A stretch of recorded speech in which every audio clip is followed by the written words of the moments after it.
Chapter 1. The end is nigh. At noon, just after finishing his lunch, Yu Sheng took a moment to rest in his office. Without any forewarning, a subtle yet striking pale, golden halo flickered in the upper right corner of his vision, seemingly materializing from thin air before stabilizing.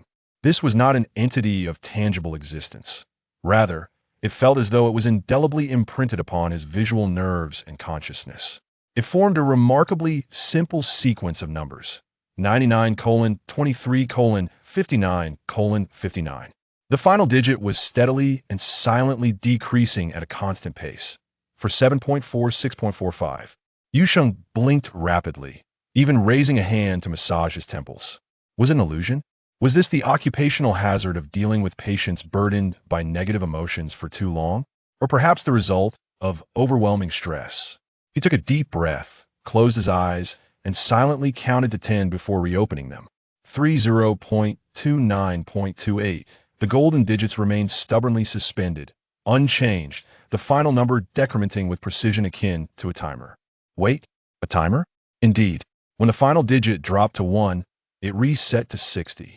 At that moment, the sequence transformed into 99:23:58:60. He attempted to concentrate, reaching out with his mind to touch the numbers. As his consciousness made contact, a concise yet profoundly informative stream of thought surged into his mind. The divine flame ignition sequence has been activated. Bearer, Yu Sheng, unique binding. The moment the countdown concludes, so shall the day of divinity arise. Become divine? Yu Sheng was momentarily stunned. Absurd. Yet the suspended countdown, perpetually dwindling, felt all too real. Could it be true? In 100 days, I will become a deity? Almost simultaneously, as if to answer his outrageous internal query, the LED screen across the street in the massive commercial plaza, which had been looping cosmetic advertisements, flickered. Immediately, his mobile phone on the desk lit up on its own, and the television in the corner of his office, previously in standby mode, clicked on with a sharp sound. All electronic devices were synchronously compelled to display the same content. On the screens appeared a dark golden countdown identical to the one in his mind, only magnified countless times. 99:23:58:12 announcement. The divine flame has ignited. The new deity shall be born in 100 days. Rule. Personally slay the current soul bearer of the divine sequence to inherit their qualification and unlock your path to divinity. Clues will be disclosed in due course. Countdown has commenced. As the announcement concluded, the immense dark golden countdown continued to hover on all screens, silently pulsating. Yu Sheng froze in place, his blood seemingly congealing in that instant. The crowd in the plaza buzzed with speculation. What on earth is happening? A hacker attack? Which company's viral marketing is this impressive? Is it global? A new movie promotion? What gimmick? Damn it, my phone has a virus. I can't turn it off. Become a deity? Ha ha. Is today April Fool's Day? You gotta be kidding. The cacophony of chatter, laughter, and confusion seeped through the window. Most perceive this as an unprecedented prank, a dazzling display of hacking prowess, or a marketing scheme from a corporation. No one took it seriously. Become a deity? Absurd. Kill for inheritance? Even more ludicrous. However, Yu Sheng could not dismiss it with a laugh like the others. In the upper right corner of his vision, that pale golden personal countdown and the public countdown on the screen were decreasing at a perfectly synchronized rate. 99:23:57:11. This was no jest. The global announcement was genuine. And he, Yu Sheng, a mere ordinary psychologist, was the one who, in 100 days, would either become a deity or be slain within that time frame. He gazed at the crowd below. Those who were still laughing and discussing the supposed prank could very well become the hunters wielding blades, relentlessly pursuing his life. He sprang to his feet, knocking over the pen holder on his desk, pens scattering to the floor with a clatter. He rushed to the window, swiftly drawing the blinds to block out the external light and noise. The office was instantly plunged into darkness, illuminated only by the glow of his computer screen and that damned countdown in his sight. Leaning against the wall, he gasped for breath, his heart pounding violently within his chest, nearly threatening to break through his ribcage. Fear constricted his body, rendering him breathless. It was over. No wait. If it were merely a matter of waiting for death, What significance lay in this becoming divine? How could an ordinary person possibly survive 100 days? Should he contemplate taking his own life? Until the 100 days had passed, Yu Sheng pondered. No, that would be unwise. He wouldn't have time to regret it if it ended abruptly. The most daunting aspect was the unspoken rules, many of which remained unknown. He forced himself to calm down, taking deep breaths as he began to analyze his predicament. What exactly was this so-called becoming divine? He attempted to concentrate once more, gazing intently at the pale, golden numbers. This time, he noticed something different. The cognitive anchor had activated. Basic powers gradually unlocking. Current unlock. Super efficient learning. Significantly enhances learning ability. Next stage unlock. Physical, intellectual, sensory enhancement. Super efficient learning? Yu Sheng was momentarily taken aback, his gaze instinctively drifting across the desk. There lay a hefty tome he had recently begun to peruse. Advanced Neurocognitive Psychology, Frontier Theories, and Clinical Interventions. This cumbersome book was as thick as a brick, its content dense and esoteric. He had felt overwhelmed after reading just a few pages. Yet now, inexplicably, he reached for the book, flipping to the chapter where he had previously stalled. A miracle unfolded. The specialized terminology, complex and labyrinthine theoretical models, and densely packed data charts now appeared. Remarkably simple. No longer mere jumbles of characters. They seemed to come alive, automatically deconstructing and reconstructing into coherent logical chains, deeply etched into his memory. Understanding them became effortless, a fluidity akin to a stream flowing smoothly. He skimmed through a page, closed the book, and attempted to recall what he had just read. Not only were the core concepts vividly clear, but even the marginal notes and chart numbers were etched in his mind with precision. This was super efficient learning? Incredible! Yu Sheng's heart raced anew, this time ignited by exhilaration. In a moment of desperation, this was precisely the ability he needed. To learn how to survive, to learn how to fight back, to learn how to harness it all. He inhaled deeply, striving to quell his surging emotions, then walked to the restroom, splashing cold water on his face. The mirror reflected a youthful visage, still glistening with droplets, his complexion slightly pale. Do not panic, Yu Sheng. He tidied his slightly disheveled hair and shirt collar, ensuring he appeared perfectly normal. He still had patients scheduled for the day. Life must continue. At least until his true identity was revealed, he needed to maintain the facade of Dr. Yu. Returning to his office, he bent down to pick up the scattered pens, methodically placing them back into the holder. His movements were steady, devoid of the previous frenzy. Just as he settled back into his chair, the internal phone rang. The voice of the front desk assistant, Xiao Lu, came through. Dr. Yu, your appointment. Mr. Han has arrived. Yu Sheng replied, all right, please have Mr. Han come in. This was their 9th meeting. He took a deep breath, quickly adjusting his face into a professional and warm smile. The door opened gently. A man clad in a dark, casual jacket, tall and composed, with an air of competence, stepped inside. He appeared to be in his 30s, with short hair and well-defined facial features, exuding a sense of coordination that spoke of rigorous training. His name was Han Bing, registered as a security consultant for a large corporation. But Yu Sheng, with his professional acumen, had long harbored suspicions that the man's true background was far from ordinary. Good morning, Dr. Yu. Han Bing's voice was calm, laced with a measure of courtesy. Yu Sheng gestured towards the sofa across from him with a smile. Good morning, Mr. Han. Please take a seat. Han Bing complied, adopting a relaxed posture with his hands resting naturally on his knees, though his back remained straight. Yu Sheng picked up his notebook and pen, gently initiating the conversation. Last time we discussed your sleep disturbances and persistent anxiety stemming from prolonged high-intensity work and frequent business trips. How have you felt this week? Any improvement? In their previous conversations, inquiries regarding his work had been deftly sidestepped by Han Bing. His gaze inadvertently swept across Yu Sheng's face, pausing momentarily before he nodded slightly. Thank you for your concern. I've adapted a bit. However, Dr. Yu, you seem a bit more fatigued than usual today. Did something unusual happen this morning? Yu Sheng chuckled, Mr. Han. It's typically I who asks you such questions. Why has the tide turned today? Han Bing waved his hand dismissively. It's just a habit. In the office, only the faint hum of the central air conditioning filled the silence. In his mind, the pale golden countdown continued its silent march. 99:23:50:08. Chapter 2. Learn, learn, learn. After Han Bing departed, Yu Sheng gently closed the door to the consultation room. Leaning against the door, he did not immediately move. The facade of calm he had maintained in the presence of Han Bing ebbed away like the receding tide. There was an air of scrutiny about that man. Despite his efforts to conceal it, Yu Sheng, as a psychologist, had nonetheless sensed a glimmer of probing behind his seemingly tranquil gaze. Was he a police officer? A soldier? He approached the window, but did not draw the blinds, merely gazing through the gap outside.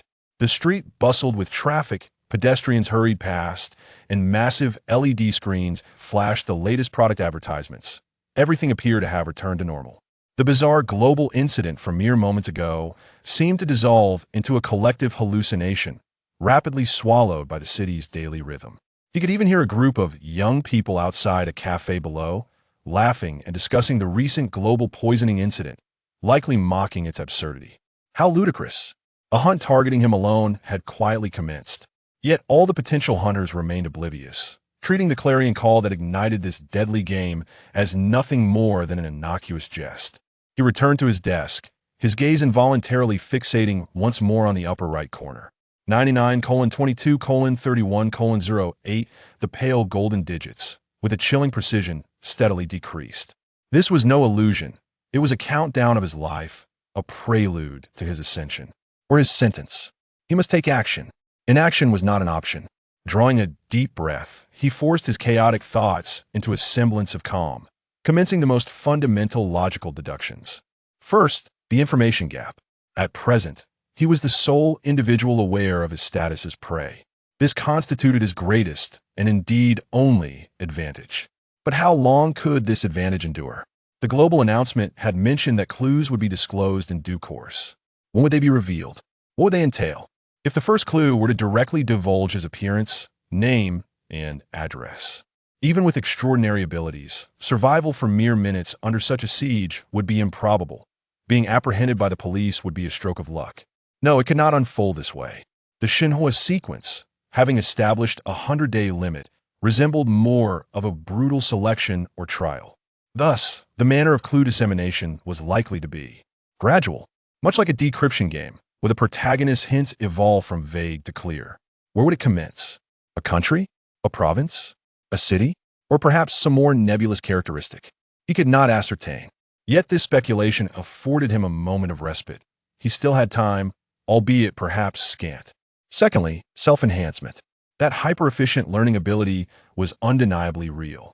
During the brief interlude while waiting for Han Bing, he had swiftly perused several pages of previously incomprehensible professional journals, finding understanding flowing with unexpected ease, and his memory remarkably sharp. This capability must be maximized.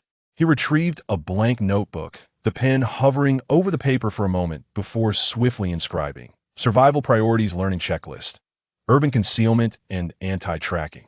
How to utilize the environment to evade pursuit. How to select safe routes and hideouts. How to identify potential surveillance. Physical conditioning and basic combat. The body is the foundation of revolution. Enhancing physical fitness and mastering essential techniques for escape or self-defense as swiftly as possible is imperative. First aid knowledge, particularly trauma management, which could prove crucial during a flight. Intelligence gathering basics. How to safely use the internet to obtain information without exposing oneself. How to discern true from false information. Practical applications of psychology.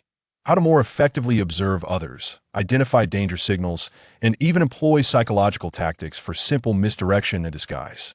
Hacking techniques, anti-tracking strategies. The moment the list was compiled, an overwhelming pressure washed over him. There was an abundance of knowledge to acquire, and each item pertained to life and death. Never before had he craved knowledge and power as he did now. He immediately powered on his computer, eschewing discussions of the nebulous global events, and instead dove straight into the subject matter. He harnessed his hyper-efficient learning ability, voraciously absorbing hardcore knowledge pertinent to survival. Urban Survival Handbook, The Art of Disappearing, Basic Combat Techniques, One Move to Defeat and Escape, Emergency Medical Guide for Wilderness and Urban Settings. Articles and instructional videos that had once seemed tedious or distant now flowed into him like nourishing rain, eagerly absorbed, understood, and memorized. His mind operated at an accelerated pace, akin to a high-performance computer, swiftly organizing and synthesizing chaotic information into preliminary theoretical models. An entire afternoon vanished amidst intense focus on learning.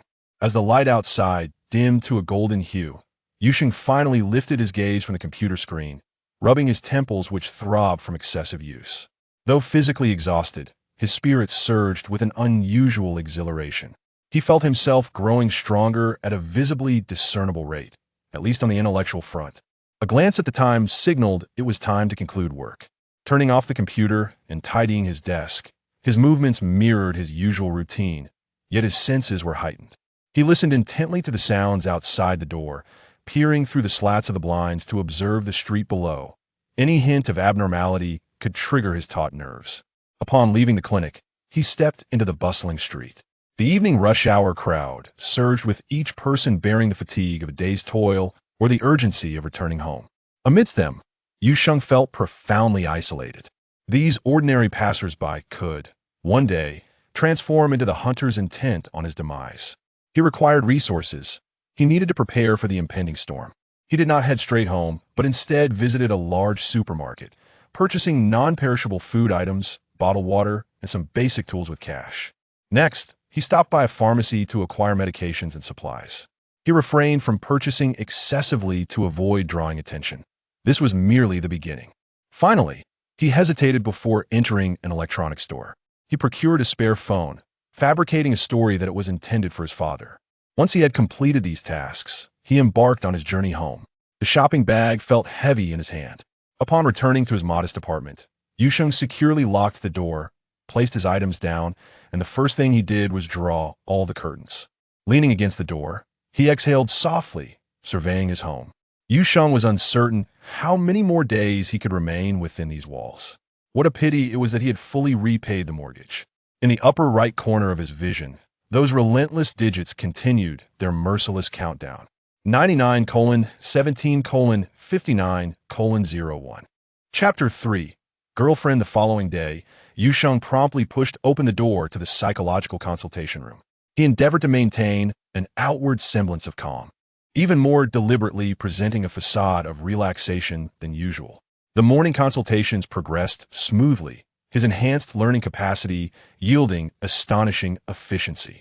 The inner turmoil he felt was firmly suppressed beneath the guise of professionalism. He had secretly hoped that the damned clue would be announced a little later, allowing him a respite for the day. However, fate did not align with his desires. At precisely 12 noon, without warning, the personal countdown timer above him flickered. 98, 11:59, 59. Immediately thereafter, the familiar forced transition descended upon him once more. The office computer, mobile phone, and faint external sounds synchronized globally. The profound backdrop, the dark golden countdown, and a newly added line of text, glaring like a heated branding iron. Clue 1. The prey is located in Jing'an City. The global announcement echoed within everyone's mind. The prey is located in Jing'an City. Jing'an City, the very city beneath his feet. Yu Sheng felt a chilling wave wash over his veins. It was not the broad geographical scope he had anticipated, but precisely pinpointed to the city where he lived and worked. This was only the second day. The range had plummeted from billions to mere millions. After a brief silence, the world outside erupted in discussions even more fervent than the previous day. Whispers, gasps, doubts, all mingling with an ineffable excitement and greed, spread through the air. In our city, it is truly in our city. Heaven, this is no jest. Who would be so fortunate? If someone finds him, is that it? Yu Sheng sat in his chair, his fingers trembling slightly. Yet he forced himself to breathe deeply, suppressing his agitation. Should he leave directly, retreating to some remote mountain forest? Perhaps even to a sparsely populated place abroad? But this notion was promptly dismissed. Hiding among the crowd was the most suitable option.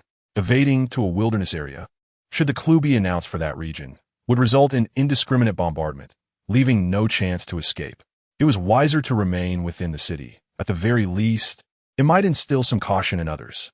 At that moment, a more powerful surge of warmth accompanied a thought emerging from the countdown. Detection of the first clue announcement. Basic powers gradually unlocking. Physical enhancement, intellectual enhancement, perceptual enhancement, activated. Boom! It felt as if some inner shackles had been shattered. His thoughts became clear and coherent. And the logical chains that once required meticulous consideration suddenly connected seamlessly. The survival materials he had reviewed in the morning were not merely memories. They transformed into a multitude of viable applications and contingency plans, automatically generating in his mind. An unprecedented force surged within his body. His muscles seemed to shift and evolve, becoming more resilient and coordinated, harboring power and endurance far surpassing his peak condition. He privately rejoiced at wearing a loose shirt today, which effectively concealed the changes in his muscular outline. The most remarkable transformation was in his perception. The world became extraordinarily vivid and resonant.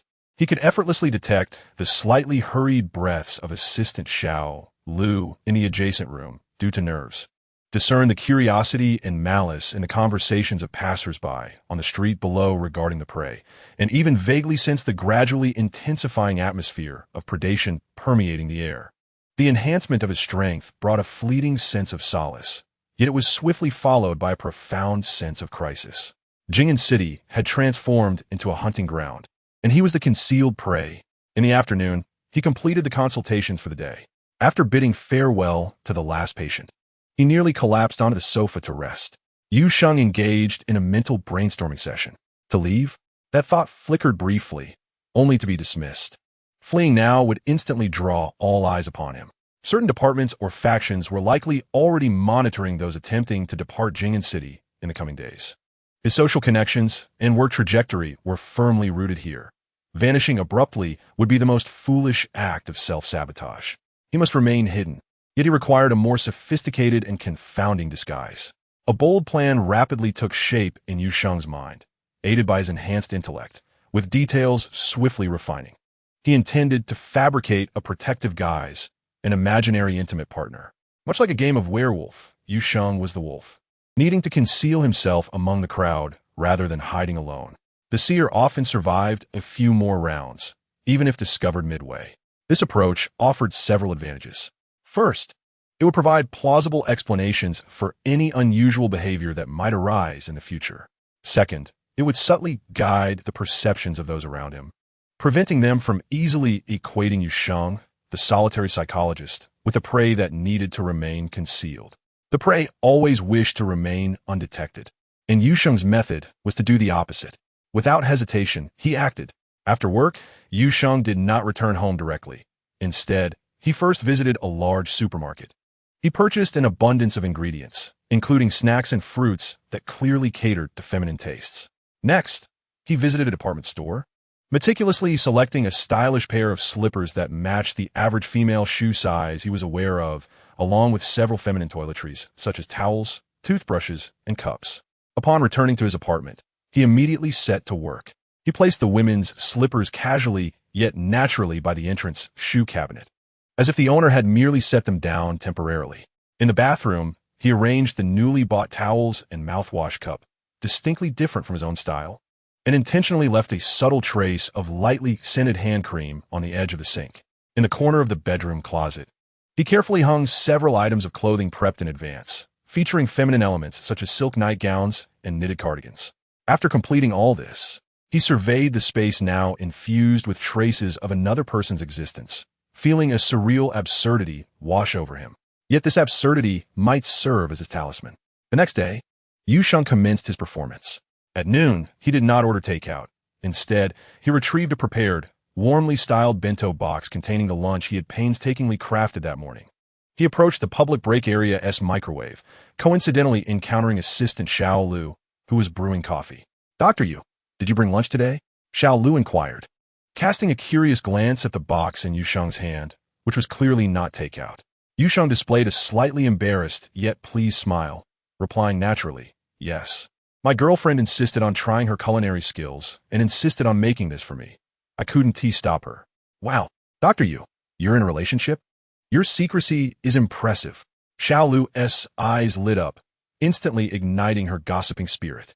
"I'll have to introduce you to when the opportunity arises." Yu Sheng smiled, saying little more, leaving a space for imagination. In the following days, he occasionally mentioned the gifts his girlfriend had bought him or expressed mild grievances about her while chatting with colleagues.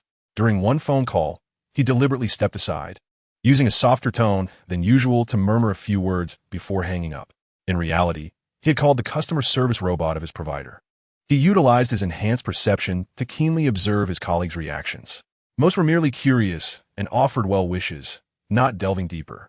This was precisely the effect he desired, to subtly implant the notion of Yu Sheng having a stable romantic partner in their minds.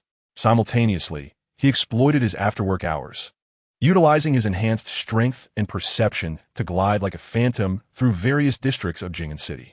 He no longer merely familiarized himself with the environment.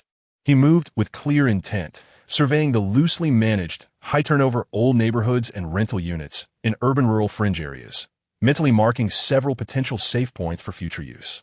He continued to frequent the gym, yet his training regimen had become increasingly clandestine and efficient, focusing on explosive strength, core stability, and short-distance sprints, all in preparation for the potential urban chases that lay ahead. The countdown looming above him served as a relentless drumbeat, echoing the urgency of time. A week had elapsed since the announcement transformed Jing'an City into an immense hunting ground, and most people had come to accept the veracity of news, including his colleagues at the clinic. He noticed that nearly all his co-workers were inadvertently scrutinizing one another, and he was acutely aware that he was among them. Chapter 4. The cohabiting girlfriend. 10 days had passed since the revelation that turned Jing'an City into a vast hunting ground. On the surface, calmness prevailed. Global electronic devices had not been forcibly switched off, and no new leads had emerged. The initial fervor and panic seemed to have settled into the inertia of daily life, becoming mere gossip over meals and sporadic discussions online. Yet Yu Sheng understood that beneath this tranquil facade, unseen currents were surging. He maintained his routine, seeing patients and upholding the professional image of Dr. Yu. His enhanced intellect allowed him to navigate complex cases with ease, while his heightened perception kept him acutely aware of any peculiarities in his surroundings. One afternoon, while brewing coffee in the lounge, he overheard two administrative colleagues returning from lunch. "Hey, did your neighborhood have a population census last night? It was quite the commotion over at ours," remarked a bespectacled male colleague. The female colleague responded with confusion. "Census? Didn't they just do that last year? Why again? Who knows?" It was quite the operation, with uniformed personnel knocking on every door, tablets in hand. Everyone had to show ID, and they even had to step inside for a quick glance to confirm the actual number of residents and ensure nothing was overlooked. The male colleague adjusted his glasses and lowered his voice. It felt much more rigorous than last time, asking detailed questions about household members, workplaces, and any anomalies. Particularly for those solitary individuals with no connections to the community, they were scrutinized closely. "Really? Our neighborhood hasn't announced anything yet. They'll probably get to us soon." "It's absurd. They could at least give us a heads up." "A population census? They did conduct a large-scale one last year. This ISNTA census. It's a screening, a targeted collection of information on all permanent residents in Jing'an City. The goal is to preliminarily identify suspicious individuals among nearly 20 million people. Such swift and efficient action is certainly beyond the capabilities of an ordinary community or neighborhood. Only the relevant authorities could achieve such efficacy. Why the special treatment for solitary individuals? What makes them so different? Every household has single bachelors, right? He realized it wouldn't be long before they reached his building. And consequently, his fabricated girlfriend, could no longer remain merely a figment of his imagination or a collection of items scattered about. She needed to become more tangible, at the very least capable of withstanding the scrutiny of a brief visit. Relying solely on his subtle suggestions and those static objects posed a perilous risk. Even if it were but 1%, he required a living, breathing actress who could appear in his apartment and convincingly portray an intimate relationship in front of outsiders. He recalled a shop he had casually glimpsed on his way home some time ago. Its unassuming facade featured a neon sign ambiguously flickering the words "Romance Abounds," with a smaller line below reading "Personal Companionship, Emotional Consultation, 24-hour service." At the time, he had merely glanced at it, but now that memory resurfaced with startling clarity.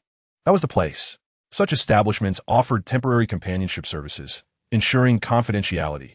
Money could indeed resolve his dilemma. As the workday drew to a close, Yu Sheng departed the clinic as usual. However, instead of heading straight home, he took a detour towards the direction etched in his memory. The entrance to Romance Abounds was even more modest than he had anticipated. Pushing open the glass door, he was greeted by a dim, lavender-hued light and the heady scent of essential oils. A man in a vest, resembling a sales associate, sat behind the counter, engrossed in his phone. Yu Sheng approached and spoke directly, his tone calm and devoid of emotion. "Hello, I am seeking a temporary life companion." The manager looked up, appraising him. Dressed simply in a shirt and trousers, Yu Sheng exuded a clean demeanor, which did not resemble that of a regular patron. Fortunately, many still regarded the situation as a mere jest. The manager flashed a professional smile. "Good day, sir. Do you have specific requirements? Age, appearance, personality?" "Between 20 and 30. Someone who appears normal and is not overly ostentatious. I need her to stay in my residence for a few days to a week, depending on circumstances. Primarily, she will act as my girlfriend when necessary, such as during my parents' visits." Yu Sheng was succinct, pulling out several 100 yuan bills and placing them gently on the counter. "This is a consultation fee." The manager's eyes brightened, and his demeanor grew more enthusiastic as he swiftly accepted the money. Understood. Please hold on a moment while I check which young lady is available and meets your criteria." After a few moments of scrolling on his tablet, he addressed Yu Sheng. "Sir, Alan is currently free. Would she suit your needs? She is quite demure and understands her boundaries." Yu Sheng nodded. "That will suffice. I would like to discuss the details with her first." "No problem. Please follow me." The manager led Yu Sheng to a small booth partitioned off from the main area. Shortly thereafter, a young woman entered, dressed in a simple dress with light makeup. She appeared to be around 25 or 26, not conventionally beautiful, but exuding a quiet, unassuming aura, exactly what Yu Sheng required. "Hello, you can call me Alan," she said softly as she took a seat. "Yu Sheng," he replied, then got straight to the point. "My requirements are simple. You need to move into my apartment for a few days as my girlfriend. We will not interfere with each other's routines. Do not disclose my address or this arrangement to anyone. The payment is 1,000 per day, with an advance for 3 days. If it extends beyond that, we will continue on a daily basis. After the arrangement concludes, I will provide an additional 2,000 for confidentiality." Aline listened quietly, her expression neutral until Yu Sheng finished speaking, at which point she gently queried, 1,000 per day for a few days, with an extra confidentiality fee for merely pretending to be my girlfriend? "Yes, there will be no additional demands, nor will there be any danger," Yu Sheng stressed. "You simply need to act as needed." Alan showed no hesitation and nodded. "All right, I accept. It's straightforward. I've taken on several such roles this month. When do we commence?" "Immediately." Yu Sheng rose, "Gather the necessary personal items, and I will take you to my residence." He added, "If anyone inquires, simply say we have been dating for 2 months, and you recently moved in with me due to the expiration of your previous lease." "Understood, my cohabiting girlfriend," Alan replied. Standing up, her tone ambiguous, whether serious or teasing was unclear. Perhaps she had conjured this persona to appease her elders temporarily. It seemed this client was under considerable pressure to expedite matters. Yu Sheng prepaid 3,000 yuan to Alan, confident she would not suspect him to be the infamous figure behind the transformation. Such charades of introducing a partner to the family were not uncommon. Moreover, would the renowned figure engage in conspicuous actions at such a critical juncture? Was that not inviting trouble upon himself? Yet Yu Sheng proceeded to do just that, merely anticipating the judgments of the majority. Half an hour later, Yu Sheng returned to his apartment with Alan, who carried nothing but a backpack. Upon entering, Aylin naturally followed him inside, her gaze swiftly and professionally surveying the surroundings. Yu Sheng pointed to the pair of women's slippers that had long been prepared at the entrance, instructing her to wear those. He then gave her a brief tour of the living room, kitchen, and bathroom, finally indicating the secondary bedroom and stating, "You will stay here. I will occupy the master bedroom. Feel free to use the common areas, but please keep them tidy."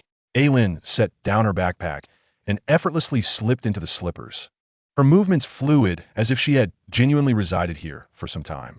She walked into the living room, picked up the remote, turned on the television, and selected a variety show, then turned to Yu Sheng and said, "If you need me to perform, just give me a heads up. Otherwise, you can pretend I don't exist." Her professionalism and directness eased Yu Sheng's tension. This arrangement was ideal, a purely monetary transaction, clear and straightforward. The following day was the weekend. Yu Sheng deliberately left in the morning, heading to the supermarket to procure a substantial amount of groceries and snacks evidently meant for two, including yogurt and fruits favored by women. Upon returning, he carried a large assortment of bags and waited downstairs for a moment. He then encountered the neighbor, an elderly woman, who had just stepped out to dispose of her trash. "Dr. Yu, back from grocery shopping? That's quite a haul," she greeted enthusiastically, her eyes glancing at the bags in his hands. Yu Sheng offered a somewhat bashful smile, replying, "Yes, Aunt Wang. My girlfriend is visiting, so I needed to prepare extra." "Oh, you have a girlfriend now? What wonderful news. When did this happen?" The woman perked up immediately. "About 2 months ago. She's at home." Yu Sheng responded with a smile as he entered his apartment and closed the door. Inside, Ailin was sitting on the sofa watching television. Upon hearing the noise, she turned her head. Yu Sheng exchanged a knowing glance with her. Ailin understood immediately, rising to approach him and naturally taking some of the bags from his hands. Her voice soft yet audible enough for the elderly neighbor lingering outside. "Did you buy all this? Is it heavy? Let me carry some." Her tone was gentle, infused with just the right amount of affection. Yu Sheng replied in kind, "It's fine, not heavy. I got you the yogurt you love." Outside, Aunt Wang's footsteps seemed to pause for a moment before gradually fading away. Yu Sheng secured the door, and he and Ailin shared a silent glance. No words were exchanged. News spread like wildfire within the small community. The psychologist Yu Sheng, who appeared somewhat reclusive, had a stable relationship and a living girlfriend. That evening, as Yu Sheng lay on the bed in the master bedroom, he could hear the faint sounds of Ailin's video call from the secondary bedroom. What was once a space filled solely with his solitary breath now brimmed with unfamiliar liveliness. This sensation felt strange, yet for the sake of survival, such discomfort was trivial. For Ailin, there was no danger whatsoever. The countdown timer in the upper right corner of his vision glowed faintly in the darkness. Chapter 5. The intervention of other forces regarding the entanglement he had crafted with his girlfriend. Yu Sheng's intention was to position himself within an environment perceived as normal by others. But what is normal? The rationale of the subconscious. Human attention invariably gravitates toward those who appear to conflict with what is deemed normal in the subconscious. For instance, a man who has long lived alone, or a woman who frequently returns home in the dead of night, not to mention those who exhibit odd behaviors in daily life. Such individuals attract more private scrutiny and dark speculation. Yu Sheng aimed to dismantle this subconscious focus, striving to blend into a so-called normal category. Should anyone one day inquire with Aunt Wang about those who seemed unusual, she would undoubtedly describe the reclusive writer living on the top floor, who ventured out only 2 or 3 times a month, rather than the blissful couple of Yu Sheng. Yu Sheng's objective was to transform into an ordinary individual or a mere shadow, extending the duration before he became the subject of attention. He remained unaware of how much time he had left, but he was certain that until he was fully prepared, exposure equated to death. A day later, when community staff came to conduct a check, they found Ailin casually watching television in the living room. Noticed the neatly arranged men's and women's slippers at the entrance, and observed the clearly dual-purpose toiletries in the bathroom. After verifying Yu Sheng and Ailin's identities and inquiring about their living situation, they did not impose any further difficulties, merely marking a form before departing. However, Yu Sheng understood that this was merely the first and least stringent filter. Should he ever be singled out, these arrangements could easily be dismantled. On Ailin's final day in the apartment, Yu Sheng hired a middle-aged couple to pose as his parents. Both Ailin and the couple believed the other to be his genuine girlfriend and parents, thus passing that stage. After paying the confidentiality fee, Ailin had to leave for work reasons. Their parting scene downstairs just happened to be witnessed by Aunt Wang. The facade of Jing'an City remained bustling and vibrant. On his way to work today, Yu Sheng passed through the city center's premier commercial district and noticed a massive promotional banner hanging outside a landmark office building. Pandora Group, Jing'an Future Technology Summit, and Global Talent Recruitment Program launch. Beneath the banner was the exquisitely designed Pandora logo, a delicately ajar magic box from which intertwined luminous circuits and DNA spirals flowed. A gigantic holographic projection showcased captivating themes such as cutting-edge biosensors, neural interface innovations, and urban intelligent cloud brains. Staff dressed in meticulously tailored, futuristic uniforms distributed pamphlets. inviting people to participate in the upcoming technology summit and subsequent in-depth experience activities. The promotional language was highly enticing.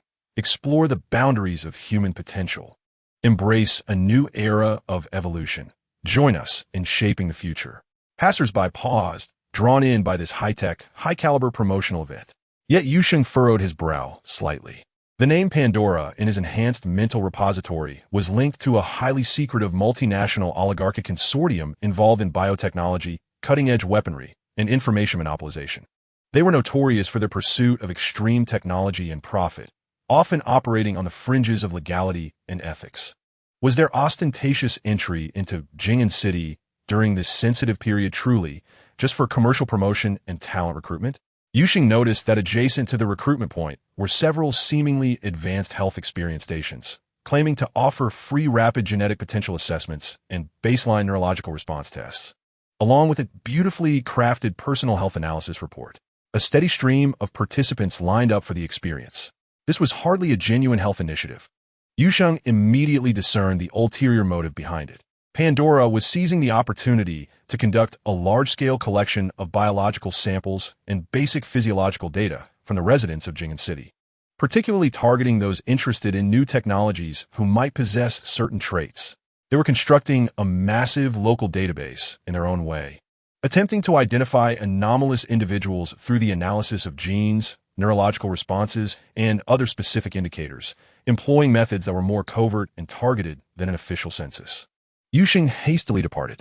Meanwhile, another less conspicuous yet equally captivating trend quietly spread among the artistic youth, intellectuals, and those pursuing spiritual growth in Jing'an City. A new bookstore, Lingxi Shuzhai, opened its doors with an elegant ambience in a secluded corner. Unlike conventional bookstores that promote bestsellers, this unique establishment specializes in philosophy, psychology, mysticism, and various esoteric works that explore the evolution of consciousness and the next phase of human existence. The bookstore regularly hosts book clubs and salons, addressing themes such as transcending binary thinking frameworks, the collective unconscious versus individual awakening, and examining human potential through mythological archetypes. These events are initiated and facilitated by a loose community of self-proclaimed seekers of truth. They don simple attire, exude a calm demeanor, and their discourse is imbued with a contemplative essence and a yearning for ultimate truths. The core members possess an infectious charisma, adeptly weaving together profound philosophical theories with cutting-edge scientific conjectures, articulating a vision of consciousness enhancement and transformative leaps in existence. This community of seekers has drawn numerous disenchanted youth and members of the middle class in pursuit of spiritual transcendence. They gather in the study, engaging in fervent discussions, sharing their awakening experiences, and seeking like-minded companions. To Yu Sheng, this group appears equally suspect. They do not depend on technology and data like Pandora, but instead approach matters from the realms of thought and spirituality. They seem to filter individuals possessing specific cognitive patterns, those who resonate with or harbor a profound curiosity about concepts such as divinity and evolution. Perhaps they also believe that candidates for divinity are not merely manifested through physical forms or data, but may embody a unique state of consciousness or spiritual quality. Recently, Yu Sheng has discovered that officials, capital conglomerates, and clandestine thought communities have begun to weave an intricate web in Jing'an City. He feels an unprecedented pressure, akin to an insect ensnared in a spider's web, acutely aware of subtle vibrations indicating that predators are drawing near. He cannot afford to remain passive. While the countdown flows inexorably onward, 85 days remain. Chapter 6, the second clue unveiled. 15 days pass in a whirlwind of heightened tension and near-manic preparation. During this fortnight, Yu Sheng feels as though he has undergone a metamorphosis. Not only has his body grown stronger and more agile through continuous training, but more significantly, his mind is transformed. With the support of enhanced learning abilities, he absorbs every scrap of knowledge related to survival with the fervor of an insatiable sponge. Techniques for urban concealment, counter-surveillance tactics, fundamental combat techniques, every step of trauma first aid, and crafting simple traps, even the nuances of regional dialects and basic hacking tutorials. All this disparate information is efficiently organized and assimilated. Whereas he previously understood, theoretically, what to do, he now possesses a robust confidence in translating most of that theory into practice. He has even entertained comparisons, concluding that if he were thrown into the same dire situation as the renowned survival expert Bear Grylls, in terms of knowledge and adaptability, he would undoubtedly prevail. He has prepared multiple safe houses, mapped out several emergency escape routes, and studied the surveillance networks and subterranean spaces of Jing'an City. He has pushed his physical preparations to their utmost limits. Now, he resembles a taut bowstring, all his preparations awaiting the decisive arrow that will determine his path. At noon, after a busy morning, the clinic falls into a momentary hush. Yu Sheng is organizing the afternoon's medical records when the countdown timer above his line of sight flickers imperceptibly. The moment has arrived. Almost simultaneously, the familiar force switch occurs. The computer screen, mobile phone, and waiting room television synchronize globally. A profound backdrop, dark golden countdown, and a newly added line of text at the bottom, cold as a verdict. Clue 2. Male, remaining time, 84, 23:59, 50. The chilling global announcement has arrived on schedule. Male. Yu Sheng's fingers clutching the medical records momentarily pause, and his pupils subtly constrict. Females have been eliminated. The pool of suspects in Jing'an City, which numbers 20 million, has instantly halved, narrowing the target to approximately 10 million males. He breathes a sigh of relief. This is far better than the worst-case scenario he had anticipated, which could have included the immediate disclosure of occupation, age, name, or even appearance. 10 million males still afford him ample concealment within this densely woven forest. He senses a palpable shift in the atmosphere of the clinic. What was previously a mere verbal game of speculation has transformed into something tangible and, perhaps, tinged with an unspoken scrutiny following the revelation of the male attribute. Yu Sheng sets down the medical records, maintaining a composed expression as he rises and heads toward the restroom. He senses the gazes of female colleagues and nurses in the corridor, akin to invisible searchlights, intentionally or unintentionally scanning every male figure that passes. Their looks are interlaced with curiosity, inquiry, and perhaps an instinctive wariness, mingled with an indefinable excitement. Of course, they're not only observing him, but scrutinizing all males. He notices Dr. Zhao from the adjacent consultation room, typically a loquacious middle-aged man, now surrounded by several young nurses, who are asking him questions with a mixture of embarrassment and helplessness, his eyes betraying a sense of evasion as he grapples with the sudden focus of becoming a potential target. Yu Sheng understands well. This collective gaze of scrutiny can indeed be overwhelming for ordinary individuals, often provoking instinctive avoidance reactions. However, this presents him with an opportunity. Upon entering the restroom, he attends to his physiological needs, and at the sink he gazes into the mirror at his still, tranquil face. In such moments, he must not betray any hint of abnormality. Avoidance, tension, and unease would subtly mark him as a suspicious individual. He needs to adopt an inverse approach.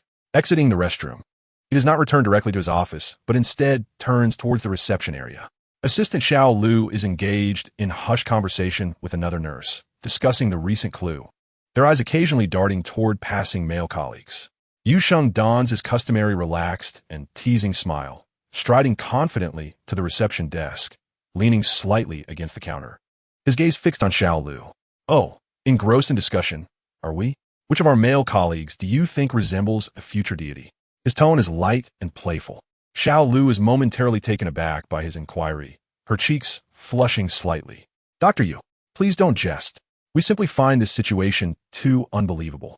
Indeed, quite surreal. Yu Sheng shrugs nonchalantly, adopting an air of indifference. But now that the target is identified as male, you ladies can rest easy. He emphasizes the word rest with a teasing lilt. Aren't you worried, Dr. Yu? A curious nurse interjects. You're male too. Me? He chuckles, dramatically gesturing to himself. Do I look like it? I can barely manage a gym routine, let alone aspire to divinity. Spare me. I prefer to remain a humble psychologist, helping you navigate your emotions. His self-deprecating tone and apparent nonchalance come across as entirely natural. He even leans on the counter, pulling up a chair and joining their casual conversation. Honestly, I doubt being a deity is such an enviable role. Imagine, before even achieving divinity, being pursued relentlessly by the world. Once you truly become one, who knows what troubles await? It's far more comfortable being an ordinary person. His casual remarks, combined with his relaxed demeanor and unflawed expression, successfully nudge him subtly lower on the list of potential suspects in Xiao Lu and the nurses' minds. How could a psychologist, utterly disinterested in the notion of divinity and even finding it a nuisance, possibly be the chosen one? After engaging in a few casual exchanges with them, he seemingly disinterestedly descended from the front desk, clapped his hands, and remarked, "All right, I won't impede your investigation any longer. I will return to my patient records." He turned and strolled back to his office with a relaxed demeanor. Upon shutting the door, he severed the external gaze. The light smile on Yu Sheng's face vanished in an instant. Approaching the window, he gazed at the bustling street below, where vehicles flowed incessantly. The countdown steadily progressed. The male figure pondered that this was merely the unveiling of the second layer of fog. The genetic screening from Pandora would inevitably focus on male data. Discussions regarding male awakeners in the Seeker Salon would likely become a new focal point. The official investigation had a clearer target. The scope of the hunt was narrowing, and the hunter's vision was sharpening. Yet his recent performance had successfully cloaked him in a layer of harmless camouflage within this small environment. This was only the beginning. He was aware that every subsequent clue released would present a graver trial. He must think faster and hide deeper than the hunters anticipated. Returning to his desk, he powered on his computer, revealing a complex diagram of the subterranean network in Jingyan and an analysis of traffic surveillance blind spots. His fingers danced lightly across the keyboard, his gaze unwavering. The game of hunting and counter-hunting had entered a new round, and he, the reluctant prey ensnared in this game, was learning how to become a top-tier stealth operative. Chapter 7. Aunt Wang's visit. As the workday concluded, Yu Sheng merged into the throng of bustling commuters, making his way to the subway station. His heightened perceptual abilities had elevated his awareness of the surrounding environment to a new echelon. He could distinctly sense that, compared to before the clues were unveiled, the scrutiny cast upon the streets, particularly on men, had markedly increased and become more complex. No longer merely the gaze of passerby. It was now infused with examination, speculation, and even a fleeting malice, perhaps unbeknownst to the observer themselves. This was the subconscious fermentation of the idea that slaying a man could lead to divinity, silently spreading like a virus through the crowd. He maintained a normal pace and expression, neither hastening his steps nor glancing around, resembling the ordinary office workers around him. Some weary, others hurried. He understood that any hint of undue tension or avoidance could become a beacon attracting moths in the darkness. Following his established route, he first visited a large chain supermarket near his apartment before heading home. He planned to prepare a comforting dish of radish and pork rib soup, a personal favorite that aligned with his usual habits. The supermarket was brightly lit. Yu Sheng pushed his shopping cart, first selecting a white radish from the vegetable section before heading toward the fresh meat area. Just as he was inspecting some promising-looking ribs, he caught a glimpse of the supermarket manager, a somewhat balding middle-aged man, being intercepted by two individuals dressed in dark, uniform-like attire devoid of any discernible insignia. These two figures stood tall with an austere demeanor. Although lacking badges, Yu Sheng almost instantly discerned their identities. They were certainly not ordinary security personnel or store managers. The precise and restrained aura cultivated through rigorous training bore a resemblance to that of Han Bing, whom he had encountered previously. They were individuals from relevant authorities. They were making their move. The two men whispered to the manager, whose expression shifted from surprise to a tense compliance as he nodded repeatedly, following them toward the manager's office adjacent to the meat section. Opportunity. Yu Sheng's mind raced, yet his actions remained unperturbed. He discreetly picked up a box of ribs he had just selected, seemingly checking its freshness, and asked the staff to assist him in cutting it. Then, he pushed his cart, naturally edging closer to their direction.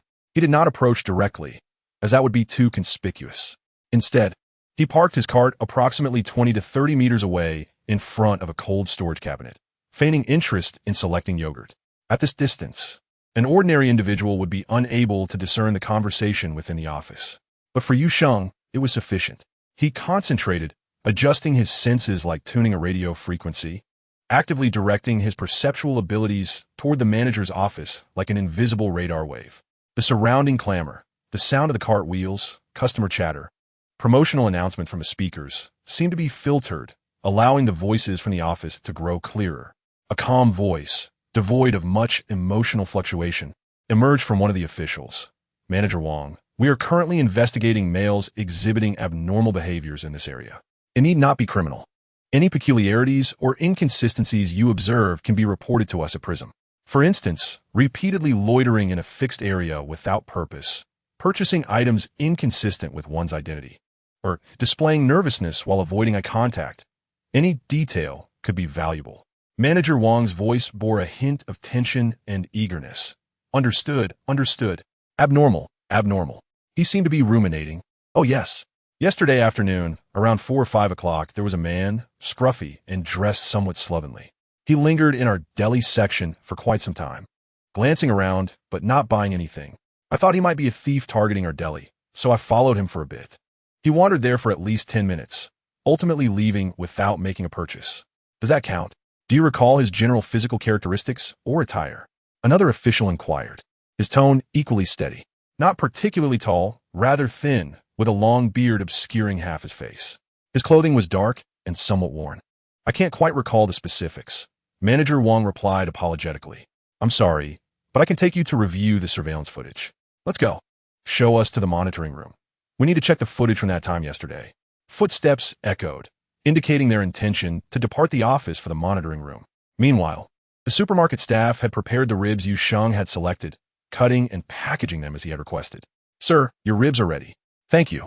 Yu Sheng approached to receive the bag, his tone calm as he expressed gratitude, as if he had merely been engrossed in selecting yogurt moments ago. He pushed his cart, turning toward the checkout. After paying, he exited the supermarket. As he stepped through the automatic doors, the evening breeze carried a hint of coolness. Yu Sheng grasped the shopping bag, blending into the night as he walked toward his apartment. His expression appeared somewhat fluctuating under the streetlights. The actions of the relevant authorities had indeed been swift and efficient. They had commenced utilizing grassroots managers and the surveillance network to conduct a thorough screening of anomalous behaviors. The scruffy man, regardless of whether he was genuinely suspicious or merely exhibiting odd behavior, had already entered investigative scrutiny. This implied that his previously devised strategy of blending into the city required heightened caution. Any behavior that might be interpreted as abnormal, even lingering a moment longer or deviating from usual shopping habits, could attract unwarranted attention. He needed to exercise greater prudence. Fully embodying the persona of an ordinary citizen, Yu Sheng, without leaving a trace of vulnerability. Returning to his quiet apartment, he placed the ribs and radish in the kitchen, commencing the preparation of a solitary dinner. Washing vegetables, slicing radish, blanching ribs. His actions were deft, yet his thoughts drifted far away. The countdown continued. The net of the hunt had been cast and was tightening incessantly. What might the next clue reveal? As he pondered, he placed slices of ginger into the pot. The rich aroma of meat began to waft through the air. Suddenly, a series of knocks, neither hurried nor urgent, interrupted the sounds of the kitchen and Yu Sheng's train of thought. He paused momentarily before lowering the flame. Who could be at this late hour? A sense of alertness washed over him, although his face betrayed none of it. Wiping his hands with a towel, he strolled casually towards the door, responding lightly. Coming, coming. Peering through the peephole, he recognized the ever-enthusiastic Aunt Wang from next door. A warm smile instantly spread across Yu Sheng's face as he opened the door without hesitation. Aunt Wang, it's you. Please come in. He stepped aside to make way, naturally bending down to retrieve a pair of slippers from the shoe cabinet, placing them neatly before Aunt Wang. Have you eaten? I'm simmering soup. Why not join me for a bite? He presented himself as an ordinary young man, devoid of ulterior motives, displaying genuine warmth towards the elder neighbor. Every movement was fluid and natural, as if Aunt Wang's arrival was a delightful occasion. Without a hint of hesitation or wariness, Aunt Wang seemed pleasantly surprised by Yu Sheng's enthusiasm, but she appreciated it nonetheless. While changing into the slippers, she chuckled. I've already eaten. You carry on with your cooking. I just came over to discuss something with you. What is it? Yu Sheng inquired, guiding Aunt Wang to the living room sofa and pouring her a glass of water. He then pulled up a chair across from her, leaning slightly forward, adopting a posture of earnest attentiveness, with a friendly smile reflecting the affection of a younger generation towards their elders. Yu Sheng initiated a conversation that felt like an ordinary neighborly chat. Aunt Wang, you look splendid today. Did you go dancing at the square this evening? Oh, just for a little while. I'm getting old. It's good to stretch my legs, Aunt Wang replied, waving her hand dismissively.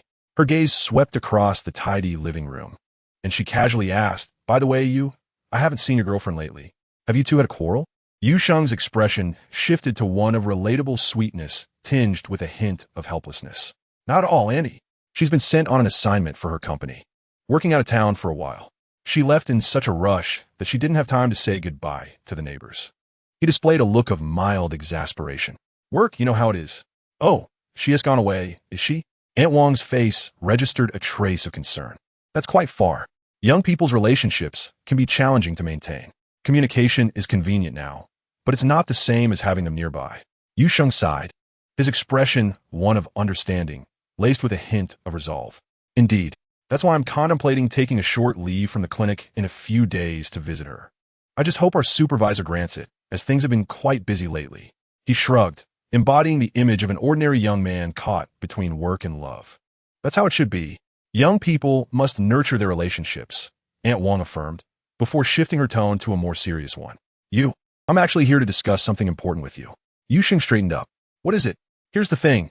Aunt Wong lowered her voice slightly, even though it seemed unnecessary in the enclosed space.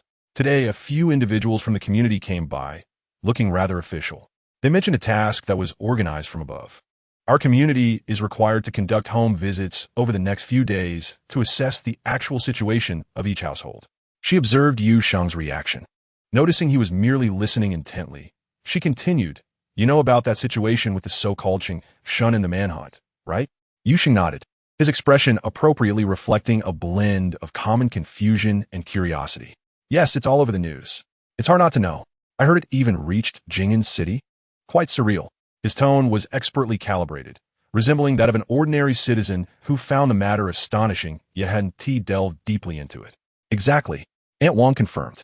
"The authorities want to use these home visits to identify any unusual circumstances, like individuals living alone, exhibiting strange behavior, or those who have undergone sudden changes."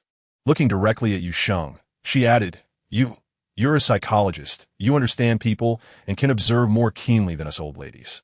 I was hoping you could accompany me on these home visits.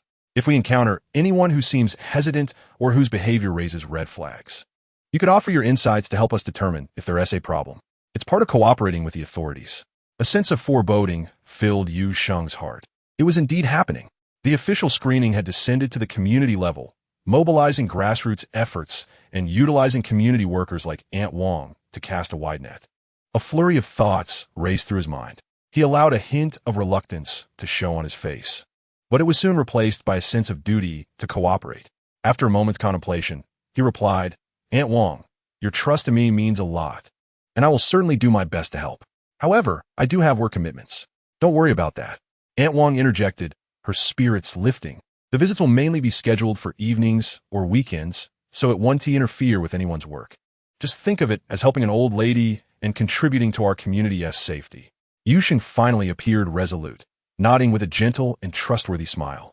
"All right, Aunt Wong, please let me know in advance about the time and place, and I will do my best to arrange my schedule. I'm glad to be of assistance." His agreement was sincere and eager, reflecting the typical response of a capable young professional cooperating with community efforts, devoid of any reluctance. "Wonderful. It's settled then," Aunt Wong exclaimed, her satisfaction evident as she rose. "I won't keep you from your soup any longer. I'll confirm the details with you later." "All right, Andy. Take care." Yu Sheng warmly escorted Aunt Wong to the door, watching her change into her shoes and depart before gently closing the door behind her. As the door clicked shut, Yu Sheng's smile gradually faded, his eyes deepening with contemplation.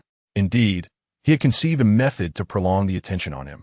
Through Aunt Wong's invitation, he could temporarily assume the role of an official representative tasked with screening unusual individuals. This way, he could better conceal himself amidst the crowd. After all, who would suspect an inspector? People would subconsciously accept him as ordinary and untroubled. After finishing dinner, Yu Sheng descended to dispose of the trash, spotting Aunt Wong engaged in conversation with a few others. She noticed him too, and they exchanged waves. Back home, Yu Sheng completed his evening routine early and settled onto the sofa, lost in thought. Given the experience from previous outbreaks, it took weeks to account for an entire city's population. Unless the relevant departments invested substantial resources, it seemed Yu Sheng could gain significant time. Perhaps it was best to sleep for now. The countdown ticked coldly onward. The next day, sunlight streamed through the blinds of the clinic's office. casting alternating patterns of light and shadow on the floor. After finishing the morning appointments as usual, Yu Sheng, holding a printed leave application, knocked on the door of Director Zhou's office. "Come in," came the steady voice from within. Yu Sheng entered, wearing a smile that perfectly blended a hint of shyness with anticipation. "Director Zhou, may I have a moment of your time?" Director Zhou looked up, adjusting his gold-rimmed glasses. Upon seeing Yu Sheng, his tone softened. "Dr. Yu, what can I do for you?" "It is as follows, Director." Yu Sheng sincerely handed over his leave application with both hands, expressing, "I would like to request a week's annual leave. I understand the timing may be a bit urgent, but I hope you can approve it." Director Zhou accepted the leave request and glanced over it. The reason for the leave was clearly stated. "My girlfriend is on a work assignment, and maintaining our relationship requires face-to-face meetings. Hence, I am applying for leave to visit her." The duration requested was 7 days. Director Zhou's brow furrowed slightly. He placed the leave request down and looked at Yu Sheng, his tone imbued with the concern of an elder and the caution of a superior. "Xiao Yu, I understand that it can be challenging for young people to maintain a long-distance relationship. However, a week off might be a bit excessive, don't you think? Moreover, you are aware of the current situation at the clinic. Appointments are quite full, and several long-term patients are in critical phases of their treatment. A sudden change in doctors may affect the effectiveness of their therapy." He leaned back slightly, hands crossed on the table, adopting a somewhat troubled demeanor. "Can you perhaps manage to overcome this? Or shorten it to a day or two? While visiting your girlfriend is undoubtedly important, it is not an emergency akin to a direct relative being gravely ill." At once, disappointment and a hint of struggle appeared on Yu Sheng's face. He lowered his head slightly, unconsciously pinching the hem of his shirt, resembling a young man somewhat embarrassed after being rebuffed by his superior over personal matters. "Director, I understand the clinic's difficulties and recognize that my reason might not sound entirely compelling. However, we have only recently started dating, and she will be away for several months. I am genuinely worried. Nevertheless, you are right. Work is paramount." His demeanor perfectly reflected that of a young employee striving for time for love, yet forced to compromise with reality. He did not argue his case, nor express any dissatisfaction. He merely revealed his disappointment at the right moment and returned the decision-making power to his superior. Seeing his expression, Director Zhou's tone softened further. He comforted, "Xiao Yu, I understand your feelings. However, work is foundational. While relationships are indeed significant, they must also be approached with the right methods. With today's advanced communication technology, isn't it just as effective to have video calls every day? Once this busy period passes, or perhaps during a weekend, making a short trip to see her is certainly feasible. Can you manage to endure this?" "Yes, I understand, Director. I apologize for the inconvenience." Yu Sheng took a deep breath, as if striving to regain his composure, nodded, and picked up the unapproved leave application. "I shall return to my duties now." "Very well. Go ahead. Do your best at work." Director Zhou nodded in satisfaction. Yu Sheng turned and left the office, gently closing the door behind him. The moment the door clicked shut, the remnants of disappointment vanished from his face. His gaze regained its usual calmness, and even the corners of his mouth curled into a barely perceptible smile. He had succeeded. He had never truly expected this leave request to be approved. A week's vacation for the purpose of visiting a girlfriend would likely face high rejection rates in any well-functioning institution. He had filled out a reason that was both genuine and somewhat fabricated, requesting an exaggerated duration, aiming to render the rejection both reasonable and justifiable. What he sought was precisely this outcome of the application being denied. Yesterday, he had told Aunt Wang of his intention to take leave to visit her. It would have been wonderful if the clinic had approved it. Today, he had substantiated that statement with his actions. When Aunt Wang or other neighbors inquired, he could naturally express a hint of helplessness. "Alas, I applied, but it was not approved. The director said work is too busy." Upon returning to his office, Yu Sheng casually discarded the voided leave application into the shredder. Listening to the faint sound of the paper being shredded, he maintained a tranquil demeanor. The next step was to coordinate with Aunt Wang for a home visit, infiltrating the ranks as an inspector. He needed to meticulously plan how to utilize this opportunity to better conceal himself amidst the increasingly turbulent undercurrents. Chapter 9. The home visit investigation begins Friday was the busiest day of the week at the clinic. From the first visitor suffering from anxiety disorders due to workplace pressure in the early morning to a woman ensnared in emotional turmoil. followed by a middle-aged father in anguish over a fractured parent-child relationship. One appointment after another filled his schedule. This high-intensity work brought about a degree of mental fatigue for Yu Sheng. As closing time approached, he bid farewell to the last scheduled visitor and leaned back in his chair, rubbing his temples. He intended to brew a cup of instant coffee to perk himself up and then organize that day's consultation records. Opening the drawer, he discovered that his stock of coffee packets was nearly depleted. He stood up, ready to fetch some from the public area at the front desk. Just as he stepped out of his office, he noticed Director Zhou and the front desk assistant, Xiao Lu, escorting a few individuals towards the exit. The individuals were clad in matching dark uniforms, the very personnel from Jingjing that Yu Sheng had previously encountered at the supermarket. Yu Sheng subtly slowed his pace, his gaze calm as it swept over them. He saw Director Zhou wearing a polite yet cautious smile, speaking softly with the leader of the Jingjing personnel, before personally opening the glass door to see them out. Once the door closed, it seemed as if Director Zhou sighed in relief, turning to Xiao Lu to relay a few more instructions before heading back to his office.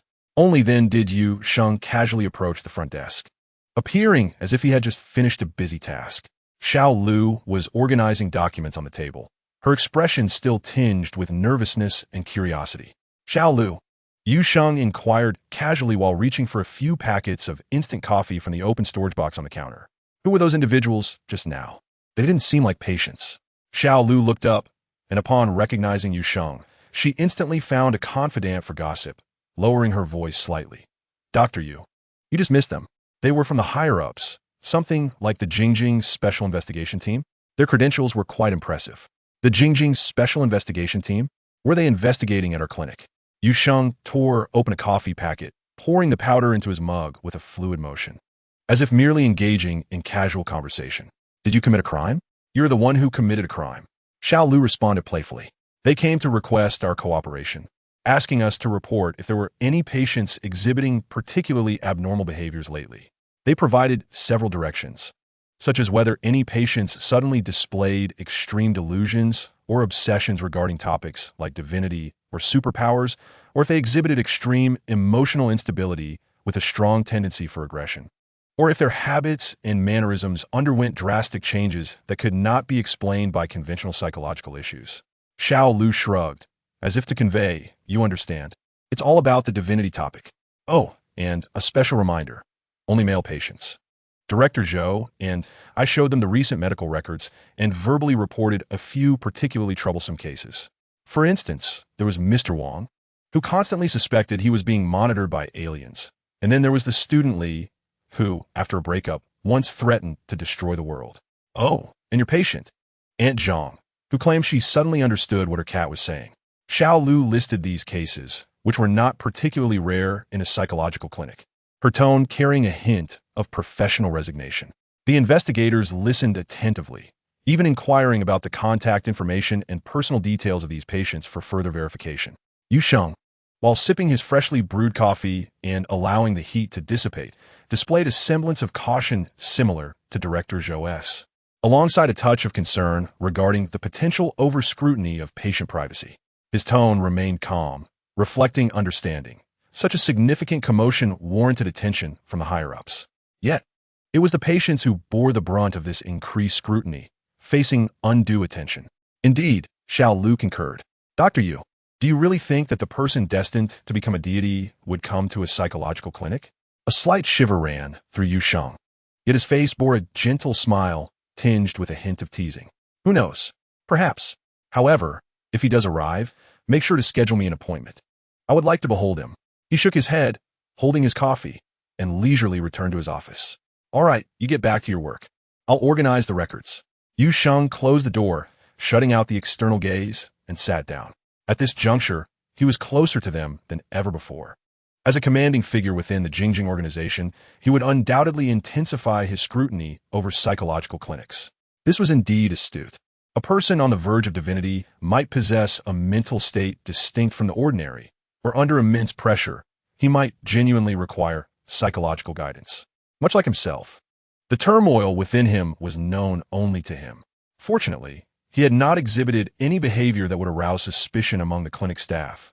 Otherwise, the Jingjing personnel might have already come to see him. Furthermore, through Xiao Lu's account, He learned that Jingjing's current screening focus seemed to lean towards overt abnormalities that align with traditional psychiatric diagnostic standards, such as delusions, mania, and behavioral disorders. After tidying up, Yu Sheng finished work for the day. Following the routine of countless Friday nights past, he first visited the supermarket to purchase some groceries, then returned to his apartment, donned an apron, and commenced preparing a simple dinner: stir-fried vegetables and a portion of pan-fried chicken breast, accompanied by rice. He ate swiftly, yet without haste, as he calculated that Aunt Wang might very well come knocking that evening. True to his expectations, no sooner had he set down his utensils than the doorbell rang. Confirming through the peephole that it was Aunt Wang, he immediately donned a warm smile and opened the door. Aunt Wing, come in. Have you eaten? I have. Aunt Wang waved her hand, standing at the threshold, her speech somewhat hurried. Shall you? We have received a notification. We will gather at the community property hall at 8 o'clock for home visits. Prepare yourself, and remember to bring a pen and notebook. We may need to record some information. All right? Annie, I'll be ready in a moment. After delivering her message, Aunt Wang left in a flurry. Yu Sheng quickly cleared the table, washed his face, grabbed a simple notebook and a pen from his desk, glanced at the time, and headed towards the property hall. He did not walk directly there, but approached from a distance, spotting several individuals gathered under the light at the entrance. Aunt Wang, the property manager, and two Jingjing personnel clad in familiar dark uniforms stood there. Upon seeing them, Yu Sheng's eyes brightened, prompting him to break into a light jog, intentionally quickening his breath. When he reached the group, he slightly bent forward, resting his hands on his knees, feigning a few breaths of exertion, his face displaying a mix of apology and the urgency of being late. I hope I'm not late, Aunt Wang. You're not late. Aunt Wang replied quickly. Take it easy, shall you? We have time. Look at you running. She turned to introduce him to one of the more stern-looking Jingjing personnel, presumably the leader. Captain Wang, this is Yu Sheng from our community, the psychologist I mentioned. Shall you? This is Captain Wang, who is overseeing our Area S operations. Yu Sheng straightened up, though his breath had yet to fully settle. He endeavored to appear composed. He extended his hand towards Captain Wang. Hello, Captain Wang. I am Yu Sheng. Captain Wang shook his hand, his palm dry and firm, his gaze sweeping across Yu Sheng's slightly flushed face and the subtle rise and fall of his chest. Dr. Yu, thank you for your efforts. However, you might want to improve your fitness. It's not acceptable to be winded from a short jog. His words carried a tone of admonition, yet lacked malice. Yu Sheng's face displayed a hint of embarrassment as he smiled in agreement. Yes, I've been quite busy with work lately, and haven't had much time to exercise. I will pay attention to that moving forward. As everyone gathered, Aunt Wang and the property manager led the way. Captain Wang and another Jingjing team member followed closely behind, while Yu Sheng naturally walked beside Captain Wang, slightly behind him, demonstrating respect while facilitating communication. During their walk, Yu Sheng took the initiative to engage in conversation. Captain Wang, speaking of, this afternoon our clinic also had several of your department as colleagues visit, requesting us to report any recent behavioral abnormalities among our patients. Captain Wang kept his gaze forward, nodding slightly. Yes, a unified directive. Every potential avenue for revealing abnormalities must be explored. He continued to list a few typical cases, such as those with delusions of being monitored, individuals with extreme emotional instability, and those claiming to suddenly understand animal speech. He recounted these as if reporting on work matters. Captain Wang seemed unfazed by this, simply stating, these screenings should have been initiated earlier, but most of our personnel have been temporarily reassigned from other regions. And coordination takes time. From other regions? Yu Sheng expressed mild surprise and confusion. Is it not feasible for local colleagues to handle this? His inquiry was cautious, seemingly stemming from genuine curiosity. Captain Wang glanced at Yu Sheng, appearing unbothered by the fact that this outsider was privy to some of the internal details. He succinctly explained, all official investigation personnel, whether local to Jing'an or with a long-term residency history, have been placed on mandatory leave and are under supervision. Once this matter is resolved, normal operations will resume. I see. This was a measure to mitigate internal risks. Yet it also implied that the Jingjing personnel brought in from outside would likely lack familiarity with Jing'an, which might present an opportunity for him. Yu Sheng immediately donned an expression of understanding and support, nodding earnestly. That makes sense. It's very thoughtful. I hope we can identify that individual soon so that everyone can return to a peaceful existence. He sighed, his tone imbued with the hopes of an ordinary citizen. And then, seemingly unable to suppress his curiosity, lowered his voice slightly to ask, "Captain Wang, to be honest, is there any truth to this notion of becoming a deity? It sounds utterly unbelievable." Captain Wang's expression remained unchanged, though his gaze appeared somewhat profound. There is much heated discussion internally. Currently, there is no scientific basis to validate the existence of a deity. More importantly, we cannot predict how an individual's ascension to divinity might influence human society. Whether it brings fortune or calamity remains uncertain. His tone was marked by a bureaucratic rigor, revealing the upper echelon's cautiousness and even concern regarding this matter. Yu Sheng nodded thoughtfully, refraining from further inquiry. As their conversation unfolded, they arrived at the first unit of their target building. Aunt Wang stepped forward and rang the doorbell. The home visits had officially commenced.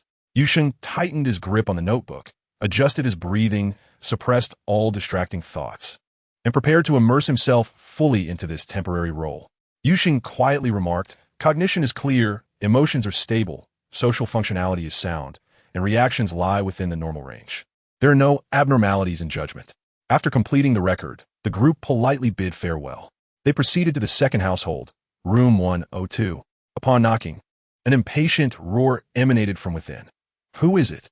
At this late hour, the door was flung open, revealing a burly man in a tank top, his face marked by excess flesh, emanating a strong odor of alcohol. "We are from the community and property management, conducting a home visit," Wang Dama began, but was quickly interrupted. "Home visit, my foot." The man glared, spitting in his anger. "Do you have the audacity to show your faces? I refuse to pay the management fees. My lights have been broken for half a month with no repairs, and why can't I park? What are you doing? What nonsense are you up to now?"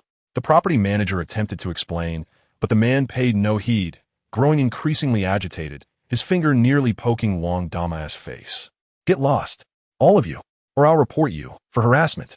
Just as he seemed poised to shove them away, Captain Wang stepped forward with the swiftness of lightning, skillfully deflecting the man's arm with one hand while the other pressed firmly on his shoulder, applying just enough force. The other Prism team members swiftly closed in, encircling him. "Sir, please remain calm. We are executing our duties as mandated by law. Cooperating with our investigation is a civic obligation." Captain Wang's voice, though not raised, resonated with an undeniable authority. "If you continue to obstruct our duties, we shall take necessary measures."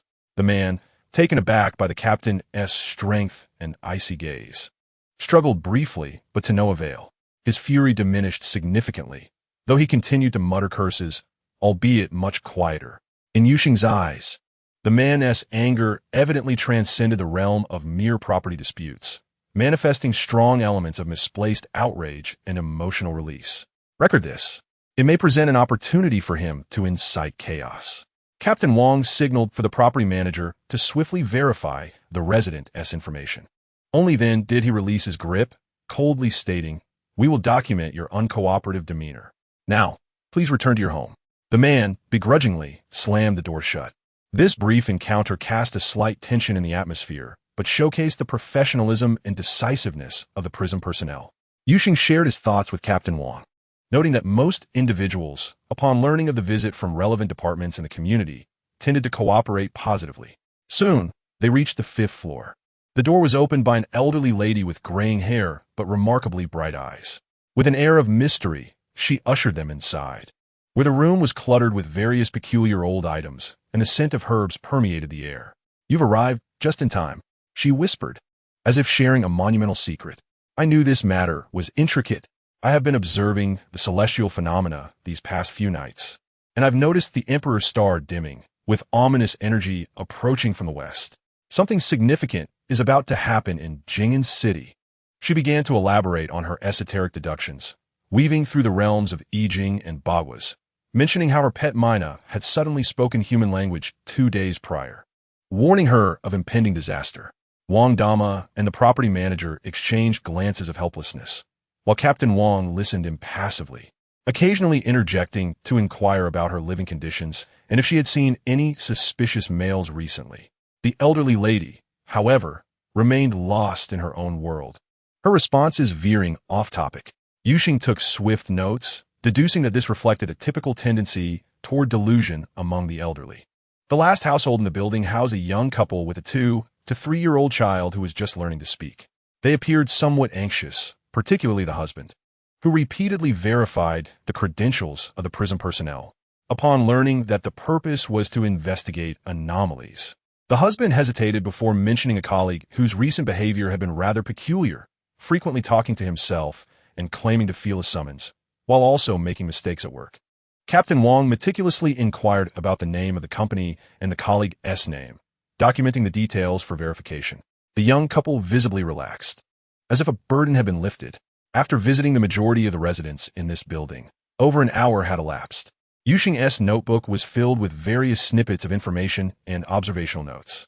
He conducted himself with diligence, occasionally offering psychological insights on the residents' reactions in hushed tones, presenting an air of professionalism and engagement. Captain Wong seemed satisfied with his performance.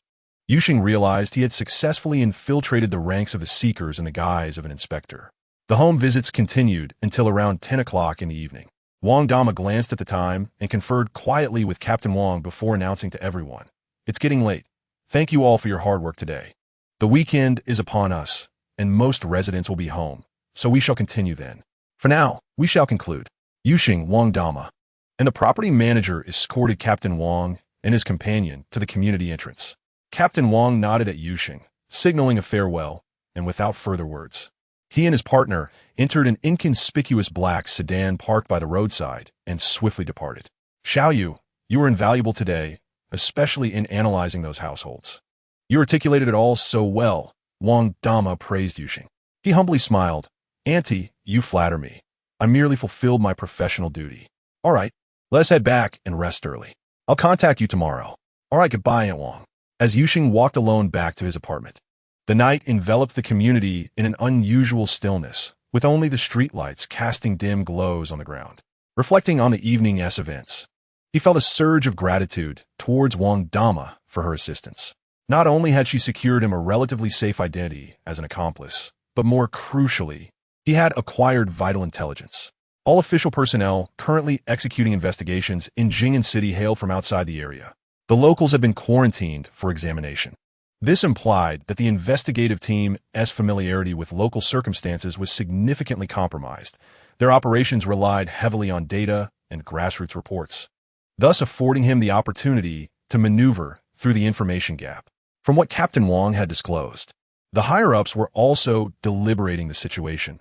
Whether it was a blessing or a curse remained uncertain, suggesting a prevailing skepticism and wariness towards the notion of deification, likely leaning towards a negative evaluation. This information was far more lucid than his previous blind speculations. Returning to his apartment, after completing his evening routine, Yu Sheng lay in the darkness, sleep eluding him. The countdown in the upper right corner glimmered faintly in the gloom. 83, 11:57, 17. His thoughts drifted back to the incident itself. Nearly 20 days had passed, 1/5 of the time allotted. The only clues revealed were Jing'an City and males. With close to 10 million males in Jing'an City, attempting to pinpoint the individual based solely on these two clues was akin to searching for a needle in a haystack. Even if someone exhibited abnormal behavior, what would be done? Direct execution? That involved 1 million people. If it were merely this, then the so-called hunt would not impose the monumental pressure one might imagine upon any mentally sound adult who is somewhat prepared. It would be entirely feasible to carefully conceal oneself and navigate through this. Not to mention Yu Sheng. This was illogical. The divine fire sequence had endowed him with astonishing learning capabilities, enhanced physical strength, intelligence, and heightened perception. Was it merely to engage in a moderately challenging game of hide-and-seek for 100 days? This made no sense. The enhancements seemed more aligned with preparing for a far more extreme and brutal scenario. His instincts, along with his augmented logical reasoning, informed him that the current calm was likely just the tranquility preceding a storm. As the countdown progressed, circumstances would inevitably alter. With this realization, the fleeting sense of relief Yu Sheng had derived from acquiring intelligence and successfully masquerading vanished without a trace. He must not grow complacent simply because he can manage the present circumstances. It is imperative to assume the worst-case scenario may occur. These 20 days resemble a novice's grace period, or perhaps a time for him to accumulate initial capital and skills. The true test, it seems, lies ahead. Yu Sheng closed his eyes Choosing to ignore the chilling countdown, and instead revisited his survival plan in his mind, contemplating areas that could be strengthened or supplemented. Time is of the essence. He must make the most of each seemingly tranquil day, gathering sufficient strength for the impending, increasingly fierce storm. Chapter 11. Recent contact. On Monday morning. During the weekend, Yu Sheng devoted nearly all his daylight hours to assisting Wang Dama and Wang Dui in their home visitations. He conducted himself with professionalism and patience, employing psychological knowledge to aid in screening and assessment, further solidifying his image as amicable yet physically frail in the eyes of the personnel from the prism. To express gratitude for his assistance, Wang Dama prepared a sumptuous dinner on Sunday evening and invited Yu Sheng to partake. The atmosphere was cordial and imbued with the warmth of neighborly affection, allowing Yu Sheng's taut nerves to relax somewhat. On Monday, Yu Sheng had a sudden whim, deviating from his usual routine. He opted to drive his seldom-used vehicle to work instead of taking the subway. This was not premeditated, but rather an impulsive decision. The morning was spent immersed in consultations and reports. At noon, while he was engrossed in organizing a complex case report, he lost track of time. As the clock silently struck 12, the familiar glow of the personal countdown flickered above him. Suddenly, the familiar, global mandatory switch descended. The office computer, mobile phone, and the waiting room's television screen were instantly engulfed in profound darkness, accompanied by a golden countdown. The glaring text on the third line seared itself into everyone's vision. Clue 3. Age between 20 and 40. The chilling global announcement echoed like a death knell, reverberating in consciousness. 20 to 40 years old. Male. Yu Sheng's hand, gripping the mouse, froze mid-air while his mind raced at high speed. The number of males in Jing'an who met these two criteria plummeted from 10 million to approximately 3 million. The scope was narrowing further. Almost simultaneously, a new, clear stream of thought accompanied by the unlocking of abilities flooded into his mind. New clue detected. Advanced powers unlocked. Current unlock. Hypnosis. Ineffective on professionals. There were no tutorials, no explanations. The knowledge, techniques, and energy dynamics related to hypnosis were understood and mastered as if they were innate instincts. He instantly grasped how to influence, guide, and even, to a certain extent, control the subconscious of others through language, gaze, gestures, and even mental vibrations. However, this skill must be wielded with caution, as it may provoke resistance in some individuals. Thus, it is best employed in situations where the other party is on the brink of psychological collapse. He swiftly assessed the situation. 8 billion, 20 million, 10 million, 3 million. Although the target number had diminished, it still represented a vast figure relative to precise identification. This clue, like the previous two, did not yet pose a direct, imminent threat to him. However, with the next clue announcement, it would likely mark a turning point. The authorities would no longer resort to home visit investigations. He let out a quiet sigh of relief, resolved to maintain his routine as Yu Sheng, leaving no trace of suspicion. He planned to temporarily set aside work for lunch and listen to the public's reactions to this new clue. Exiting the office and entering the reception area, he observed Director Zhou speaking gravely with the front desk assistant, Xiao Lu. Upon noticing Yu Sheng, Director Zhou immediately called him over. "Doctor, you just in time. Please do not rush to leave after work this evening."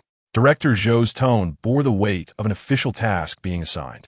Yu Sheng's heart skipped a beat, though his expression conveyed an appropriate mix of curiosity and concern. "Director, is there something amiss? We just received a call from the relevant department. Specifically, that special investigation team that came before. What was it called, Prism?" Director Zhou lowered his voice slightly. "They have requested us to compile and report the information of all employed staff aged 20 to 40. They will send someone over this evening and may wish to understand certain situations in person." Yu Sheng felt a wave of confusion wash over him, his heart tightening as if gripped by an invisible hand. Specifically targeting employees aged 20 to 40? So soon, they had narrowed it down to specific units? Had they uncovered some clue, prompting them to initiate more detailed cross-referencing and scrutiny?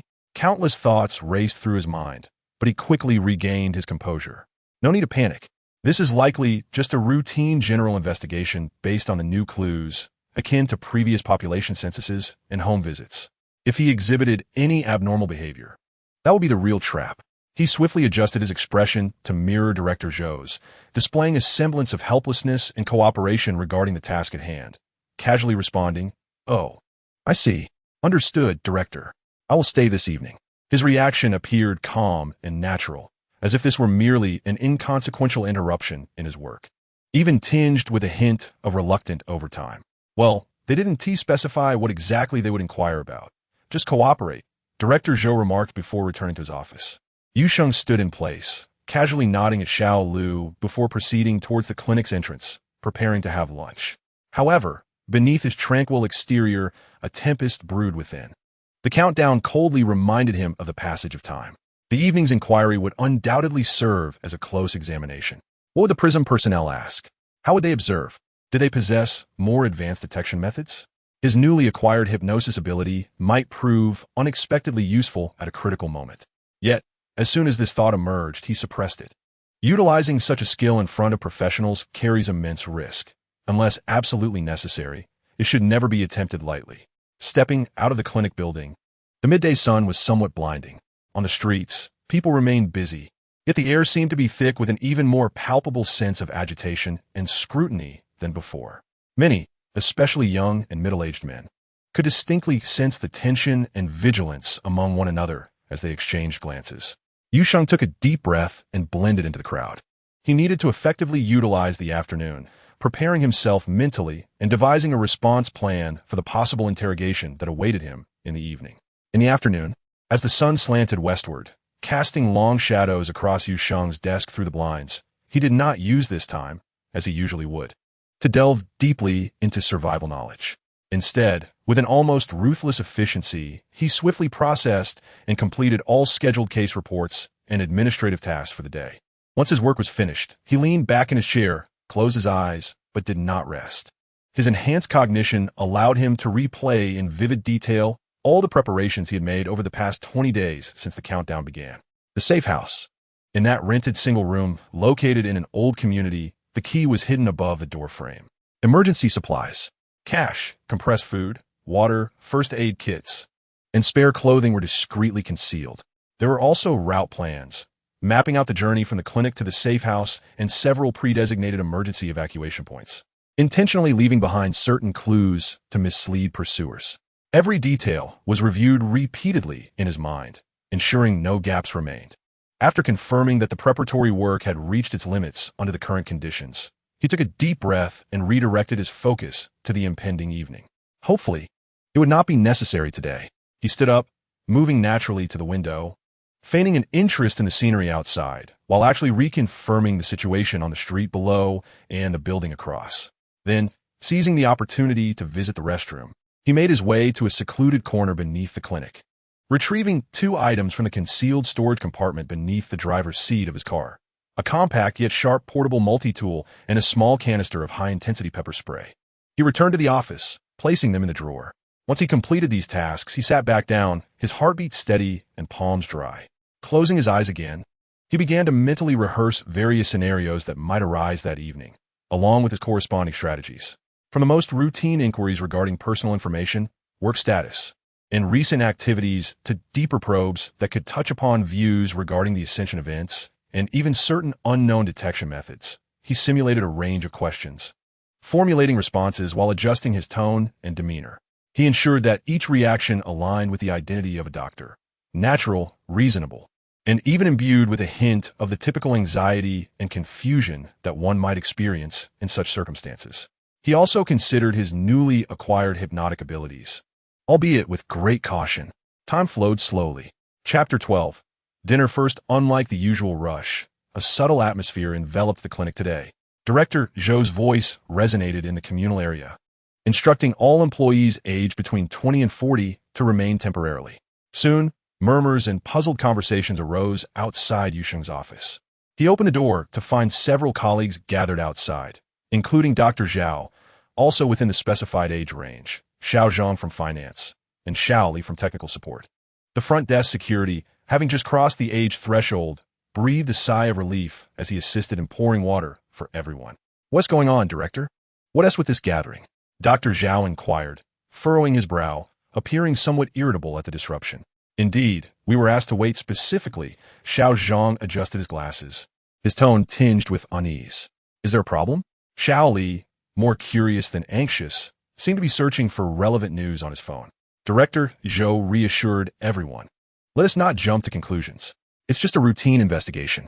Our files have been submitted, and they might just be here to gather some information and follow through with the process. Please be patient. It should be quick. Yu Sheng mingled with the crowd, wearing an expression similar to his colleagues, an amalgamation of resignation, curiosity, and a touch of impatience. He echoed Dr. Zhao's sentiment, saying, "Yes, I hope it concludes swiftly. I have some matters to attend to this evening." His tone was casual, seamlessly blending into the group of employees compelled to stay late. He chose not to remain isolated in his office, but instead sat with Dr. Zhao and the others in the communal lounge area. Occasionally, he engaged in their light-hearted chatter, with the conversation inevitably drifting from the evening's investigation to the Ascension events and the recently disclosed age criteria. 20 to 40, it's quite a broad range. Shaoli commented while scrolling through his phone. We all fit within that bracket. Dr. Zhao joked, perhaps the future deity is among us? Xiao Zhang immediately gestured nervously. Dr. Zhao, please don't jest. Such humor is inappropriate. Yu Sheng chuckled lightly, adopting a nonchalant tone.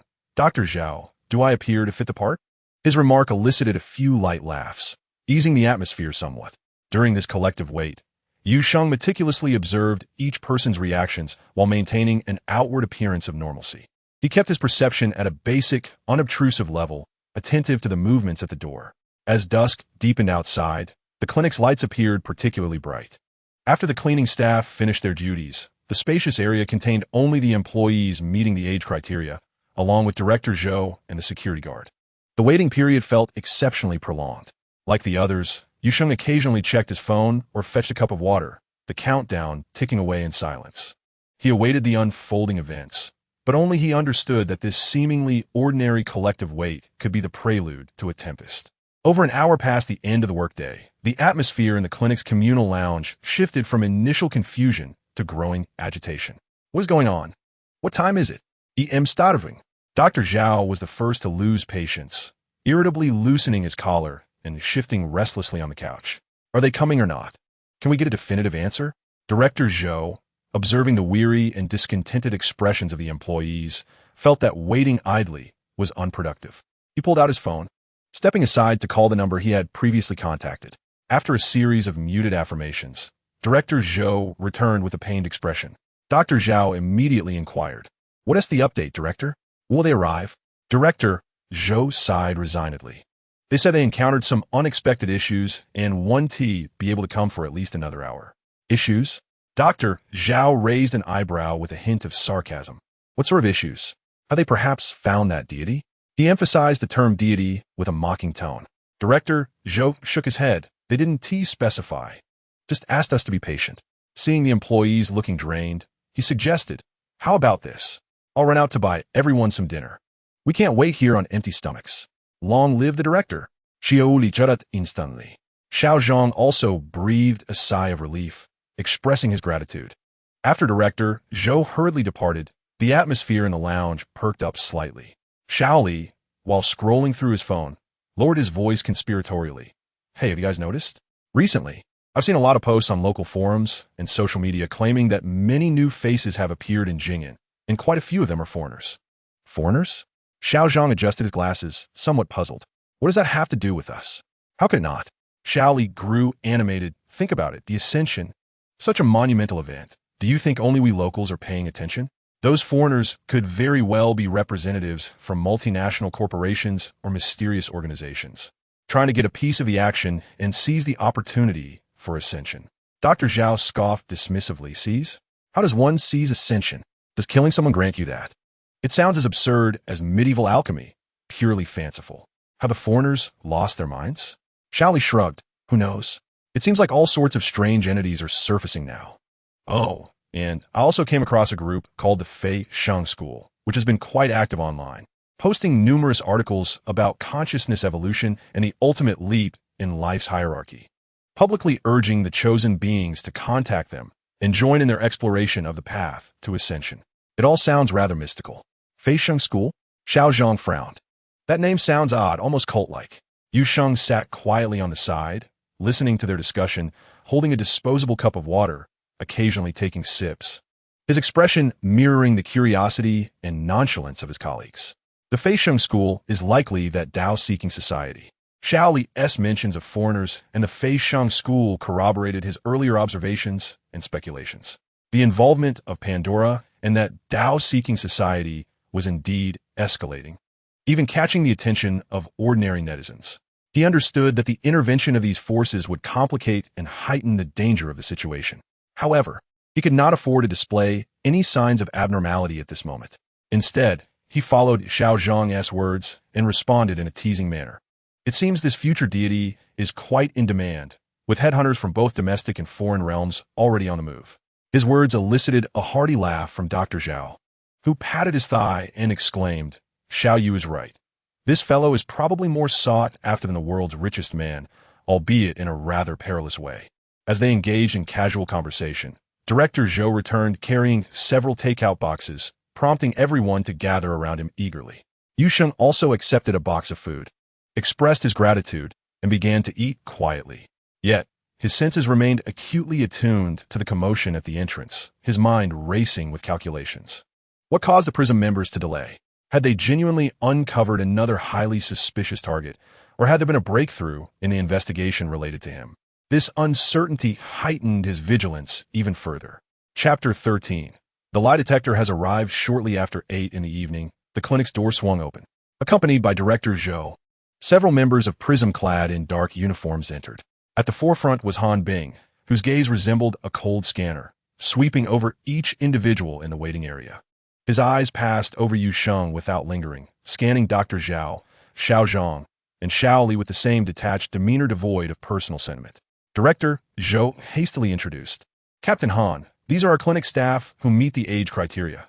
Dr. Yu Sheng. Dr. Zhao Han Bing raised a hand slightly, signaling Director Zhou to cease. He did not approach anyone, but stood centrally in the waiting area, hands clasped behind his back, his posture as erect as a pine tree, naturally becoming the focal point of attention. He did not commence the usual inquiry immediately. Instead, he spoke in a calm, yet penetrating voice, as if stating a fact or casting a lure. "We know that individual, the chosen deity, resides in Jing'an City, is male, and aged between 20 and 40. His gaze gradually swept across each face, including Yu Sheng's. He might be well concealed, indistinguishable from an ordinary person." He paused momentarily, allowing the weight of his words to settle in everyone's hearts before his tone shifted to one of heightened pressure, his eyes like blades, fixing on Dr. Zhao, Yu Sheng, Xiao Zhang, and Xiao Li, addressing each person with the same inquiry. "Look at me, answer me. Is it you?" Dr. Zhao was taken aback by this sudden, almost absurd accusation. His face flushed with indignation as he nearly leaped to his feet, exclaiming, "What kind of international joke is this? Me? I'm busy as a dog every day, and now I'm supposed to be a deity? Do I look like one?" Han Bing regarded his agitated reaction with an impassive expression, shifting his gaze moments later. When that piercing stare locked onto Yu Sheng, and he heard the question, "Is it you?" his heart involuntarily contracted. However, he was mentally prepared, aware that this was a non-discriminatory attack. His face instantly mirrored the surrounding atmosphere of astonishment and disbelief. Tinged with a hint of helplessness from being embroiled in trouble, his voice slightly elevated in surprise. "How could this possibly be me? This is ludicrous." His reaction echoed Dr. Zhao's, imbued with the absurdity of being unjustly accused. Han Bing's gaze lingered on his face no longer than it had on Dr. Zhao's. Moments later, it shifted away. Xiao Zhang, being timid, turned pale at the inquiry, his hands flailing as he stammered, "And no, it's not me. Really, it's not me. I don't know anything." Xiao Li, equally bewildered, scratched his head and said, "Sir, if I had that capability, would I still be working here?" After a round of questioning, Han Bing received none of the intense reactions he sought beyond the ordinary. Each denial was expected, including Yu Sheng's. His expression revealed neither disappointment nor satisfaction. He simply resumed his official demeanor and said to Director Zhou, "Arrange a private room. We need to conduct formal inquiry records." He gestured casually, "Let us start with Dr. Zhao." The crisis seemed to pass for the moment. Han Bing, the hunting dog, employed a method of indiscriminate carpet bombing rather than precise targeting. He used the most direct and brutal approach to challenge each suspect's psychological defenses, observing who might betray even the slightest crack under such pressure. Yu Sheng understood that he had barely passed the test. Yet Han Bing clearly had not entirely dismissed his suspicions. The upcoming private inquiry would be the true trial. He had to summon all his focus to confront this extremely professional opponent, one who did not adhere to conventional methods. He had drawn Han Bing's attention not because he had confirmed anything, but simply because he happened to be on the suspect list. And Han Bing would not overlook anyone on that list. Dr. Zhao followed the PRISM member with the equipment into the temporary inquiry room. Once the door closed, the remaining three in the waiting area dared not breathe, only able to faintly hear muffled voices from within. 10 minutes later, the door opened. Dr. Zhao emerged, his demeanor markedly different from when he entered. The impatience and irritability he had shown earlier had vanished. His complexion appeared somewhat pale, and beads of sweat glistened on his forehead. His gaze seemed distant, avoiding contact with anyone as he walked straight to his previous seat, collapsing into it and gulping down several mouthfuls of now cold water. Technician Xiao Li could not help but ask softly, "Dr. Zhao, how did it go?" "What do they ask?" Dr. Zhao appeared not to hear, and after a moment, exhaled heavily, muttering under his breath, "Damn, that was intense. That guy and that machine," he shook his head, seemingly reluctant to elaborate. Yet the exhaustion and tension that felt as if he had been scrutinized from the inside out was palpable to everyone present. Xiao Zhang's complexion turned even paler, and technician Xiao Li also withdrew his previous playful demeanor. Yu Sheng observed Dr. Zhao's reaction closely, his heart sinking. Unbeam's interrogation, coupled with the pressure of the lie detector, was evidently impactful. This gave him a more visceral understanding of the situation he was about to face, and his nerves tightened further. At that moment, the PRISM member appeared at the doorway, his gaze landing on Yu Sheng. "Dr. Yu, please." The moment had finally arrived. Yu Sheng took a deep breath, striving to maintain a facade of composure while allowing some of the tension similar to Dr. Zhao's regarding the unknown process to show. He stood, nodded to Director Zhou and his colleagues as if to encourage himself, and followed the member into the inquiry room. The room was simple, furnished with a table and 2 chairs. Han Bing was already seated at the main position, while the member began to connect the equipment with practiced ease. It was indeed a lie detector. "Dr. Yu, please take a seat." Han Bing indicated the chair across from him, his tone flat. "This is routine. Please cooperate." Yu Sheng nodded, feigning some nervousness, a reaction any normal person would exhibit in the presence of a lie detector. He complied as the member attached sensors to his fingertips, fitted a chest respiration sensor, and affixed skin conductance electrodes. The cold touch heightened his awareness. With the equipment ready, the indicator lights illuminated. Han Bing opened a folder in his hands, which appeared to contain Yu Sheng's basic information. "Yu Sheng, yes. Do you reside in Jing'an City?" "Yes." "Is your gender male?" "Yes." "Is your age between 20 and 40? "Yes." With a few foundational questions, Yu Sheng's physiological parameters remained steady. The lie detector's readings showed only minor fluctuations. Chapter 14. The turbid water plan. Han Bing raised his head, his gaze piercing. "Are you aware that you are the individual destined to become a deity in 100 days? Yu Sheng's face reflected only absurdity and helplessness. His tone tinged with impatience from the repeated questioning. "I don't know. This is too ridiculous." The physiological curve exhibits a slight peak, followed by a rapid decline, consistent with a normal stress response when confronted with absurd inquiries. "Over the past 20 days, have you perceived any unusual changes in your physical or mental state?" This question is exceedingly perilous. Yu Sheng refrains from contemplating enhancements and capabilities, focusing instead on the term unusual. He responds with a tone of recollection and affirmation, stating, "Aside from feeling somewhat anxious due to the global announcement and occasionally experiencing poor sleep, there have been no other unusual changes." He deftly steers the discussion towards a normal anxiety response. The curve remains steady. "Have you ever attempted to conceal your whereabouts or prepare multiple safe havens?" A jolt of apprehension strikes Yu Sheng as thoughts of safe houses and escape routes flicker through his mind. He immediately retorts with a hint of self-deprecation, saying, "Conceal my whereabouts? Prepare safe havens? I'm a psychiatrist, not a spy. My daily routine consists of home, clinic, gym, and perhaps a trip to the supermarket." He presents a truthful and verifiable daily trajectory. The curve stabilizes once more. Han Bing leans slightly forward, intensifying the pressure, lowering his voice, and articulating each word carefully. "Look in my eyes. Tell me, if given the chance to relinquish this so-called divine qualification in exchange for eternal safety and immense wealth. Would you accept? Yu Sheng's mind processes this query in a fraction of a second. A profound expression of confusion and struggle emerges on his face, as if he is wrestling to comprehend this hypothetical scenario. I do not know how to respond. This premise does not exist. I'm not that person. Hence, there is no notion of relinquishment. If we were to suppose an ordinary individual who would not desire to trade such an ephemeral concept for safety. Yet, this hypothesis is devoid of significance. Throughout his response, the polygraph curve exhibits no typical peaks indicative of deceit, save for the normal fluctuations arising from contemplation and emotional shifts. The room descends into a brief silence, punctuated only by the faint hum of the device. Han Bing gazes intently at Yu Sheng, then glances at the stable curve data on the screen. Moments later, he leans back in his chair and signals to his team member. That will suffice.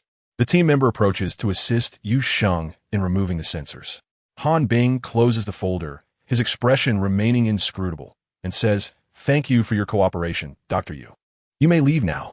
Should we require further assistance, we may contact you again." Yu Sheng rises, feeling his legs slightly tremble. Yet he strives to maintain a composed stride as he exits the inquiry room. The door closes behind him. Armed with enhanced psychological resilience, meticulous preparation, and foresight regarding Han Bing's probing strategies, he adeptly portrayed a somewhat unfortunate ordinary psychiatrist ensnared in the events. However, he is acutely aware that a hunter of Han Bing's caliber will not rely solely on machinery. Once the seed of suspicion is sown, it does not easily dissipate. He has merely passed this test for the time being. The individual inquiries of Xiao Zhang and Xiao Li soon conclude. When the last member of the PRISM team exits the inquiry room and nods to Han Bing, this nocturnal investigation is deemed complete. Han Bing utters no further words, and with efficiency, his team departs. The remaining few in the clinic, apart from Yu Sheng, visibly exhale with relief, tinged with exhaustion and a hint of trepidation. Dr. Zhao, with a dark expression, is the first to leave, followed hastily by Xiao Zhang and Xiao Li. Yu Sheng blends into the crowd, calmly retrieving his belongings. The knife and pepper spray he prepared went unused, which aligns with his expectations, representing the best outcome. Physical confrontation is a last resort.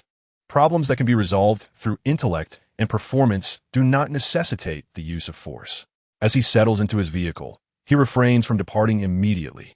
His heightened perception functions like an invisible radar, meticulously scanning the surrounding environment to ensure no tales are left behind before he smoothly ventures into the night. Upon returning to his apartment, he locks the door securely. Rather than leaning against the door to catch his breath, he strides directly to the center of the living room and stands still. His body is fatigued from prolonged concentration, yet his mind remains exceptionally alert and cold, akin to a finely tuned machine operating at high speed. He has successfully gained time. Before the next clue is revealed, he is likely to acquire a valuable buffer period. However, Han Bing's emergence and this highly targeted investigation have conveyed a clear message. He has been designated as a primary observation target by the PRISM. The previous strategy of remaining concealed within the city is yielding diminishing returns when confronted with the systematic scrutiny of state machinery. The opposing forces possess ample resources and patience, capable of identifying him through sustained observation, data analysis, and repeated high-pressure probing. Passive defense will inevitably reveal vulnerabilities. Yu Sheng approaches the window, slightly parting the curtains to let in the night breeze. He gazes at the city's dazzling yet cold lights, while the countdown in the upper right corner ticks silently away. Time is both his adversary and his weapon. He requires a more proactive strategy. A plan swiftly materializes in his enhanced mind, evolving and optimizing into the Muddied Waters plan. Based on Yu Sheng's observations over the past days, the current Jing'an city primarily comprises three factions.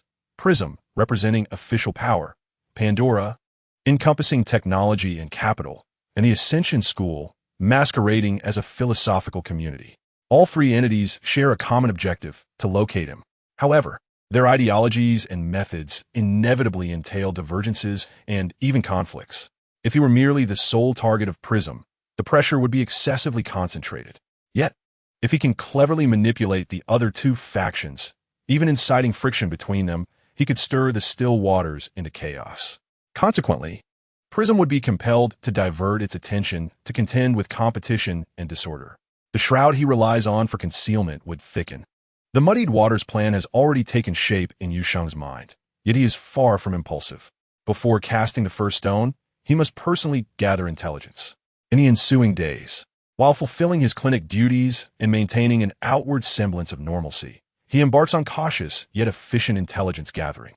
Over the weekend, Yu Sheng dons casual yet subtly refined attire, presenting himself as a young professional with a keen interest in technology, and makes his way to the city center. To the landmark office building hosting the Pandora Future Technology Summit. The venue buzzes with activity, futuristic holographic projections, and interactive devices captivating numerous attendees. Yu Sheng weaves through the crowd, his gaze calmly surveying everything. He does not queue for the seemingly enticing health experience stations. His heightened perception enables him to discern the data collection intentions lurking beneath. To be honest, he is also uncertain whether some of his genes or internal structures have been altered. His objective is to observe the individuals and operational dynamics of Pandora. He lingers near several technology demonstration stations, attentively listening to the explanations provided by Pandora engineers, occasionally posing professional yet discerning questions, showcasing his comprehension without drawing undue attention. He notes that these staff members are well-trained. Their enthusiasm belies a standardized process and precise rhetoric, as they adeptly guide participants, subtly extracting more personal information or preferences. Seizing an opportunity for close observation of a biological sensing device, Yu Sheng's perception acts like invisible tendrils, lightly brushing against the engineer operating the device. He captures a faint, barely perceptible weariness, coupled with an urgency driven by strict metrics. Internal competition at Pandora is fierce, with efficiency reigning supreme, and an insatiable thirst for results. This is a point he can exploit. They will pursue any intelligence that may grant them an edge over competitors with the fervor of sharks sensing blood.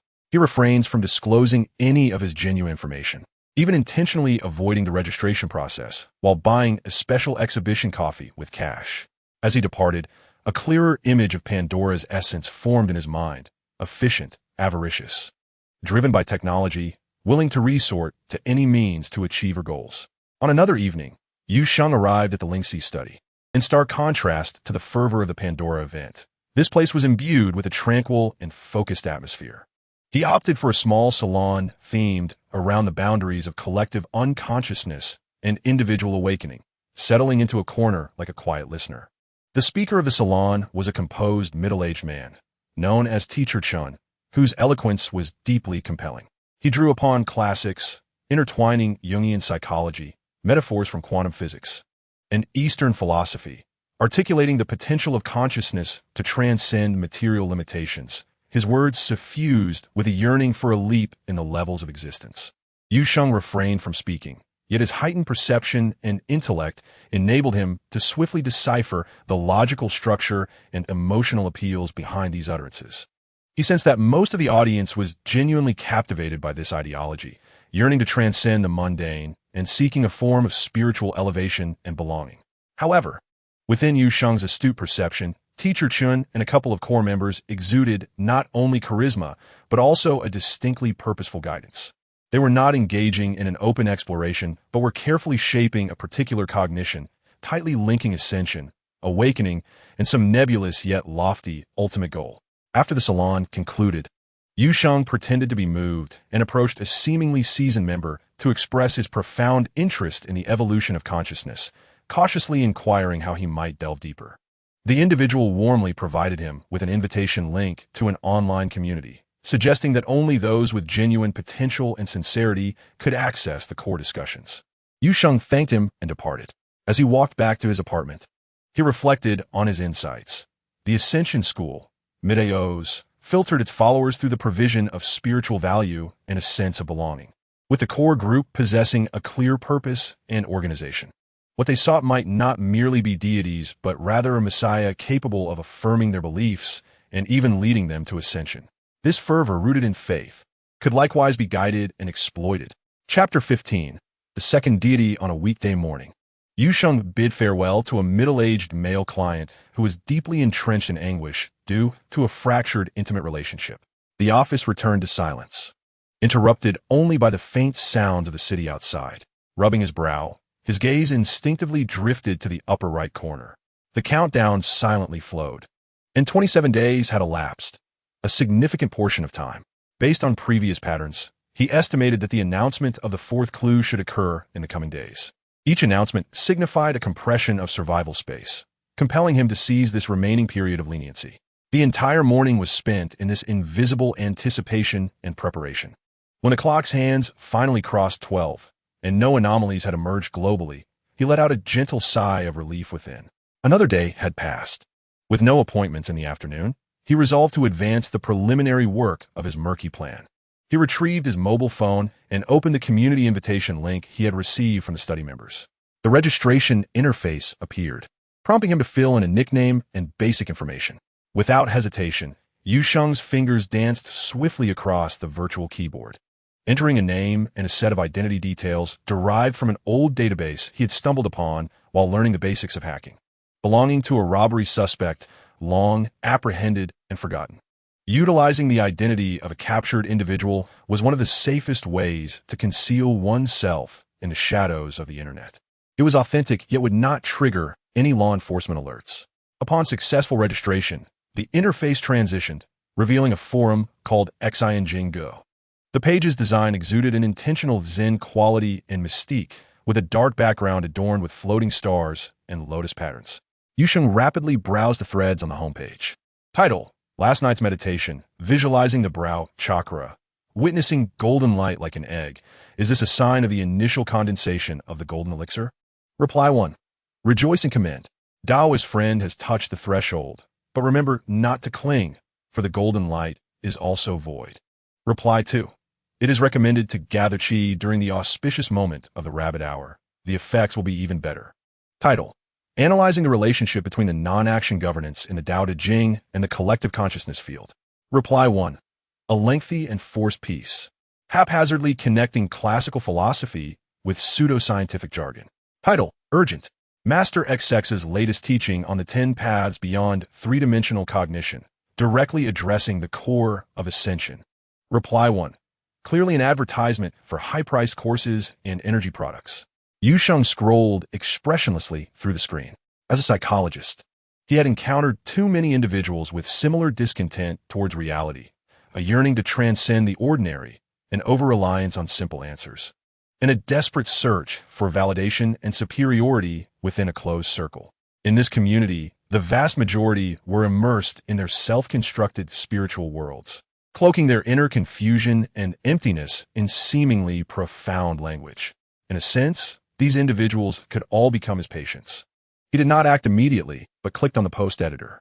His fingers hovered, and after a moment of contemplation, he began to type, composing a post.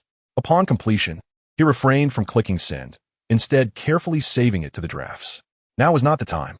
Exiting the editor, he prepared to continue observing when a clear voice from his assistant, Xiao Lu, interrupted. Dr. Yu, Ms. Jiang, who has a 2 o'clock appointment, has arrived. Yu Sheng promptly reined in all thoughts of clues, power, and conspiracies, swiftly donning the professional and warm expression of a psychologist. He turned off his phone screen, placed it in the drawer, then stood and walked towards the door. Upon opening it, he was greeted by a middle-aged woman, elegantly dressed, yet wearing a troubled expression. Yu Sheng offered a slight nod and a professional warm smile. Hello, Ms. Jiang, please come in. As the door opened, Yu Sheng observed his assistant Xiao Lu ushering in the distressed middle-aged woman. Dr. Yu, hello. The woman sat down across from him, her hands nervously clasped. Hello, Ms. Jiang. Please relax. Yu Sheng displayed a gentle, professional smile. What seems to be troubling you? Ms. Jiang took a deep breath, as if steeling herself. It's not me. It's my husband. He insists he is the one being hunted by the whole world, the one destined to become a deity. Yu Sheng's expression appropriately conveyed understanding and concern, encouraging her to continue. At first, I thought he was joking or that he was overwhelmed by work stress. Ms.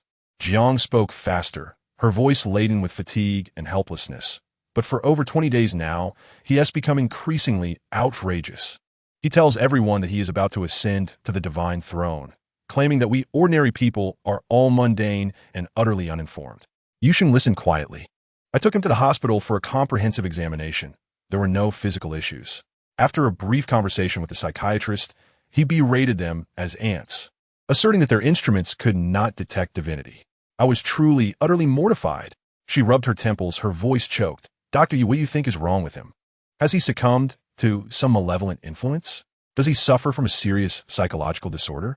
Yu Sheng patiently listened, waiting for her emotions to settle slightly before cautiously asking, aside from these behaviors and statements, has he exhibited any other abnormalities? For instance, tendencies towards aggression or self-harm? Not all. Ms. Jiang shook her head. He simply keeps talking, immersed in his own world, believing that no one understands him. Having resigned from his job, I find myself spending my days at home, delving into the concept of divine personification.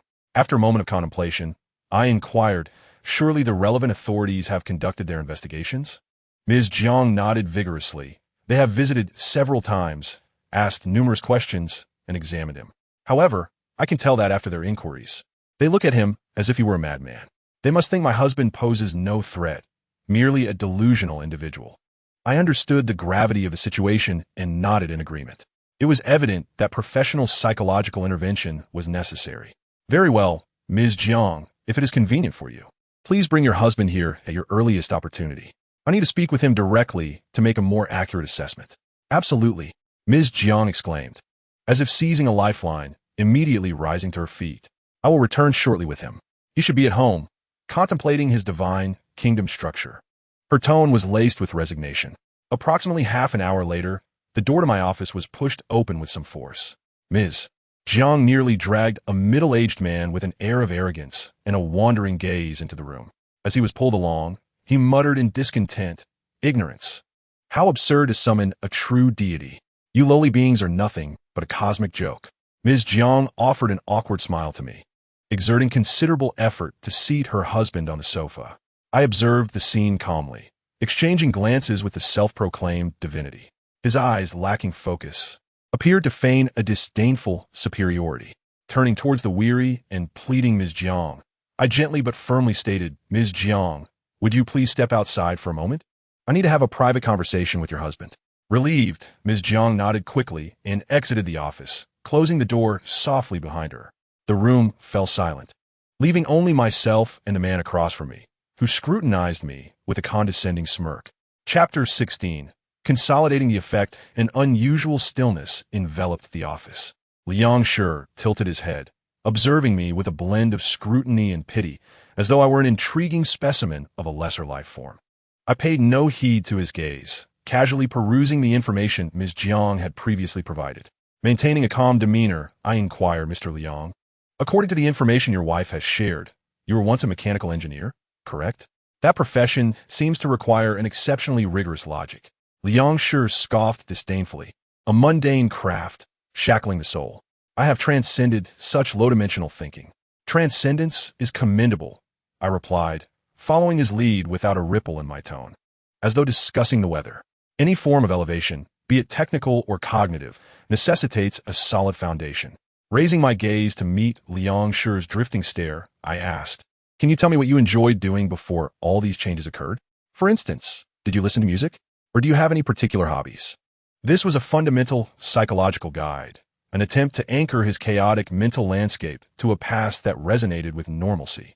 A fleeting flicker of confusion crossed Liang Shi's face, quickly overshadowed by more potent arrogance. Preferences? They are merely transient sensory stimuli. Even a deity requires a vessel, an identity, does it not? I interrupted him, my voice steady yet slightly slowed, imbued with a curious, guiding rhythm. My gaze intensified, as if a subtle light flickered deep within my irises, elusive yet captivating. This identity must be understood, even if only temporarily. Liang Shi paused, seemingly affected by the terms vessel and identity. His expression of resistance softened slightly, and he instinctively responded, "In the past, I would listen to classical music, Bach." I echo Bach, my tone gentle, savoring the word. There's a sacredness in order. It serves well as background music during periods of waiting. I skillfully connected his past preferences with his current delusions. "So, Mr. Liang, what troubles you now? Is it the inability of others to comprehend your experience? Or perhaps the uncertainties during the awakening of your power?" As I spoke, I rhythmically tapped my fingers on the desk, producing an almost inaudible sound. My gaze remained locked on Liang Shi's eyes, as if my presence possessed an invisible force. penetrating his scattered defenses and gently plucking the strings of his subconscious. I noticed a flicker of daze in his expression, as my words and the rhythmic tapping seemed to guide him into a trance-like state. Troubles? No, it is not troubles, Liang Shi's voice lowered, tinged with less agitation and more confusion. It is loneliness. They do not understand that the time has not yet come. They cannot perceive it. Time has not come. I echoed in the same tone, deepening the notion like an echo. Indeed, the true brilliance must blossom at the appropriate moment. Premature revelation only invites unnecessary interference. My words planted seeds within his psyche. You must wait, gather strength. Until then, maintaining silence is the utmost wisdom. Can you comprehend this wisdom, Mr. Liang?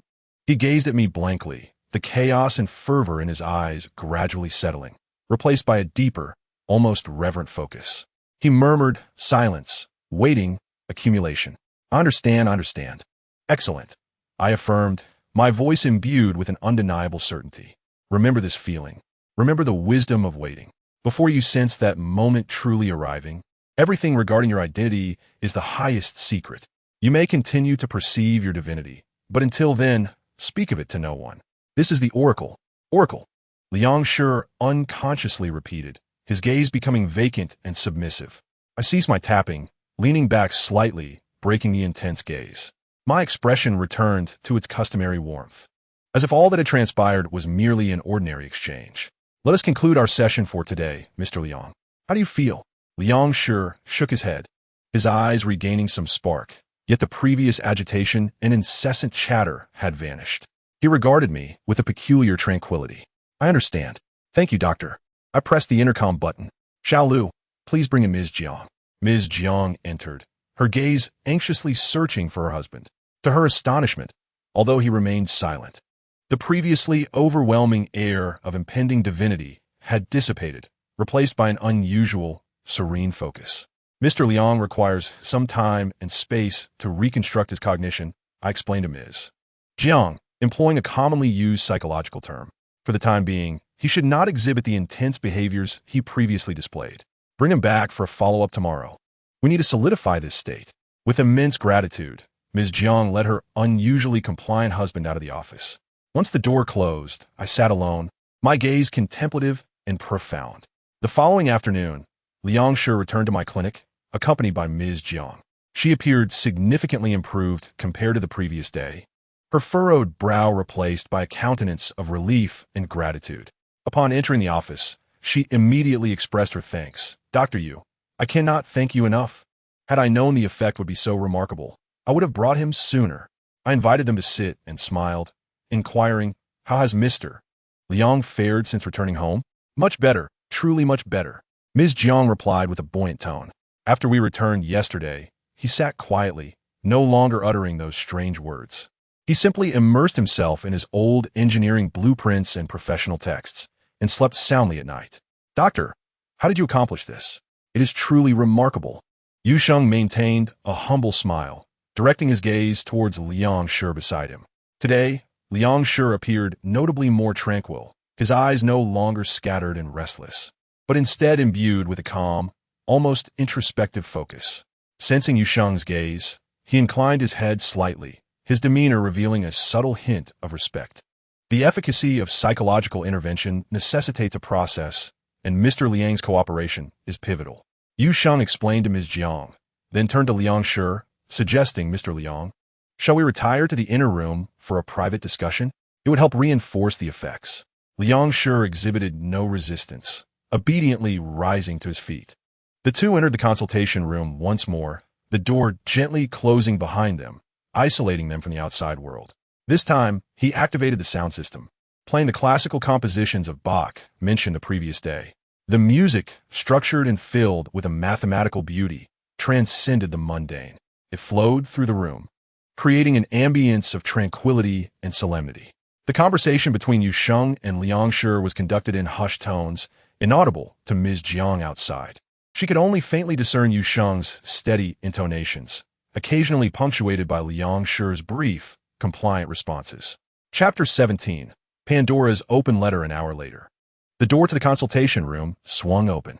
Liang Shi emerged first, his expression still placid, even more resolute than when he had entered.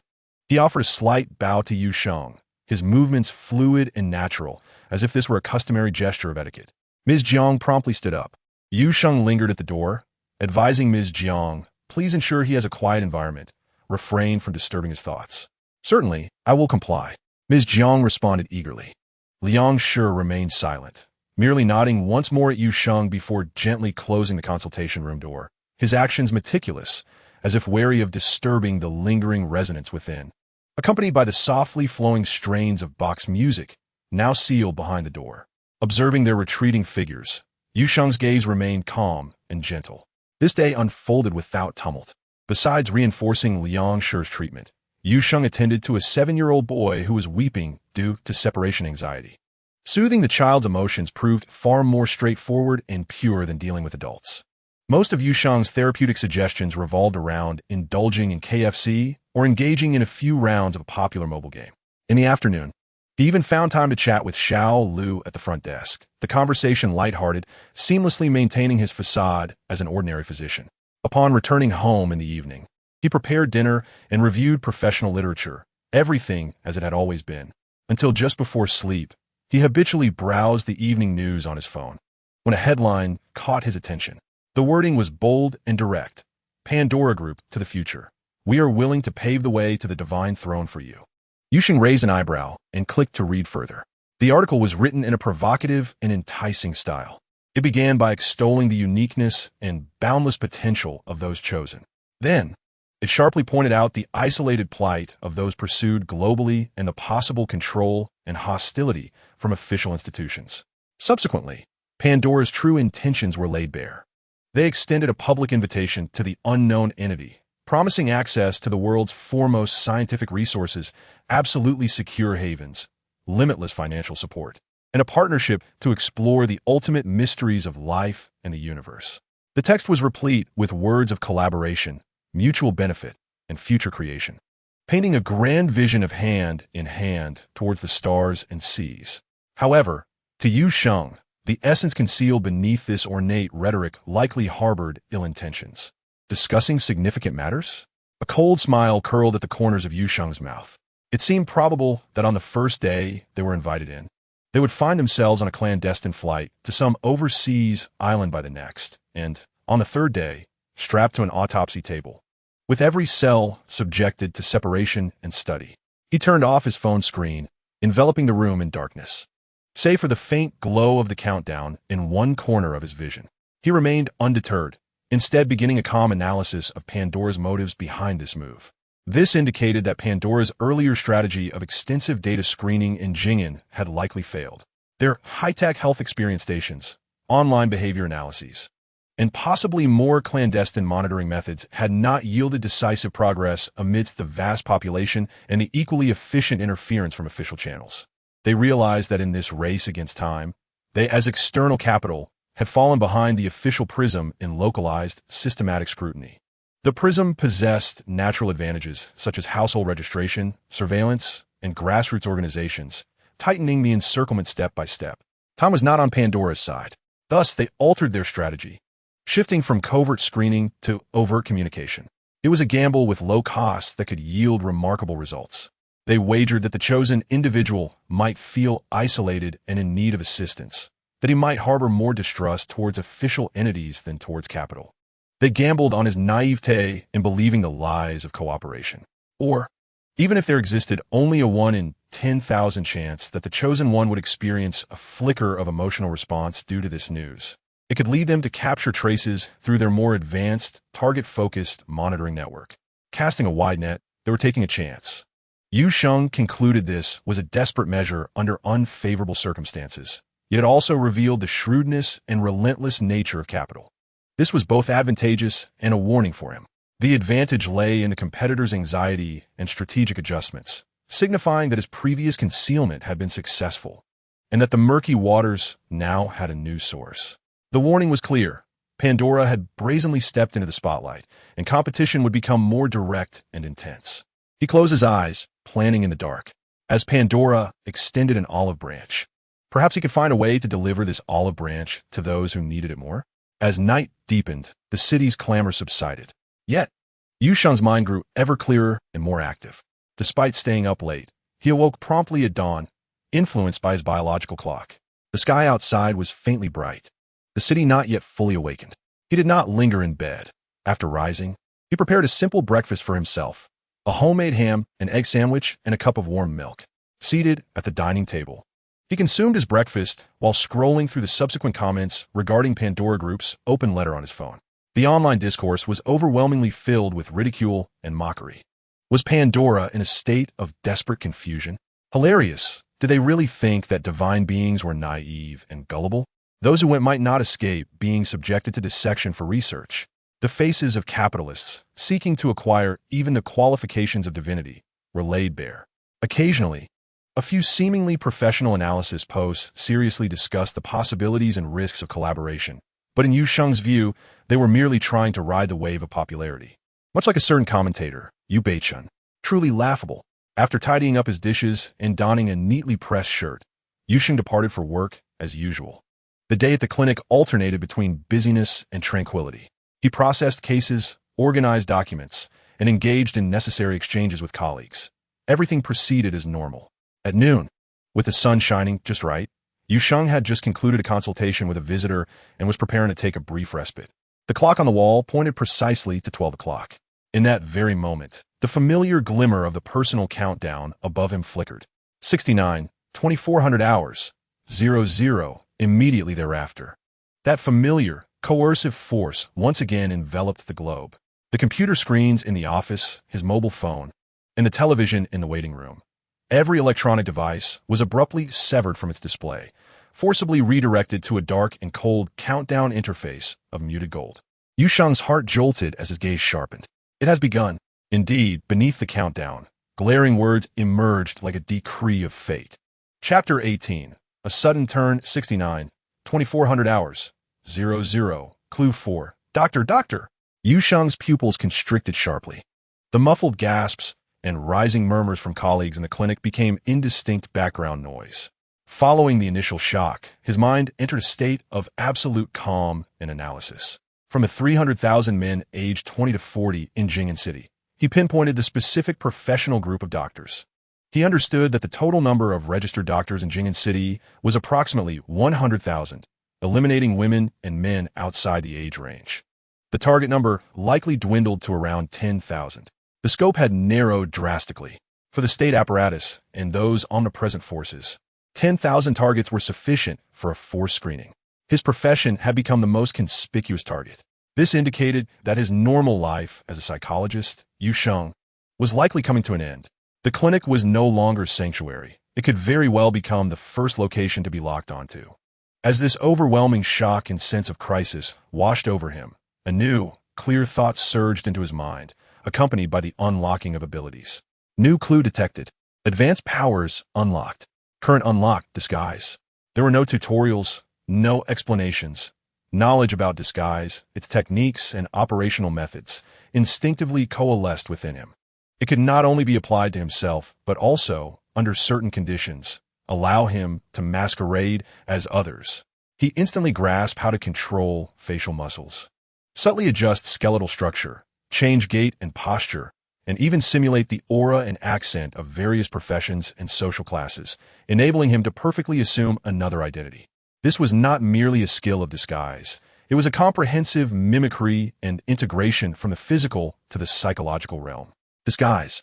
At this lethal moment when his identity was on the verge of exposure, this ability arrived most opportunely, like a lifeline offered in darkness. Truly a timely aid. Yu Sheng took a deep breath, his mind racing under the enhanced intellectual drive. There was no time to waste. The muddy water plan must be initiated immediately. He needed to create enough smoke screens and prepare a new, untraceable identity before he was completely locked in. He quickly retrieved his backup device, unlocked it with his fingerprint. His movements smooth and unhesitant. He accessed the community of the Ascended School, named Xian Jinggu, and logged into the account using information from a previously captured fugitive. Without a moment's hesitation, he found the post he had long prepared, quietly resting in the drafts. Title: Breaking News. It seems Pandora has made contact with the chosen deity. His finger hovered above the screen for a moment before he pressed send.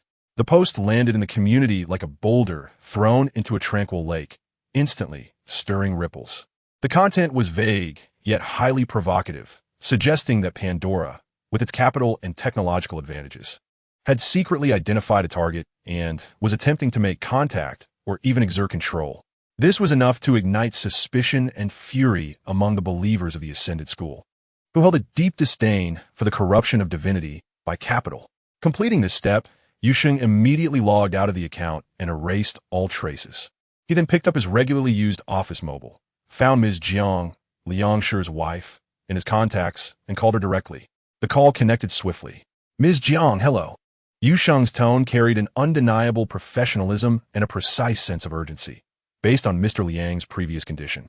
"I believe we need to conduct an immediate intensive intervention to consolidate the results and prevent recurrence. You need to come to the clinic right away." "Now? So urgent?" Ms. Jiang sounded surprised. "Yes, now. I am about to go on a business trip. It would be best if you could arrive within half an hour." Yu Sheng's voice intensified slightly. "All right, Dr. Yu, we will set off immediately." After hanging up, Yu Sheng set down his phone, his gaze drifting outside the window. The city continued its cacophony, yet he felt as if an invisible net was rapidly closing in, with doctors as the intersecting lines. He silently prayed, may it not be too late. 69, 2350, 18, on the other end of the line, although Ms. Jiang was taken aback. Her trust in the doctor outweighed everything else, and she quickly agreed. 20 minutes later, Liang Shi reappeared at the clinic accompanied by Ms. Jiang. Yu Sheng welcomed them into the consultation room and briefly explained to Ms. Jiang, "This time, a deeper intervention is necessary, and it may take longer." Ms. Jiang nodded repeatedly and, at Yu Sheng's gesture, waited outside. Inside the consultation room, the door was gently closed, soundproofing effectively muffling all subtle sounds. Yu Sheng looked at Liang Shi, whose eyes still held a hint of excitement and confusion, and wasted no time on routine inquiries. He directly activated both hypnosis and disguise abilities. "Mr. Liang, look into my eyes." Yu Sheng's voice resonated with an unusual rhythm, his gaze as deep as a well. "Do you remember the wisdom of waiting? Now, we need to undertake the final and most crucial step for you to truly immerse in the ordinary until the moment of divine awakening arrives." Liang Shi's gaze swiftly transformed into one of confusion and compliance. Yu Sheng began to shujia changda de xinli anshi. Simultaneously, his hands hovered at the sides of Liang Shi's head, his mental strength acting like an invisible chisel, commencing its work. The disguise skill was fully activated. He aimed not only to alter Liang Shi's appearance, but also to implant a brand new identity recognition deep within his subconscious. The consultation room resonated with a low, hypnotic background music that masked all minute sounds. After more than an hour, the door opened. Ms. Jiang immediately approached. Upon seeing her husband emerge with a tranquil expression, yet an unusually clear and sharp gaze, his steps steady, she eagerly whispered, "How did it go? Brother Shi, how do you feel this time?" Liang Shi looked at his wife, his gaze gentle. "I had a pleasant conversation with Dr. Yu. I have come to understand many principles that require patience and waiting." A weight lifted from Ms. Jiang's heart, and just as she was about to express her gratitude to the doctor, the glass door of the clinic was suddenly thrust open. Several familiar figures in dark uniforms, members of the Prism team, filed in, the leader's gaze sweeping over the front desk, addressing the somewhat panicked Xiao Lu with an undeniable tone. "Notify Director Zhou. We need to take Dr. Zhao Jiming and Dr. Yu Sheng back for further investigation." His words were straightforward, revealing their intent without any circumlocution. Xiao Lu dared not delay, promptly notifying Director Zhou. Director Zhou hurriedly emerged from his office, and upon hearing their request, his expression shifted several times before ultimately settling into a resigned sigh. He understood that this was not a matter open to negotiation. "Chapitar Jizenovi. No, no, no. Dr. Zhao, Dr. Yu, please step outside." Director Zhou's voice was hoarse as he called out. Dr. Zhao Jiming exited his consultation room, and upon hearing he was to be taken away, his expression darkened instantly. Unable to restrain his voice, he exclaimed, "Why? Just because of that damn clue? This is illegal detention. It's oppression." His protests seemed feeble under the cold gazes of the Prism team members. Yu Sheng also stepped out, his response entirely different from Dr. Zhao's. He did not argue. His face bore little expression, merely bowing his head slightly, his eyes appearing somewhat vacant and stunned. He resembled an ordinary doctor caught in an unexpected disaster, an image imprinted in the minds of all present. The leading member of the PRISM team disregarded Dr. Zhao's outcry and, in a formulaic tone, addressed the two individuals, as well as Director Zhou and the others present, stating, "Please cooperate with our work." This resembles an isolation observation during special circumstances, aimed at swiftly eliminating any suspicions and ensuring public safety. During this period, we will properly arrange your daily lives. Once everything is confirmed, you will be released immediately, and reasonable compensation for your missed work will be provided as per regulations. This statement silenced Dr. Zhao, who was about to continue his argument. His face turned an ashen hue, yet he dared not openly resist any further. Ms. Jiang and Liang Shi stood silently to the side, observing the scene. Ms. Jiang's face was filled with sympathy and a hint of unease, while Liang Shi's gaze was fixed on the two team members as they escorted Dr. Yu towards the exit. Following closely behind them, his expression was complex, imbued with an unspoken sense of regret. Dr. Zhao and Dr. Yu were taken away. The clinic was enveloped in silence, the atmosphere stifling. Ms. Jiang tugged at her husband's sleeve and whispered, "Let us leave." Liang Shi retracted his gaze and obediently followed his wife out. But as they exited the clinic, he glanced back once more at the direction in which the black vehicle had disappeared, something quietly settling deep within his eyes. The vehicle moved steadily along the route home. The street scenery outside rushed past in a blur. To Yu Sheng, the city appeared both familiar and foreign, as he traversed it in a manner he had never envisioned. Ms. Jiang grasped the steering wheel, her eyes occasionally darting towards her husband in the passenger seat. She was certain that this was indeed her Shirgu, his appearance and voice unmistakable, yet something felt amiss. Was it his gaze? It seemed more tranquil than before, lacking the previous restlessness. Was it his posture? He appeared more upright, shedding the laziness he once exhibited. She attributed these anomalies to the remarkable effects of treatment. A better person naturally possesses a transformed demeanor. This was a positive development. She even felt a deep sense of gratitude towards Dr. Yu, despite the fact that he was likely being taken for investigation at that moment. With this thought in mind, she spoke up cheerfully, her tone light. "Shirgu, do you think Dr. Yu's situation can be considered an unwarranted misfortune? He is such a good person with excellent skills. Yet, simply because he is a doctor, he is taken away without warning. How unfortunate." Liang Shi, Yu Sheng, withdrew his gaze from the window, landing it on Ms. Jiang's profile, responding in a weary voice, "Yes, I hope he's all right." His tone was perfectly measured, carrying a hint of sympathy without appearing excessively concerned, aligning with the persona of a recently rehabilitated individual with limited interest in external affairs. Ms. Jiang took his response at face value, feeling reassured that her husband could engage in a normal conversation and express basic empathy. Seizing the moment while waiting for a red light, she suddenly turned her head, a blush rising to her cheeks, her voice dropping to a playful whisper filled with undeniable suggestion. "Shirgu, a few days ago, while shopping, I bought that black silk you always said you liked. How about tonight?" Liang Shi, Yu Sheng, felt an abrupt jolt in his heart, a chill racing from his feet to the crown of his head. This was entirely beyond his expectations. He had prepared extensively for physical disguise and behavioral mimicry, but the intimate interactions between husband and wife presented an insurmountable challenge. Reflexively, a serious and slightly tense expression formed on his face, and he hurriedly interrupted his wife, once again invoking the banner of Dr. Yu. "No, let's wait a bit longer before trying." He deliberately made his voice sound somewhat strained. "Doctor, you specifically emphasized that at this stage, we must avoid anything that could provoke strong emotions, whether joy or otherwise. He stated that this is crucial for consolidating treatment, and if symptoms were to resurface, it would only cause you further hardship." His words, half-truths, entirely shifted the rationale for refusal onto medical advice, concluding with a touch of concern for potential symptoms and an understanding of his wife's burden, making it seem reasonable. Ms. Jiang paused, observing the undeniable seriousness on her husband's face and the perfectly balanced fear in his gaze regarding the recurrence of his condition. The fleeting romantic thoughts she had just entertained extinguished instantly, replaced by understanding and compassion. "Oh yes, how could I forget? I got so carried away with excitement." She quickly replied, "Dr. Yu is right. The consolidation period is the most important. It's my fault for being impatient. We can wait until you are completely well. She instinctively reverted to the endearing terms she had used to comfort Liang Shi previously. The crisis was temporarily averted. Yu Sheng silently breathed a sigh of relief, though a fine layer of sweat broke out on his back. He realized that playing Liang Shi involved not only mimicking his appearance and daily behavior, but also navigating the complexities of interpersonal relationships, particularly with his wife, Ms. Jiang. The vehicle continued onward, heading towards a home that was entirely unfamiliar to Yu Sheng. It entered the underground garage of a modest residential community.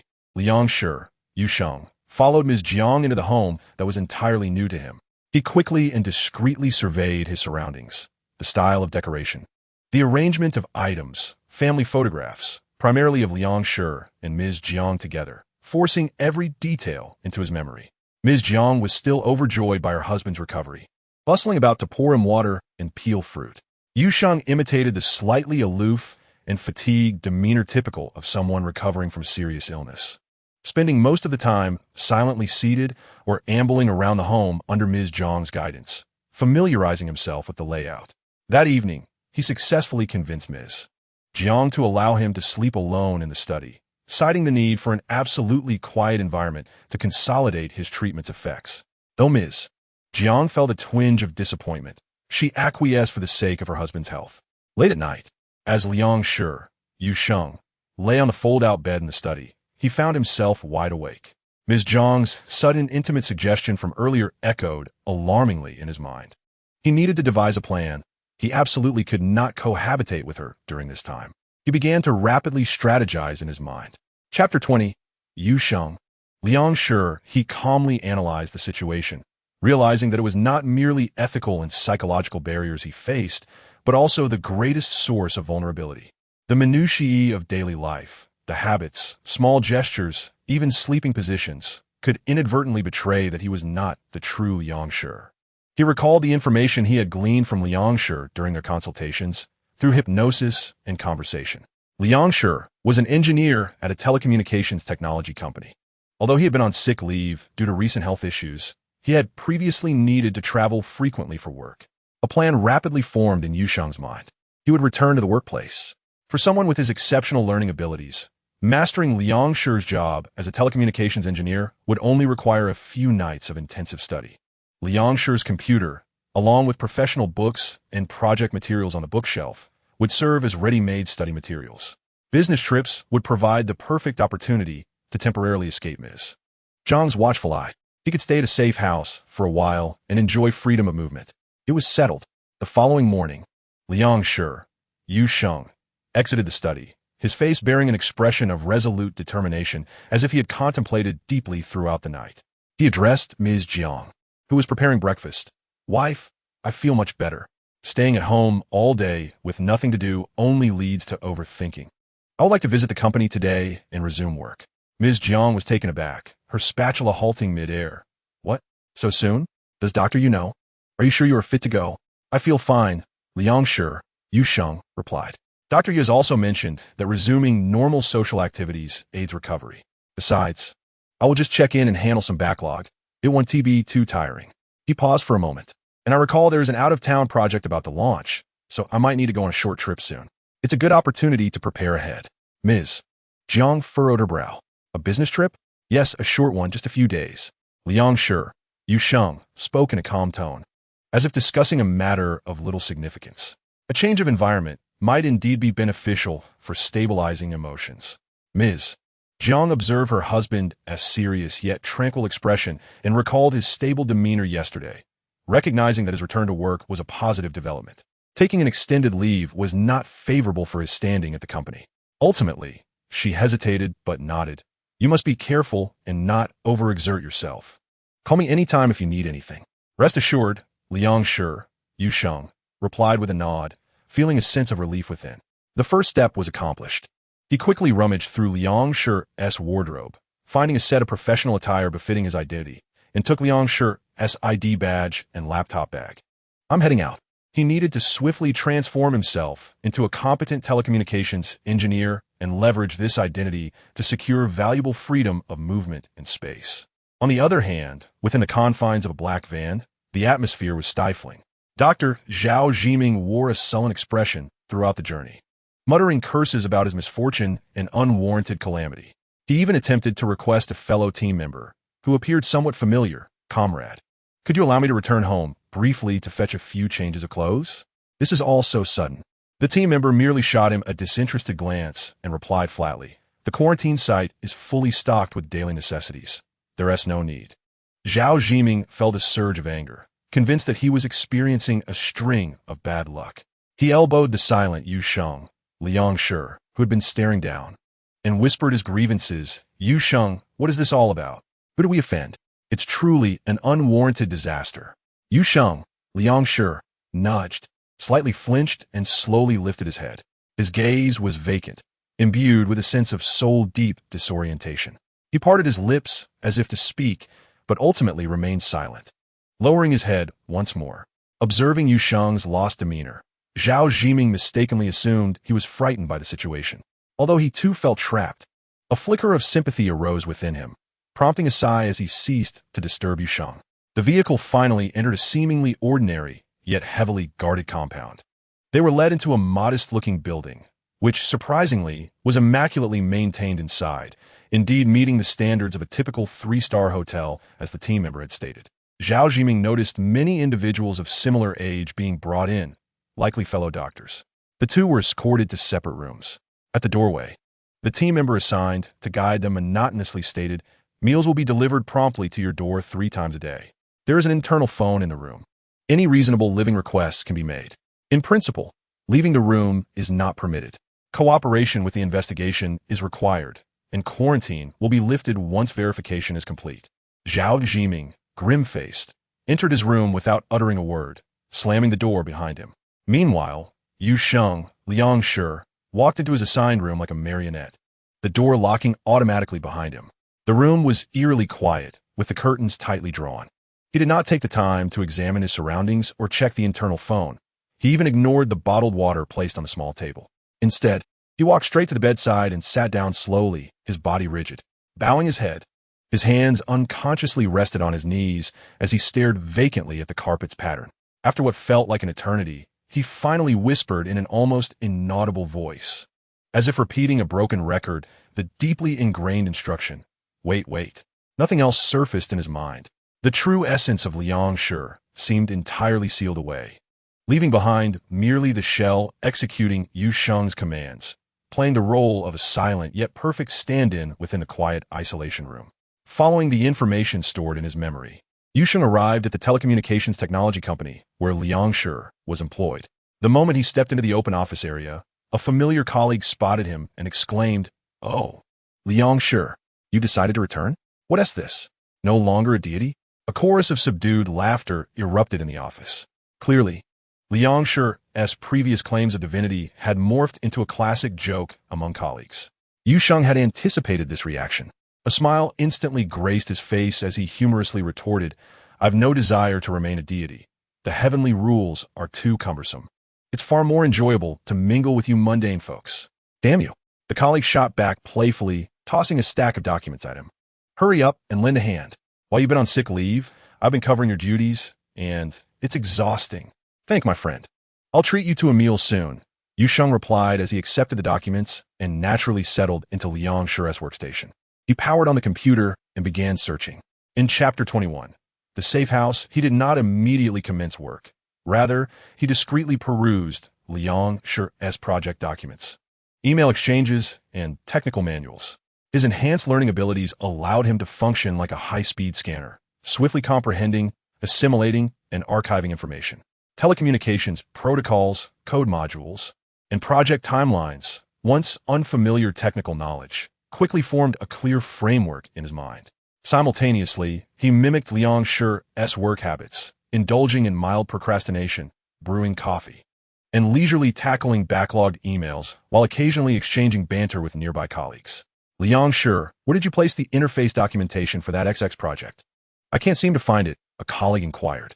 Recalling the folder path he had just scanned, Liang Shi, Yu Sheng, picked up a pen from the desk and jotted down the path on a sticky note, casually handing it over. "Here. It should be in this directory, and the file name is likely this." The colleague glanced at it, surprised. "Well, look at you. Your memory hasn't faltered despite your illness. Thanks.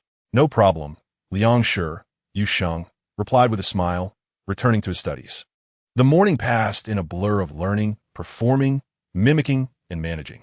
Thanks to his remarkable abilities and the prior acquisition of Liang Shi's behavioral patterns, he successfully portrayed an engineer in recovery from a severe illness, arousing no suspicion. During lunch in the cafeteria, he casually mentioned, after being at home for so long, "I feel like my bones have grown lazy. I heard their essay project out of town recently. I wonder if there's a chance to get out and stretch my legs." A colleague from a project team chimed in. "Are you referring to the base station upgrade in Kunshan? I believe they're dispatching people to the site next week. We're worried no one want to go, given the remote location and the numerous tasks. Are you interested?" Liang Yu Sheng shrugged, adopting a half-joking tone. A change of scenery would be nice. It's certainly better than staring at a computer all day. If there are still spots available, count me in. The colleague readily agreed. "Sure. I'll mention it to the boss. It should be fine." Yu Sheng sighed with relief internally. He had successfully found the pretext for the business trip. In the afternoon, he continued to immerse himself in learning and performing, striving to refine the role of Liang the engineer, to perfection. He needed to utilize these upcoming days to not only master Liang Shi's work entirely, but also to prepare thoroughly for the impending business trip. Upon returning home for dinner, Yu Sheng, Liang casually broached the subject of the trip. There's a company project that requires a visit to Kunshan. Jiang Qingqing, who was serving soup, looked up at the mention of Kunshan, that just the neighboring city. "It's only over an hour's drive. You could return home at night." Although it was nearby, the back-and-forth travel could be quite taxing. Yu Sheng stirred his rice. The project site is remote. Back-and-forth travel would waste time, so I'd prefer to stay there directly. I'll just bring a few changes of clothes. He noticed that Jiang Qingqing still wanted to say something, so he promptly took out his phone, dialed the superior's number in her presence, and switched it to speaker mode. "Hello, Manager Wang. This is Liang When would be an appropriate time for me to visit the Kunshan project?" he asked deliberately. On the other end, Manager Wang's voice came through. "Oh, Liang you're recovering just in time. The project is quite urgent. You could depart tomorrow at noon. I've already sent you the on-site materials." "Understood," Yu Sheng replied, hanging up the phone and looking at Jiang Qingqing. "See, I will be leaving tomorrow at noon and will return in a few days." Hearing that the schedule had indeed been arranged by his superior, Jiang Qingqing felt a mix of reluctance and concern, but she could only nod in agreement. After dinner, she silently began to pack his luggage. The next day at noon, Yu Sheng, carrying a simple bag, arrived at the communication base station upgrade project located on the outskirts of Kunshan City. In the following 3 days, Yu Sheng displayed remarkable efficiency. His enhanced learning abilities allowed him to master Liang Shi's work, and his extraordinary stamina and energy enabled him to concentrate for extended periods. What was originally estimated to take 5 days was completed by him in just 3, and the on-site personnel were astonished by his professional capabilities. With the project finishing ahead of schedule, he naturally found himself with 2 days of free time. He did not return to Jing'an City, nor did he linger in Kunshan City. Following a pre-planned route, he headed toward Impending Town, located at the border of Kunshan City and Jing'an City. This was a developing small town characterized by complex population movement and relatively lax management. He exited at a paid, open-air parking lot, then walked through several narrow alleys to reach a 6-story residential building that bore signs of age. He ascended the unmonitored staircase to the top floor, found the key in the gap of the doorframe, and opened the door. This was one of the safe houses he had prepared long ago. The room was small and simply furnished, yet fully stocked with daily necessities, though a thin layer of dust indicated that it had been unoccupied for a long time. He meticulously checked the doors and windows, confirming safety before finally exhaling in relief. He drew the thick curtains, turned on his phone, and connected to a network signal that had undergone multiple encryptions and redirects. Inside the safe house in Impending Town, Yu Sheng tightened the curtains, the only illumination coming from the screen reflecting on his face. He cautiously browsed through the information flow on the encrypted network. As he had anticipated, and as the authorities had deliberately guided, the social atmosphere in Jing'an City and beyond had undergone subtle yet significant changes. Official notice: all eligible individuals in Jing'an City, male, aged 20 to 40, with characteristics of doctor, have been placed under centralized quarantine observation. The screening process is proceeding in an orderly fashion. We urge the public not to believe or spread rumors and to resume normal life. For the vast majority of ordinary citizens, the emergence of deities had become an official matter confined to a specific quarantine area seemingly unrelated to their lives. The scrutinizing gazes directed at relevant males in the streets gradually faded. Colleagues ceased to joke about the matter, and life appeared to return to the mundane routine of daily necessities. However, for those with ulterior motives, the situation was entirely different.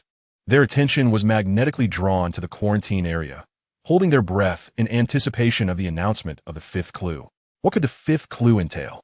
As for Liang Shi, he was not in danger, but would merely be forced to take his place in isolation until the day Yu Sheng's identity was completely exposed. The prism would safely return him home. Chapter 22. Identity finally exposed.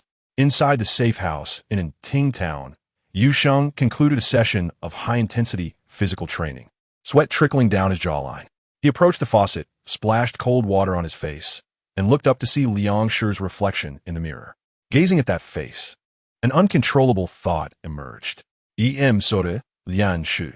This silent apology resonated in his heart, imbued with an indescribable complexity of emotions. The exchange of identities with Liang Shi was not premeditated. It was the most optimal solution made in a moment of desperation when he heard Clue 4, Doctor, and was pushed to the brink. He had indeed made countless preparations, safe houses scattered throughout the city, meticulously planned escape routes, concealed weapons. Yet all these were merely the final means for the moment his identity was fully revealed, and he was thrust into a fugitive's life. Before his identity was disclosed, his core strategy was always to delay. The longer he could postpone it, the lower the chances of exposure. Having Alan play the role of a girlfriend was intended to create confusion at the community level. Joining the home visit team was to gather intelligence and mislead in return. And Liang Shi, that pawn, had possessed a special value in Yu Sheng's eyes from the moment he first entered the consultation room, claiming he was about to become a deity. That initial hypnosis was not born of malice, but rather a precautionary measure. Yu Sheng needed someone who could flawlessly impersonate him at a critical moment, drawing fire away. The longer the hypnosis lasted, the more stable the effect, and the more capable Liang Shi became in fulfilling that role. His original plan was to leverage Liang Shi to secure a few hours or even days of precious escape time when the final exposure occurred. However, the announcement of the fourth clue acted like a swift blade, severing the space he had carefully arranged. He was compelled to advance this inadequately prepared piece across the river. In hindsight, this risky move proved to be correct. Otherwise, it would be him, Yu Sheng, sitting in the isolation room awaiting judgment at this moment. If given the chance, I will make amends, Yu Sheng promised to Liang Shi's reflection in the mirror. He sensed that his time was limited to just a couple of days, and Liang Shi's disguise was about to unravel. After lying low in the safe house in Impending town for 2 days, on the third morning, Yu Sheng utilized his disguise skills to transform once more. He chose not to take on the form of any known individual, but instead constructed a completely fictitious persona in his mind. An unremarkable maintenance worker, dressed in gray work clothes and carrying a toolkit. He returned to the urban area of Jing'an City, not heading directly back to Liang Shi's home, but rather changing public transport twice in the peripheral areas, taking a convoluted route to deliberately avoid the dense surveillance networks of the main thoroughfares. His enhanced perception functioned like radar, constantly scanning the surrounding environment for blind spots in the monitoring. Upon entering the familiar residential complex, he kept his head down, the brim of his hat pulled low, naturally walking towards his building. He took advantage of the moment residents were entering and exiting the door, seamlessly following them in to avoid lingering alone at the entrance. The hallway surveillance might have captured a blurry figure of a maintenance worker, but it would certainly not raise any suspicion. Using his key to open the familiar door, a faint musty smell greeted him, a sign of the long absence from his true home, which now required thorough cleaning. He had no time for sentimentality. His gaze was sharp, quickly sweeping across the entire room. He first dealt with all personal biological traces. Wearing gloves, he meticulously wiped down all surfaces that might retain fingerprints: door handles, tabletops, cup holders, computer keyboards, and mice. Hair strands caught in the bathroom drain and on the comb were carefully removed. Any item that might carry his skin flakes, saliva, or sweat was properly disposed of. Next, He eliminated any belongings that could indicate his lifestyle habits or future whereabouts. Clothes that fit his physique and aesthetic, books marked with personal notes, notebooks that recorded inspirations or plans, even specific brands of toiletries, were categorized and packed for subsequent dispersal and disposal. He did not seek to create an illusion of abandonment. Rather, his intention was to obliterate any traces of Yu Sheng's long-term, personalized existence here, rendering it impossible for subsequent investigators to analyze his behavioral patterns, psychological state, or potential escape routes. He restored the apartment to a state devoid of personal imprints. Finally, he approached an unassuming wall in the living room, rhythmically tapping and pressing specific spots. A small section of the wall silently slid open, revealing a narrow, hidden compartment within the wall structure. Inside lay a hefty black tactical backpack. He opened the backpack and swiftly assessed its contents, stacks of large denomination cash in various currencies. Several expertly crafted counterfeit identification documents, corresponding to different ages and professions, a backup phone, compressed food, a multi-tool, and a first aid kit, his ultimate escape kit. He retrieved the backpack and resealed the compartment. Instead of departing immediately, he further employed his disguise skills to transform into a bespectacled, refined young student. Carrying a backpack that contained the black tactical bag, he exited the community like an ordinary visitor and, through a series of complex transfers, relocated the backpack to another safe house on the opposite side of the city, rented under a different identity. By the time he completed this, it was nearly noon. He settled into a corner of a noisy fast food restaurant, ordered a meal, appearing to be resting while in reality, his mind was taut with tension. At precisely 12 o'clock, the mandatory switch occurred as expected. The television in the fast food restaurant and the screens of patrons' phones were once again engulfed in that familiar darkness with gilded accents. The words Clue 5 emerged. Following, there was a pixelated, slightly blurred half-body image of a man. The lighting was dim, and the angle seemed to originate from a distant surveillance camera. The facial details were not clear, but for those familiar with Yu Sheng, the outlines of his brows and facial structure were sufficient to provoke suspicion and recognition. Simultaneously, an announcement echoed. Rule adjustment. Frequency of clue publication increased. Hunting empowerment. Certain individuals exhibiting sustained hunting behavior have acquired temporary special abilities. The global announcement concluded, and simultaneously, a personal alert echoed in Yu Sheng's mind. Visible only to him.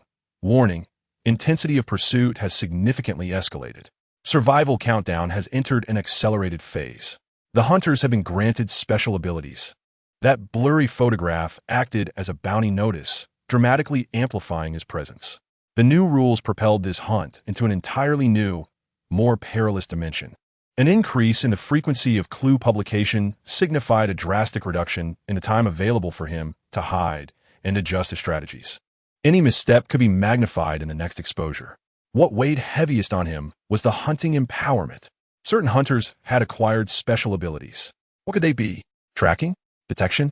Or perhaps more direct combat capabilities?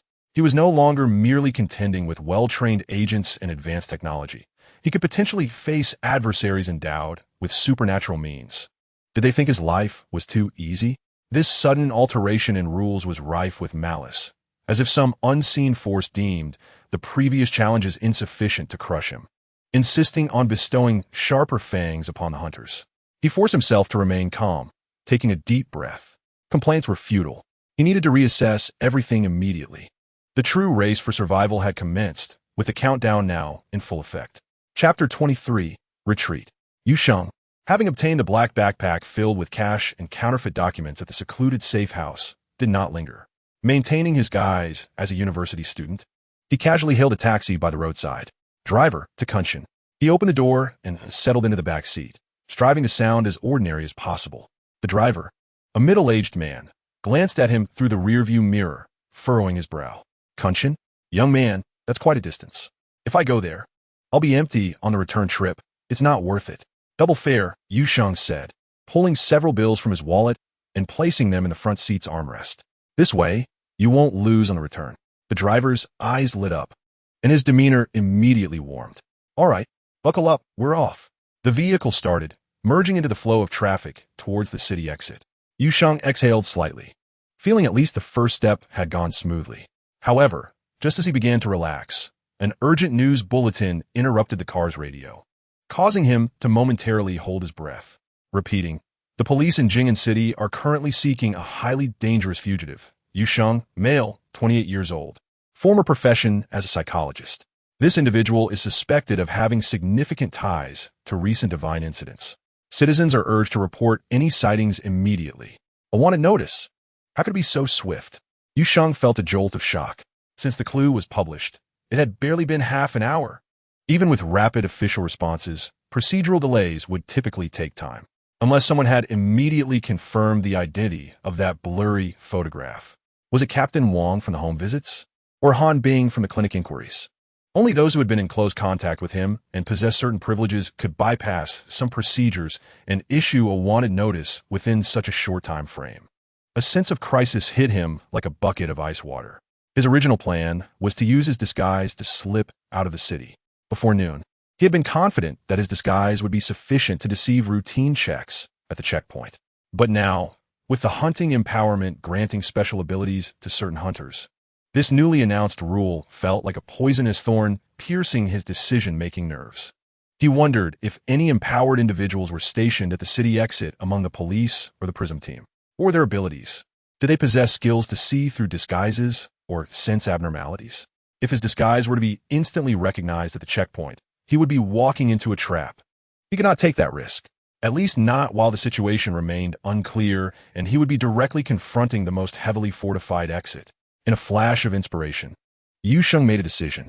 About 10 minutes later, he utilized his disguise to make his complexion pale and bloodless.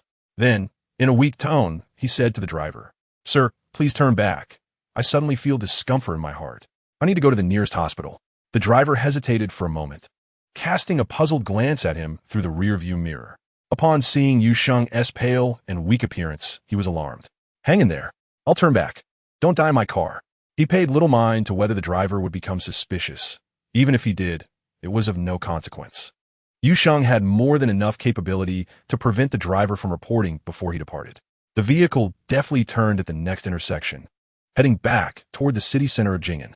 Yu Sheng leaned back in his seat, watching the rapidly receding streets outside, calmly analyzing within. The exit routes were likely already laden with traps.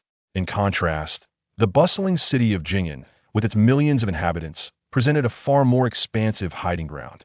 Concealed within the vast sea of people, utilizing disguises and continually shifting identities would be far more discreet and secure than challenging an unknown checkpoint that could lead to capture. He needed to lie low once again, taking advantage of this 24-hour buffer period. Perhaps the most dangerous places were, in fact, the safest, at the very least, before the next clue drove him into an even more desperate situation. He had time and space to continue to maneuver with the hunters in this labyrinth of steel and concrete. Upon alighting from the bus at the hospital entrance, Yu Sheng did not tarry.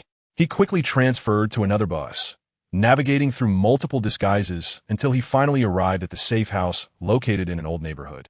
Rented under another false identity, many landlords would not bother verifying authenticity. He did not ascend immediately. His heightened senses and long-cultivated caution made him as alert as a wary hare.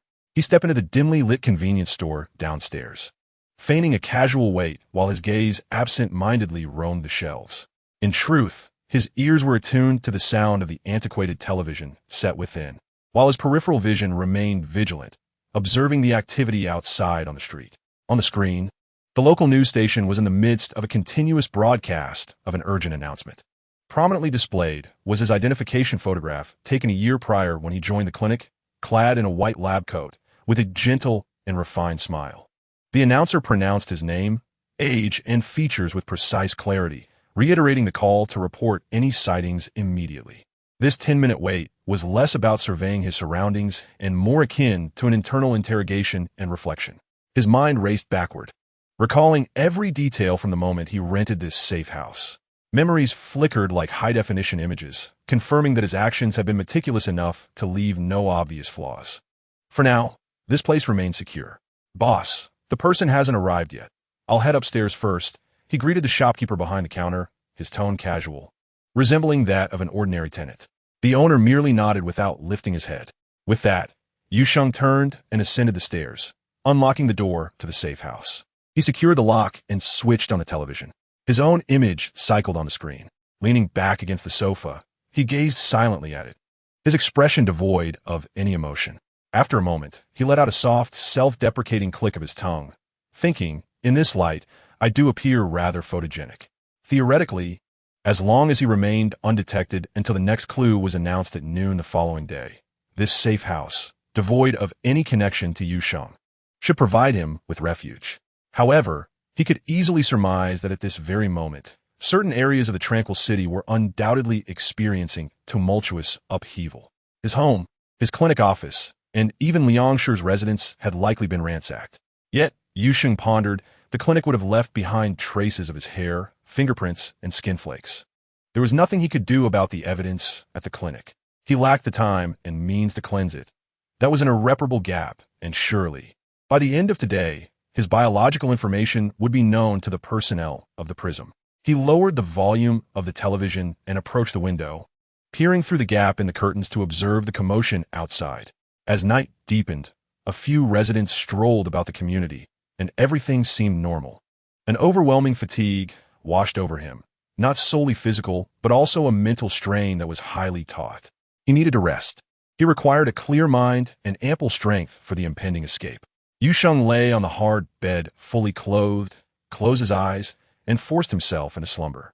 Chapter 24. The empowered pursuer, Yu Sheng jolted awake abruptly from his dreams. It was not the noise that roused him, nor was a nightmare. It was a sensation. This feeling was exceedingly subtle, yet instantly dispelled any lingering drowsiness. Lying on the hard bed of the safe house, he softened his breathing, his senses expanding like invisible radar waves radiating outward from his core. Outside, the typical morning clamor of the city could be heard. Traffic sounds, faint conversations, everything seemed perfectly ordinary. Yet, the sensation of being watched lingered, elusive yet persistent.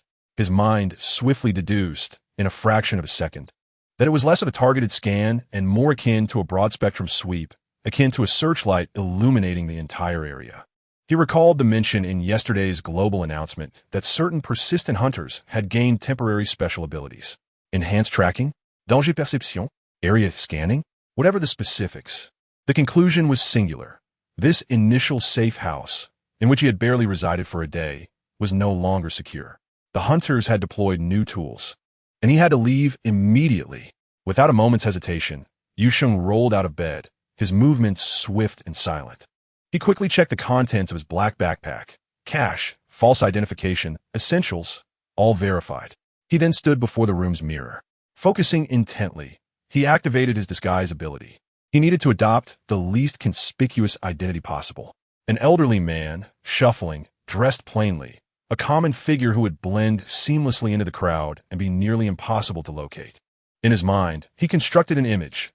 Graying hair, a face marked by wrinkles and age spots, a slightly hunched back, and an old, faded blue coat.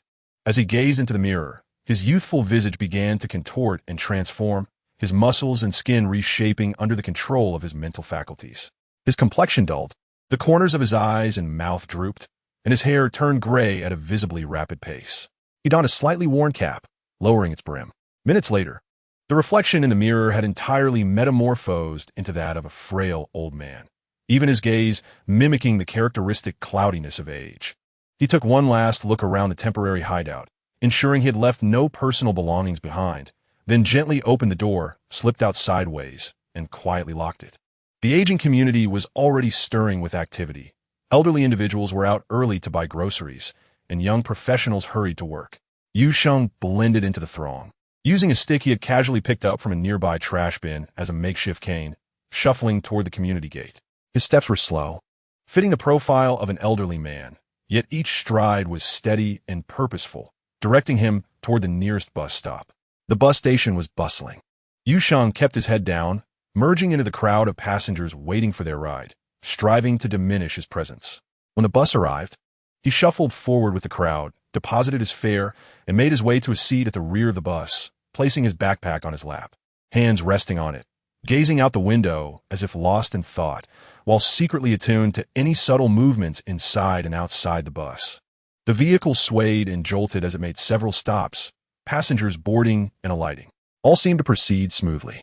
At the next stop, the doors opened, a few people exited, and new ones entered.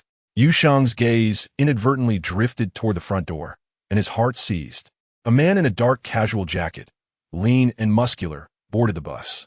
Though he was not in uniform, the man's upright posture, piercing gaze, and the fluidity of his movements betrayed the hallmark of rigorous training, leading Yu Sheng to almost instantly identify him. A Prism operative. Moreover, not just an ordinary field agent. He was likely one of the empowered hunters.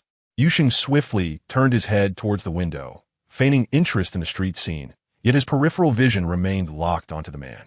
He observed that the man did not seek a seat but stood near the front door, his eyes scanning the bus's interior like a searchlight sweeping over each passenger.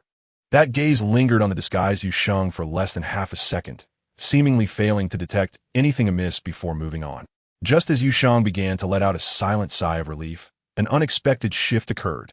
After the man's gaze had shifted away, his nose twitched slightly, akin to a hunting dog catching a scent in the air.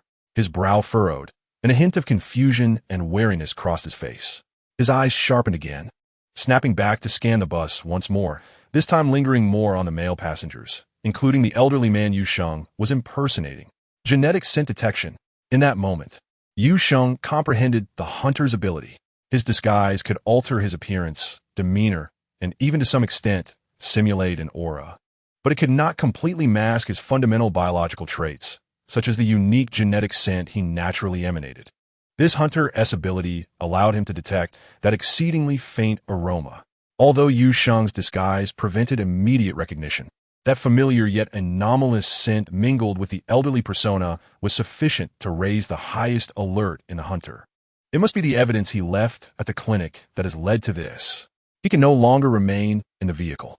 This is a confined space, and once locked in, there is no escape. The bus is gently approaching the next stop. Before the vehicle has completely come to a halt, Yu Sheng abruptly rises from his seat, his movements surprisingly agile for an elderly man. He inadvertently trips a nearby passenger with his cane, causing a brief commotion and murmurs of surprise. Oh, sorry. Age makes one unsteady, he mumbles in a frail voice, using the jostling of his body and the crowd as cover to swiftly make his way to the rear door. The Prism team member has evidently been drawn to the disturbance, his gaze locking onto Yu Sheng, his expression filled with confusion as he begins to move toward the back door. The bus door opens with a hiss. Yu Sheng is nearly the first to leap off, yet he maintains the unsteady gait of an old man, merging into the throng of disembarking passengers. He can feel that icy gaze piercing into his back. The disembarking point is a bustling intersection, teeming with commuters during the morning rush hour. Yu Sheng understands that simply running is futile. The pursuer is undoubtedly faster than him, and once he starts to flee, it would be tantamount to revealing his predicament. He must utilize the environment and the crowd. He quickly scans his surroundings, his enhanced perception and intellect operating at a rapid pace. To his left lies a dense commercial street, while to his right is a large park, with a pedestrian overpass ahead. He opts for the direction of the bustling commercial street, but does not approach it directly. He uses the bodies of several tall passers-by as cover, concentrating his mental energy during the brief moments after exiting the bus. Disguising himself once more, he does not undergo a complete transformation, but rather a subtle adjustment.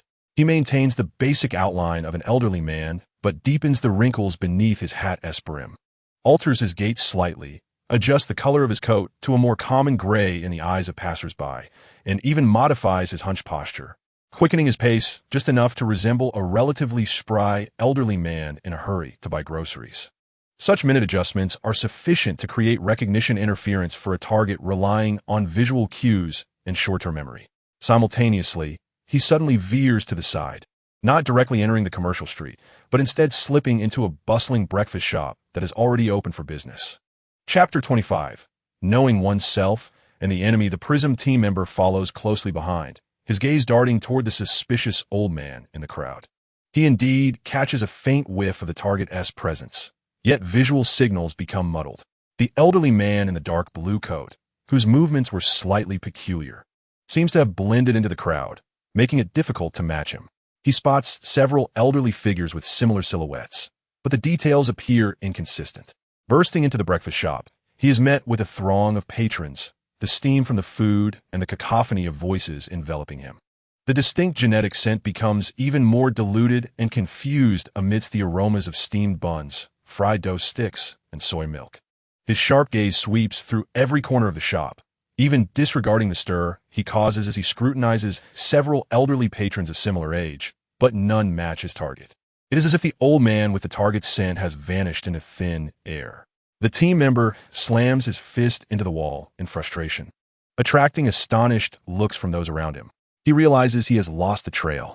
The adversary is not only cunning, but appears capable of obscuring his judgment, causing him to waver in his confidence regarding his abilities. Meanwhile, Yu Sheng has traversed the greasy back kitchen of the breakfast shop, slipping a few bills to a startled chef before sneaking out through the rear door. This door leads to a narrow alley cluttered with debris. He does not linger, swiftly crossing the alley to reach another street, where he immediately blends into a new stream of pedestrians. Adjusting his disguise once more to become an ordinary office worker in a hurry, wearing a mask. He hails a taxi and provides the name of a nearby alternate safe location. As the taxi merges into traffic and speeds away, Yu Sheng leans back in the seat. The brief minutes he just experienced mark the closest he has come to capture since acquiring his abilities. The capacity to detect genetic scents is terrifying. It nearly disregards the most fundamental physical disguises. Gazing out at the swiftly retreating cityscape, his expression turns grave.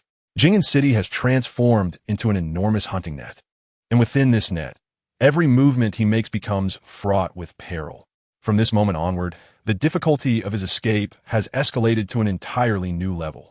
He must find a way to counter this newfound ability swiftly, or capture is merely a matter of time. Yu Sheng is now in a new safe house, a top-floor studio apartment located in a noisy urban village. He locks the door and draws the heavy curtains. He refrains from turning on the lights, relying only on the dim glow of his phone screen reflecting on his weary face. He must ascertain what abilities his adversary currently possesses. Blindly fleeing leads to a dead end. After implementing multiple encryption and signal jumping processes, he connects to an illegal dark web marketplace constructed by hackers and intelligence brokers from around the globe.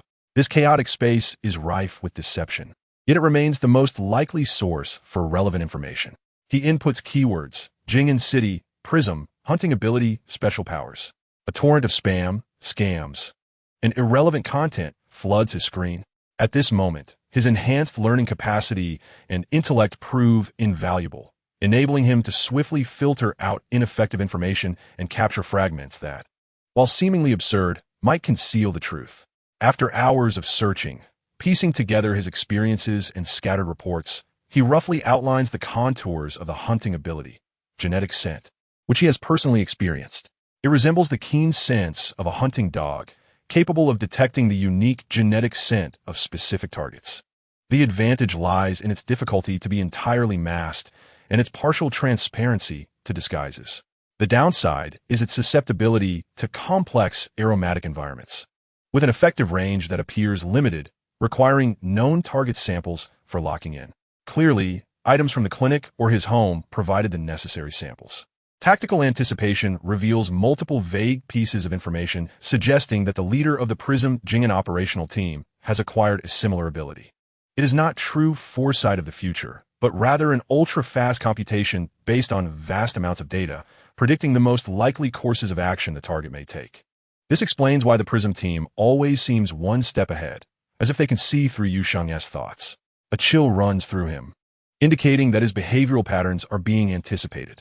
Short-range life detection has been mentioned in anonymous posts, indicating that some teams are equipped with the ability to penetrate ordinary walls and obstacles to detect life signs within a certain range. This renders his previous strategy of static hiding nearly ineffective. No wonder Yu Sheng felt a sense of being detected that morning. Dynamic visual enhancement reveals that some hunters possess the extraordinary ability to track fast-moving objects, even slowing down the perception of their movements. This poses a significant threat to Yu Sheng, who relies on speed and suddenness to escape. Night vision and thermal imaging capabilities mean that some hunters can see in the dark without equipment and can even switch to thermal imaging mode, dramatically increasing the difficulty of nighttime stealth and using darkness as cover. Enhanced muscular explosive power and endurance provide these hunters with superior pursuit, climbing, and combat abilities, narrowing the gap between their physical capabilities and Yu Sheng's. Reports of electronic signal perception suggest that there are unverified claims of abilities that can obscure the detection of nearby unregistered or abnormally active electronic signals. This compels Yu Sheng to exercise extreme caution in his use of electronic devices. These abilities are not without limitations. Intelligence suggests they may incur mental fatigue, cooling periods, or restrictions on usage, closely linked to the physical condition and mental fortitude of the hunters themselves. Nevertheless, this forms a terrifying pursuit team, equipped with supernatural powers. The diverse range of abilities and their complementary functions are tailored exquisitely for urban hunting. Yu Sheng felt a heavy weight upon his heart. He now resembled a mouse simultaneously scanned by various novel detectors. Shortly thereafter, he encountered even more alarming news in a section requiring higher clearance for access. A message marked as Prism Internal Bulletin, Encrypted Summary, revealed a shocking disclosure. The true identity of the target Yu Sheng had been confirmed as Liang Shi, a resident of Jing'an District, a substitute subjected to deep hypnosis and the application of unknown techniques for appearance disguise. The real target, Yu Sheng, remains at large. All operational units are to heighten their vigilance. The target is exceptionally cunning, possessing high intelligence and counter-surveillance capabilities, potentially wielding some form of mental influence or disguise technology. Below this message was a brief annotation, imbued with fury and determination. Capture him at all costs before he escapes Jing'an. Liang Shi has been exposed, although anticipated. The confirmation of this information sent a jolt of unease through Yu Sheng. This signified that Prism had fully realized it had been deceived, and the previous search direction was entirely erroneous. Now, all their anger and energy would be relentlessly focused on capturing him. They would no longer hold back. The intensity of the search would be unprecedented. He could even envision the scene in Jing'an District at this very moment. All transportation hubs and exit routes are equipped with advanced detection devices and empowered individuals. Prism continuously adjusts its search network based on tactical predictions, progressively constricting his living space. The pressure bore down on him like a tangible force from all sides. Yu Sheng switched off his phone, leaned against the cold wall, and closed his eyes. The situation was tenfold worse than he had imagined. Chapter 26. Finding a way static concealment is ineffective. Conventional disguises are significantly diminished in the presence of certain empowered individuals. The path out of the city is fraught with thorns. His adversaries possess unknown, yet formidable special abilities. The entire national apparatus is operating at full capacity due to his mockery. He could almost hear the footsteps of the hunters swiftly closing in. However, resigning himself to fate was out of the question. He reopened his eyes, devoid of panic, leaving only calculation and resolve. Empowered abilities. He murmured to himself, since there are expenditures and limitations, they are not flawless. He must uncover their weaknesses, find ways to disrupt, or even counteract their powers. His gaze fell upon his phone. Perhaps he needed to wade into more perilous waters, inciting these clawed hounds to turn against one another. He required intelligence, and more critically, leverage capable of countering these abilities. His subsequent actions would be increasingly perilous, yet this might be the only path to survival. The new safe house Yu Sheng selected was on the top floor of an old residential building in the urban village. Its advantages included a broad view, a complex corridor structure, and a high volume of foot traffic. He had initially paid a substantial amount of cash to secure this theoretically inconspicuous corner. However, just on the first deep night after moving in, a strange sensation washed over him once more. It was neither sound nor scent, but rather a feeling akin to being swept by invisible ripples, as if some unseen detection wave pierced through the walls, lingering momentarily upon him. This sensation was exceedingly faint. Were it not for his significantly enhanced perception, he might have easily overlooked it. Life detection. Yu Sheng instantly jolted awake from a shallow slumber, his heart tightening abruptly. Had they arrived in this area so swiftly? Or was such extensive scanning a regular occurrence? Without a moment's hesitation, he sprang from the floor like a coiled spring. He had no time to gather anything except for the ever-present black backpack. He dashed to the window, refraining from turning on the light, and cautiously lifted a corner of the curtain. The street below appeared tranquil, yet in the shadows of a distant alley. He caught sight of unnatural reflections, disguised vehicles and figures that moved like phantoms, swiftly approaching the building. They were encircling him. The adversary's intent was unmistakably clear. This building, and possibly this very unit. There was no time to exit through the door. The corridor was the only route, leading directly into a trap. His gaze quickly locked onto a rusty, yet seemingly sturdy rainwater pipe outside the window. This had been one of the potential escape routes he subconsciously noted when choosing this safe house. There was no time for hesitation. Yu Sheng pushed open the window, the cold night air rushing in. He first tossed his backpack outside, then grasped the window ledge with both hands, deftly flipping himself over the edge. His feet landing securely on a narrow windowsill. Below lay a 6-story drop. He inhaled deeply, bolstered by the confidence granted by his enhanced physical abilities. He seized the icy rainwater pipe, descending rapidly like a monkey, hands and feet working in unison. The rough rust scraped against his palms and clothing, producing a faint rustling sound. Just as he reached the height of the 3rd floor, he heard the violent force of his door being breached, followed by muffled, hurried footsteps. They had entered. Yu Sheng quickened his pace. When he was about a floor and a half above the ground, he spotted a corner below piled with discarded cardboard boxes and debris, and he abruptly released his grip, curling his body as he rolled downwards. Thud! A muffled sound echoed as he landed heavily on the soft pile of boxes, absorbing most of the impact. Though the shock left him breathless, his bones remained intact. He immediately sprang up, grasping his backpack, and darted into the deeper shadows of the alley behind the building, vanishing after several turns within the intricate urban village architecture. Almost simultaneously as he disappeared, several Prism operatives arrived at the spot where he had landed, illuminating the disordered scene and the still slightly swaying rainwater pipe with flashlights. Their expressions grim. He escaped again. The target possesses exceptional counter-surveillance awareness and extreme evasion capabilities. One team member shouted into the communicator. Yu Sheng ran frantically until he was certain he had completely evaded potential pursuers, at which point he paused in a 24-hour public restroom, locking the door and gasping for breath. He gazed into the mirror at the reflection of himself, flushed from exertion and anxiety. He had initially harbored a flicker of hope, wishing to find a sufficiently concealed corner to hide until the next clue was revealed or an opportunity to exit the city arose. However, reality dealt him a heavy blow. His adversaries possessed life detection abilities that rendered conventional hiding methods futile, unless he could discover a way to completely mask his life signs or disrupt their detection. Taking refuge in any fixed location would be tantamount to waiting for death. Though the city was fraught with danger, it remained his only shield. He had to stay in motion, continuously moving, utilizing the vast population base and a complex urban environment, constantly changing his position to increase the difficulty of tracking for his pursuers. He must remain in flux, rendering it impossible for them to locate or encircle him.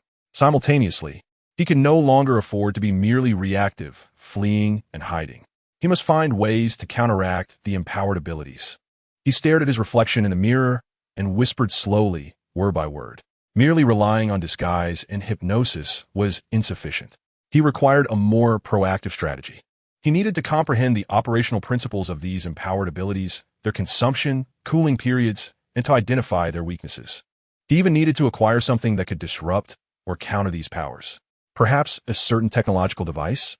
Perhaps a specific drug? Perhaps he needed to leverage other forces?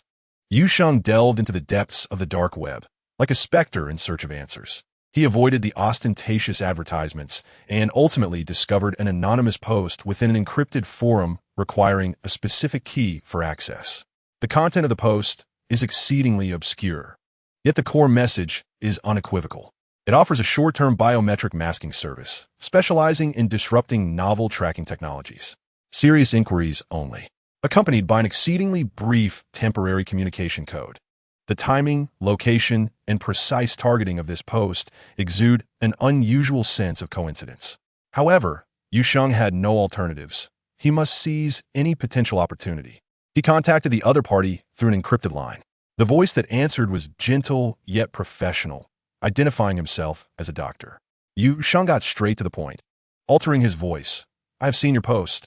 I require disruption at the genetic level." "Understood. I possess a type alpha masking agent, effective for approximately 24 to 36 hours, with unknown side effects." The doctor's response flowed as smoothly as if reciting a product manual. "How much?" "A nominal fee of 5,000 in cash. After all, Helping those in need is also one of my principles. The doctor's tone carried a hint of deliberate benevolence. A nominal fee? Yu Sheng's vigilance spiked instantly. This was too unusual. He did not challenge this, but instead played along. How do we transact? Chapter 27. The Hand of Pandora as Night Fell. Yu Sheng blended into the shadows like a cat, stealthily infiltrating the renowned Sacred Heart Private Hospital, known for its exorbitance and privacy, situated on the outskirts of the city. The black market doctor who could provide the masking agent was concealed here, using the hospital as a facade, disguised as a night shift caregiver. He successfully passed through the lobby security and made his way toward an abandoned equipment storage room at the edge of the hospital's logistics area. The door to the storage room was ajar, dimly lit, and cluttered with dusty old equipment. A middle-aged man in a white coat, sharp-eyed and slightly wary, awaited him. Indeed, the doctor from the dark web contact. Where is it? Yu Sheng wasted no words, revealing the prepared cash, precisely the symbolic amount requested. The doctor scrutinized him, seemingly confirming something, and retrieved a metal box from his pocket, containing 3 vials glowing faintly blue. The masking agent disrupts biological markers, effective for 24 to 36 hours. For injection use, the transaction proceeded at an astonishing pace. Yu Sheng took the metal box, verified the vials, and handed over the cash. The doctor, without a glance, stuffed it into his pocket, as if completing an inconsequential task. Just as Yu Sheng placed the metal box into his inner pocket, preparing to leave swiftly, a sudden wave of intense palpitations seized him. A hunter was nearby. Go! Yu Sheng hissed to the doctor before decisively bursting through a small door on the other side of the storage room. Almost simultaneously, the main entrance of the storage room was forcefully kicked open. 2 prism agents, dressed in plain clothes, yet moving with the swiftness of cheetahs, charged in, their gazes instantly locking onto Yu Sheng's fleeing figure and the doctor attempting to escape through the main door. One agent immediately subdued the doctor, while the other pursued Yu Sheng. Target spotted. In the B sector logistics corridor, he is heading towards the parking lot. The pursuing agent yelled into his communicator. The hospital parking lot was empty and quiet, with only a few scattered vehicles. Yu Sheng accelerated to his utmost, his enhanced physical abilities rendering him as swift as the wind. However, the pursuer was equally fast, and the footsteps were closing in. Yu Sheng's mind raced. Confrontation was unwise. He was unaware of the number of pursuers. He abruptly turned into a connecting corridor leading to the inpatient department, encountering a security guard pushing a medical cart. A glimmer flickered in Yu Sheng's eyes as he activated his hypnosis ability, his mental force piercing the guard's consciousness like fine needles. The guard's body stiffened, his eyes becoming frenzied, abruptly toppling the cart, metallic trays and instruments clattering to the ground, creating a tremendous noise. He began to babble incoherently, flailing about and obstructing the corridor. The pursuers were momentarily delayed by this unexpected chaos. Seizing the precious opportunity, Yu Sheng dashed into the adjacent fire escape stairwell. In the stairwell's blind spot, he once again summoned his mental power. The disguise ability activated, transforming him from a young caregiver into a middle-aged man in a patient gown. Clutching his abdomen, his complexion pale, he even deliberately disheveled his hair to appear more frail. No longer ascending, he pressed downward, blending into the still-active inpatient department floors. The pursuing agent rushed through the chaotic corridor into the stairwell, but lost sight of his target. He quickly ascended and descended the floors, only spotting a few scattered patients and medical staff. The caregiver seemed to have evaporated. Report. The target vanished near the 3rd floor of the inpatient department. He may have changed disguises. The agent reported, exasperated. Yu Sheng mingled among the crowd, his senses heightened, evading cameras and potential patrols. He absorbed information from the hospital corridor signs and room layouts like a sponge, swiftly constructing the optimal escape route in his mind. He could not use the conventional exits. The hunters had surely sealed them off.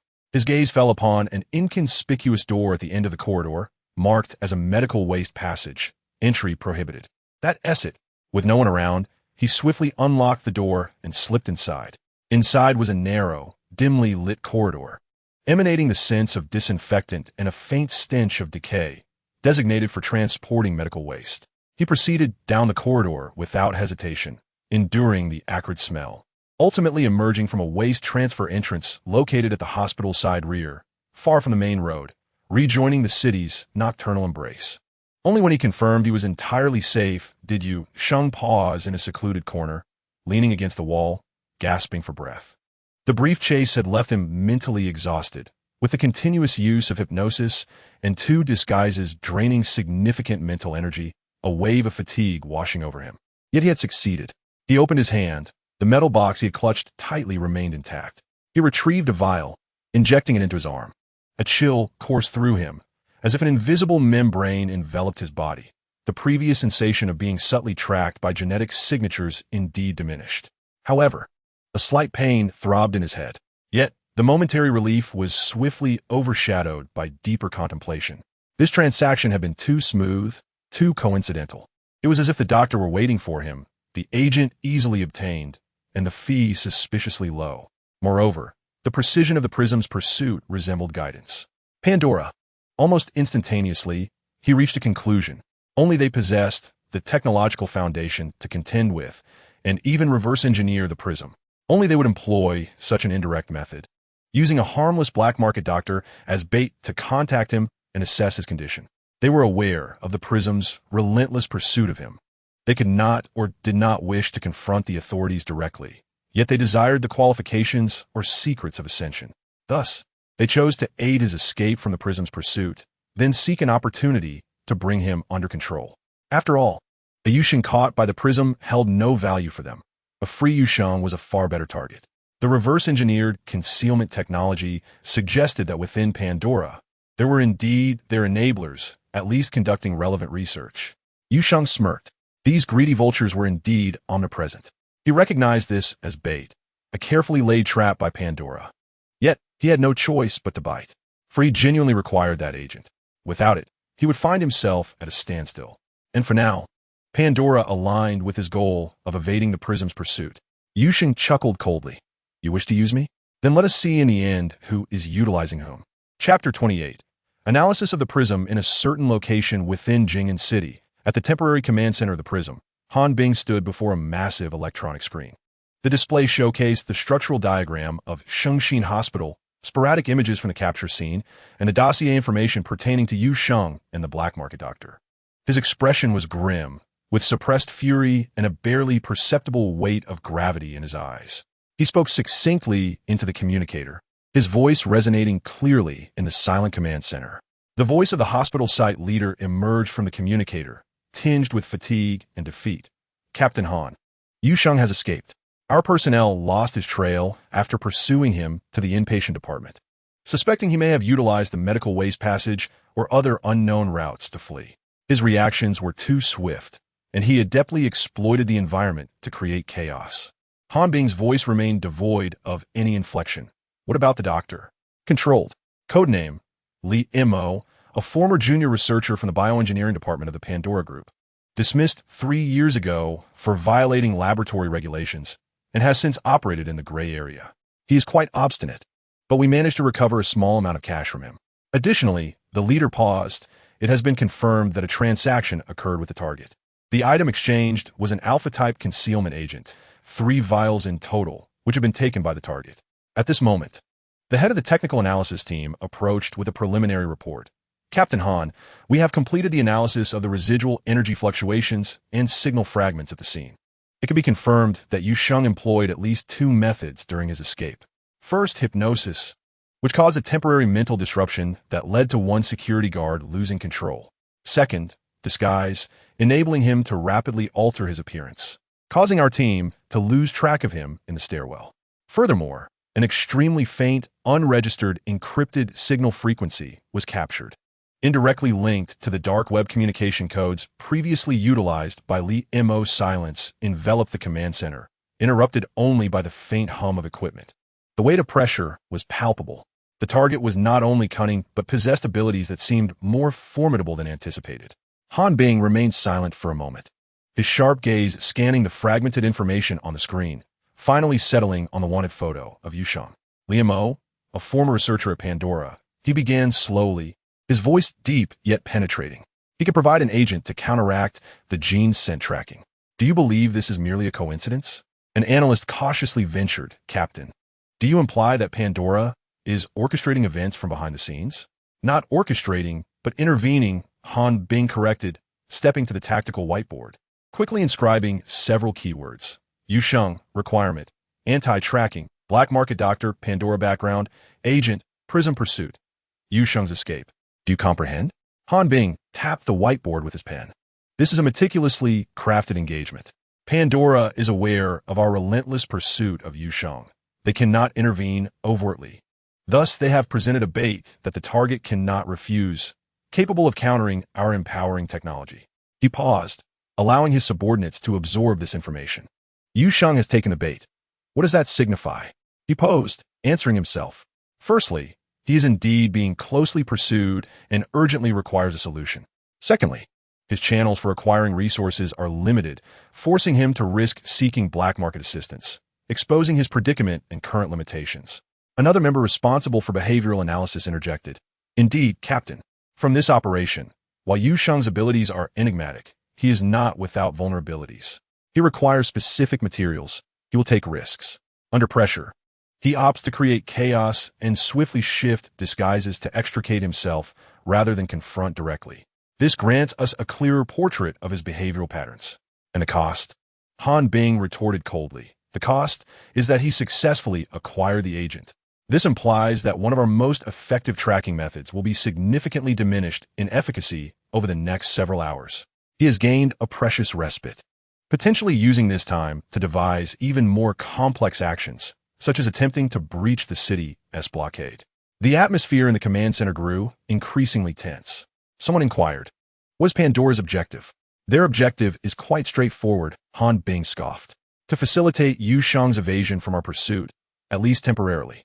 A free Yu Sheng is far more valuable than one confined within our laboratory. They are investing, betting that Yu Sheng can survive until the end. Or, at the very least, that he does not fall into our hands before they can seize him." He set down his pen, turning to face all members. His gaze restored to absolute calm and control. In this confrontation, we have both lost and gained. The loss lies in the target acquiring a critical countermeasure, complicating subsequent pursuits. The confirmation of Pandora's involvement has further complicated matters. The gain, however, is that we have gained clearer insight into the target's behavioral logic, resource needs, and capability characteristics. We have identified Pandora's role and methods of intervention in this matter. Moreover, we have seized the lead on the MO, which may allow us to trace further secrets regarding Pandora's involvement in empowering and related technologies. He subsequently issued commands. First, Li Mo is to be interrogated with utmost priority. Extract information from him. I want to know what Pandora is aware of and what their intentions are. Second, the technical team must analyze the potential components and principles of that agent, searching for weaknesses or identification methods. Third, adjust the search strategy to enhance the coordination of other empowering means. Focus on all possible black market nodes where illegal materials or technologies can be acquired. Since he needed it once, he may need it again. Fourth, closely monitor all overt and covert activities of Pandora in Jing'an City. Han Bing's gaze returned to the image of Yu Sheng on the screen. He has obtained the agent, but that does not signify his victory. Jing'an City remains our hunting ground. Next time, he shall not enjoy such fortune. Let us spring into action. Bring him to me. With the command issued, the entire Prism Command Center functioned like a finely tuned machine, revving up once more. The intricate game between hunter and prey had entered a new stage, increasingly complex due to the involvement of an agent and a third party. Chapter 29. A breather. Although the sensation of being locked onto significantly diminished after injecting the concealment agent, Yu Sheng remained cautious. After several meticulous transfers and circuitous routes, he ultimately arrived at the most concealed safe house he had reserved. It was a small room repurposed from an old book wholesale market attic. The atmosphere was chaotic, with high personnel turnover and a mix of odors, providing a natural distraction for any pursuers. He locked the door securely and conducted a thorough scan of the room and its surroundings, confirming the absence of any unusual surveillance or energy fluctuations before finally allowing himself to exhale in relief. An overwhelming sense of fatigue washed over him like a tidal wave. Days of heightened tension, life-or-death pursuits, and the frequent exertion of his abilities had pushed both his mental and physical states to a critical point. He understood that the Prism and those with various strange empowerments would never relent. Yet, at this moment, he desperately needed rest. Without sufficient energy, everything would be in vain. He checked the remaining quantity of the concealment agent, 2 vials left. According to the instructions, the effects of 1 vial theoretically last for 24 to 36 hours. He decided to grant himself a day, just 1 day, for recovery and contemplation. He refrained from lying down immediately, opting instead to address a few necessary tasks: inspecting his gear, counting the cash, fake identification, and tools in his backpack, ensuring everything was intact. He meticulously cleaned any traces, using his disinfectant wipes to sanitize the door handles, window sills, and other potential contact points. He tended to his injuries, examining the scrapes and bruises sustained during his escape, performing a simple cleaning and applying ointment. His enhanced physical recovery capacity was remarkable, yet not invulnerable. To replenish his energy, he consumed high-calorie compressed food and vitamin tablets, washing them down with cold water. After completing this task, he lay down fully clothed on the humble mattress. He did not let his guard down entirely, maintaining a baseline level of vigilance so that he could awaken instantly at the slightest sign of abnormal energy or targeted scanning. That day, his sleep was restless, a mixture of dozing and waking. Yet, even this fragmented rest was invaluable for someone as utterly exhausted as he was. In the intervals of his consciousness, he refrained from forcing himself to contemplate intricate escape routes or counter-strategies. Instead, he allowed his mind to empty or drift back to distant, tranquil memories unrelated to his current crisis, perhaps a sunlit afternoon in medical school, or the small sense of accomplishment from his first independent consultation. These memories acted like an oasis in the desert, briefly nourishing his nearly parched spirit. He also reflected on his previous actions. Although his encounter with the black market doctor was perilous, it yielded positive results, providing him with crucial medication. His clashes with Leng, though harrowing, had also sharpened his understanding of his own limits and capabilities. He could not continue to flee. This thought resurfaced in the twilight between wakefulness and sleep. The concealment drug had granted him a fleeting window of safety, and he must capitalize on it to take action. A day slipped by in silence and semi-rest. Swiftly approaching noon, as he opened his eyes again, the sky outside had darkened. He sat up and stretched his limbs. Although his fatigue had not entirely dissipated, the weight on his mind had lightened considerably, and his thoughts grew clearer. Assessing his physical state, he noted that the effects of the concealment drug remained, providing him with a measure of reassurance. He had managed to enjoy a rare and restorative sleep, significantly alleviating his exhaustion. Upon awakening, he could not help but admire the efficacy of Pandora's technology. The concealment drug had afforded him precious, uninterrupted rest. He dared not linger, immediately setting his plans into motion. Utilizing his disguise ability, he transformed into the guise of a weary middle-aged man clad in a plain jacket, carrying an old briefcase, and cautiously descended the stairs. Rather than distancing himself from his temporary hideout immediately, he walked directly into the bustling XIN bookstore located in the lobby of the building. This bookstore was expansive, filled with towering shelves and numerous patrons. He selected a spot further inside, near the back door, casually picking up a book to feign reading while remaining acutely aware of all movements within and outside the store. The situation was dire. Through the glass windows of the bookstore, he could see police and plainclothes agents from Leng setting up checkpoints at the main entrances of the market. Time passed slowly under the oppressive observation, inching closer to noon. At precisely 12 o'clock, that familiar, heart-pounding global mandatory switch occurred once more. The television on the bookstore counter and the screens of customers' mobile phones abruptly went dark, only to be replaced by a dark golden countdown and a chillingly precise clue. Clue 6. The target is located in the XIN bookstore on the first floor of the book wholesale market. The clue pinpointed his exact location.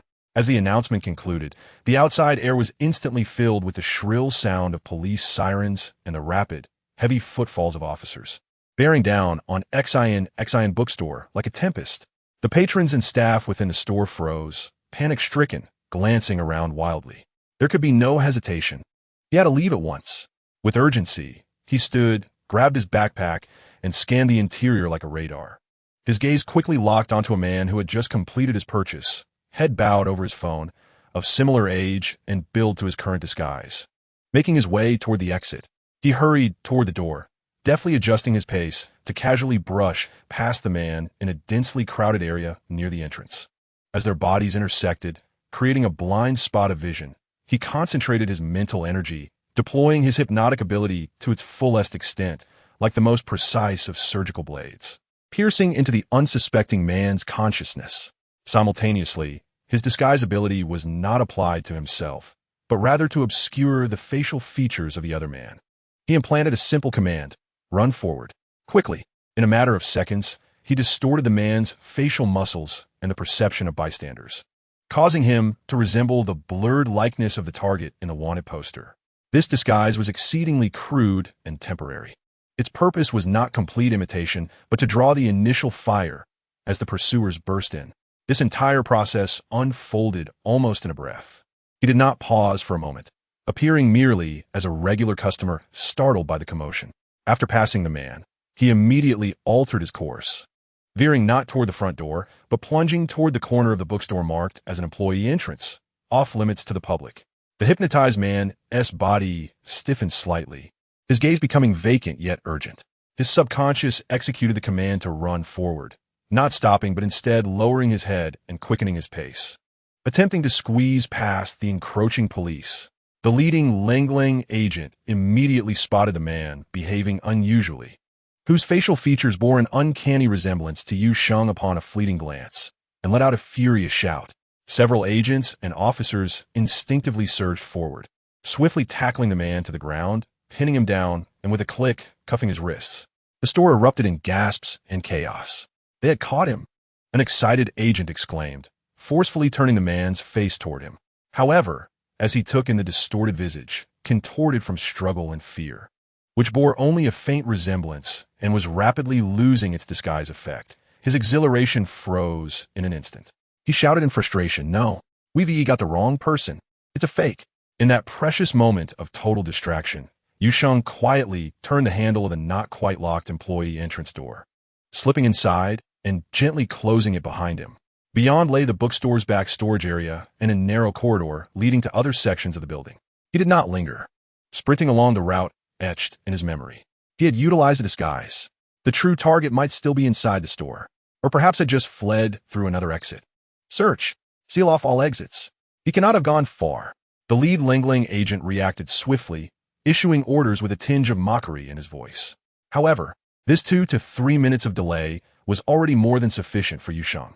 By the time Langlang's personnel began their thorough search of the bookstore and sealed off the building, Yu Sheng had already capitalized on this golden window, navigating through the complex internal passages and slipping out through an obscure freight exit of the building, vanishing once again into the intricate alleys of Jing and District.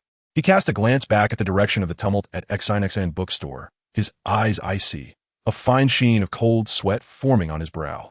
How could the clue be so precise? How was he supposed to proceed? There were still 60 days remaining. After escaping the book wholesale market, Yu Sheng did not pause to rest, but swiftly changed his disguise once more. At that moment, he appeared as a successful, well-dressed businessman, seated in a tastefully elegant cafe corner, a steaming latte before him. To any observer, he seemed to savor his coffee leisurely, his eyes occasionally scanning the street scene outside. He silently calculated the time. The effects of the concealment drug likely remained for about 10 hours, perhaps a bit longer. But he dared not be overly optimistic and planned based on the shortest possible time frame. It had only been 2 days since the last clue was released, and the next attack could occur at any moment, with the frequency seemingly unpredictable, leaving him in a highly precarious position. The supply of medicine has dwindled to merely 2 vials. He sipped his coffee, feeling the bitter liquid slide down his throat. It could not be wasted. It must only be used at the most critical moment. The initial plan remained the optimal solution: escape from Jing'an City as swiftly as possible, leaving behind this heavily fortified metropolis teeming with empowered hunters. At that moment, the mobile phone he kept for contacting the black market vibrated ever so slightly against him. Yu Sheng's gaze sharpened, yet he did not check it immediately. He discreetly settled the bill and left, appearing to stroll casually while keenly attuned to any potential tales. He quickly turned into a large shopping mall, finding a relatively secluded corner of a fire exit devoid of surveillance. He retrieved his phone, first connecting to a software with multiple layers of encryption and signal hopping, ensuring that his true IP address was thoroughly concealed before cautiously powering on. A single unread message popped up, succinctly stating, "Need assistance?" The sender was a completely unfamiliar, encrypted number. Yu Sheng felt no surprise. Rather, a sense of inevitability washed over him. He replied, "Who are you?" Almost instantaneously, a response arrived. It was an image, a half-open box. Pandora. Yu Sheng understood immediately. They had witnessed his harrowing escape from Xian bookstore, confirming his abilities and worth, and had deduced his most pressing need at that moment. Choosing to appear at this opportune time with a timely offer, Yu Sheng paused for a moment, his mind racing with calculations. Collaborating with Pandora was akin to courting peril. Their intentions were undoubtedly sinister, ultimately aimed at seizing the secret of ascension. However, at this juncture, they could indeed provide what he desperately required, a means to exit Jing'an City. No longer hesitant, he replied, "I need to escape Jing'an City." The message was sent, and this time, the other party paused for several seconds, seemingly verifying or arranging something, before sending a more specific message. Luo Jingdak. By Sinon. Within 72 hours. The message ended there, devoid of further explanations, negotiations, or subsequent arrangements. It felt like a cold command, or perhaps an opportunity granted. Yu Sheng studied this information. Luo Jingdak, an old cargo port in Jing'an City, was relatively chaotic in management and indeed an ideal location for illicit entry and exit. Bai Sinon was presumably the name of a vessel. Within 3 days, this was the duration of Bai Xian's stay. He refrained from sending any further messages, powered down the phone, and carefully concealed the SIM card. Placing the phone back in his pocket, he adjusted his attire, regaining the composure of a successful individual, and calmly exited the fire exit, merging back into the bustling crowds of the mall. Inside the safe house, the lighting was dim. Yu Sheng leaned against the wall, resembling a cold stone sculpture, with only the slight rise and fall of his chest betraying his vitality. He closed his eyes, not to rest, but to contemplate, akin to the most efficient computer, beginning to process the current chessboard. The predicament was starkly clear, suffocatingly so. Pandora and the seemingly promising Bai Xian were, in all likelihood, a meticulously crafted trap. Once aboard, his fate would be beyond his control. They sought a living future deity for study. Prism had transformed Jing'an City into a colossal beast trap. Conventional transportation hubs and exit routes were undoubtedly ensnared with intricate webs, compounded by those unpredictable special abilities. A direct assault would equate to suicide. The outline of a plan began to crystallize in the cold calculus. He could not follow Pandora's script, nor could he crash headlong into Prism's iron wall. He must orchestrate a performance, a grand spectacle to be simultaneously presented for their viewing.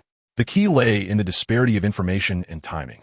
Yu Sheng slowly opened his eyes, his gaze sharp as an eagle in the darkness. Jing'an City was a deadlock, yet he intended to exploit the information gap between his adversaries and his own abilities to execute a clever ruse. Rising, he stretched his somewhat stiff limbs from prolonged sitting. It was time for action. He needed to immediately begin weaving a web of deception that would ensnare all, while seeking out that genuine, unnoticed exit. Chapter 31. True and False Information. Prism's temporary command center team leader Han. We have intercepted an anonymous, encrypted communication.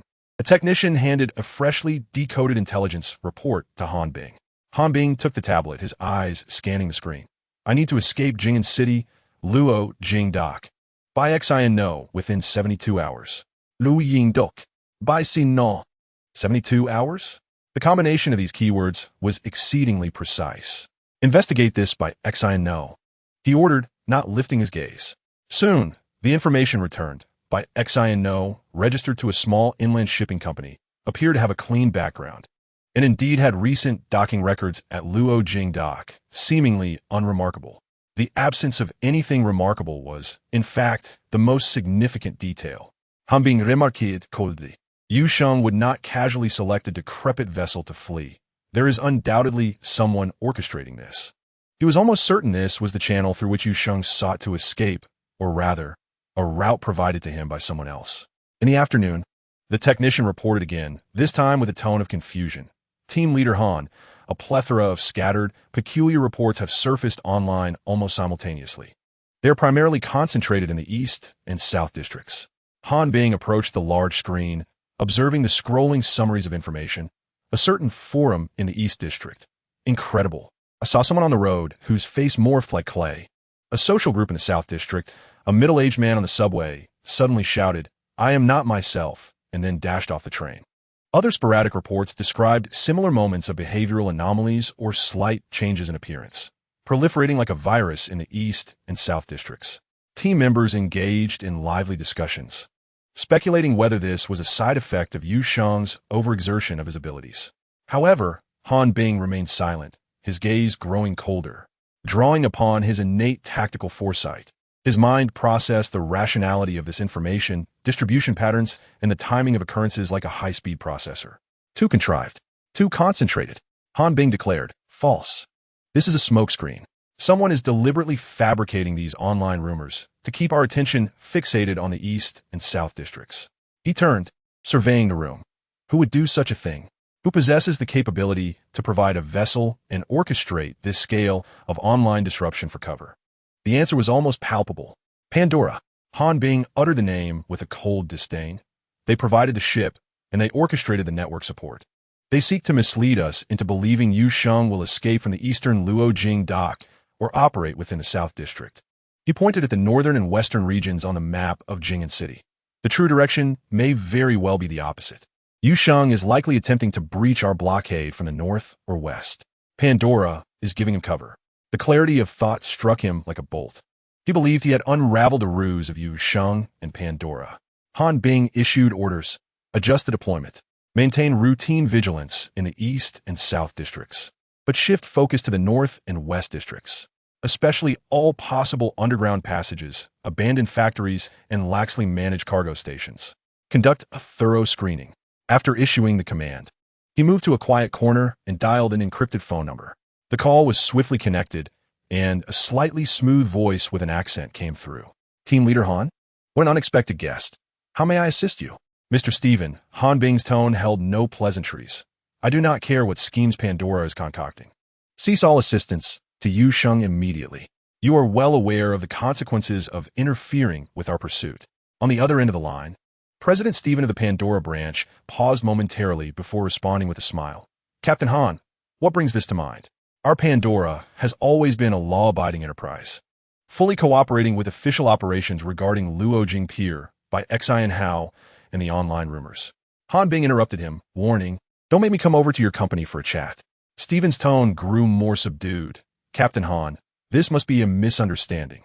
I assure you, Pandora would never engage in any actions that interfere with law enforcement."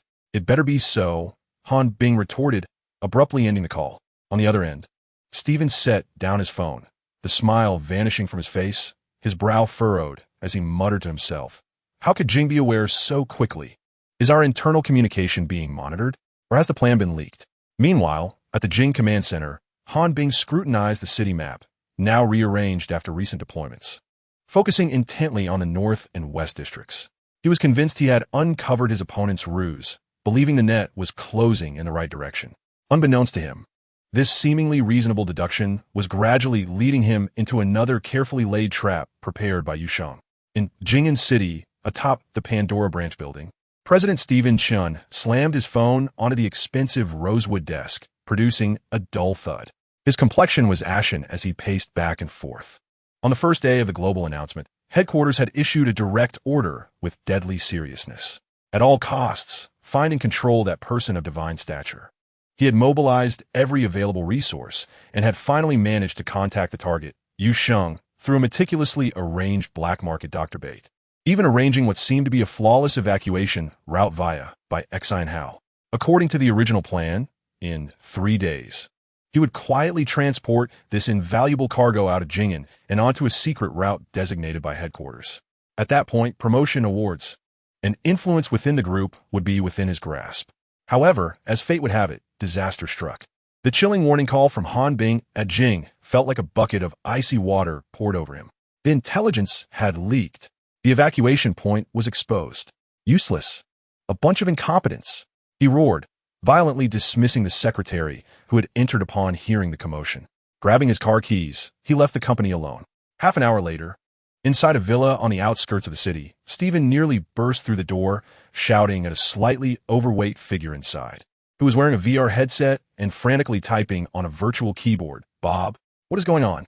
How could Jing know about Yu Sheng's evacuation point and vessel information? The man named Bob jumped, hastily removing his headset to reveal a face slightly swollen from long nights. He was a network expert dispatched from headquarters and the technical lead for the operation involving Yu Sheng. Impossible, Bob exclaimed, bewildered, as his fingers swiftly typed on a physical keyboard. We used the Go software written by those geniuses from Follow Yu Sheng. The servers jump between several offshore islands, and the IP addresses are all fabricated. The communication encryption level is military grade. Unless Jing has precognitive abilities, how could they possibly know? Chapter 32. Truth and Deception. Do I need to ask you to find out why? Stephen interrupted irritably. Investigate. Immediately clarify which link has failed. Also, find a way to contact Yu Sheng and inform him that the evacuation point has been compromised, instructing him to hide and await our new arrangements. He took a deep breath, suppressing his anger, though his voice still trembled slightly. Bob, listen, Yu Sheng must not fall into Jing's hands. If this goes wrong, the board will flay us alive. Additionally, he instructed, have Sok and his team on standby, prepare to take necessary measures. Realizing the severity of the situation, Bob's expression turned serious as he immediately began operating on the complex interface. Understood, boss. Stephen did not look back at him, swiftly ascending to the second floor of the villa. The lavishly decorated space resembled a safe house. Pouring himself a large glass of whiskey, he downed half of it in one go, calming his racing heart slightly. He retrieved another phone, specially encrypted and never used in public, dialing a number quickly. Once connected, he lowered his voice and engaged in rapid conversation in a foreign language. For the most part, he listened, his expression shifting restlessly. Suddenly, he seemed to hear something entirely unexpected, raising his voice. What? Are you certain? Hanbing believes that is false, that we are deliberately misleading them. After a few more exchanges, the anger and anxiety on Stephen's face were instantly replaced by astonishment and disbelief. He hastily ended the call, muttering to himself to stay in touch. Standing still for a few seconds, a disbelieving smile crept across his face. They think it's a fey, he murmured, hastening down the stairs. Bob, he called to the engrossed technician. The evacuation plan remains unchanged. It's still Luojing Pier by Xian Hao. Bob looked up astonished. Huh? Boss. But don't ask so many questions. Stephen regained some of his usual composure. Jing seems to have a cognitive bias. They believe we set a smokescreen, diverting their attention elsewhere. This works to our advantage. He spoke rapidly, commanding, your most crucial task now is to find every possible way to contact Yu Sheng. Inform him that the plan is unchanged, but he must exercise extreme caution. If he encounters any obstacles on his way to the pier or feels the route is unsafe, he must contact us immediately. We can deploy some resources to divert attention and buy him time. Understood. Although Bob found the dramatic turn of events perplexing, the boss's orders were absolute, and he immediately threw himself back into work, attempting to connect with Yu Sheng through various pre-established emergency channels. Stephen observed Bob's busy figure and poured himself another glass of whiskey, this time savoring it slowly, his gaze flickering. The crisis seemed temporarily averted, even inadvertently providing them with better cover. Now, he could only hope that Yu Sheng was clever and fortunate enough to board by Xian Hao smoothly. Once the ship set sail, Stephen Chun would become the greatest contributor to the Pandora Group. In a certain safe house, Yu Sheng's fingertips glided across the cold screen of the electronic map, his gaze lingering briefly on the red mark representing Luojing Pier, a faint, cold smile playing at the corners of his lips. Bandeth by Xin Hao, he murmured, as if savoring a dangerous jest. That was not the evacuation vessel, but rather a path to hell. Once on board, Yu Sheng feared he would endure horrors beyond the depths of Inferno. He could not board that ship, yet at the same time, he could not sever ties with Pandora just yet. The remarkably effective concealment agents demonstrated that Pandora possessed technology beyond imagination, and in a future, more dire circumstance, he might need to seek further assistance from them.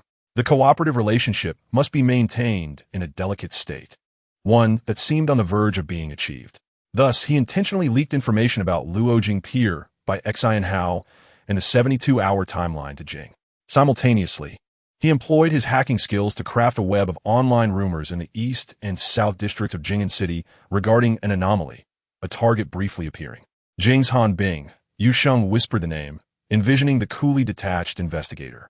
You are too clever, too confident in your tactical predictions.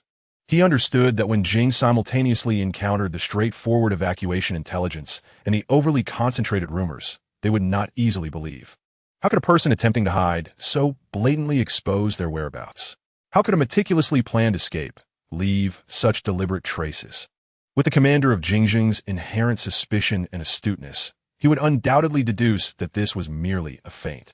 It was Panjuola assisting Yu Sheng, deliberately diverting Jingjing's attention to the east and south districts, while the true escape would inevitably be towards the opposite direction, north or west.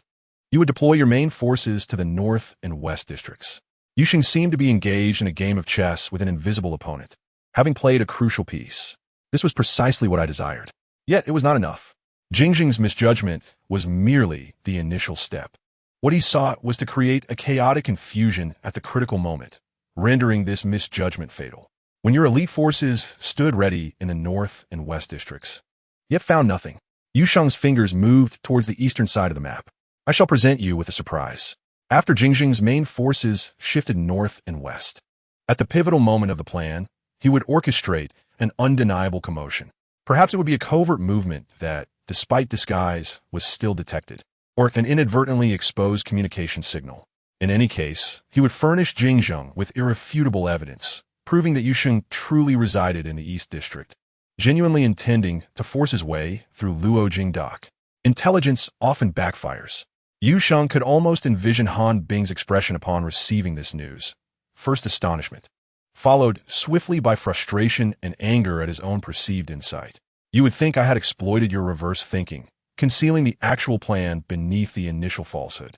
You would urgently issue orders for the teams in the north and west districts to swiftly return to assist the east and south lines. This back-and-forth troop movement would significantly deplete Jingjing's energy, creating a momentary chaos in command and a breach in defense. Simultaneously, he would contact Panjuola. He would send an urgent yet realistic request via encrypted communication. The pressure on Jingjing far exceeded expectations. I require support. At the location near Luojing Dock, create chaos or divert part of the encirclement. Chapter 33. Time is of the essence. This request would thoroughly cement the illusion that he was about to withdraw from Luojing Dock. Panjuola would unhesitatingly dispatch their personnel, fully cooperating to ensure the prey fell into their trap. At that time, a chaotic spectacle would unfold near Luojing Dock, featuring Jingjing, Panjuola, and himself. Ultimately, Jingjing would believe Panjuola had facilitated his departure, while Panjuola would assume Yu Sheng was thwarted by Jingjing and unable to reach Luojing Dock. Yet, the true Yu Sheng's gaze would finally settle on a nondescript gray marker at the northern edge of Jing'an, the Hongxing freight station. As everyone's attention was drawn to the illusory battlefield to the east, as Jingjing's forces scurried back and forth in the east and west directions. And as Panjuola gazed intently at there by Xinhao, he would, like a specter, silently infiltrate this forgotten corner of the city's north. From this almost abandoned railway line, he would escape the hunting ground named Jing'an. Trust is the cornerstone of collaboration. Yu Sheng closed the map, retreating into the shadows of the room.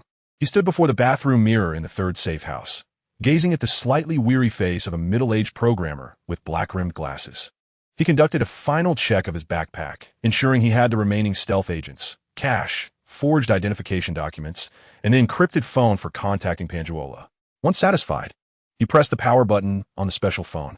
The screen illuminated, instantly revealing several unread messages and missed call notifications, all from the same encrypted number.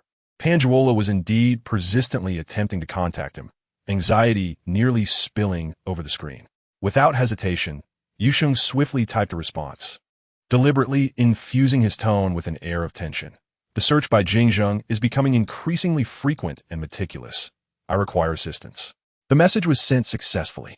He did not wait for a reply, immediately setting his phone to silent mode and stashing it in the inner pocket of his work jacket. This step served as a clear distress signal to Panjuola, reassuring them that the fish was still struggling according to their preordained script. He pushed open the door of the safe house, blending into the bustling evening crowd on the street. The remnants of the evening rush hour lingered, marking the city's most clamorous and concealing moment.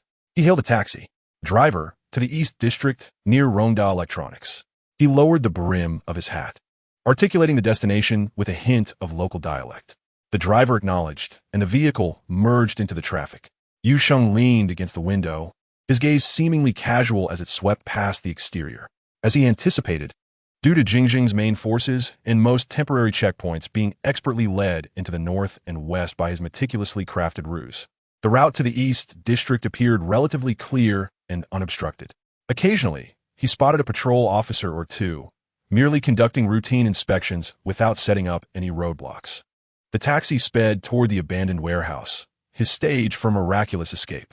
The taxi halted at an intersection approximately 1 kilometer from Rongda Electronics. Yu Sheng paid the fare and alighted, leisurely walking along the somewhat desolate perimeter road of the factory like an ordinary passerby. His demeanor seemed casual, yet his gaze functioned like the most sophisticated radar, swiftly scanning the surroundings. Soon, he pinpointed his target. A municipal surveillance camera perched high at the corner of the factory's outer wall, directly facing the small path leading to the abandoned warehouse. The red operational indicator flickered faintly in the dusk, signifying its diligent recording of all that transpired. This was the spot. Yu Sheng continued his stride, naturally veering into a narrow alleyway that fell outside the camera's field of vision. He swiftly transformed back into his true form, reversing his work jacket into a dark-colored coat. In mere seconds, the unassuming middle-aged man vanished, reverting to the striking yet perilous target, Yu Sheng, within Jingjing's database. He inhaled deeply, adjusting his expression to convey a perfect blend of vigilance and anxiety, emerging from the alley's mouth to deliberately enter the right front field of vision of the camera. He paused, appearing nervous as he glanced left and right, his body slightly leaning forward with his toes pointed towards the abandoned factory, embodying a posture of indecision yet compelled to proceed. Hesitating for about 3 to 4 seconds. This timing and angle were sufficient for the monitoring software to capture his facial features and assess his behavior as suspicious. Completing this maneuver, he seemed to resolve himself, suddenly lowering his head, quickening his pace, and darting stealthily through the dilapidated main entrance of the abandoned factory, disappearing from the surveillance view. Inside, the factory was spacious yet dim, the air thick with the scent of rust and dust. Yu Sheng did not venture deeply. He leaned against a sturdy load-bearing wall, ensuring he was out of sight while straining to listen to the sounds from outside. Aside from the wind's mournful wail passing through the broken windows, there were no other sounds. He mentally counted the seconds, calculating that the deliberately exposed movement should have been captured by the surveillance network, triggering an alarm. The time was nearly ripe. He once again retrieved the encrypted phone, unlocking the screen to find Panjuola's reply glaring back. "What assistance do you require?" The text was succinct, yet exuded urgency. Yu Sheng's fingers moved swiftly, crafting a message that intentionally conveyed a sense of urgency and tightness. "They're tightening the noose. I am trapped in the abandoned factory of Rongda Electronics in the East District. I need you to dispatch extraction personnel immediately. They will likely find me here soon." He promptly sent the precise address of the abandoned factory. Bob nearly snatched up the dedicated communication device the instant Yu Sheng's message arrived. His voice brimmed with barely contained excitement. "Sir," he has replied, "the target is trapped in the abandoned factory of Rongda Electronics in the East District, requesting extraction." On the other end of the communication device, Stephen fell silent for 2 seconds. The original objective of the Luojing docks by Xinhao was overly ambitious, and it is highly probable that the Prism has already set up surveillance. Stephen's voice was calm and resolute as he made an immediate adjustment. "Instruct Sock and his team to mobilize at once, and upon reaching the target, do not proceed to Luojing Dock. Instead, divert to Qingshan Port, where a fast boat is prepared. The distance is not great, but the element of surprise is in their favor." "Understood. Change the extraction point to Qingshan Port." Bob promptly reiterated the orders to ensure accuracy. Upon retrieving the individual, ensure the samples are absolutely secure. If the situation spirals out of control, you know the priority. Stephen added one last remark, his tone flat, yet imbued with an undeniable coldness. "Acknowledged." Bob concluded his call with Stephen and immediately dialed another encrypted channel, his tone shifting to a terse firmness. "Sock, move out. The target location has been sent. After securing the individual, transport them to Qingshan Port. Repeat, Qingshan Port. Ensure the target's survival, highest priority." Chapter 34. The escape in the Prism Command Center A vast electronic screen displayed the surveillance hotspots across Jing'an City, personnel deployment maps, and real-time data streams. Although the main forces had been redirected to the northern and western districts, routine monitoring of other areas had never been relaxed. A technician responsible for monitoring real-time dynamics in the Eastern District was habitually filtering through the system's automatically flagged anomalous behavior alerts. Suddenly, a high-risk alert box popped up, jolting him to attention. The system's facial recognition auxiliary had captured a facial feature with a matching score of 927 from a camera near the Rongda electronics factory. He immediately clicked on the original video clip, revealing a young man in a dark jacket, behaving suspiciously, none other than Yu Sheng. Team Han! Team Han! The technician abruptly stood, his voice slightly trembling with excitement as he rushed toward the central operations room. Found him! Yu Sheng has appeared at the Rongda electronics factory in the Eastern District. The surveillance network has captured him. The previously subdued command center ignited with energy. All eyes turned toward him. Han Bing, who had just concluded communication with the northern team, swiftly turned, disbelief flashing across his face. Quickly, project the video and enlarge it. Yes.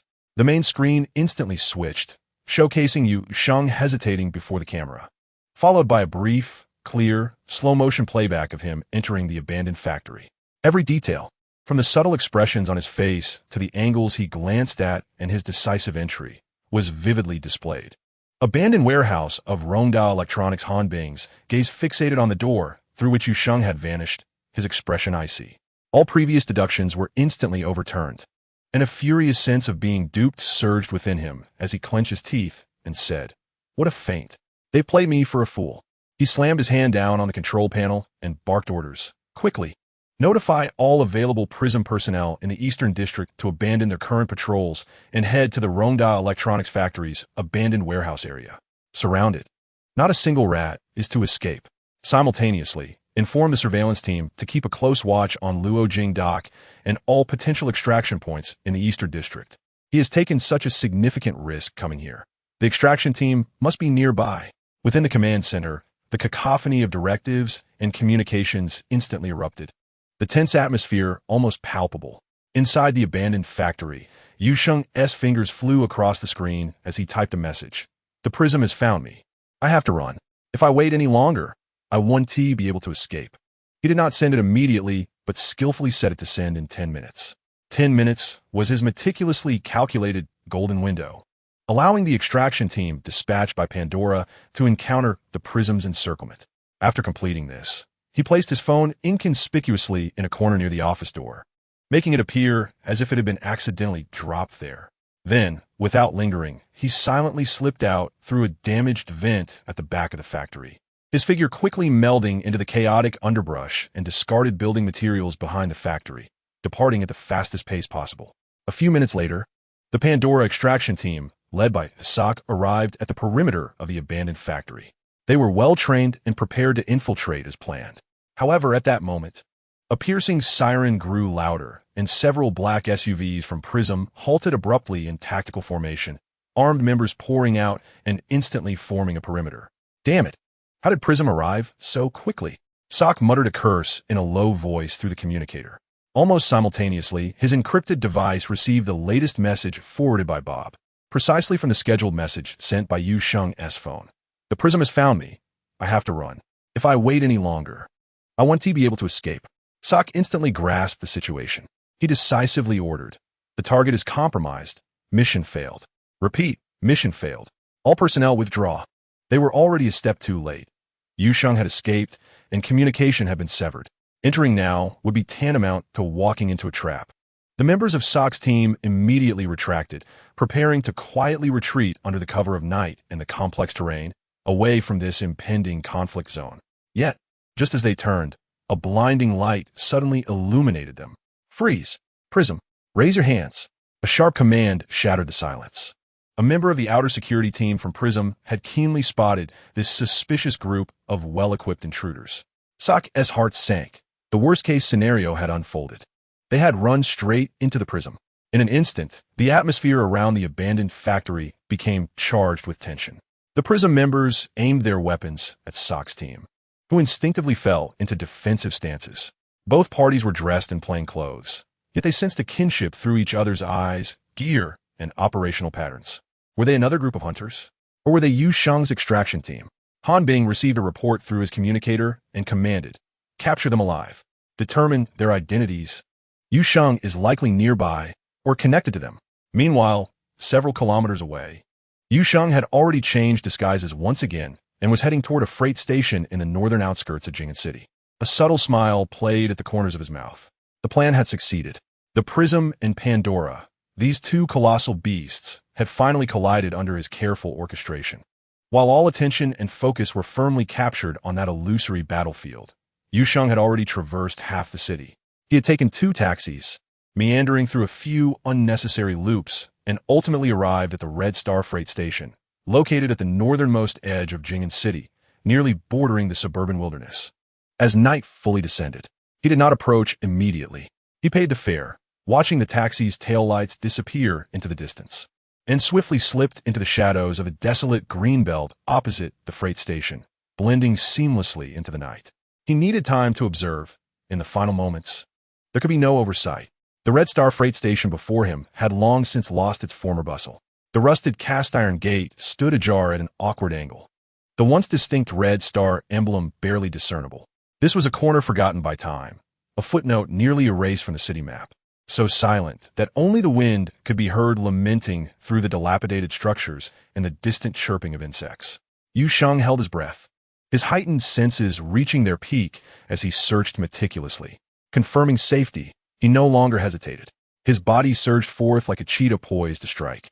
Emerging suddenly from the shadows, he did not enter through the front gate, but chose to silently infiltrate through a breach in a completely collapsed wall, slipping into this domain of oblivion.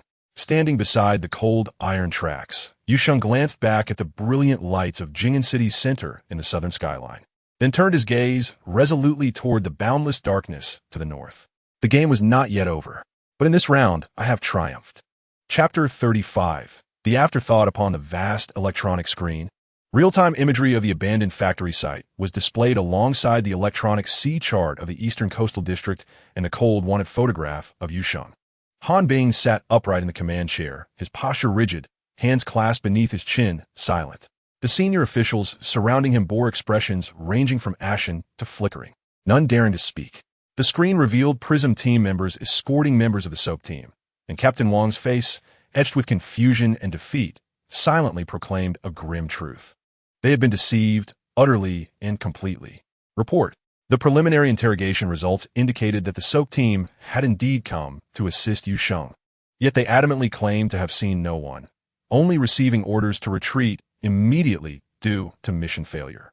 Communications records found on their vehicle and persons corroborated this, confirming that by the time they arrived, the target had vanished. Another analyst added, "The technical department has verified that the encrypted channels they utilized overlap significantly with the frequencies we monitored during Yu Sheng's communications with Pandora. It could be confirmed that they were indeed affiliated with Pandora." The chain of evidence appeared to be quite clear.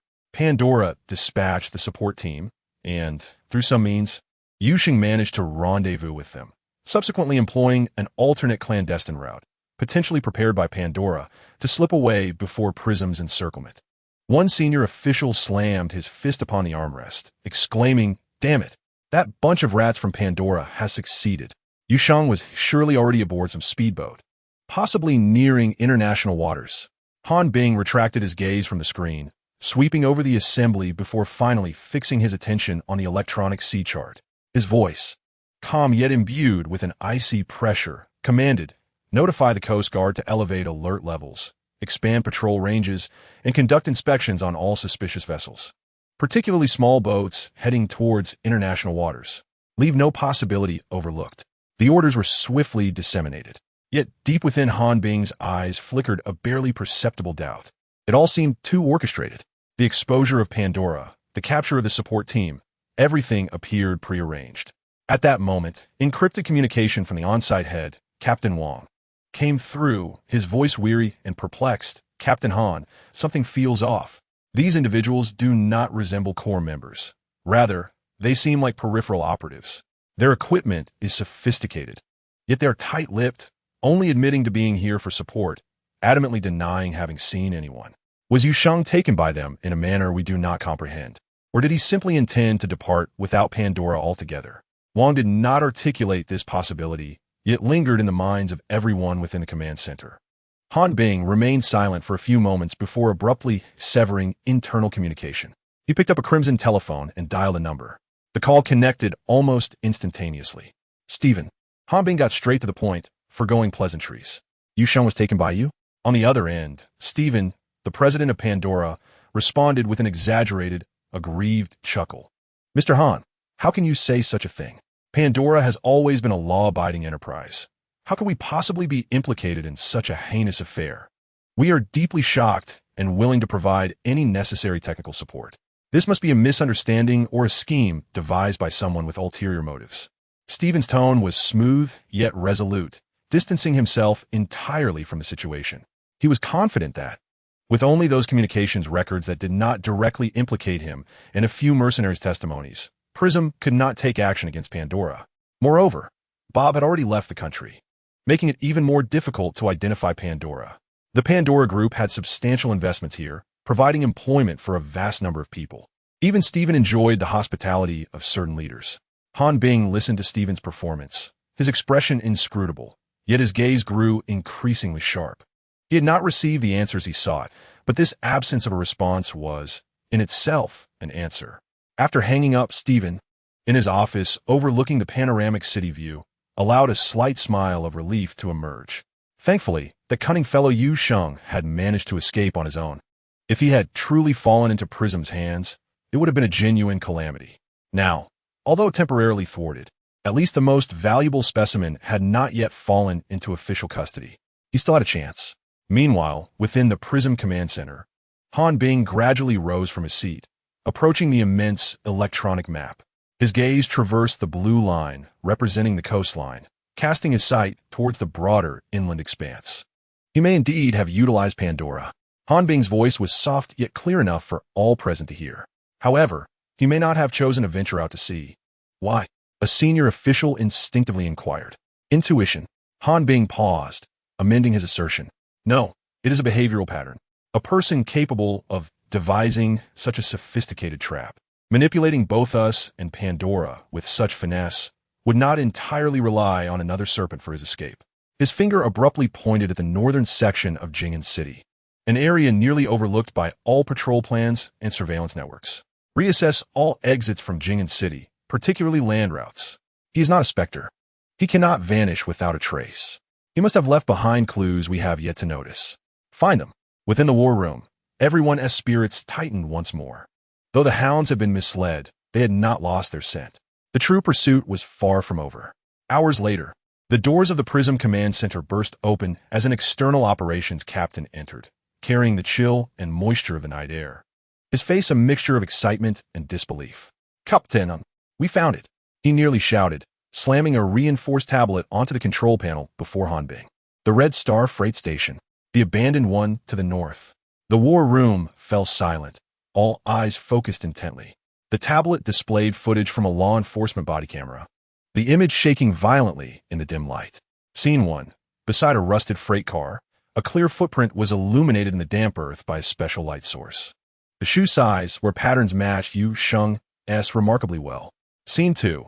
A team member equipped with scent-capturing abilities, eyes closed and nostrils flaring, pointed toward a section of rail nearly engulfed by overgrown weeds, his voice hoarse with excitement. Here, the residual scent is extremely fresh, no more than 6 hours old.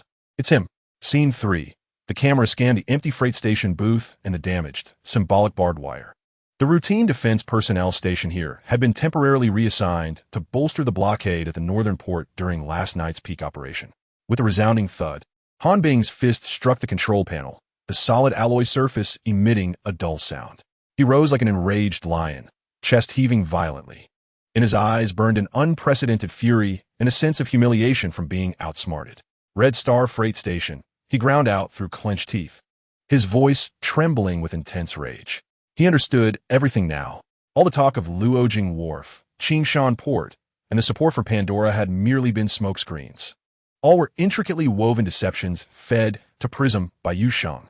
This scoundrel had targeted this forsaken, poorly managed freight station forgotten by everyone. Where even the surveillance had mostly failed, he exploited Pandora's greed to fabricate a facade of support.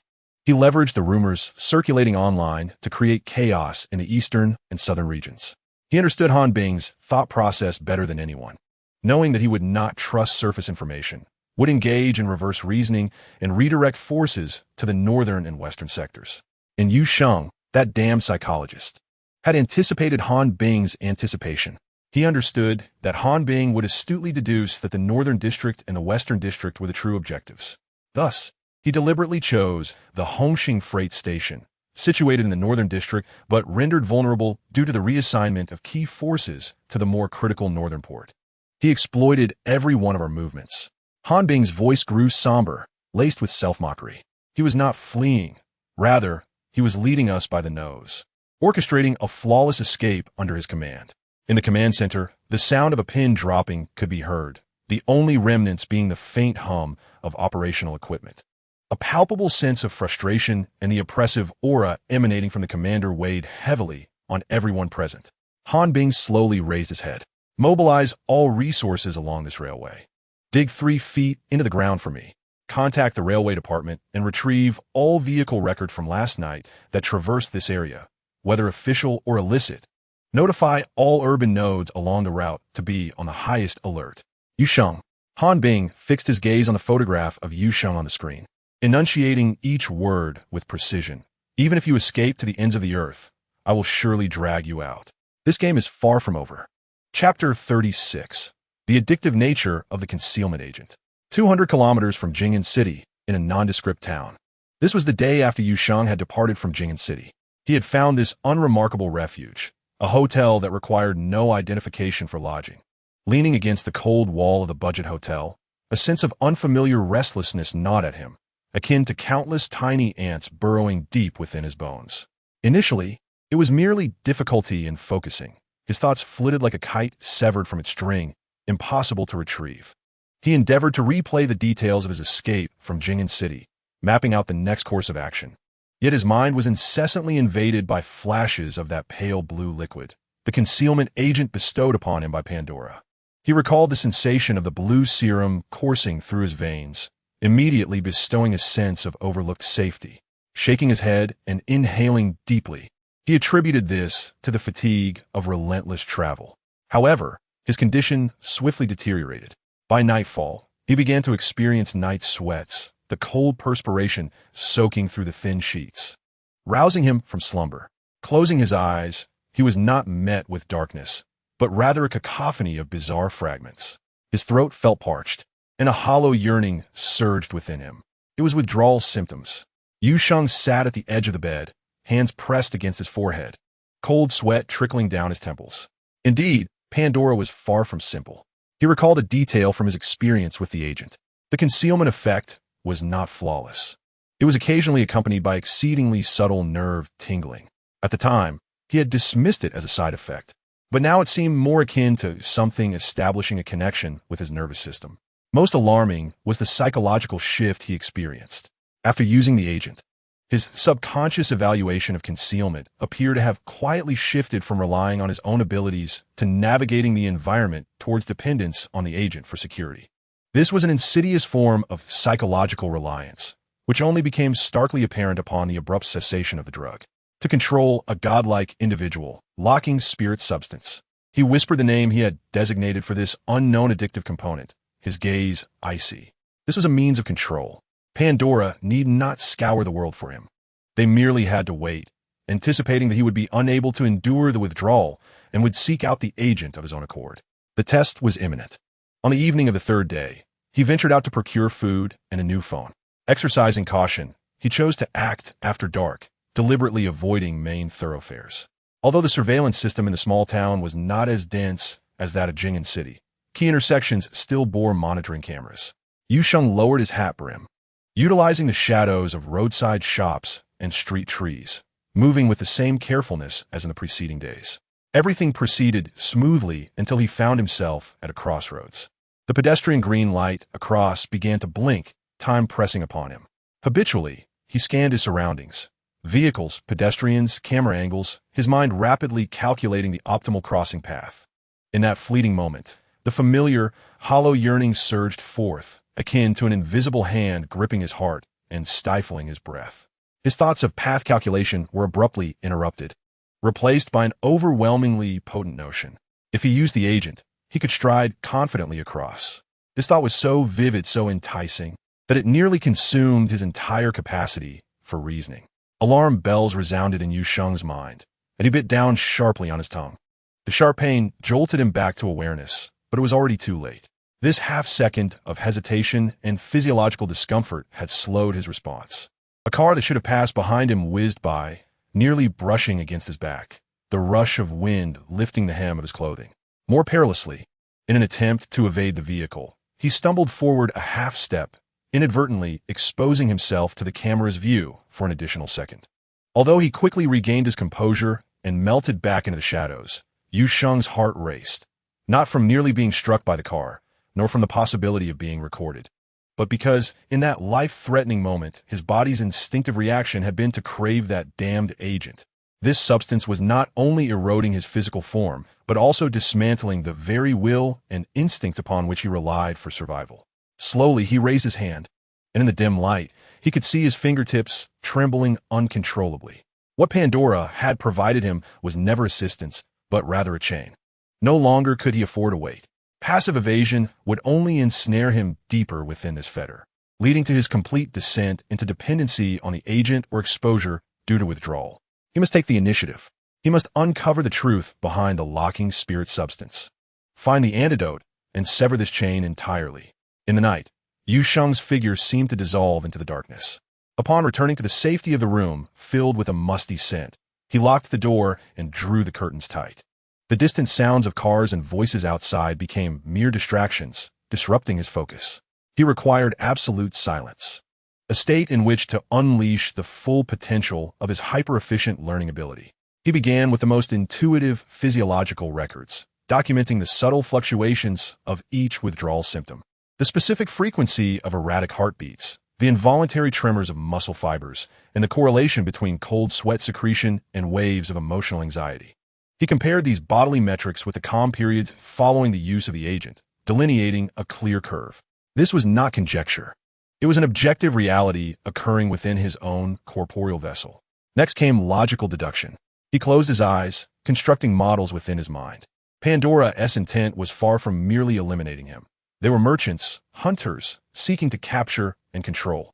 Thus, an agent capable of engendering dependency could, at a critical moment, compel the prey to return to the trap of its own volition.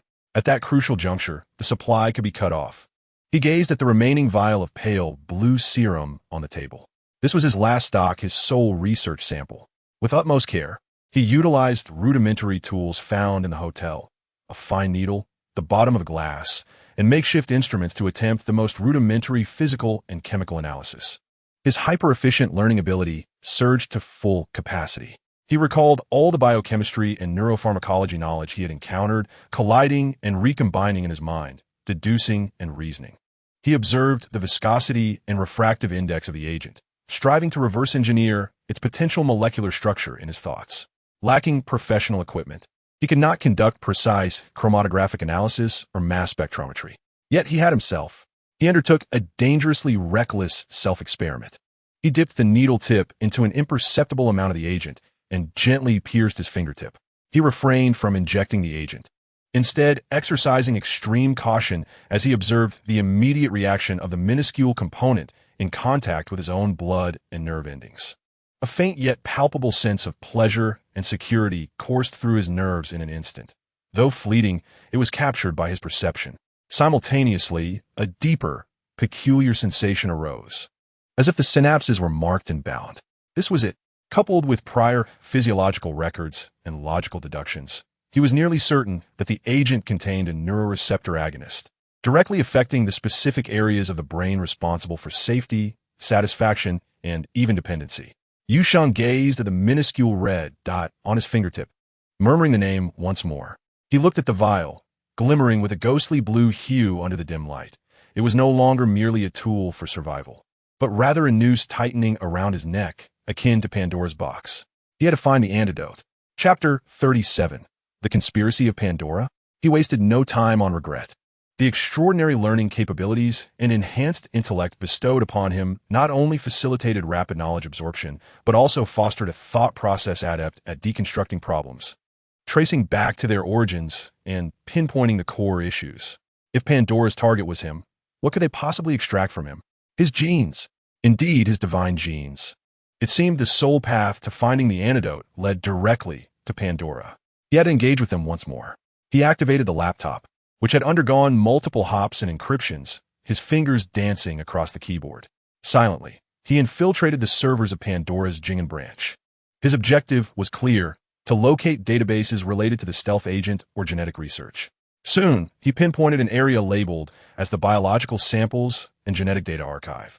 The permissions were high, yet he exploited an unknown system vulnerability to gain access, immediately commencing a query of the access logs. The logs clearly indicated that a batch of genetic data from the Jingen area had been marked, packaged, and subjected to high-level encryption.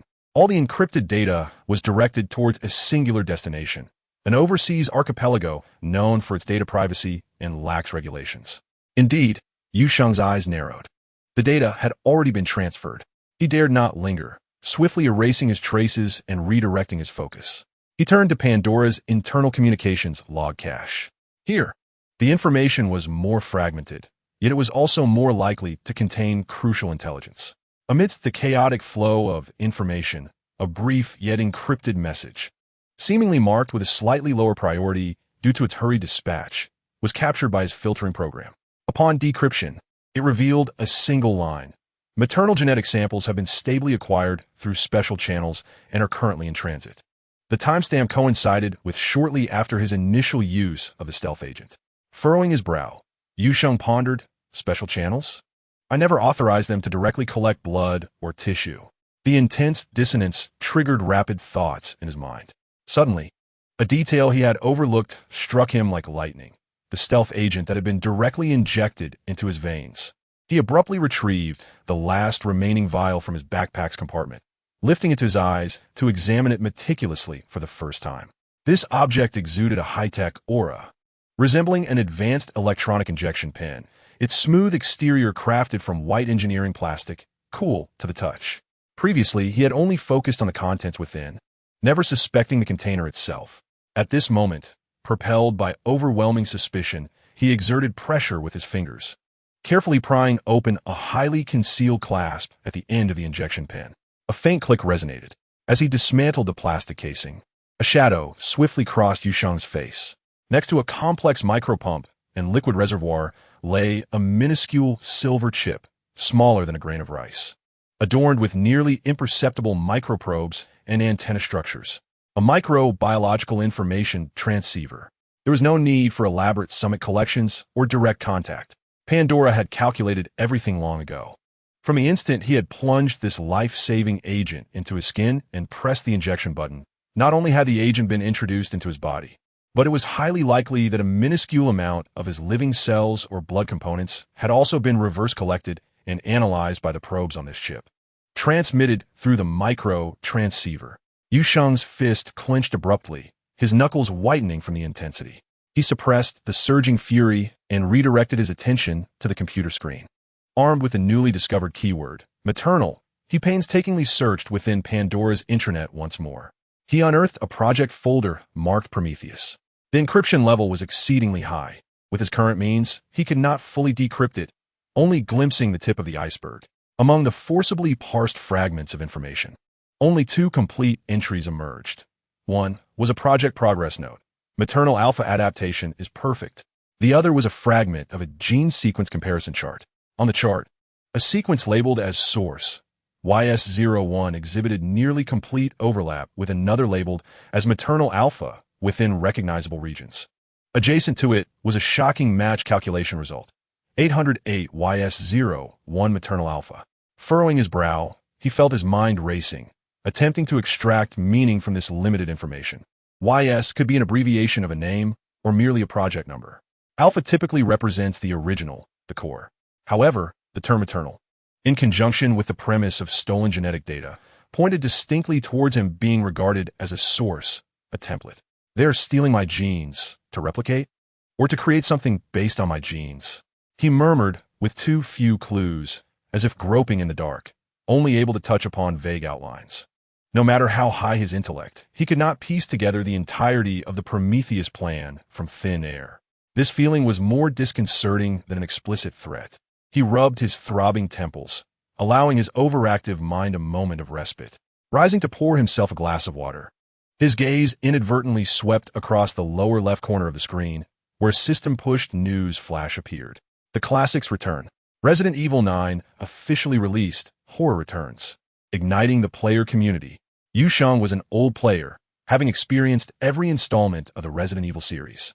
He recalled the torment inflicted upon him by the seemingly immortal Rubber Man in the recently released Resident Evil 4 remake. The thought of that scene caused his lips to twitch involuntarily. Just as this thought crossed his mind, his hand, holding the glass of water, froze mid-air. Gene virus. These two words struck like lightning, instantly dispelling the fog in his mind. In the game, those frenzied pharmaceutical companies transformed genes through viruses, attempting to create new humans or even gods, did they not? Therefore, in reality, Pandora, possessing his genes, stealing his genetic data, marking it as maternal alpha, designating it as YS-01 sample. Could it be? An unfathomable, yet remarkably fitting answer emerged before him. They do not wish to replicate me. Yu Sheng's voice trembled with dryness and shock. They intend to use my genes as the maternal source, as a blueprint and foundation to create their envisioned deity? YS-01 is not merely a sample number. It is likely an experimental subject already created by Pandora. Maternal alpha signifies that he is the origin and benchmark of all experiments. Previously, he believed that Pandora merely sought to control and study him, but now it appeared their ambitions extended far beyond that. Prometheus, Yu Sheng uttered the name of this plan, truly grasping its underlying madness at this moment. He gently set down the cup, the base making a crisp sound as it met the tabletop. Chapter 38. 3 locations? In a budget hotel, Yu Sheng stood in the center of the room, his gaze no longer filled with the initial uncertainty. Flight is an instinct for survival, yet mere fleeing ultimately reaches its limits. The shackles of Suo Shun Su lay dormant in his blood.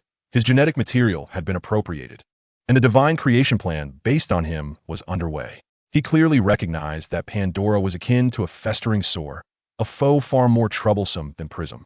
Running alone was insufficient. He needed to take the initiative. He required an antidote, and more importantly, he needed to dismantle the Prometheus plan. The foundation of all this rested on information. What he currently possessed was merely the tip of the iceberg. He needed more intelligence, perhaps even some allies. Yu Sheng glanced at the overcast sky outside. It had been 7 days since the last global announcement of clues. This unusual calm only heightened his unease. Had the divine fire sequence altered its strategy, or was it merely the tranquility before the storm? Either way, it was beneficial for him. No longer hesitating, Yu Sheng began to organize his backpack. He then approached the water-stained mirror in the bathroom to commence his disguise. This was not a simple act of changing appearance, but a meticulous construction of identity. The handsome and alert Yu Sheng reflected in the mirror vanished, replaced by an ordinary, somewhat disheveled salesman in his 30s, someone who could easily be lost in a crowd. He picked up the unremarkable travel bag, pushed open the hotel door, and stepped into the bustling streets outside without looking back. His destination was Xiangjiang City. Choosing this place was the result of careful consideration. The majority of the pursuing forces, especially the mainstay of Prism, would undoubtedly surmise that he would head north. Contrarily, he opted for the southern metropolis, the most prosperous international city. Xiangjiang City, renowned alongside Jing'an as an international metropolis, is a melting pot with a vast populace and a tangled underground world. Here, a person who cautiously conceals themselves could find greater freedom of movement compared to the suffocating control exerted by Prism and Jing'an. Most crucially, the Asian headquarters of Pandora was situated in Xiangjiang City. In Jing'an, he had only interacted with Pandora's domestic headquarters. In Xiangjiang, he could access the regional headquarters of Pandora. It was only here that he might encounter the most critical secrets, discover the antidote, and find the opportunity to dismantle the plan. In the Prism Command Center in Jing'an, the war room was filled to capacity, shrouded in smoke. The newly appointed commander, Li Hui, sat at the head, his gaze sweeping across the room before lingering momentarily on Hanbing. Han Bing occupied a position against the wall on the right, an open notebook before him. The headquarters had already made decisions regarding Yu Sheng's escape from Jing'an. Li Hui's voice was devoid of emotion. The former commander, Han Bing, was relieved of his duties due to command failure that allowed the target to escape. A subtle stir arose in the meeting room. Han Bing lowered his head, his fingers unconsciously rubbing the cap of his pen. However, Li Hui shifted his tone.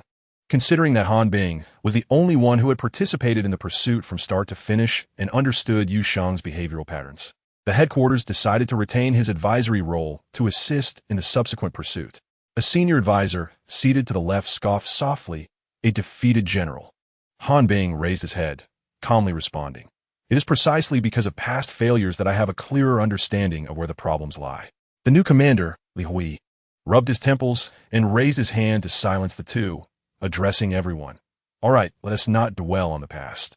Yu Sheng has been gone for 5 days, and we have neither seen him alive nor found his remains. Let us share our thoughts." The senior advisor at the leftmost position spoke first, tapping his fingers on the table. "I believe he has escaped abroad. Pandora is clearly assisting him. This is the most reasonable explanation." Han Bing, sitting across, gently twirled the pen in his hand. "I disagree. Yu Sheng is no fool. He understands better than anyone that collaborating with Pandora is akin to courting danger. He retrieved the interrogation records of the extraction team, and according to their testimonies, they did not receive him. The Coast Guard also confirmed that no suspicious vessels left port that night. The extraction team was probably just a decoy." The intelligence chief interjected. "Pandora is entirely capable of using alternative channels to extract him, such as private jets or disguising themselves as cargo flights." Han Bing set down the pen and leaned forward. "Have you forgotten the human experimentation scandal involving Pandora's African branch 5 years ago? What became of those who were treated as lab rats? Falling into their hands is far more terrifying than falling into ours. With Yu Sheng's intellect, he would not take that risk. What if he has lost his mind?" The senior advisor scoffed. "Perhaps he believes we are more dangerous than Pandora." Han Bing ignored the jibe and directly addressed Li Hui. "I have meticulously studied his actions in Jing'an, from fabricating a cohabiting girlfriend to joining the inspection team, and finally executing a diversionary tactic. His thinking is always unexpected. I recommend focusing the search efforts on the southern region, particularly the southern coastline. Haven't you had enough of hardship?" The senior advisor raised his voice. "He used this trick to keep you busy on both the east and west fronts, ultimately slipping away from the north. It is precisely because I have been at a disadvantage that I better understand his thought process," Han Bing replied, his expression unchanging. "Everyone thinks he will head north, yet he will choose to go south." Li Hui's fingers gently tapped the table, his gaze shifting between the map and the others. At that moment, the head of the technical department hurriedly entered. "Latest news. Signs of Yu Sheng's activity have been detected in Hefei City. In Tangqi Town, a budget hotel. Investigators, empowered by genetic signatures, discovered Yu Sheng's scent. The hotel owner stated he departed 2 days ago. And then? Which direction did he go? Li Hui inquired anxieusly. He was last seen on National Highway G237, getting into a private vehicle heading south." A profound silence enveloped the war room. Han Bing remained silent, simply observing Li Hui. "Proceed as Han Bing suggests. We will focus our search southward," Li Hui finally declared. After the meeting adjourned, Han Bing did not leave. At the door, the senior advisor lowered his voice. "I hope you are right this time." Han Bing gazed out the window. "I hope so too." The following day, at noon sharp, the long silent global announcement rang out once again. Clue announcement. The target is located in Jing'an City. The target is in Beaufort Sea. The target is in Singapore. In the Prism War Room, everyone was taken aback by the announcement. "What is happening?" Commander Li Hui questioned, staring at the screen in confusion. 3 targets have appeared? No one could answer him. Chapter 39. Joining Pandora, Yu Sheng was indeed in Jing'an City, in a small-town restaurant on the outskirts. Bowing his head, he consumed a simple meal while keeping an ear tuned to the television news. Suddenly, the screen was forcibly switched. The global announcement echoed once more, revealing 3 location clues. Clue announcement. The target is located in Jing'an City. The target is in Beaufort Sea. The target is in Singapore. He continued to eat nonchalantly, his mind racing. He was familiar with Singapore, but Beaufort Sea? Quickly checking the map on his phone, he noted its location within the Arctic Circle. Such a distance. Pandora's reach was indeed extensive. Exiting the restaurant, he altered his initial plan to head directly to Guangzhou, opting instead to take a detour through Binzhou. This impromptu decision would add over 200 kilometers to his journey, as he anticipated that Prism would set up roadblocks on the main thoroughfares, and they would naturally expect him to take the shortest route. As Yu Sheng walked, he pondered the implications behind these three locations. It appeared that the criteria for the announcement had already included those experimental subjects of Pandora. Have all the experimental subjects been accounted for?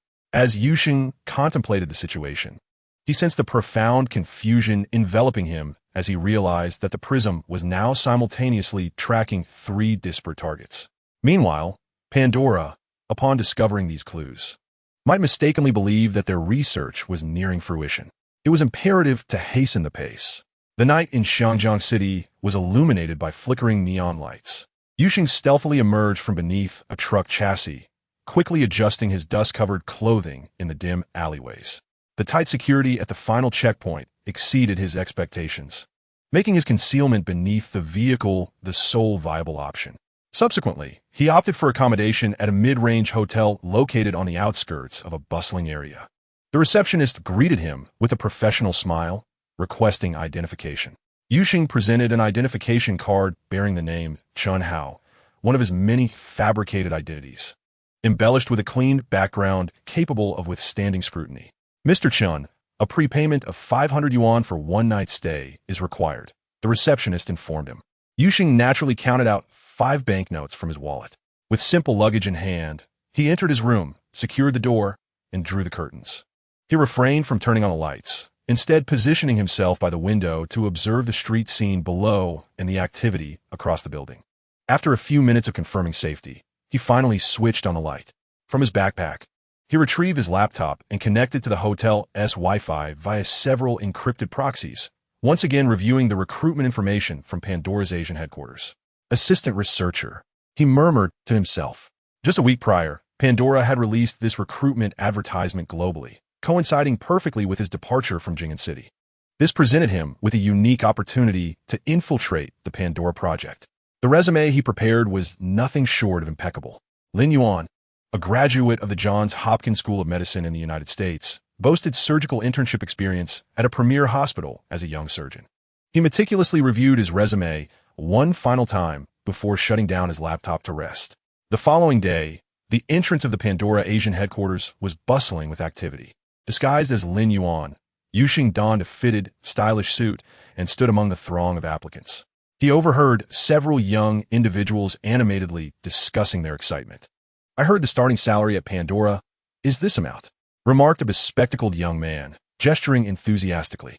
Not to mention, their research institute has access to cutting-edge technology, which is invaluable. Yu Sheng listened silently, adorned with a subtle expression of nervous anticipation befitting Lin Yuan.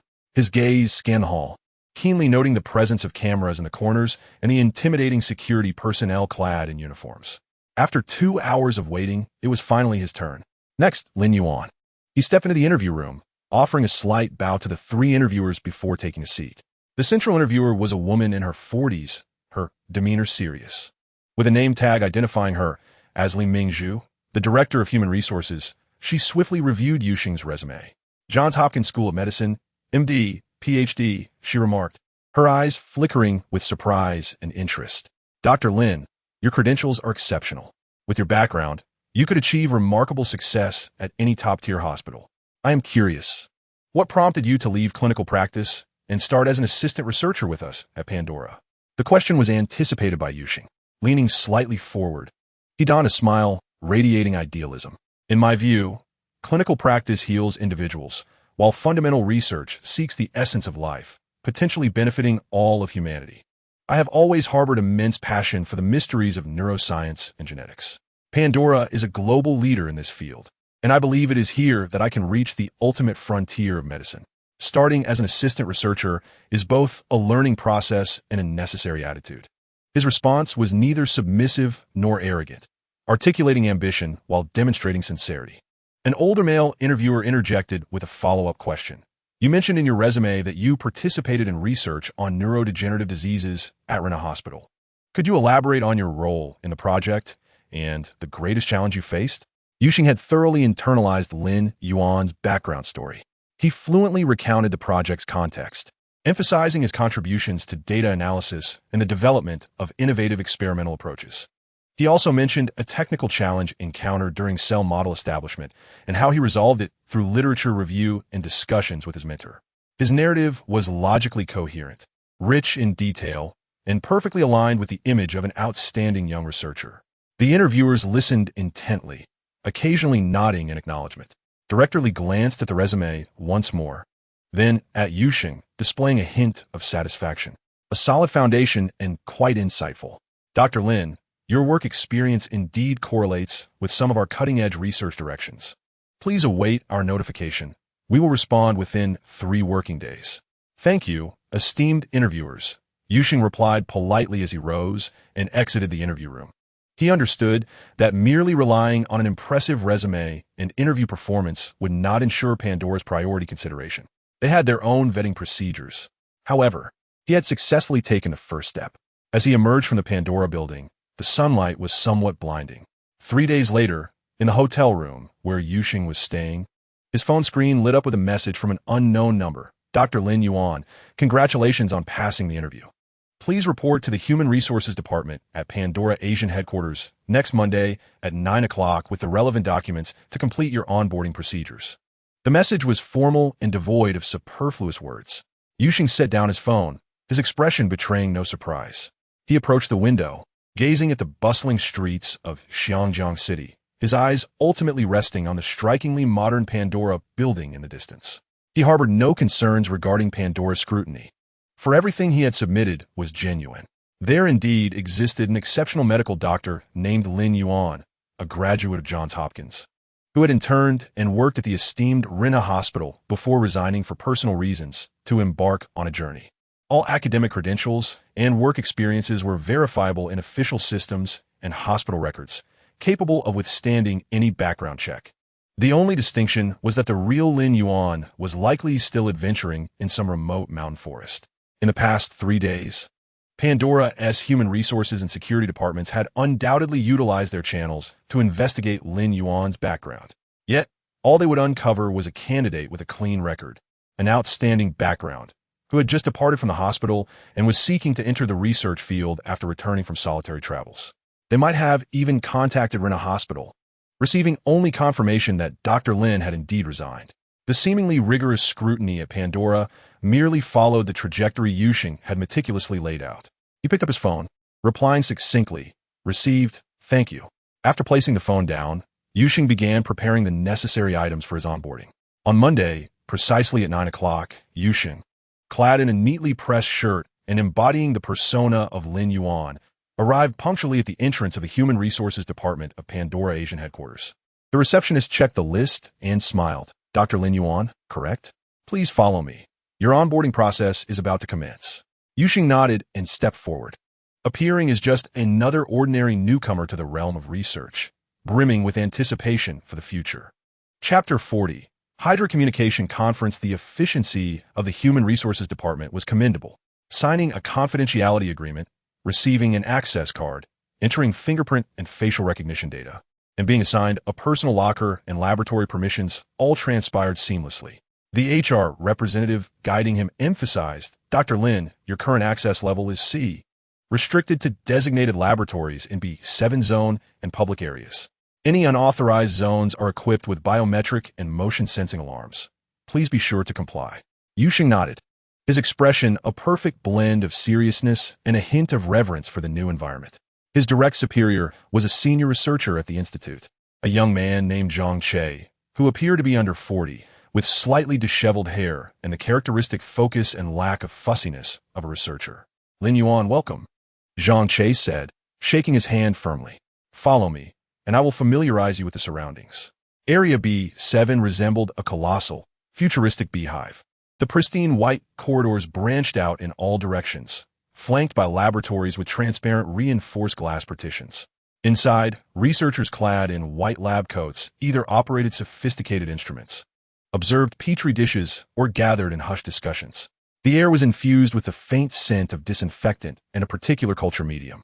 "Our team is primarily responsible for biomarker screening and functional validation," Zhang Che explained rapidly as they walked.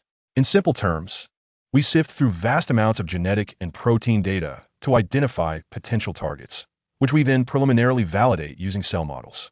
Your medical background, especially your knowledge in pathophysiology, will be invaluable to us. He led Yu Sheng to a workstation, already equipped with a computer and basic experimental apparatus. Your account has been activated. The intranet contains all standard operating procedures and past project data. For the first 2 weeks, your main task is to familiarize yourself with these. If you have any questions, feel free to ask me or Zhao Na. He gestured towards a young female researcher at the adjacent workstation, frowning as she peered through a microscope. Zhao Na looked up, adjusted her glasses, smiled at Yu Sheng as a form of greeting, and immediately returned to her work. Yu Sheng settled at his workstation and logged into the system. The internet interface of Pandora was streamlined and efficient. He swiftly browsed through the project lists and document repository.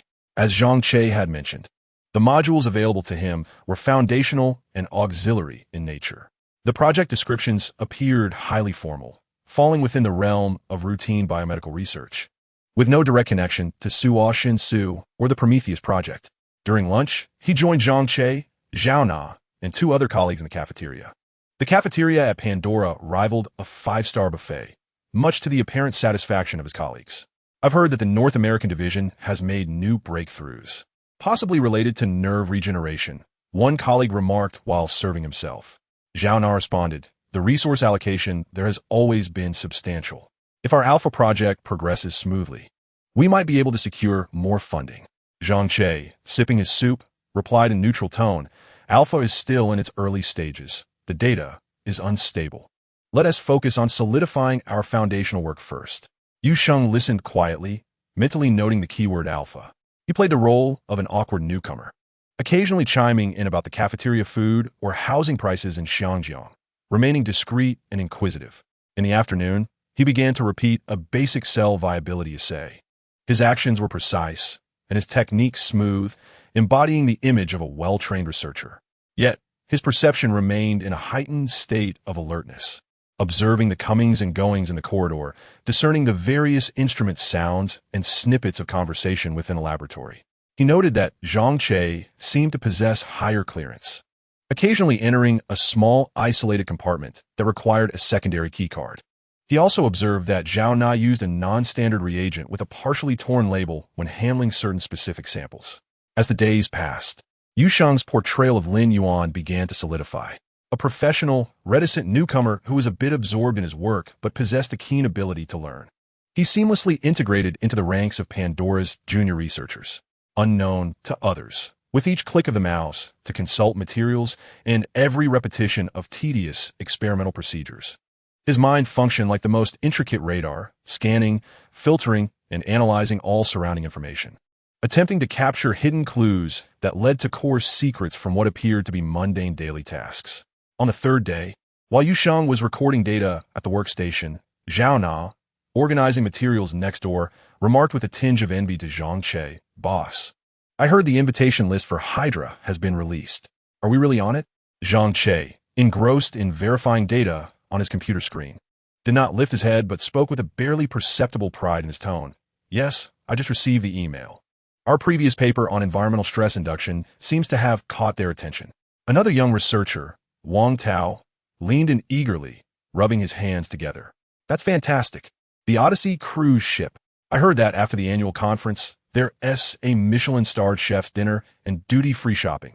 Finally, diverting his gaze from the screen, Zhang Che playfully chided, "All you think about is food and shopping. The focus should be on the conference itself, especially Dr. Simmons' special report." "Simmons?" Yu Sheng raised his head at the opportune moment, feigning curiosity as if merely intrigued by the topic. "Is he the chief, Ezra Simmons? I read his review on gene expression stability in a journal. His insights are quite avant-garde." Zhang Che glanced at Yu Sheng with mild surprise. "Oh, Doctor, Lin is also interested in his work." "Indeed, that's him. He will share the latest advancements in directed induction techniques, reportedly with significant breakthroughs in stability and specificity." Lowering his voice slightly, he continued, "This involves highly specific strategies for regulating neural receptors, which could greatly inspire our ongoing projects." Yu Sheng's heart raced. Highly specific regulation of neural receptors. This was nearly describing the mechanism of Suo Shin Su. Yet, He maintained an expression of scholarly seriousness. That certainly sounds like a report worth anticipating. Will our entire project team be attending? Zhao Na interjected, somewhat regretfully. Not at all. Only Dr. Zhang, along with 2 senior researchers, are on the list. We assistants still have to stay behind to hold down the fort, pointing at herself and Yu Sheng. Wang Tao sighed. Indeed, such core conferences are beyond our reach. Zhang Che clapped his hands. All right, no need to be bitter. Lin Yuan, you just arrived. Focus on familiarizing yourself with the basics. Zhao Na, please reanalyze the results from our previous protein blotting experiment. There will be opportunities in the future. The group dispersed, returning to their tasks. Yu Sheng resumed his position, his gaze fixed on the experimental data before him, yet his thoughts were racing. The Hydra conference aboard the Odyssey cruise ship, Ezra Simmons, gene expression stability, and the highly specific regulation of neuroreceptors. All clues pointed towards Dr. Simmons. He was likely a pivotal figure in the development of Suo Shun Su, or at the very least, someone privy to its core secrets. The upcoming closed conference aboard the cruise ship was undoubtedly an exceptional opportunity. On an open cruise, it would be the perfect chance to gather clues or even make contact with Simmons himself. He had to board that ship. Yu Sheng lowered his head, diving deeper into the internal database, focusing intently on all information related to Hydra, the Odyssey, and Ezra Simmons that fell within his access permissions, while his mind began to devise a plan on how to secure a place on that business trip list. Chapter 41. Boarding the Odyssey as work hours concluded. The personnel in the laboratory began to pack up their belongings. Yu Sheng discreetly observed the 2 senior researchers who had secured their spots, Zhou Weili and Sun Xing. He memorized Zhou Weili's license plate number. In the underground parking lot, Yu Sheng quickened his pace to catch up with Zhou Weili, who was about to open his car door. Professor Zhou, wait a moment, he said, his face displaying a hint of urgency. Zhou Weili turned around, recognizing the new arrival Lin Yuan, and looked somewhat puzzled. Dr. Lin, is there something you need? Yu Sheng did not afford him much time to react.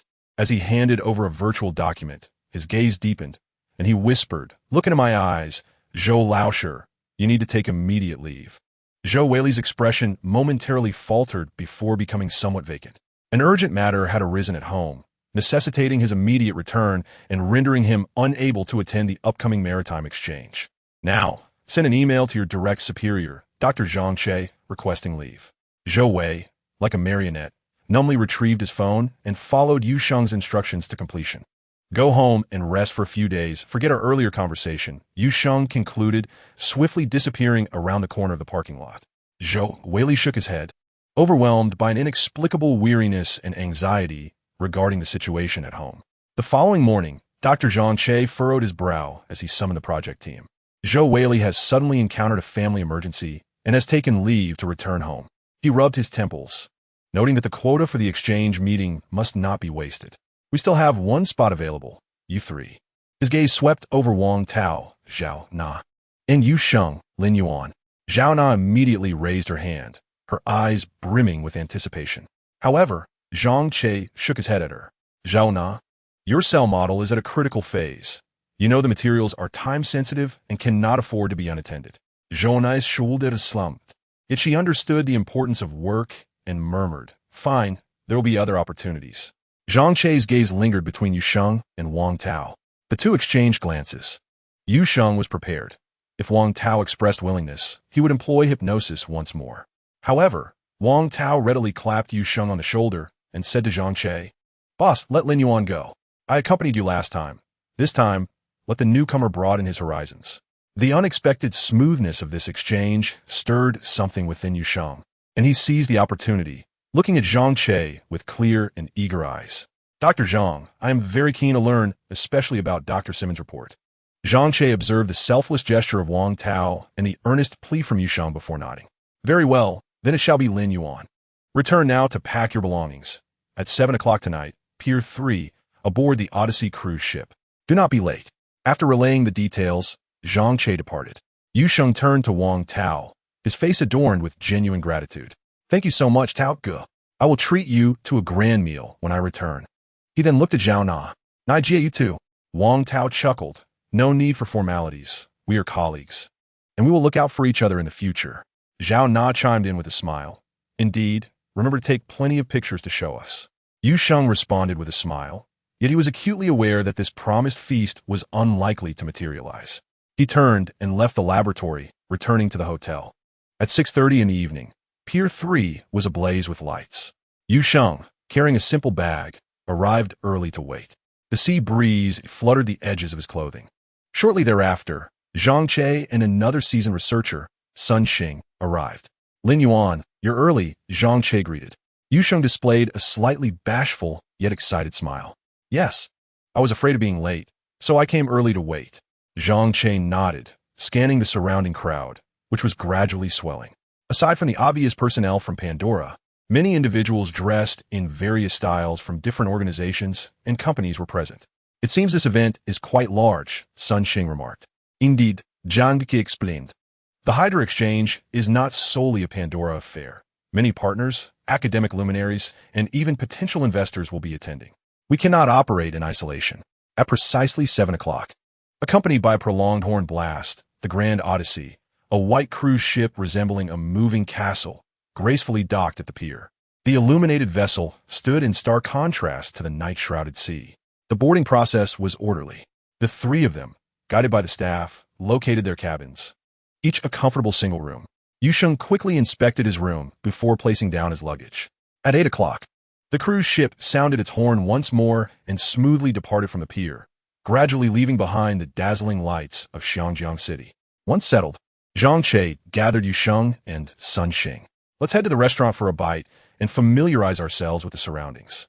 According to the itinerary, we will dock in Ho Chi Minh City, Vietnam, tomorrow afternoon to welcome an important guest aboard." "An important guest?" Yu Sheng expressed curiosity at a fitting moment. "It is Dr. Ezra Simmons, one of the chief researchers from headquarters. After he boards, he will deliver the first core speech of this exchange in the main banquet hall. His research direction intersects with our current project, so both of you must listen attentively." "Understood," Sun Xing nodded, and Yu Sheng earnestly replied, "I will pay close attention." He was aware that his goal was now within reach. The three made their way to the self-service restaurant on the mid-deck of the cruise ship. Many attendees had already gathered, engaged in quiet conversations amidst a sophisticated academic social scene. Zhang Che seemed to know numerous individuals, pausing now and then to exchange pleasantries.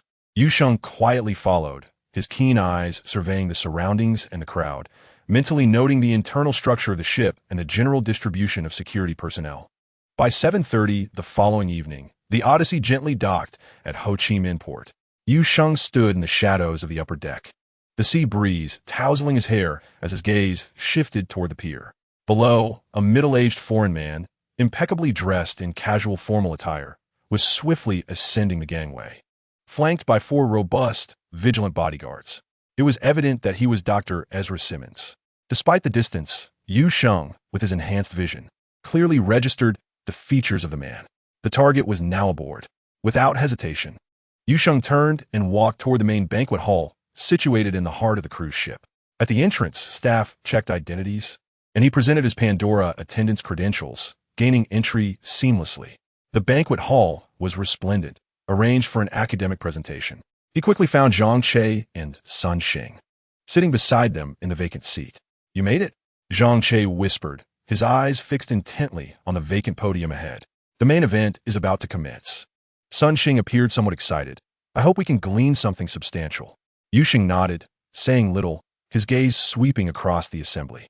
The banquet hall, capable of accommodating hundreds, was nearly filled to capacity with researchers and executives from various institutions and companies. Before long, the host took the stage, enthusiastically introducing Dr. Simmons' illustrious achievements and the significance of his upcoming speech. Amidst a wave of applause, Ezra Simmons ascended the podium with measured steps. The spotlight illuminated him as he adjusted the microphone, his calm gaze surveying the audience with the poise of one in a position of authority. "Ladies and gentlemen, good evening." His voice resonated through the high-quality sound system, clear and steady. "It is an honor to share with you some of our team's latest explorations in the field of gene expression stability and directed induction at the Hydra Exchange." For the next hour and a half, Simmons, employing rigorous logic and abundant data, painted a promising picture of treating stubborn ailments through precise gene expression control, even optimizing life's potential. His presentation was highly provocative, yet it cunningly concealed itself beneath the objectivity of science. The audience was enraptured, erupting into applause at intervals. Yu Sheng, on the surface, appeared to be listening attentively, occasionally jotting down notes like a diligent researcher eager to learn.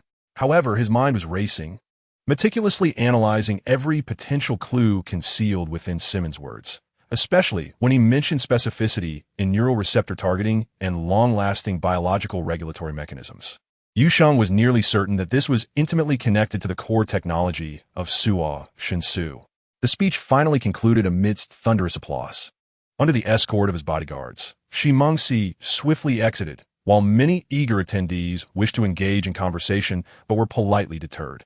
As the crowd began to disperse, Zhang Che and Sun Xing animatedly discussed several technical points from speech. Yu Sheng, blending with the throng, made his way out of the banquet hall, citing a touch of seasickness and the need for rest, parting ways with Zhang Che and Sun Xing. He did not linger on the deck, but returned directly to his cabin. Locking the door behind him, Yu Sheng adopted a cold and focused demeanor. He quickly surveyed the room to ensure his safety. Shi Mengxi was indeed aboard this vessel. The information disclosed during the speech further affirmed that he was a pivotal figure. There was no time to waste, Yu Sheng thought to himself. In the stillness of the night, it was the perfect moment for action. He needed to locate Shi Mengxi's cabin and devise a way to extract clues about the antidote for Suojian or core secrets from him. As the night deepened, the social areas of the Odyssey remained brightly lit, with several attendees lingering in the bar or on the deck. Yu Sheng mingled with the crowd, seemingly casually heading towards the suite area on the upper deck. The corridor on this level was notably quieter, with thicker carpets and lavish decor. Yu Sheng slowed his pace, heightening his senses, attentive to the slightest sounds emanating from each door. Soon, he found himself outside a spacious suite, where two imposing bodyguards in black stood sentinel. This must be it. Yu Sheng swiftly transformed his expression into one of eager admiration, approaching with brisk steps. "Good evening, gentlemen," he exclaimed, his tone enthusiastic as he produced his Pandora work ID. "I am Dr. Lin Yuan from the Pandora Biological Institute in Xiangyang. I just heard Dr. Shi Mengxi's lecture, and it was truly remarkable. I have some academic questions I would very much like to discuss with him, if it would not be too much trouble." As he spoke, he subtly inched closer to the door. One of the bodyguards immediately raised a hand, his gesture courteous yet firm in its refusal. "I'm sorry, doctor." The bodyguard's voice was low and professional. "Dr. Shi Mengxi requires rest and is not accepting private visits." Disappointment flickered across Yu Sheng's face. "Just 5 minutes, no? 3 minutes will suffice. I promise not to take up too much of his time." The other bodyguard shook his head slightly, his tone equally resolute. "I'm afraid that's against protocol. Please understand." "Very well," Yu Sheng sighed, feigning reluctance as he withdrew his ID, yet his gaze swiftly scanned the area around the door. Casually inquiring, "I understand, the safety of the doctor is paramount. Alas, it seems I must wait for another opportunity. By the way, you both must be quite tired tonight. Are there just the two of you keeping watch here?" The bodyguard who had initially spoken seemed to consider this harmless and replied, "We have a rotating schedule to ensure the doctor is always well protected." "That's good to hear." Yu Sheng nodded repeatedly, displaying a semblance of reassurance. "I won't disturb your duties any longer. Good night." He turned and walked away, his strides leisurely, until he rounded the corridor's bend, at which point his expression of disappointment evaporated, replaced by a calm demeanor. His objective had been accomplished. He had confirmed Shi Mengxi's precise location, noted the presence of at least 2 bodyguards stationed at the door, and assessed the guard's professionalism and alertness. This information was sufficient. A direct confrontation was out of the question. He needed to wait or create an opportunity for Shi Mengxi to leave his tightly guarded suite, whether willingly or not. Returning to his cabin, he closed the door to rest, preparing for the night's endeavor.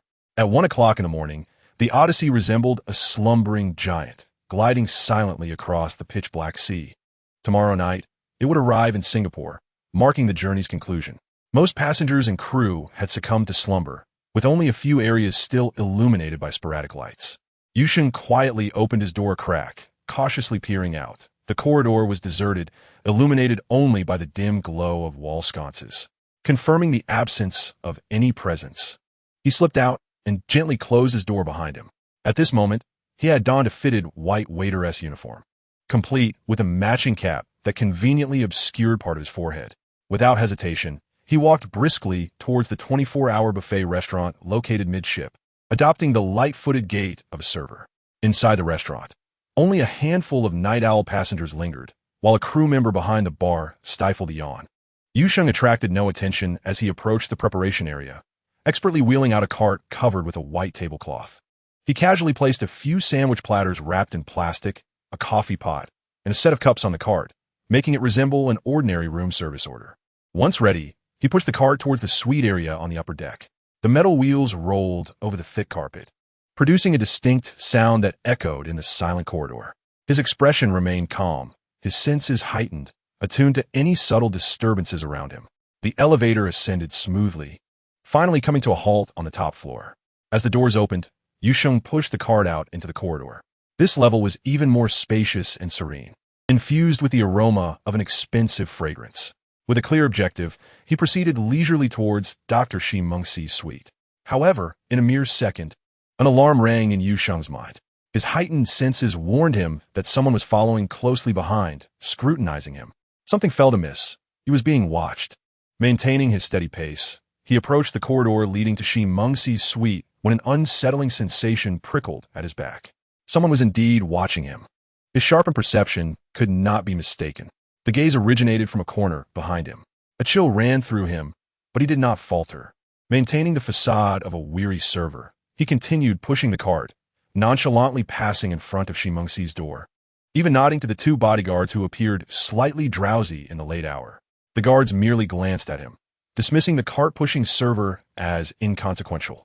Yu Sheng pressed on, unperturbed, until he turned the corner of the corridor, at which point the sensation of being monitored abruptly dissipated. He swiftly maneuvered the cart into an inconspicuous service room and disguised himself as a restless guest wandering the corridor. He crouched low, peeking around the corner, cautiously producing a small mirror to observe the situation at the far end of the corridor, particularly near Shi Mengxi's door. He noted that the two bodyguards seemed to have relaxed their vigilance and reverted to their previous drowsy demeanor. It appeared that their daytime professionalism was merely a facade. Suddenly, an unforeseen turn of events unfolded. Without any warning, one of the bodyguards stiffened abruptly before collapsing to the ground. His companion instantly jolted awake, reacting swiftly to crouch down and check, his hand reaching for his earpiece. Yu Sheng's enhanced vision clearly revealed a slender metallic dart embedded in the fallen guard's neck. A tranquilizer dart? A sense of foreboding washed over Yu Sheng. He suppressed the urge to act immediately, continuing to observe from his concealed position. The crouching bodyguard was about to call for backup when a muffled gunshot shattered the silence. His head jerked back violently, blood and brain matter splattering across the corridor as his body fell heavily to the ground. A swift execution. Yu Sheng's eyes narrowed, noting the ruthlessness of the assailant, who displayed no hesitation. Immediately after, a figure clad in black tactical gear, agile and swift, emerged from the shadows and advanced to Shi Mengxi's door. With precision, he dragged the two fallen bodyguards to the door's periphery, avoiding direct sight of the peephole, then raised his hand to knock, lowering his voice to ask, "Professor Shi Mengxi?" Inside, there was an eerie silence, devoid of any response. The shadowy figure appeared to have lost all patience and ceased to disguise itself. He raised the silenced pistol in his hand and fired 2 shots at the door lock, then forcefully kicked the door open. The heavy door was flung wide. Just as he burst in, a heavy decorative vase came hurtling towards him with a whoosh. Clearly taken by surprise, he was unable to evade it and was struck solidly on the forehead, letting out a muffled groan. His movements momentarily halted. However, before he could fall, he instinctively pulled the trigger. A muffled gunshot rang out, followed by a short, pained wail from Mengxi. He had been shot in the leg. The situation had taken a sudden turn. Yu Sheng's pupils constricted in shock. He had not anticipated such a fierce intervention. His original plan was thoroughly disrupted. The urgency of the situation left no room for hesitation. Mengxi was his sole source of intelligence. He could not afford any mishaps. Yu Sheng darted forward like a cheetah, covering the 30 meters in an instant. Seizing a ceramic planter from the corridor, he mercilessly brought it down upon the black-clad assailant, who was still dazed from the vase's impact and struggling to rise. With a thud, the figure stiffened and fell unconscious. Without pausing, Yu Sheng dragged him into the disheveled suite, then pulled in the bodies of the two guards at the entrance, swiftly closing the damaged door behind him, temporarily isolating the interior from the outside. Inside the room, Dr. A.I. Zila Zemengsi lay beside the sofa, pale and bleeding from the gunshot wound his leg, having succumbed to the pain and shock. Yu Sheng went to the bathroom, filled a glass with cold water, returned to the living room, and splashed it on Zemengsi's face. With a start, Zemengsi jolted awake, curling up in agony as the pain in his leg overwhelmed him, emitting a pained groan. He looked at the unfamiliar young man before him in terror. Yu Sheng had no time for pleasantries. He crouched down and got straight to the point. Is your research project related to the Ascension incident? Zemengsi's pupils dilated as he endured the pain. Struggling to assess Yu Sheng, he retorted, "Who are you? Who sent you? Did the Fei Sheng faction send you?" His voice trembled with fear and a hint of probing. Yu Sheng felt a stir of interest. The Fei Sheng faction? Were they also investigating this? This could be advantageous. He maintained a calm facade and coldly acknowledged, "Indeed." Anger and injustice flashed across Zemengsi's face as he shouted in agitation. "How many times must I say it? The neural control technology is my research achievement. But I had no part in the subsequent God-making project. It's useless to come to me. The deity you worship, I had no contact with. It's the core plan of the headquarters. It has nothing to do with me." From his fervent words, Yu Sheng quickly gleaned crucial information. The Fei Sheng faction seemed to be worshipping a certain deity and attempting to acquire neural control technology. They had pinned this on Zemengsi. Yu Sheng decided to play along with the misunderstanding, assuming the role of a fanatic from the Fei Sheng faction. He lowered his voice, laced with threat. "Humph. If it weren't for your damn technology, would all this trouble have arisen? It's not your fault." As he spoke, he lifted his foot and pressed it firmly on Zemengsi's wound. "Ah!" Zemengsi let out a piercing scream, cold sweat instantly soaking his shirt. I'll talk. Just stop." Yu Sheng released his foot, his gaze icy. Zemengsi gasped for air, speaking in fits and starts. The core of neural control is a type of alkaloid that can specifically bind to high-level neural receptors, establishing dependency and potential control pathways. Zemengsi, you are still lying. As the developer of the neural control technology, how could you not participate in the subsequent plans? Surely no one understands this technology better than you, right? Zemengsi was sweating profusely, feeling as if his blood were draining away. In theory, yes, but at that time I believed it was not mature enough. So I intentionally delayed. However, the headquarters couldn't wait. They forcibly initiated it and even extracted all my technical data. When approximately was this? About a month ago. I don't remember it clearly. A month ago? So, just a few days after the global announcement, Pandora already had related plans? Is this Pandora? Is there an antidote? Yes, there is an antidote. The preliminary formula and all relevant data are at the 7th Biological Paradise in Singapore's Pandora Research Institute. He spoke the last words with great difficulty, nearly collapsing from exhaustion. 7th Biological Paradise. Yu Sheng noted it down silently. "Hurry, call a doctor. My leg is bleeding profusely." After interrogating Zemengsi, Yu Sheng expressionlessly went to the bathroom, filled another basin with cold water, returned to the living room, and unceremoniously splashed it onto the head of the bound black-clad figure.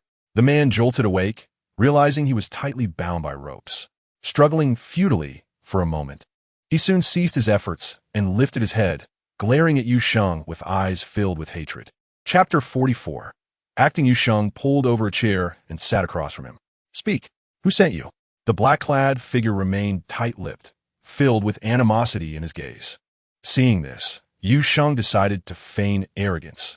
"You dare to attack an important researcher of Pandora aboard the Odyssey? It seems you do not understand the meaning of death." Upon hearing the word Pandora, the black-clad man's eyes flickered, fixating on Yu Sheng. "You are from Pandora?" Yu Sheng nodded, his tone unwavering. "And if not?" He casually produced Lin Yuan's Pandora ID card and waved it before the black-clad man. Dr. Zemengsi, slumped nearby, widened his eyes in terror, murmuring, "They are indeed from the company. It's over for me." Remembering the rumored brutal methods Pandora employed against traitors and informants, he rolled his eyes and fainted again. Upon confirming Yu Sheng's affiliation with Pandora, the black-clad man became agitated, unleashing a torrent of curses. "Animals. Pandora people are all animals. You heartless bastards will surely go to hell." Yu Sheng felt a stir within. He seemed to be a foe of Pandora, harboring deep hatred. Yet he maintained an impassive demeanor, even deliberately countering. What's wrong with Pandora? We have solved the food hunger problem for hundreds of millions worldwide and aided countless underdeveloped countries in developing their economies. Who else would do such things besides us? Nonsense. Your words are grandiose. The black-clad man's eyes bulged, his face twisted with rage. What about human experimentation? In Africa, in Southeast Asia, do you really think no one knows? What about those who were treated like guinea pigs by you? Yu Sheng keenly seized upon his words, deliberately provoking him with a nonchalant tone. Oh, it sounds like someone connected to you became a test subject, realizing that surrendering to Pandora abroad meant certain death. The black-clad man lashed out with unrestrained fury, denouncing Pandora's many dark deeds. In a fit of extreme anger, he blurted, "Just wait. The prism will not spare you." Prism? Yu Sheng's pupils constricted slightly, his heart shaken. You are one of the prism. He had never expected that this ruthless figure, who had directly silenced the guards, would be affiliated with the prism. This completely exceeded his previous expectations. Were they also targeting Zemengsi? Also for that technology? The situation at hand seemed to grow increasingly complex. The black-clad man paled upon hearing Yu Sheng mention the prism, suddenly realizing he had misspoken. He abruptly closed his eyes, turned his head away, adopting a stance of silence, regardless of what Yu Sheng might say next. Upon witnessing the situation, Yu Sheng understood that persisting in exerting pressure under the guise of Pandora would not yield further intelligence. Rather, it might result in a stalemate. His mind raced, and he swiftly altered his strategy.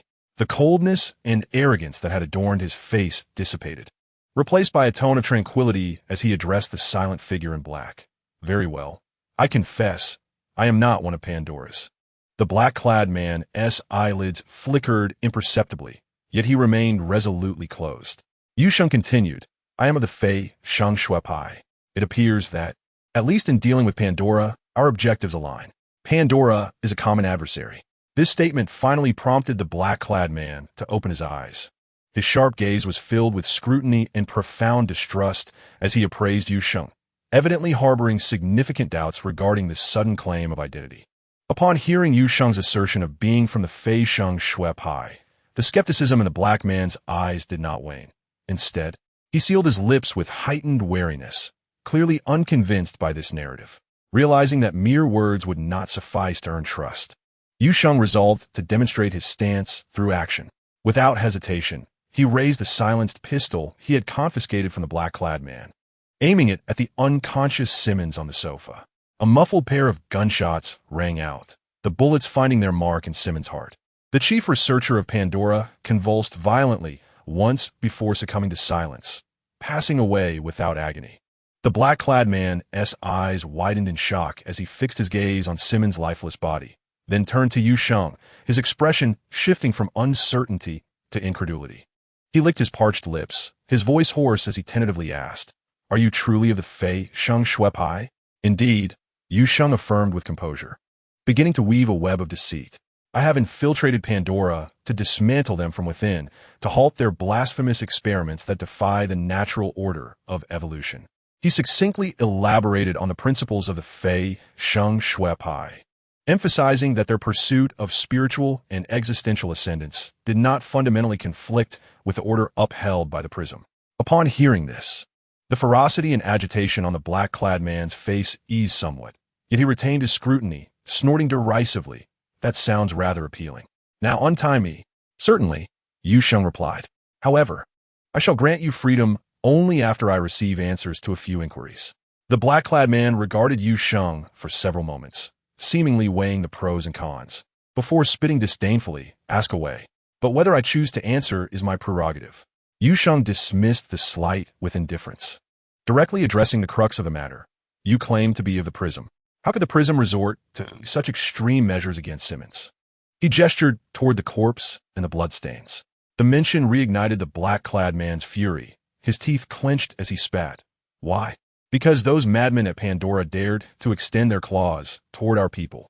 My partner, my closest brother, mysteriously vanished during a foreign mission, and the last leads we traced pointed to Pandora. They turned him into a test subject, his bloodshot eyes fixed on Simmons' corpse, as if he wished to pounce and tear it apart. That bastard was the chief in the relevant field. He cannot evade responsibility. Yu Sheng pondered. So the Prism has established personnel abroad as well? Certainly. While their strength may not match that of the domestic forces, they're by no means to be trifled with. Then, is your action this time a representation of the Prism's organizational conduct or a personal vendetta? The black-clad man scoffed, retorting, does it matter? Yu Sheng chuckled self-deprecatingly. That is a fair point.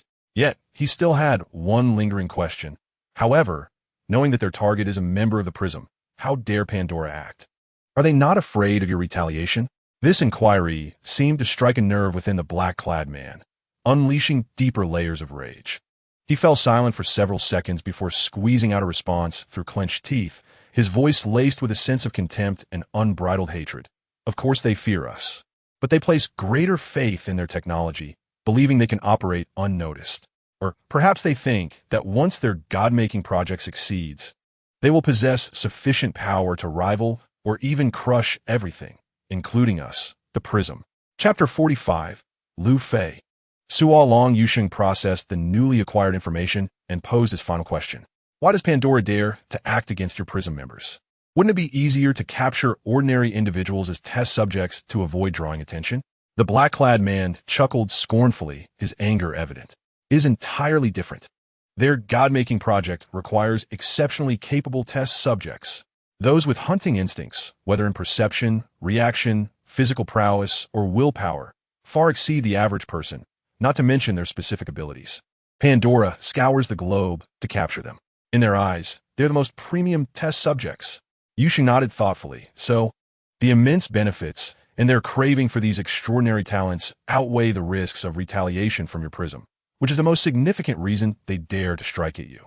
He refrained from further questioning, stepping forward to deftly cut the ropes binding the black-clad man with a dagger. You may leave.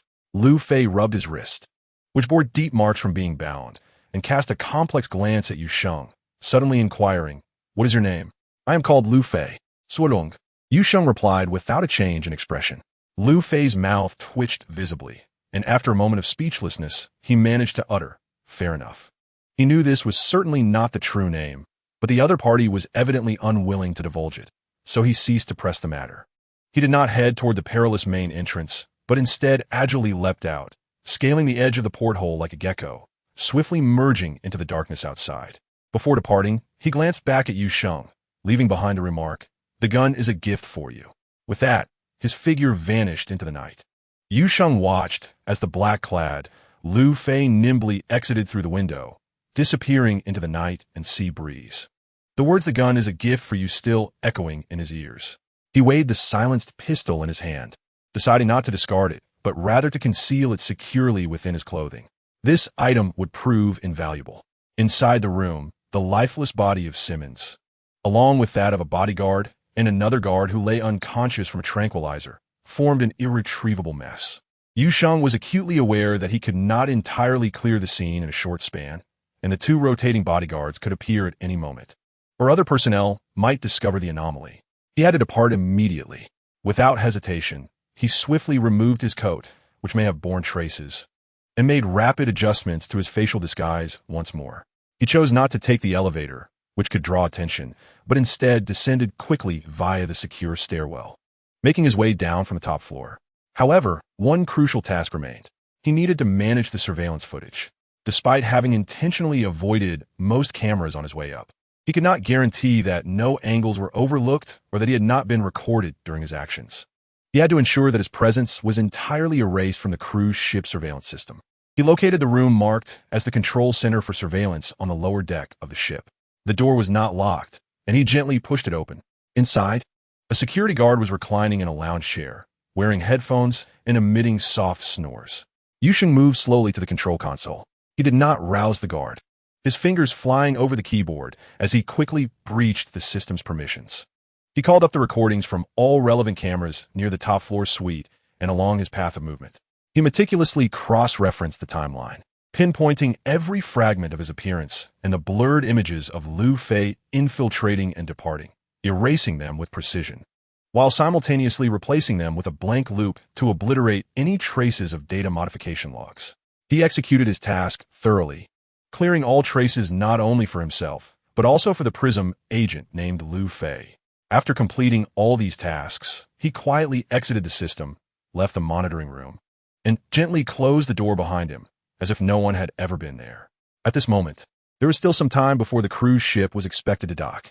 Yu Sheng blended into the increasingly growing crowd of early rising passengers, strolling on the deck, watching the distant horizon gradually lighten, while calmly planning his next steps.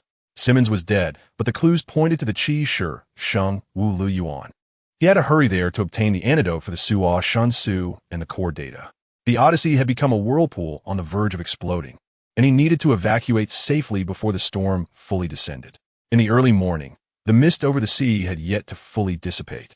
Yu Sheng appeared to be leisurely wandering the deck, but in reality, he was observing the ship's movements, confirming there were no signs of a large-scale search before returning to the cabin area. He arrived at Zhang Che's door, knocked gently as usual, intending to invite him to breakfast. The door was almost immediately opened a crack, revealing Zhang Che's panicked face.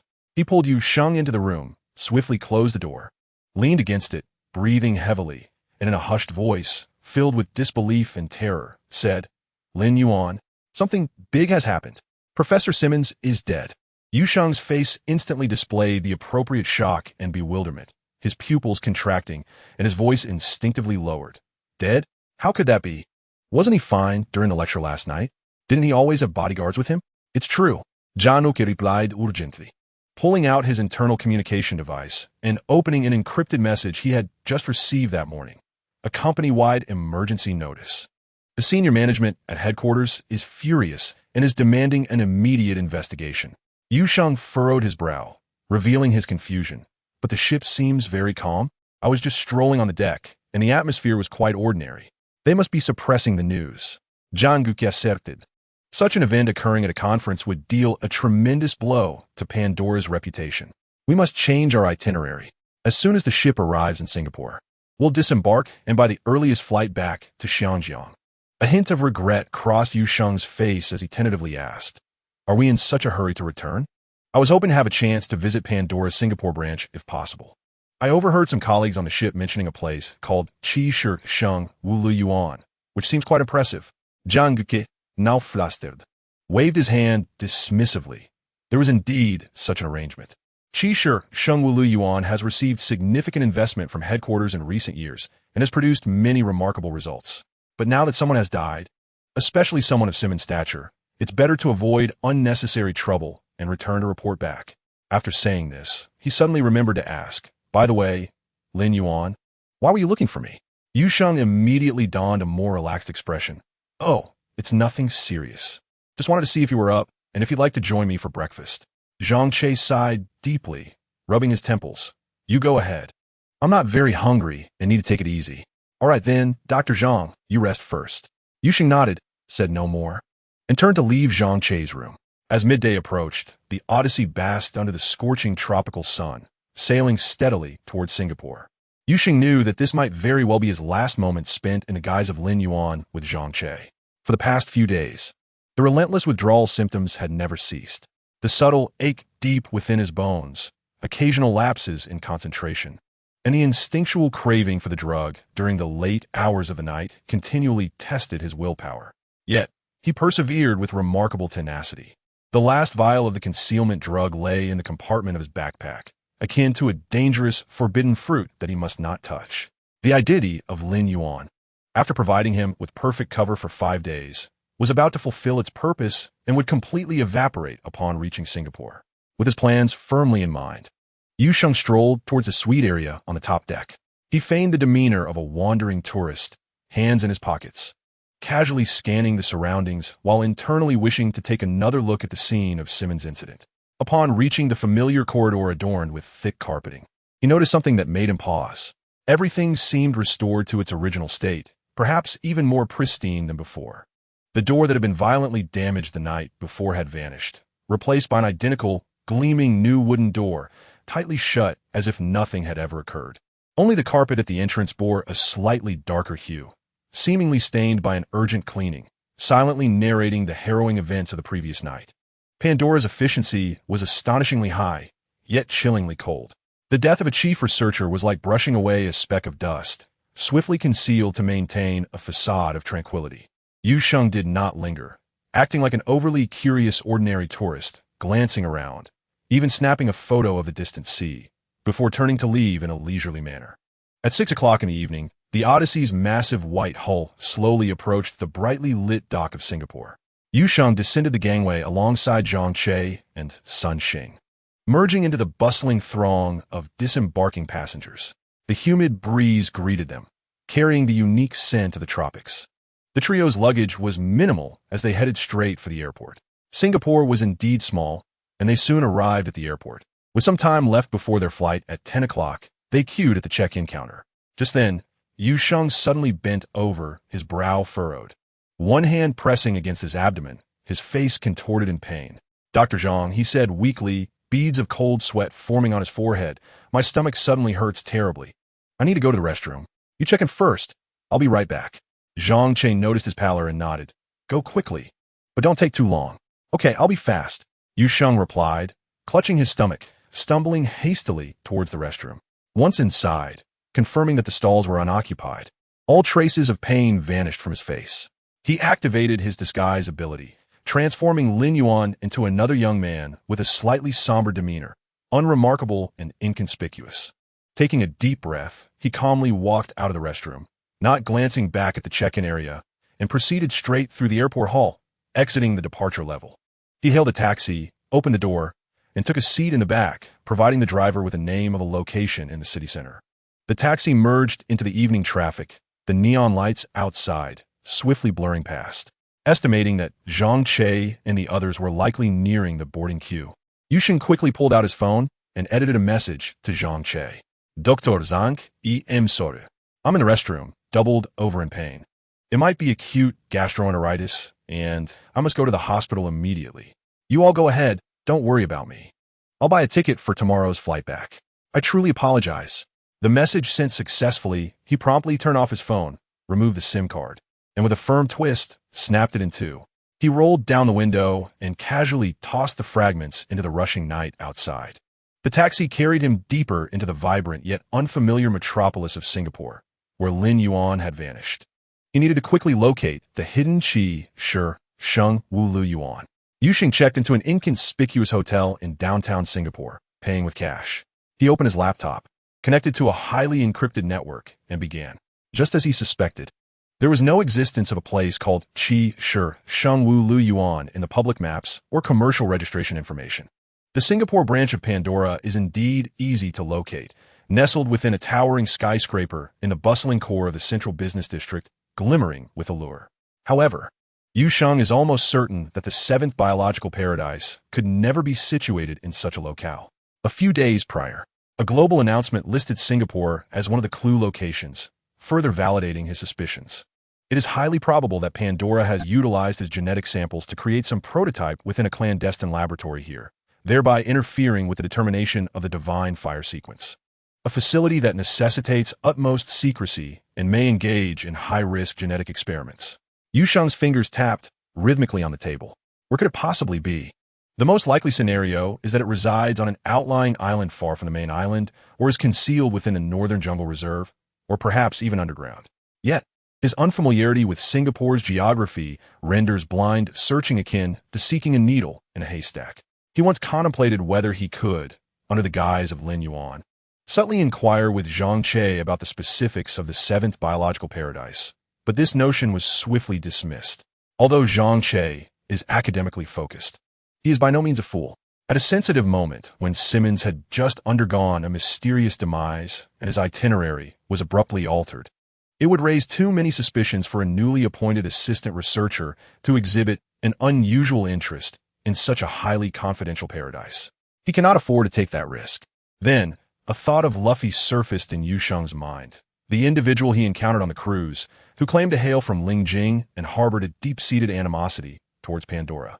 As an official organization, Lingjing's intelligence network and its surveillance over Pandora are far beyond what he could manage alone.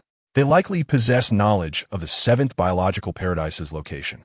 Seeking assistance from Lingjing, this thought emerged, and even he found it somewhat absurd and perilous.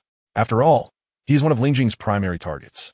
However, upon further reflection, it is not entirely unfeasible. He had previously engaged in a cooperation with Luffy that, while not particularly pleasant, yielded acceptable results. He saved Luffy and aided in clearing surveillance. Luffy's enmity towards Pandora is genuine, and it is evident that Ling Jing is actively investigating and even combating Pandora's illicit experiments. Perhaps reaching out to Ling Jing could be a viable option, leveraging their animosity towards Pandora, along with the potential insights he could provide regarding Pandora's core secrets, such as the locking god substance and the Prometheus project. As a bargaining chip, Yu Sheng weighed the pros and cons. Relying solely on aimless searching is futile. Time is not on his side, and his withdrawal symptoms will not grant him ample time. While there are risks involved, utilizing Ling Jing's intelligence network may indeed be the swiftest route to locate the seventh biological paradise and acquire the antidote. When the line is not cut, chaos ensues. Having formulated a plan, Yu Sheng wasted no time and directly dialed an international long-distance call to the Ling Jing reporting hotline. He did not possess any private contact details for Ling Jing. "Hello, this is the Ling Jing Command Center in Jing'an City. Greetings, I am with the Ascension sect in Singapore." Yu Sheng lowered his voice and employed a miniature voice modulator to render his tone hoarse and deep. "I represent the Ascension sect and possess critical information regarding Pandora, willing to exchange it with your organization." The operator, evidently well-trained, did not exhibit any noticeable fluctuation in tone upon hearing such sensitive keywords, merely responding politely. "Please hold for a moment while I consult with my superior." A brief hold tone resonated in the receiver, and approximately half a minute later, a steady male voice replaced the operator. This voice struck Yu Sheng as vaguely familiar, yet he could not immediately recall its origin. "Hello, I hear you have information to exchange with us?" "Yes," Yu Sheng replied succinctly. "All right, please provide your address. We will send someone for an in-person meeting." The response came promptly. Yu Sheng relayed the address of an unassuming cafe in downtown Singapore. "Tomorrow at 9:30. The password is 'let's have a drink.'" "Understood." The other party refrained from further small talk, confirming the details before concluding the call. After hanging up, Yu Sheng immediately erased all call records and temporary online traces. Utilizing the old printer in his room, he meticulously printed out the carefully selected and edited intelligence. The document encompassed speculations regarding the locking god substance's principles of neural control, the core objectives of the Prometheus project, and crucial information indicating that Pandora may have utilized his genetic samples to fabricate a prototype. This would sufficiently demonstrate the value of his intelligence while cautiously avoiding any core details that could directly expose his identity as Yu Sheng. At 9 o'clock the next morning, Yu Sheng was already seated in a discreet corner of the cafe in the city center. He had altered his disguise once more, this time adopting the appearance of an ordinary middle-aged man clad in a plain polo shirt, sporting vintage glasses and a slightly portly figure. With a steaming cup of coffee before him, his gaze seemingly nonchalantly scanning the incoming and outgoing patrons. At precisely 9:30, a man clad in a gray jacket and donning a black mask entered the cafe. He swiftly surveyed the establishment before striding directly towards Yu Sheng's table, taking a seat opposite him. "A drink together?" The masked man spoke in a low tone, cutting straight to the chase.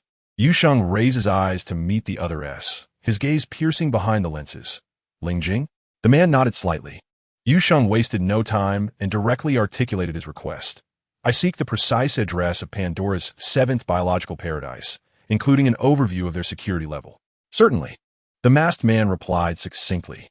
"However, we need to review your intelligence first." Yu Sheng retrieved the not overly thick document folder from his briefcase and slid it across the table. The masked man accepted it, swiftly perusing its contents. His gaze lingered momentarily upon the terms neural control, maternal alpha, and prototype, and though the mask obscured much of his face, the gravity that flickered in his eyes did not escape Yu Sheng's scrutiny. Upon quickly reviewing the critical sections, the masked man stowed the document into his satchel, then produced a notepad and pen, hastily scribbling down an address before presenting it to Yu Sheng. Yu Sheng glanced at it. The address pointed to a small island in the southern part of Singapore, Semakau Island. It is primarily known for its landfill and some industrial facilities. Indeed, an ideal location for establishing a covert base. "What is the security level?" Yu Sheng inquired further. The masked man lifted his eyelids, casting a glance at Yu Sheng. His tone flat, yet laced with caution. "Unclear, but it should be relatively tight. Once you arrive, you'll understand." Finally, the masked man handed Yu Sheng a structural diagram of the landfill's interior. This is the underground structure diagram we obtained during the initial construction. A suggestion: if you intend to infiltrate, you may emerge from their seawater pipeline, provided you can hold your breath and swim through the 200-meter-long conduit. With that, he did not linger for another moment, rising decisively and exiting the cafe without a backward glance, swiftly disappearing into the throng outside. Yu Sheng picked up the notepaper, silently committing the address to memory, then ignited the slip with a lighter, watching it transform into ash within the ashtray. Semikaw Island is relatively strict, he murmured, repeating those two pieces of information, his expression growing solemn. Despite the perils ahead, the objective had become clear. In the afternoon, Yu Sheng donned a typical floral shirt and shorts, topped with a sun hat and sunglasses, driving a rented ordinary sedan along the coastal road towards Semikaw Island. He did not head directly to Semikaw Island, but first arrived at an adjacent small island. This location, elevated, afforded a relatively clear view of the sole passage connecting Semikaw Island to the outside world, a not overly long causeway bridge. He parked the car in a concealed spot, retrieved a high-powered telescope, and began to observe meticulously. The situation proved more dire than he had anticipated. At the entrance of the bridge leading to Semikaw Island, a checkpoint was established. The guards were not ordinary security personnel or Singaporean police, but soldiers clad in U.S. military combat uniforms, armed with standard weapons. They appeared vigilant, meticulously inspecting each vehicle entering and exiting. How could Panjuola summon the U.S. military to safeguard this locale? Yu Sheng furrowed his brow, realizing that the depths of this situation were far more intricate than he had initially imagined. This indicated that Panjuola harbored astonishing secrets here, potentially involving collusion with certain elements of the American military that surpassed his wildest assumptions, thereby significantly escalating the difficulty of infiltration. Maintaining a safe distance, he patiently observed the area throughout the afternoon, employing binoculars and his enhanced vision. He noted that aside from a few sealed garbage trucks making regular rounds to transport household waste and experimental refuse, only a limited number of supply vehicles emblazoned with the Panjuola logo were permitted passage. No other private or unrelated vehicles entered or exited, underscoring the extreme vigilance. Simultaneously, leveraging his exceptional spatial memory and analytical skills acquired through accelerated learning, he quickly constructed and firmly memorized the detailed layout of the Shimagao Island landfill and its surrounding area in his mind.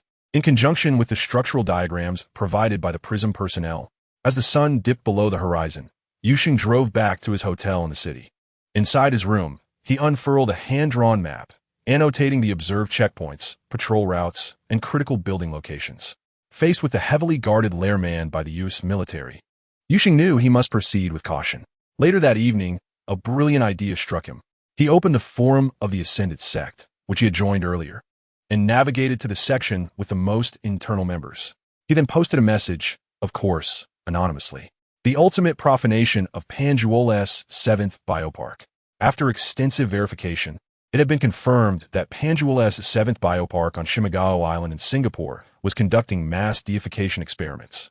This act not only sullied divinity, but also sought to replace the true essence with false deities, obstructing our path to ascension. The intelligence is irrefutable, yet our capabilities are limited. Those who aspire to uphold the orthodox teachings and purify the path of profanation may trace the clues to verify my claims. Chapter 48.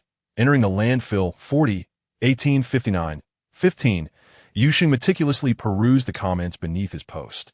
The responses from the members of the Ascended Sect were even more fervent than he had anticipated, rife with curses against Panjuola, extreme outrage towards the act of profanation, and calls for immediate action.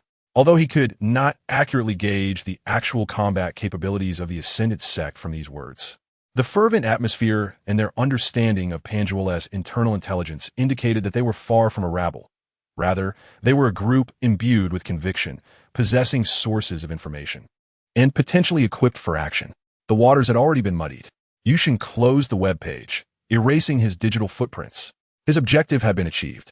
He had adeptly fed this crucial intelligence to the most fervent faction of the Ascended Sect.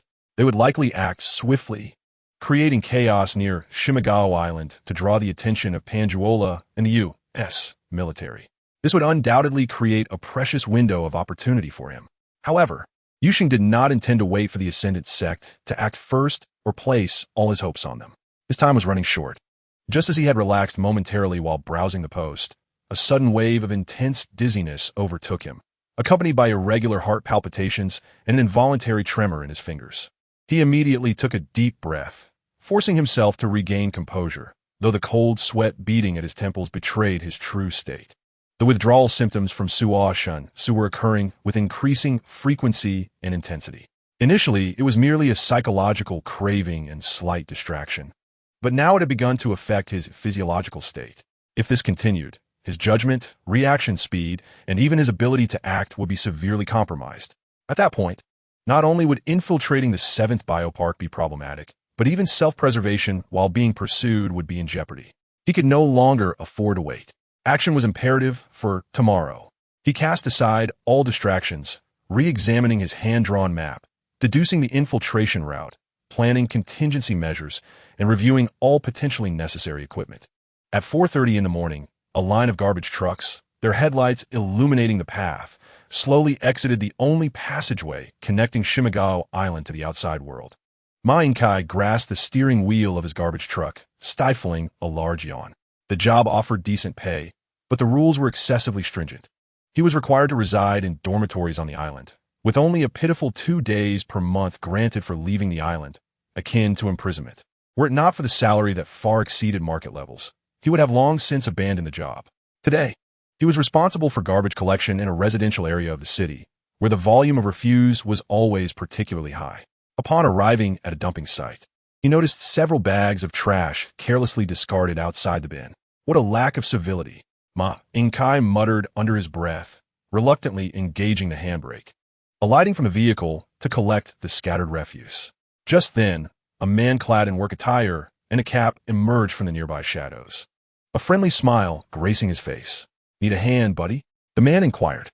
Ma Yingkai glanced up at him, waving his hand dismissively. No, just a few bags of trash, nothing heavy. I can handle it myself." He preferred not to trouble anyone. However, the man did not step away. Instead, he moved closer, his smile widening. "No, you really must allow me to assist." Ma Yingkai hesitated for a moment, about to respond, but found himself ensnared by the man's gaze. Those eyes, in the dim light, seemed to possess a strange allure, as if they were attempting to draw his very soul into their depths. He felt his thoughts instantly dull. The words he wished to utter lodged in his throat, and his body began to stiffen uncontrollably. Indeed, this man was Yu Sheng. He had been waiting here, having discerned the operational patterns of the garbage trucks. Under Yu Sheng's hypnotic influence, Ma Yingkai found himself without the means to resist. Minutes later, Ma Yingkai returned to the driver's seat of the garbage truck, starting the vehicle and gradually steering it towards the checkpoint for re-entry to Shimigao Island. Yet at this moment, the one in the driver's seat was none other than Yu Sheng, who had meticulously disguised himself, perfectly mimicking Ma Yingkai's demeanor and behavior. The true Ma Yingkai, meanwhile, had been securely concealed in the recess behind the passenger seat of the garbage truck after being hypnotized by Yu Sheng. He could not simply leave him outside.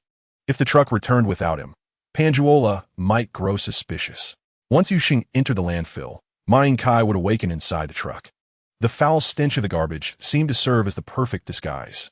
Yu Sheng navigated the vehicle smoothly through the checkpoint. As he had anticipated, the U.S. soldiers had grown accustomed to the daily comings and goings of the garbage trucks, merely conducting a routine scan of the cargo area with their scanners. Confirming it contained only waste, they impatiently raised the barrier, hardly sparing Yu Sheng a second glance. With an expression of fatigue and numbness, Yu Sheng nodded slightly as he drove into the heavily fortified island. The internal roads were more intricate than he had imagined. Following the designated route, he maneuvered the truck to the specified garbage processing area, operating the mechanical arm to dump the overflowing refuse into the vast pit. The acrid odor was nearly suffocating. After completing his task, he parked the truck in the designated area of the convoy. The cafeteria at noon was noisy and crowded, filled with the mingled scents of food and garbage. Yu Sheng sat in a corner, slowly picking at the bland food on his plate, while his gaze swept over the crowd of comers and goers. Soon, he identified a target, a middle-aged man in a work uniform emblazoned with facility maintenance, sitting alone nearby and appearing somewhat fatigued and distracted. Yu Sheng picked up his empty plate and casually moved towards the utensil return area. his path conveniently crossing that of the maintenance worker. At the moment they brushed past each other, Yu Sheng's footsteps faltered slightly, and his gaze became an invisible hook, instantly capturing the man's attention. "Look into my eyes." The voice of Yu Sheng was deep and possessed a peculiar rhythm, piercing through the surrounding clamor and imprinting itself in the listener's mind. After the meal, he said, "Take me to Area B to examine the pipeline issue you mentioned." As they walked and conversed, the maintenance worker's gaze momentarily faltered, then turned vacant as he numbly nodded, "Sure, Area B pipeline." Maintaining a distance, he followed the hypnotized worker out of the cafeteria and into the deeper regions of the refuse site. Here, the environment was evidently more intricate than the periphery, with the deafening roar of machinery surrounding them. At a corner within a surveillance blind spot, Yu Sheng swiftly acted, dragging the maintenance worker behind a pile of discarded filters to ensure he would not awaken anytime soon, before promptly vacating the scene. He found a secluded storage room and changed his disguise once more. Chapter 49. Successful infiltration. He cautiously explored the area, combining the structural diagram in his mind with real-time observations, and his heart gradually sank. The structural diagram provided by the prism was outdated. The entrance to the Pandora laboratory, indeed, lay underground in this region, but significant renovations had been undertaken later. The laboratory area was entirely physically separated from the refuse site working area, complete with independent passages and entrances, with both personnel living quarters also segregated. The refuse site was merely a vast, foul-smelling shell. It seemed conventional methods would not suffice to gain entry. Leaning against a cold metal canister, Yu Sheng closed his eyes, replaying every detail of the structural diagram and all the pipelines and circuitry he had just observed. The ventilation system. A thought struck him like a bolt of lightning. Such a massive composite facility must possess an extensive ventilation system to maintain air circulation, even if the refuse processing area and the laboratory area were physically isolated. The original foundational infrastructure likely still shared some ventilation ducts, or at least had adjacent ones. This notion invigorated him. He began to meticulously search the enormous refuse processing plant, tracing the walls and high areas for the main ventilation ducts. The acrid odor and dust in the air made his throat itch. Finally, in a secluded corner piled with old motors and broken conveyor belts, he found it. A metal ventilation duct, approximately 60 centimeters in diameter, extending from the ground to the upper sections of the factory. The duct wall was covered in grease and rust, and the screws of an inspection hatch appeared somewhat loose. This was it. Yu Sheng surveyed the surroundings to confirm no one was watching, then swiftly unscrewed the inspection hatch cover. A rush of air, mingled with dust, mildew, and a faint chemical scent surged forth. Without hesitation, he inhaled deeply, curled his body, and squeezed into the darkness of the cramped duct. The interior walls of the duct were narrow, allowing him only to crawl forward. In the darkness, the only sounds were his suppressed breathing and the rustling of his clothes against the duct walls. The discomfort from withdrawal symptoms was amplified in the confined space. Waves of dizziness washed over him, forcing him to pause several times, pressing against the icy duct wall, waiting for the discomfort to pass. He felt like a parasite crawling through the veins of a colossal beast, cautiously sensing the subtle changes in airflow and the faint vibrations of the duct to determine his direction. After traversing a section of horizontal duct, he arrived at a vertical junction. He chose to descend, as that was more likely to lead to the underground laboratory. During his crawl, he passed several air vents. Through the slats of the louvered grates, he glimpsed an unseen side of this facility. In what appeared to be a break room, a man and a woman dressed in lab coats were tightly embraced, their movements urgent, clearly not engaged in academic discussions. Yu Sheng held his breath and quickly crawled past. Another vent below emitted faint snoring sounds. A man in a security uniform was slumped in a chair, his head tilted to one side, having dozed off while on duty. Yu Sheng continued downward, deeper into the labyrinth. The ducts grew increasingly complex, with more junctions, requiring him to rely on intuition and airflow direction to make choices. At last, at the end of a notably cleaner branch, where the air carried a stronger scent of disinfectant, he spotted an air vent sealed with an iron grate. He cautiously approached the grate and peered out. Below was a small room, warm light filtering through the bars. Experimental instruments lined the walls, and various vessels were placed on a metallic long table, resembling a small laboratory. At this moment, the room was empty. He listened intently, confirming there were no footsteps or voices outside. Then, adjusting his posture, he coiled his legs and kicked forcefully at the iron grate. The sound, not overly loud, but strikingly sharp in the quiet duct, echoed. The latch of the grate was dislodged, and the entire grate fell outward. Yu Sheng immediately slipped through the opening like an eel, landing lightly on the floor. He quickly turned, retrieved the fallen grate, and noticed the latch had warped, unable to fully revert to its original state. He hastily pressed it back into place. From a distance, it might not be immediately noticeable, but upon closer inspection, it would surely reveal the deception. He paid little mind to this, quickly scanning the laboratory. This must be the true interior of Pandora's seventh biological paradise. The unique scent in the air became even more pronounced. Instead of exiting, Yu Sheng concealed himself behind a blue medical folding screen in the corner. The only sounds in the laboratory were his heartbeat and the low hum of the air conditioning system. The withdrawal symptoms flickered like smoldering embers, causing subtle muscle tremors and an indescribable sense of restlessness. Approximately 10 minutes later, clear footsteps approached from the corridor, accompanied by the faint rustling of papers. Yu Sheng heightened his senses. A young researcher in a white coat, wearing black-framed glasses, entered.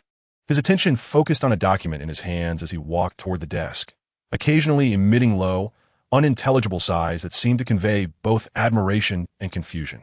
However, just as he was about to pull out a chair to sit, his movements abruptly halted. It was as if he sensed something, and he suddenly raised his head, his gaze directed toward the blue screen where Yu Sheng was concealed. Their eyes met.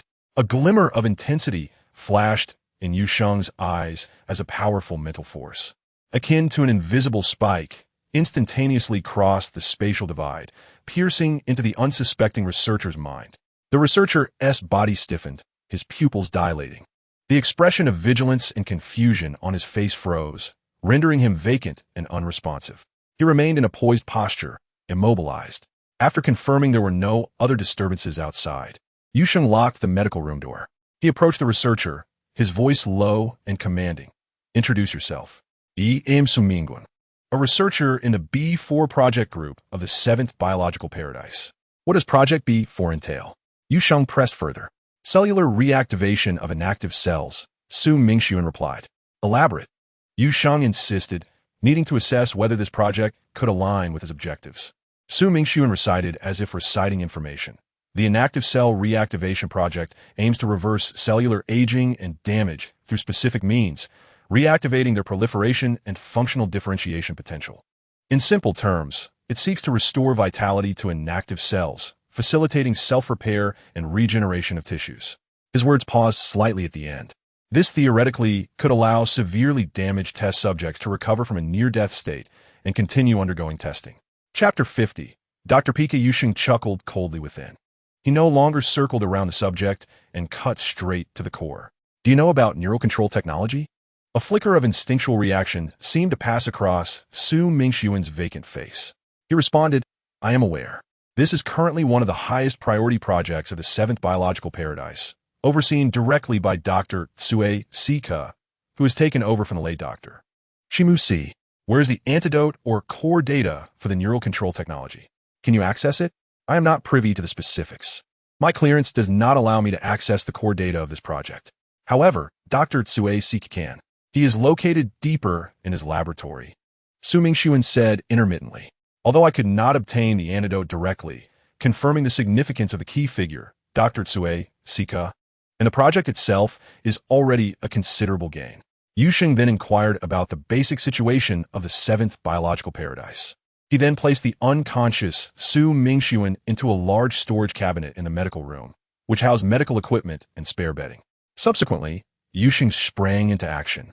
Disguising himself as Su Mingxuan, he skimmed through the documents that Su Mingxuan had just reviewed, rapidly perusing a few pages to familiarize himself with his current work, preparing for any potential inquiries. A few minutes later, Yu Sheng adjusted the collar of his white coat, pushed open the door to the medical room, and stepped into the corridor. Disguised as Su Mingxuan, Yu Sheng navigated through the interior of the 7th Biological Paradise, guided by his mental map and the information he had previously obtained. The corridors here were spacious and brightly lit, a stark contrast to the filthy chaos of the upper garbage dump.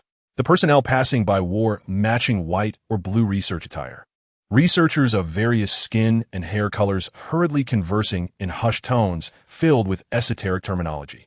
As he passed a passage marked L1, a middle-aged female researcher with a sharp hairstyle approached, exuding competence. Upon seeing Yu Sheng, her eyes brightened, and she greeted him with a smile. Xuanji, what a coincidence. How was the progress on your inactive cell regeneration project? If you have completed a phase, could you spare some time to help our team analyze a set of protein data? We are swamped over here. Yu Sheng's internal alarm bells rang softly. Yet he quickly adopted a furrowed brow, gesturing helplessly with just the right tone of resignation. Alas, Huan Jia, please don't belittle me. My own project is still in a rut. The data just one T aligned. I'm on the verge of losing my hair.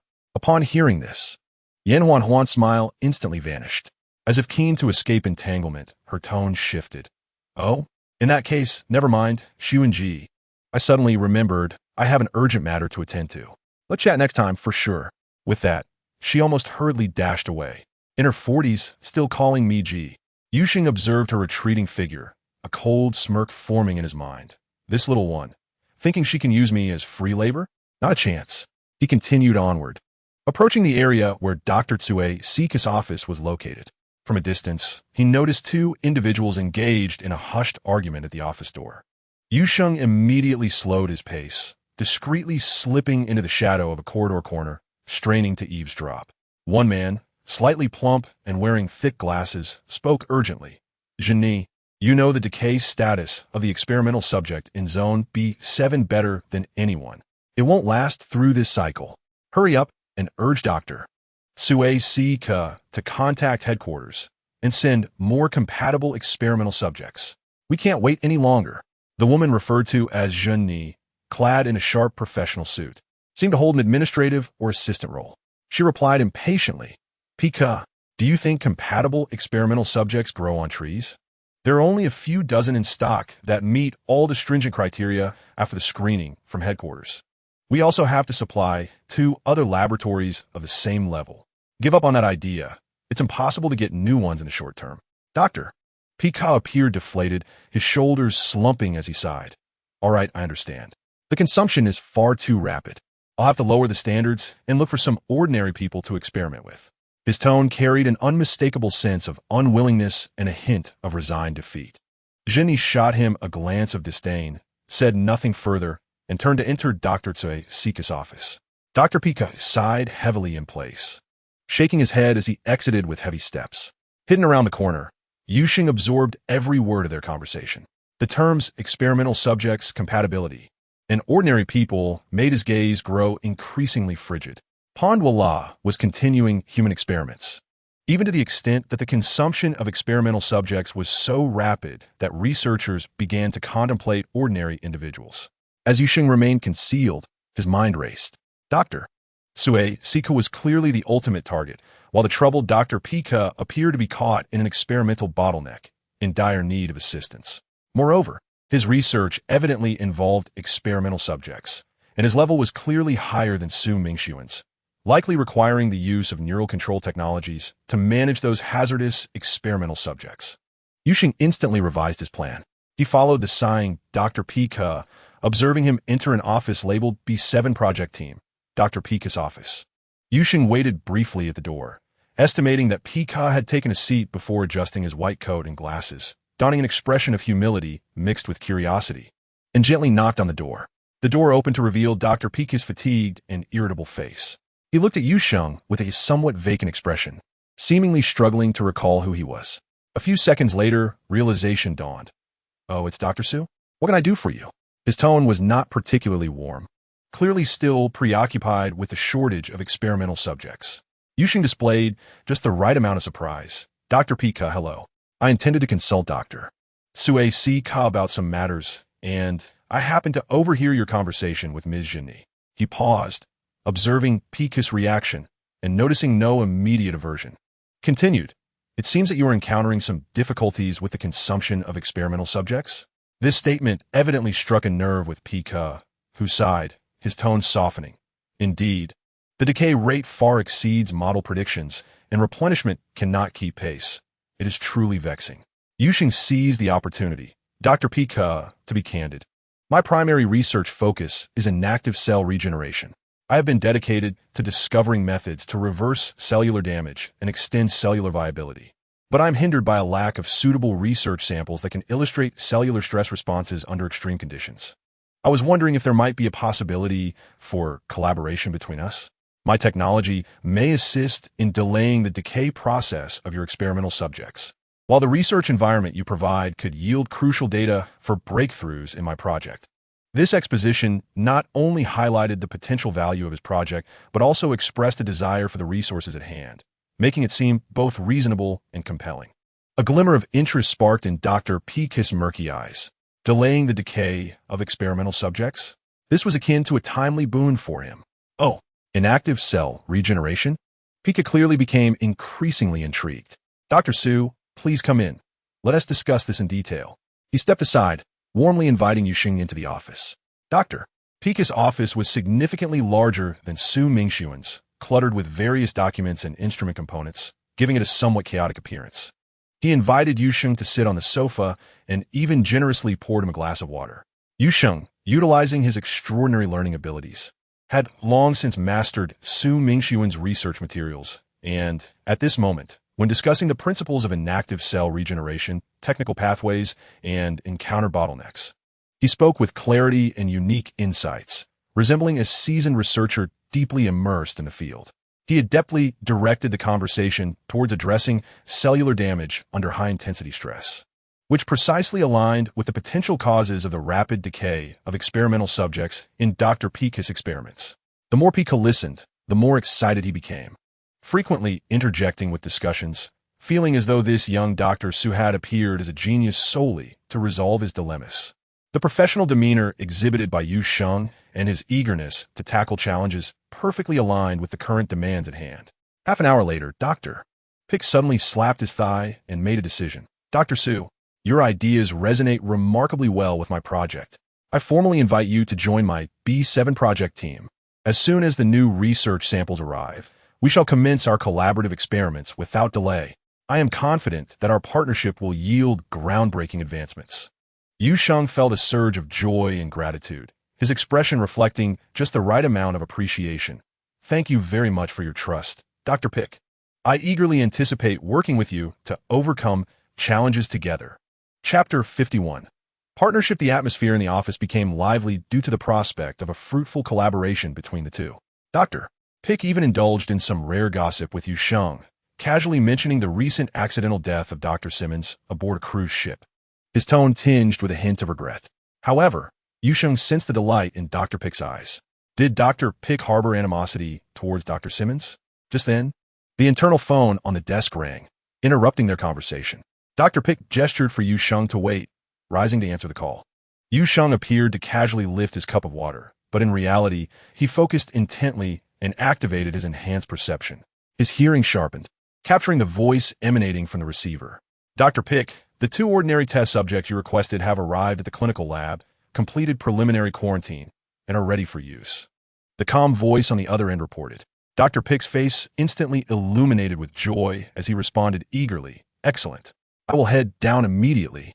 He abruptly hung up the phone, turning to Yu Sheng with excitement. Dr. Su, fortune smiles upon us. The test subjects we need have arrived. Gulme, let us proceed to the core laboratory and begin at once. Yu Sheng felt a thrill within, his face reflecting just the right amount of anticipation as he nodded in agreement. That is wonderful, Dr. Peek. The two swiftly departed the office, traversing several corridors until they reached a more concealed entrance at the end of the underground level. The atmosphere here was markedly different. A heavy alloy door stood firmly closed, guarded by two fierce-looking sentinels armed with sidearms, far superior to the ordinary security personnel above.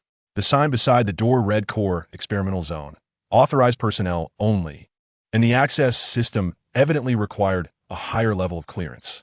Dr. Peek led Yu Sheng directly to the door. One of the guards stepped forward, raising a hand to halt them, his tone respectful yet firm. Dr. Peek, please hold. May I ask who this gentleman is? His gaze shifted to Yu Sheng. According to security protocols, entry into the core area necessitates Dr. Trisk's personal approval. Dr. Peek frowned impatiently, his tone sharp. This is Dr. Su Mingxuan, my collaborator and a researcher in our institute. Open the door immediately and do not delay my experiment. The guard hesitated, maintaining his stance. Dr. Pick, we understand your urgency. But Dr. Su's information is not on the access list for the core area. Without Dr. Trist's permission, we truly cannot proceed. Dr. Pick's irritation flared, and he nearly shouted, I was the original lead on this project. I have spent more time here than Dr. Trisk. Step aside. Dr. Trisk is down there now, isn't he? I will speak with him personally. I will take full responsibility. The two guards exchanged apprehensive glances, clearly aware of Dr. Pick's volatile temperament and his propensity to escalate matters. After a moment of deliberation, considering Dr. Pick's personal guarantee and the fact that Dr. Trisk was indeed below, they concluded that it was unnecessary to provoke him at this moment. Very well, Dr. Pick, you may proceed. The guard who had initially obstructed them relented, producing a special access card from his waist and scanning at the sensor. With a soft beep, the heavy alloy door slowly slid open, revealing a descending passage behind it. Dr. Pick huffed, scarcely glancing at the guard, and strode confidently inside, with Yu Sheng closely following. The instant they stepped into the passage, Yu Sheng distinctly felt the mixed gaze of the guards behind them, a fusion of resignation and curiosity. The interior of the elevator leading deeper was cold and metallic, operating almost silently, the only indication of their rapid descent being a slight sensation of weightlessness. The atmosphere in the enclosed space felt somewhat delicate. Yu Sheng seized the moment to express admiration, adopting a tone of subtle flattery. Dr. Pick, your influence is truly remarkable. Those guards were clearly not mere security personnel, yet they still yielded to you. This remark evidently struck a chord with Dr. Pick, a fleeting look of pride crossing his face as his earlier displeasure with the guards dissipated somewhat. With a hint of boastfulness, he replied, of course. In terms of tenure at this 7th bio paradise, no one can rival me. Rules often depend on the individual. Noticing Dr. Pick in good spirits, Yu Sheng decided to probe further. He feigned a look of appropriate curiosity, lowering his voice as if genuinely concerned. Dr. Pick, I have a question that I am unsure whether I should ask. Following Dr. Simmons' unexpected death, it would seem logical, given your contributions to the Institute, that you would assume management here. Why was it, in the end, that headquarters sent Dr. Trisk instead? This question appeared to strike a nerve within Dr. Pick, and his previously proud demeanor darkened instantly, his brow furrowing tightly as his tone grew somewhat grim and resentful. Upon hearing of Simmons' demise, I too believe this position was rightfully mine. How much effort have I invested here? Yet what happened? Headquarters issued a directive transferring Dr. Trisk from the American headquarters without even considering me. He paused, seemingly suppressing his anger, then spoke with a hint of conjecture. I suspect headquarters deemed progress too sluggish, unable to wait, and wanted Dr. Trisk to implement substantial changes, particularly to expedite the Prometheus project. Prometheus project? Yu Sheng instantly seized upon this pivotal term, his face registering appropriate confusion and curiosity. What is this project? I do not recall hearing much about it before. Dr. Pick, catching Yu Sheng's inquiry, cast him a meaningful glance, as if weighing something, and a hint of a cryptic smile appeared at the corners of his lips. The Prometheus project. He elongated the words, yet did not provide a direct answer. Do not fret, Dr. Su. Once we exit the elevator and arrive below, you shall naturally comprehend. That is the true core of our operation. At that moment, a soft chime indicated the elevator had come to a smooth halt. The doors opened silently, and a wave of more potent air, mingled with disinfectant, ozone, and some indescribable essence, enveloped them. Dr. Pick stepped out first, turning to Yu Sheng. Come, Dr. Su, let me show you the true heart of our 7th bio paradise. And also, let you witness what Prometheus truly entails. Chapter 52. Entering the core laboratory before them lay an extraordinarily spacious, awe-inspiring circular hall. In the center, various instruments and devices were concentrated. Several guards clad in black uniforms patrolled the hall in circles. At the very center was the monitoring station for all laboratories, overseeing the normal operations of each. Surrounding the hall were metal walkways connecting to other zones, leading to various underground laboratory units. The air resonated with the low hum of liquid pumps and an array of indistinguishable, subtle, and continuous peculiar sounds. Dr. Pick stepped into this place as though he had returned to his realm. The irritation etched on his face due to the guards dissipated in an instant. replaced by an almost obsessive calmness and fervor. He inhaled deeply, as if this were truly his home. Dr. Su, Pick's voice carried a ceremonial gravity. Welcome to the very core of the seventh biological paradise. From this moment forth, you shall witness and partake in one of Pandora's greatest endeavors. You too shall become a genuine core researcher. On Yu Sheng's face, there remained a blend of curiosity and reverence. I am honored, Dr. Pick. Follow me to my laboratory, Pick beckoned, leading Yu Sheng down an extending corridor. The walls of this corridor were no longer cold metal, but rather lined with observation rooms separated by high-strength transparent materials. After just a few steps, Yu Sheng's gaze was captivated by the first observation room. Inside was a cow, but upon its neck rested two nearly identical heads. They swayed in synchrony at times, while at others they clashed, emitting a deep, unsettling sound. Pick casually introduced it, as if presenting a prize collection, a two-headed Holstein, a genetic chimera. Its vitality surpasses that of ordinary individuals by 37%, though the coordination of its nervous system requires optimization. The second observation room revealed an even more gruesome sight. Several unusually large, muscular mutant dogs were savagely tearing each other apart, blood and saliva splattering against the glass. Yu Sheng instantly thought of the zombie dogs from certain video game. Outside the corridor, two researchers clad in protective gear calmly documented data, conversing in hushed tones, seemingly wagering on which creature would survive the longest. Predator series, enhanced aggression and metabolism. We are testing their limits of survival and the law of the jungle within their group, Pick stated in a tone as mundane as discussing the weather. The third observation room was even more disquieting. The entire room was cloaked in a thick, writhing dark green fungal mat, the air dense with visible green spores and mist. Occasionally, something beneath the fungal layer wriggled, though its form remained indistinguishable. Fungal symbiosis experimental site. We are attempting to combine the rapid reproduction and environmental adaptability of specific fungi with animal hosts to create new biological forms, Pick explained, his eyes sparkling with excitement. Just as they were about to leave the corridor for the next area, Yu Sheng caught sight of the final observation room, causing his heart to tighten. Inside were several individuals clad in gray patient gowns. All were bald, emaciated, their eyes either vacant or filled with frenzied murmurs. Some were incessantly banging their heads against the walls, while others curled in corners, mumbling to the air in indistinct tones. They were evidently living test subjects. Following Yu Sheng's gaze, Pick remarked with unwavering composure, "Ah, these are volunteers for the basic adaptability tests.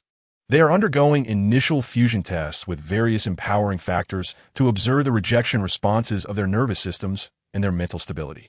Unfortunately, the compatibility has proven quite low." A bunch of beasts. Yu Sheng followed Pick as they stepped through the heavy airtight door that marked the entrance to the core experimental zone of the Pick project team. The door sealed behind them, temporarily isolating the horrifying sights from outside. Entering the core laboratory of the Pick project team, the space was indeed several times more expansive than any place Yu Sheng had previously encountered. Various sophisticated instruments blinked with indicator lights. Thick cables and fluid conduits snaked through the ceiling and walls like the veins of a colossal beast. Most striking were the enormous cylindrical metal tanks lined against the wall, their surfaces covered in condensation, connected to complex gauges and valves, with a low, ominous hum of circulating liquid emanating from within. Yu Sheng could not discern the precise contents, perhaps a nutrient solution, perhaps some biological substrate, but his intuition warned him that it was anything but benign. Suppressing his unease, he donned an expression of appropriate astonishment and surveyed the surroundings, his tone laced with envy. "Dr. Pick, the scale of your laboratory is incomprehensibly larger than that of our B4 team. This is the first time I've seen a main laboratory so fully equipped and so spacious." This flattery greatly pleased Pick, who let out a hearty laugh. "Ah, Dr. Su, you are still young, with boundless potential. I have high hopes for you.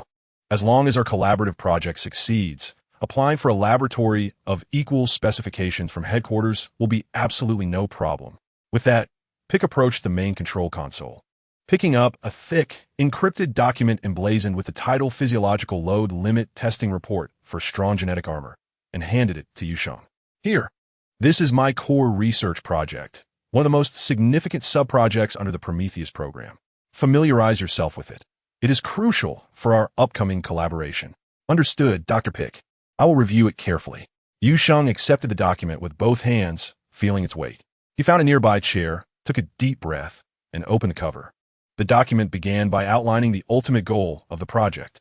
Through extensive genetic and physiological modifications of specific empowered test subjects, including the implantation of reinforced artificial muscle fibers, metallic ceramic composite bone structures, and high-density energy circulation systems, the aim was to create strong genetic armor units endowed with exceptional defensive capabilities, terrifying destructive power, and adaptability to extreme environments, essentially human-shaped tanks.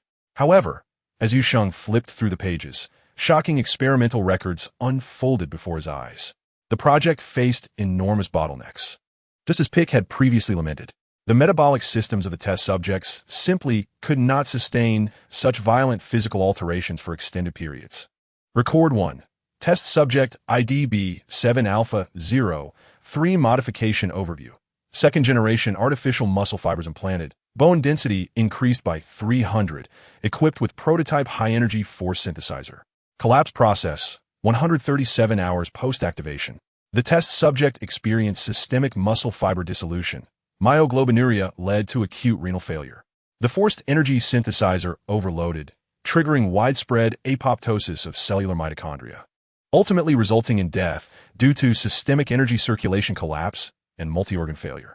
Conclusion: the existing biological energy system cannot match the horrific consumption of the modified body. Record 2. Test Subject IDB7 Beta 11 Modification Overview.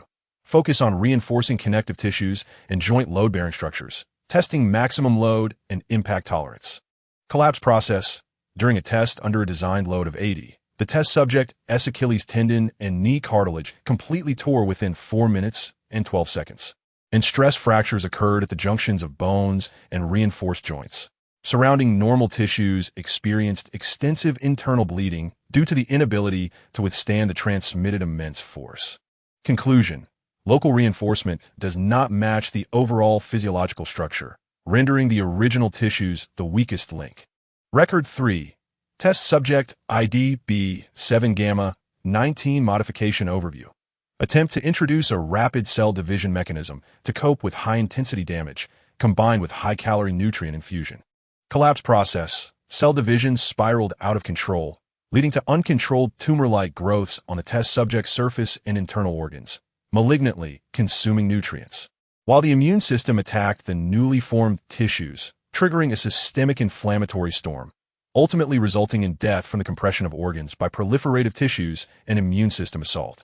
Conclusion: the balance between regeneration speed and controllability is unattainable, easily leading to carcinogenesis and immune rejection. The more Yu Sheng read, the more alarmed he became. These records coldly unveiled a brutal truth. Pick's project was forcibly driving a monstrous body using the biological foundation of humanity. The result is that the experimental subjects swiftly descend into ruin amidst various terrifying physiological collapses. This is indeed highly related to his research on the regeneration of inactive cells. If the issues surrounding the survival and orderly regeneration of cells under extreme stress can be resolved, it could potentially break through this bottleneck. He closed the document, raised his head, and gazed at the expectant Dr. Pick, his face reflecting a blend of shock and enlightenment. Dr. Pick, I comprehend now. This is indeed a challenge to the very rules of life itself. A formidable force necessitates an equally powerful source of life to sustain it. I believe my research direction may indeed uncover the key to stabilizing this immense power. Dr. Pick's eyes sparkled with understanding, as if he had found a kindred spirit. Precisely. Dr. Su, you have grasped the essence of the issue. The source of life. We must ensure that their flames burn brighter and longer. As long as we collaborate, we can surely conquer this challenge. The madness of Pandora exceeded his imagination. They were not only stealing genes to create demigods, but also employing the most brutal methods to manufacture weapons of slaughter for unknown purposes. Suppressing the anger within, Yu Sheng focused with curiosity and posed a request to Dr. Pick. If possible, could we observe the experimental subject up close? I need to intuitively sense the state of his cellular condition, which is crucial for my contemplation of regeneration solutions. Of course, no problem. Dr. Pick readily agreed, then sighed. Alas, there remains only this one experimental subject that can still be considered whole. This is also why I was so eager to find Jenny, even to the point of lowering standards to use ordinary samples. As he spoke, he walked towards a massive metal tank labeled 02 on one side of the room, its surface beaded with tiny droplets of water. Dr. Pick quickly pressed several buttons on a control panel at the bottom, and with a slight hydraulic sound, the front armor of the metal tank slowly slid upward, revealing a heavy transparent observation window within. Yu Sheng's gaze pierced through the reinforced glass. Despite his resilient mind, a chill surged from his spine to the crown of his head, causing his eyelids to twitch uncontrollably. The tank was filled with a pale green nutrient solution, within which floated a human male, his body truncated at the waist. His eyes were tightly shut, and his complexion bore an unhealthy pallor. His chest rose and fell slightly with the circulation of the nutrient solution, confirming he was still alive. However, below his waist was void, the severed end covered by a translucent biological membrane, with several tubes of varying thickness inserted directly into his spine, chest cavity, and the blood vessels of his arms, continuously supplying life-sustaining substances as if they were parasites. Numerous grotesque scars from sutures marred his body, along with strange metallic interfaces that seemed to merge with his muscle tissue. Dr. Pick's voice broke through the silence with a tone that mingled pride in his creation and an undeniable sense of regret. B7 Beta 11. He was originally a high-quality volunteer endowed with hunting abilities, possessing willpower far beyond the ordinary. We performed extreme enhancement modifications on his connective tissues and joints. Unfortunately, during the last extreme weight test, his lower half, well, from a biological perspective, it was utterly and irreparably destroyed. Yu Sheng's throat tightened, yet his voice remained steady. Dr. Pick, is he still alive? Of course. Dr. Pick replied with a hint of scientific pride. Despite the severe damage, thanks to his formidable foundational qualities and our life support system, we successfully pulled him back from the brink of death.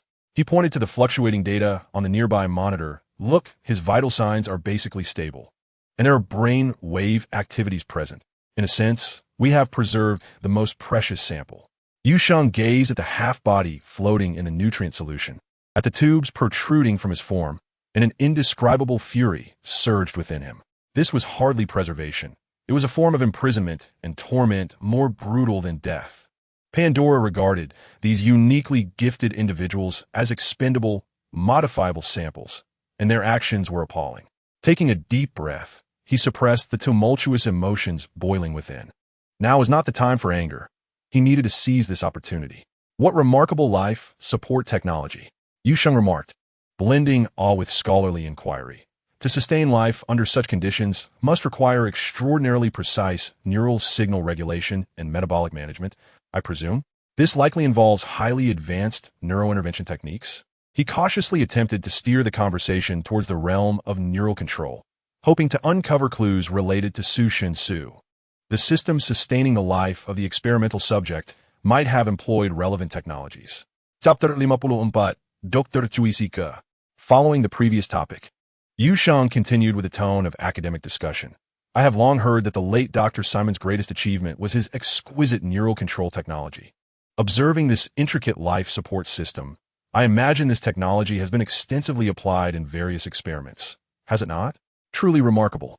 Dr. Pick nodded, his tone acknowledging his colleague's accomplishments, yet it was laced with an air of superiority.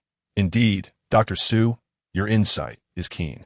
This life support system indeed integrates some of the essence of Simon's technology to stabilize the fundamental physiological signals of the experimental subjects and suppress the neural agony caused by rejection reactions. He shifted his tone to one of derision. Alas, that old fool Simons, despite his technical prowess, failed to see the broader picture. His own creations excluded him from the true core circle, leading to an unclear demise in the end. The broader picture? Yu Sheng feigned confusion, embodying a humble mentee seeking guidance. Precisely the broader picture. Dr. Pick's tone rose, imbued with a fervor reminiscent of a preacher. Consider how fragile human beings truly are. Birth, aging, illness, and death are like chains we cannot escape, binding us firmly within these mundane shells. No matter how great the intellect or how strong the will, they will ultimately be reduced to dust by the ravages of time. What a tragic flaw this is. He grew increasingly animated, gesturing emphatically. But now is different. An opportunity has arisen, the one chosen by the sequence of divine fire. His very existence proves that life forms can transcend their limits. His genes are the key to a new world. Yu Sheng observed Dr. Pick's face, which was alight with an almost fanatical fervor, and inwardly cursed him as a madman and a beast countless times. Yet he maintained an expression of awe and fascination, praising, "I see. This is indeed a grand plan capable of altering the fate of humanity. I can only imagine, Dr. Pick, that you play a pivotal role in this endeavor." These words struck a chord with Dr. Pick, who relished the flattery and felt his vanity greatly satisfied. He patted Yu Sheng's shoulder enthusiastically, saying warmly, "Ah, deadliest, you possess great insight. I have high hopes for you. When the new experimental subject arrives, I will let you witness firsthand the application of my biological enhancement technology and neural control techniques in practice. Observe closely and learn, as it will greatly benefit your future development." "Thank you, Dr. Pick, for your guidance. I will certainly learn diligently." Yu Sheng immediately feigned surprise and eager anticipation. He successfully lowered Dr. Pick's guard and secured a promise to access more core experimental processes, particularly the application of neural control technology. This signified that he was one step closer to finding the antidote for Su Shinsu, or at least relevant critical information and contact channels. In a laboratory, Yu Sheng and Dr. Pick continued to engage in a lively discussion about the technical details of the integration of cellular regeneration and enhanced armor. As time ticked away, Dr. Pick grew increasingly distracted, frequently glancing towards the door, his brow furrowing tighter with each passing moment. "How peculiar," he murmured, unable to contain his thoughts. "At this hour? The subject should have been delivered by now. Why is there still no news?" He rose to his feet and addressed Yu Sheng. "Dr. Su, please familiarize yourself further with the materials here. I will step out to investigate the situation." Yu Sheng promptly replied, "Certainly, Dr. Pick. There is much in this documentation that warrants my deeper study, and I shall take the opportunity to examine it closely." A humble and eager expression adorned his face. Dr. Pick, pleased with his diligent young collaborator, chuckled heartily and patted his shoulder before swiftly exiting the laboratory. Once he confirmed that Dr. Pick's footsteps had faded away, Yu Sheng's demeanor instantly shifted to one of calm deliberation. He swiftly rose and retrieved a miniature high-definition camera disguised as a button from his pocket. Maintaining a posture that shielded him from the laboratory surveillance, he deftly aimed the camera at critical areas within the lab. The control panels, laden with core data, the screens displaying intricate models and experimental parameters, and particularly the metal tank numbered 02, which contained a partially submerged experimental subject, were all captured in rapid succession. Having recorded the incriminating evidence of Dr. Pick's project, he discreetly stashed the camera away and returned to his seat, patiently awaiting Dr. Pick's return. However, after an interminable half-hour of waiting, with no sign of Dr. Pick, Yu Sheng could no longer afford to remain idle. He resolved to venture out and ascertain the situation. Straightening his lab coat, he nonchalantly exited Dr. Pick's laboratory and made his way to the round central hall he had passed earlier. As he approached the entrance to the hall, he observed a crowd gathered in the center, with the focal point being a flushed and agitated Dr. Pick, engaged in heated discussion with a composed man of greater age, clad in the uniform of a senior researcher. Yu Sheng halted, stepping back to the entrance of the corridor, and without hesitation activated his heightened perception, focusing his hearing on the core of the dispute. Dr. Pick's voice, distorted by anger, erupted quisk. "It's one thing to withhold the empowered subjects, but now you're intercepting even the ordinary samples I requested. What on earth are you implying?" In contrast, Dr. Quisk's tone remained calm. "Dr. Pick, please watch your language. I have reviewed your project progress report, and to be frank, the pace is disappointingly slow. The headquarters has inquired repeatedly, and their patience is limited." Dr. Pick's face turned crimson as he gritted his teeth in retort. "The slow progress is due to the lack of suitable experimental subjects. If you provide me with those few individuals, I will deliver results immediately." "Oh, is that so?" Dr. Quisk's tone was flat, yet laced with incisive skepticism. "And if I grant you the subjects, and you still cannot produce results?" "I will." Dr. Pick's voice escalated, as if he had been stepped on. "I have already found a collaborator who can resolve the critical issues." At this revelation, Dr. Quisk's gaze subtly shifted. prompting him to inquire, "A collaborator? Who have you engaged?" Realizing he had revealed too much, Dr. Pick stiffened, declaring, "I cannot divulge that. Once my experiment is complete, you will naturally know.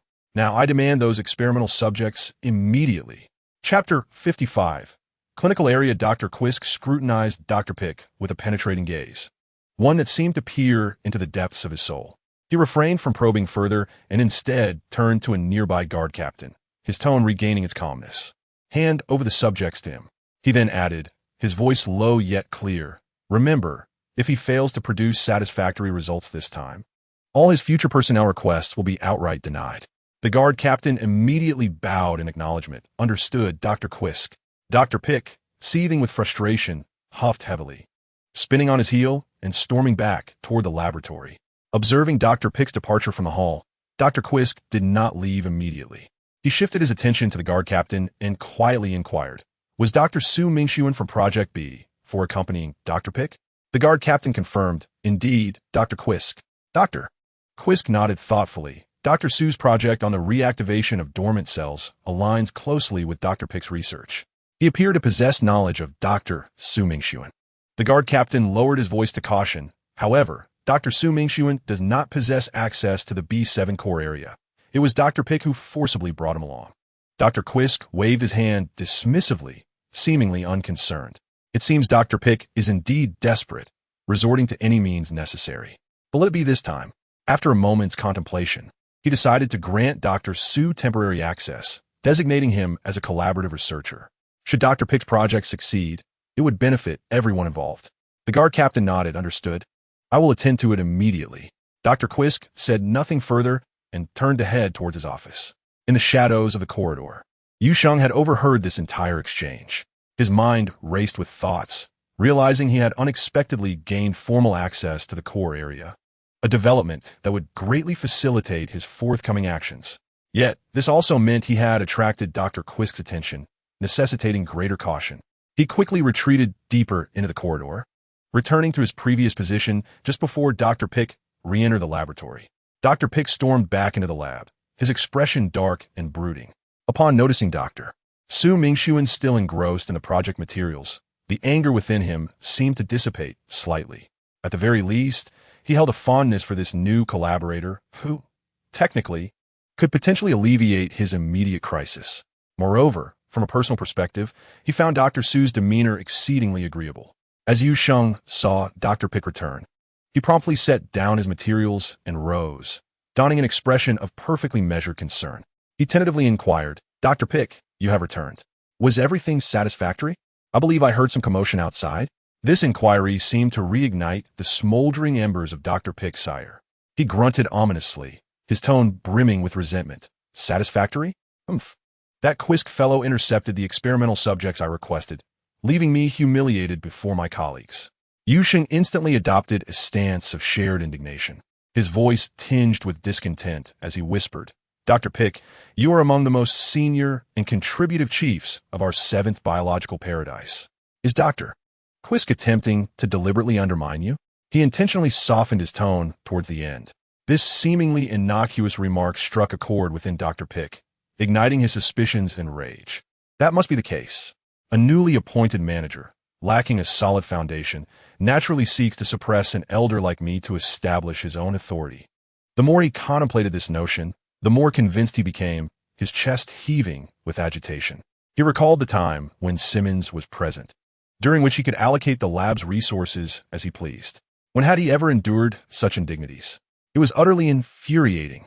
He paced restlessly within the laboratory, venting his frustrations about Dr. Quisk and headquarters alike. After a while, he seemed to gradually detach from his anger and recalled the matter at hand. Taking a deep breath to suppress his fury, he turned to Yu Sheng and stated, "Forget about that troublesome fellow. The guard captain has already gone to arrange for the subjects. They will be here shortly." His eyes reignited with the distinctive fervor characteristic of a scientific madman, exuding a sense of pride akin to showcasing a treasured possession. He addressed Yu Sheng, saying, "Come, Dr. Su, let's don the sterile protective suits. In a moment, you shall witness firsthand the true essence of biological enhancement technology. Prepare to be enlightened." Yu Sheng felt a sense of solemnity within, aware that the pivotal moment was approaching. Instantly, an expression of anticipation and excitement adorned his face, and he nodded vigorously, exclaiming, "Excellent. I can hardly wait to learn from you, Dr. Pika." Following Dr. Pika into the sterilization chamber and through an airtight door, Yu Sheng stepped into a realm referred to as the clinical zone. The air here seemed to be thick with anguish and despair, the pungency of disinfectants more intense, yet unable to mask the faint, lingering scent of blood. The entire area was partitioned into numerous transparent observation rooms, arranged like a honeycomb. Through the thick, reinforced glass, the scenes within assaulted Yu Sheng's senses. In one observation chamber, a patient clad in a hospital gown was firmly restrained in a specially designed metal chair, adorned with a ring-like apparatus brimming with electrodes. His body involuntarily quivered in sync with the faint hum emanating from the device. His eyes rolled back, leaving only the whites visible, while saliva uncontrollably dribbled from the corners of his mouth. Nearby, two researchers, expressionless, stared at the fluctuating electrocardiograms, brainwave patterns, and a myriad of physiological parameters that Yu Sheng could not comprehend, occasionally jotting down notes as if the living being before them was nothing more than an object. Yet, this was merely the prelude. In other observation chambers, scenes of greater brutality and moral depravity unfolded. Yu Sheng beheld a room where various species of animals, distinguishable as canines, felines, and even primates, had been gruesomely disemboweled, their innards exposed. Researchers employed precise instruments and biological adhesives in a grotesque attempt to forcibly amalgamate limbs, organs, and even nervous systems of different creatures, as if clumsily imitating a deity in a bid to forge a formidable beast. You could almost hear their faint, agonized cries, a haunting cacophony of pain. They were still alive. In the adjacent room, a man lay supine on an operating table, his chest and abdomen splayed open. Yet, instead of normal organs, a cluster of bizarre, fleshy fungi, resembling grotesque mushrooms, grew within. This fungal mass was evidently alive, its caps undulating slightly, as if breathing, with mycelium deeply embedded like blood vessels, voraciously siphoning the host's life essence. The man's complexion was a ghastly, waxen yellow, his eyes wide yet devoid of life, with only the faintest rise and fall of his chest indicating he still clung to existence. The sight before Yu Sheng evoked a profound sense of physiological discomfort and a fury that resonated deep within his soul. This was no paradise. It was a veritable purgatory, a desecration of life and a trampling of ethics. Dr. Pika seemed unfazed by the grotesque tableau, adopting a tone of pride as he gestured casually toward the chambers. "Do you see, Dr. Su? This is the true experimental ground for the infinite possibilities of life forms, breaking species boundaries, merging superior genes, even coexisting with ancient biological forms.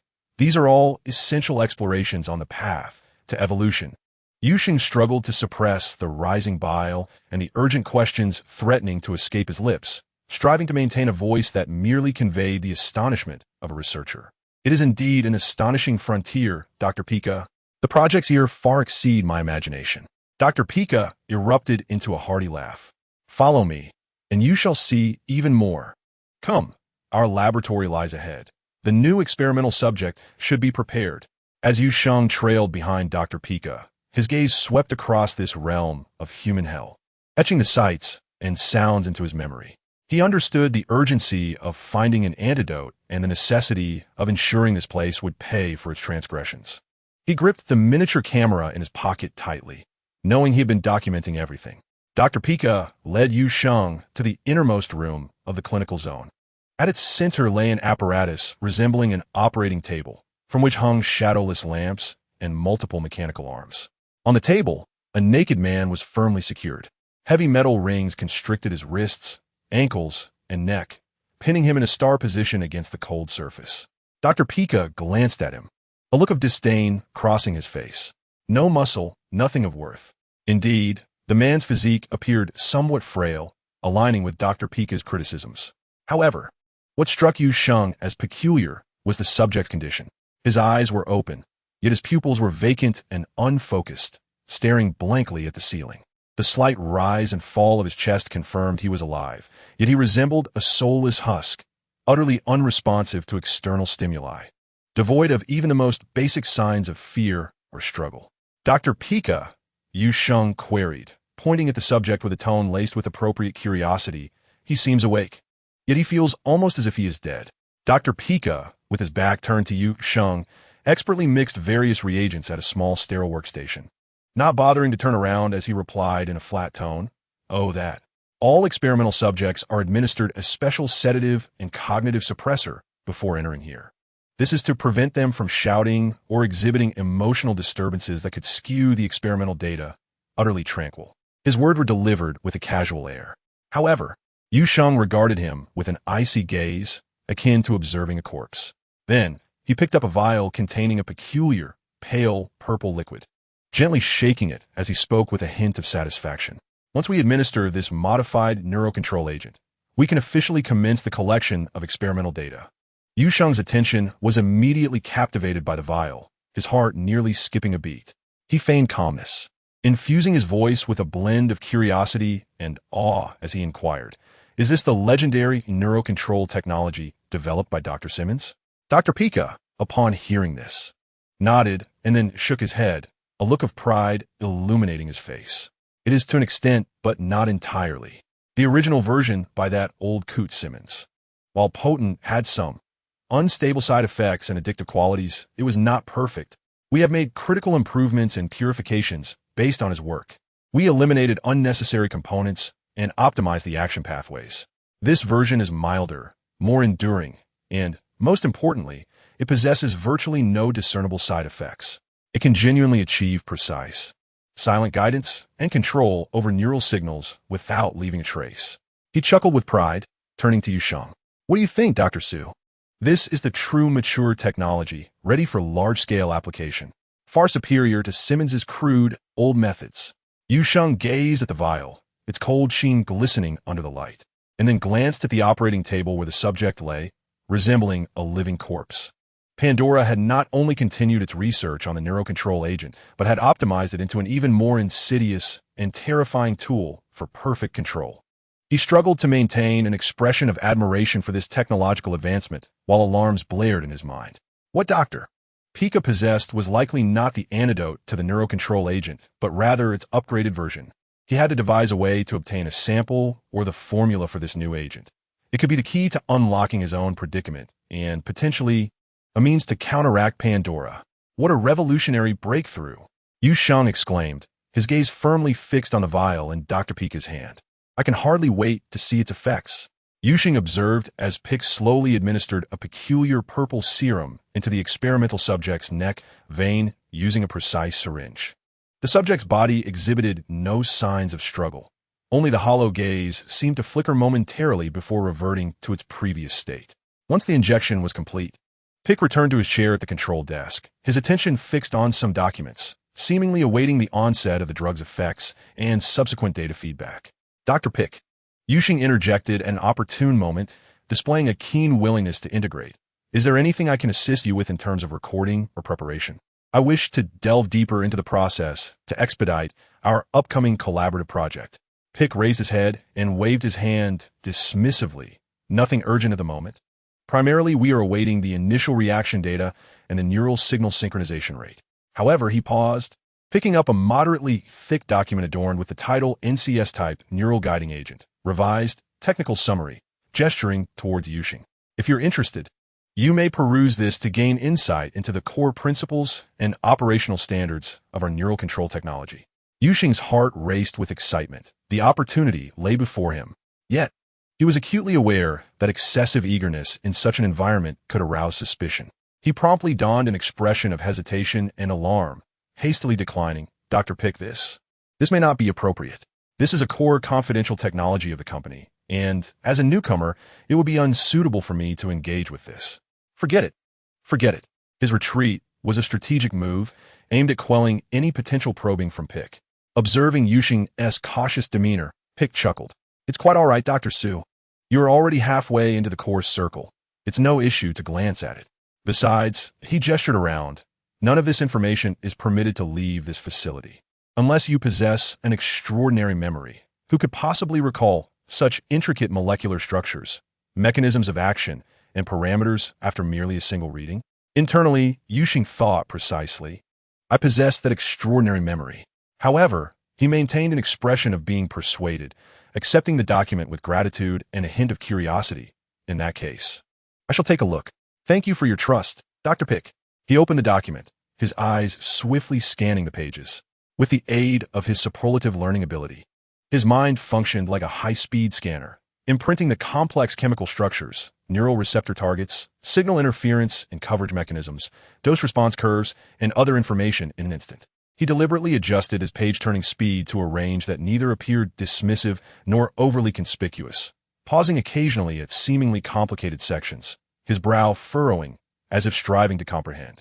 Pick indeed offered occasional insights, elucidating key terminology, which Yu Sheng found quite beneficial.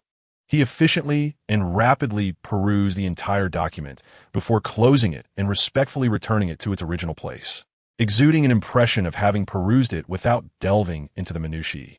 He refrained from immediately inquiring about the most pressing antidote issue, instead opting for a seemingly technical angle of approach. With a slight frown, as if still processing what he had just read, he casually posed a question in an academic tone. Dr. Pick, I have a technical query, if I may. Science thrives on inquiry. Go ahead. According to the mechanism described herein, once a target is controlled by this NCS-type agent, is this control state permanent? Or is there a method to reverse the control?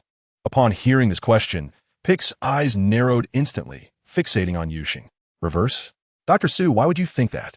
Yu Sheng maintained an expression of pure concern characteristic of a technician, explaining, Dr. Pick, please do not misconstrue my intentions.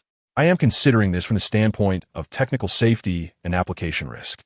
Consider if this control state is absolutely irreversible. It certainly demonstrates its potency. However, conversely, should a competitor or adversary of Pandora discover a means of reversal through some unknown method, would that not signify a significant vulnerability in our technology?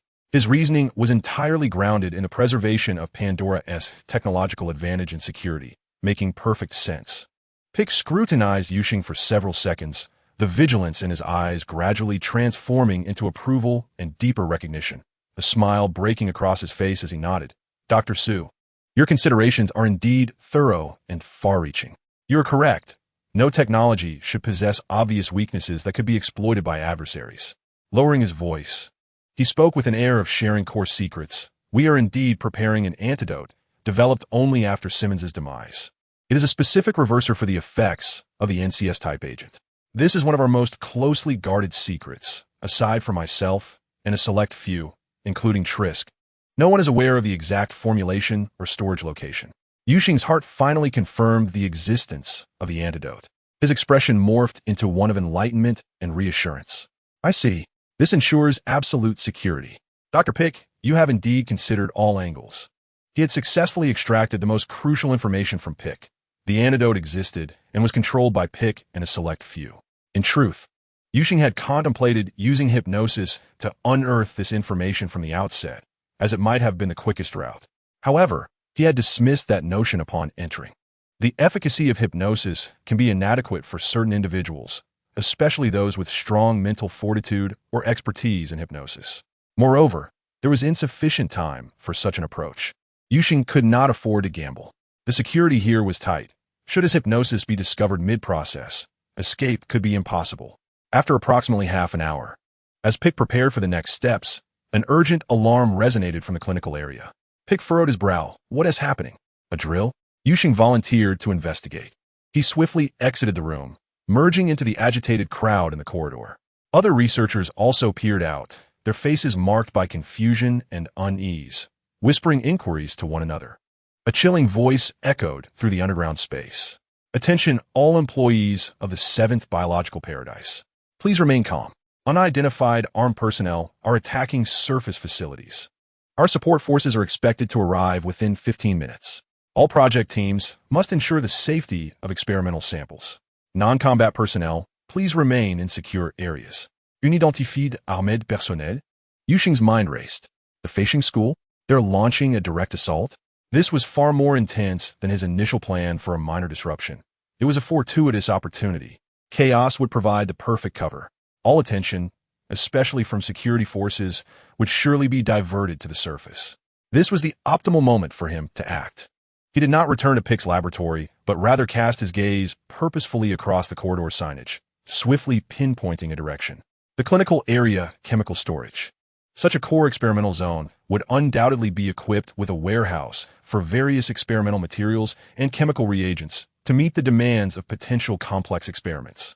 He hurried to the warehouse entrance. The access control system glowed green, indicating that, in an emergency, permissions for some non-core areas might have been temporarily relaxed, or researchers were permitted to enter and retrieve materials. Yu Sheng quickly swiped his card, slipping inside. He was aware that he now had the requisite access. Inside the warehouse, tall explosion-proof cabinets and shelves were neatly arranged, stocked with a variety of chemical substances, from common acids and bases to organic solvents, as well as special compounds marked with biological hazard and radiation symbols, all meticulously categorized. Chapter 58. Shedding Disguise, Concentrated Nitric Acid, Organic Solvents. And a delay device. He still needed to create a fuse. The entire process would not exceed 5 minutes. After completing these tasks, Yu Sheng calmly retreated to the warehouse entrance, casting one last glance at the room that was about to transform into a colossal bomb. He took a deep breath and retrieved a mundane metal lighter, which he had pilfered from the hypnotized maintenance worker. He ignited the lighter, the blue flame flickering. Gently, he brought the flame close to the cotton wick saturated with solvent. The flame instantly surged, racing swiftly along the wick into the depths of the warehouse. Without hesitation, Yu Sheng turned and dashed out of the warehouse, forcefully shutting the door behind him. Although it was not locked, it would temporarily delay the initial spread of gas and flames, granting the volatile mixture more time to react and accumulate energy. He hurried away, his figure swiftly engulfed by the shadows of the complex corridors of the clinical area. Returning towards the Pico laboratory, his face now reflecting a semblance of the earlier tension and confusion, as though he were merely an ordinary researcher startled by an unexpected incident. Behind him, within the chemical warehouse, the temperature was silently rising. The unstable compounds began to decompose and react under the influence of heat and catalysts, the deadly mixture bubbling ominously and pale yellow. Acrid smoke began seeping from the gaps in the containers. Yu Sheng quickly returned to the Pico clinical laboratory, his face adorned with an intentionally crafted expression of urgency and panic. He was just about to speak, Dr. Pico outside, when Dr. Pico irritably waved his hand, interrupting him. No need to say more. I have already heard the broadcast. Damn it, which reckless bastards dare to attack our Pandora territory directly? His tone was filled with incredulous rage. Yu Sheng promptly closed his mouth, shaking his head to indicate his ignorance. At that very moment, a deafening explosion erupted, far surpassing any previous cacophony of machinery, as though a terrifying roar had emerged from the depths of the earth. The entire underground space trembled violently.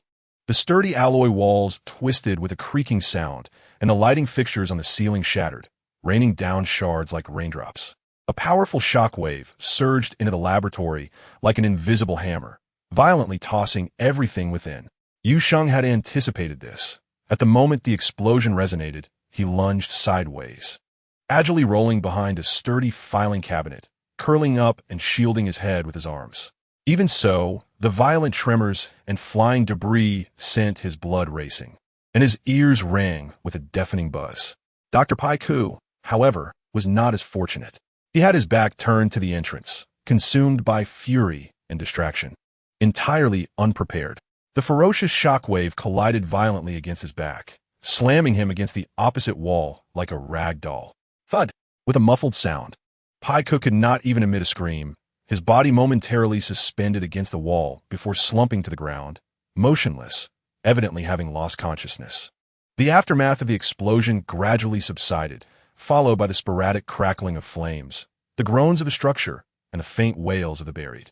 Yu Sheng cautiously peered from behind the cabinet, surveying the chaos within the laboratory. Equipment lay scattered, wires severed, and sparks flickered ominously.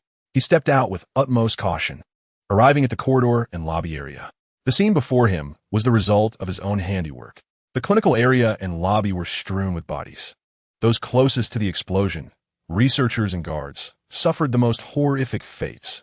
Some were torn apart, others buried beneath collapsed structures, and many more had their insides pulverized by the shockwave or were killed by flying debris. The air was thick with acrid smoke, a noxious blend of blood and chemicals. Even more heart-wrenching were the experimental subjects confined in the observation chambers. They had already endured torment, their minds clouded. Many reinforced glass panels had shattered, leaving the subjects either dead or grievously injured, with the survivors emitting faint, unconscious moans, awaiting the arrival of death. Yu Sheng gazed at all of this, his expression complex. He could not save them. The suffering inflicted upon them by Pandora had long deprived them of any chance at normal existence. In this moment, death might be a form of liberation for them. All I can do is help you find peace, he murmured softly, and then I shall avenge you. Now is not the time for sentimentality. He swiftly returned to Dr. Pai Ku's laboratory, approaching the unconscious figure before him. Without hesitation, he yanked open the collar of Pai Ku's lab coat, retrieving an emergency adrenaline syringe that he had taken from the chemical warehouse, and without a moment's pause, he plunged it into Pai Ku's neck vein, swiftly injecting the serum. After a brief moment, Pai Ku's body convulsed, a meaningless gasp escaping his throat, and his eyelids fluttered open slowly. His gaze was vacant and bewildered, clearly still reeling from the explosion. A concussion was unavoidable. Yu Sheng did not grant him any time to regain his senses. Slap! Slap! Two resounding slaps, delivered with force, struck Pai Ku's face, instantly dispelling his lingering confusion and leaving his cheeks swollen. Immediately, a cold, sharp scalpel pressed against his carotid artery, the blade penetrating the skin, drawing forth a thin line of blood. Yu Sheng leaned closer, whispering in Pai Ku's ear, his voice icy and clear, devoid of any trace of the previously feigned humility and enthusiasm, replaced solely by raw threat and murderous intent. Speak. Where's the antidote to the neural control? And all information regarding its storage. Dr. Pai Ku, dazed from the blows, felt the sharp pain at his neck and the imminent threat of death, which jolted him closer to clarity. He stared in terror at the figure before him, who seemed entirely unfamiliar, his eyes glinting like those of a bloodthirsty beast. His mind raced, recalling the coincidences of recent days. A genius collaborator capable of resolving his technical bottleneck, a sudden external assault, and a precisely timed explosion in the core area. Too many connections converged together. The answer was becoming evident. His throat dry, he swallowed hard, hoarsely voicing a hint of desperation. If I tell you, will you spare me? Yu Sheng looked down at him from a commanding height. Of course. After all, it was you who brought me here. Chapter 59. The enraged Susi Kue grimace that resembled a mockery more than a smile twisted Pai Ku's face. You won't. He was all too aware of how Pandora dealt with traitors and informants. If the roles were reversed, the other party would never leave a survivor. Yu Sheng did not waste breath in argument or assurances. He simply stated a fact in a calm tone, more akin to applying psychological pressure.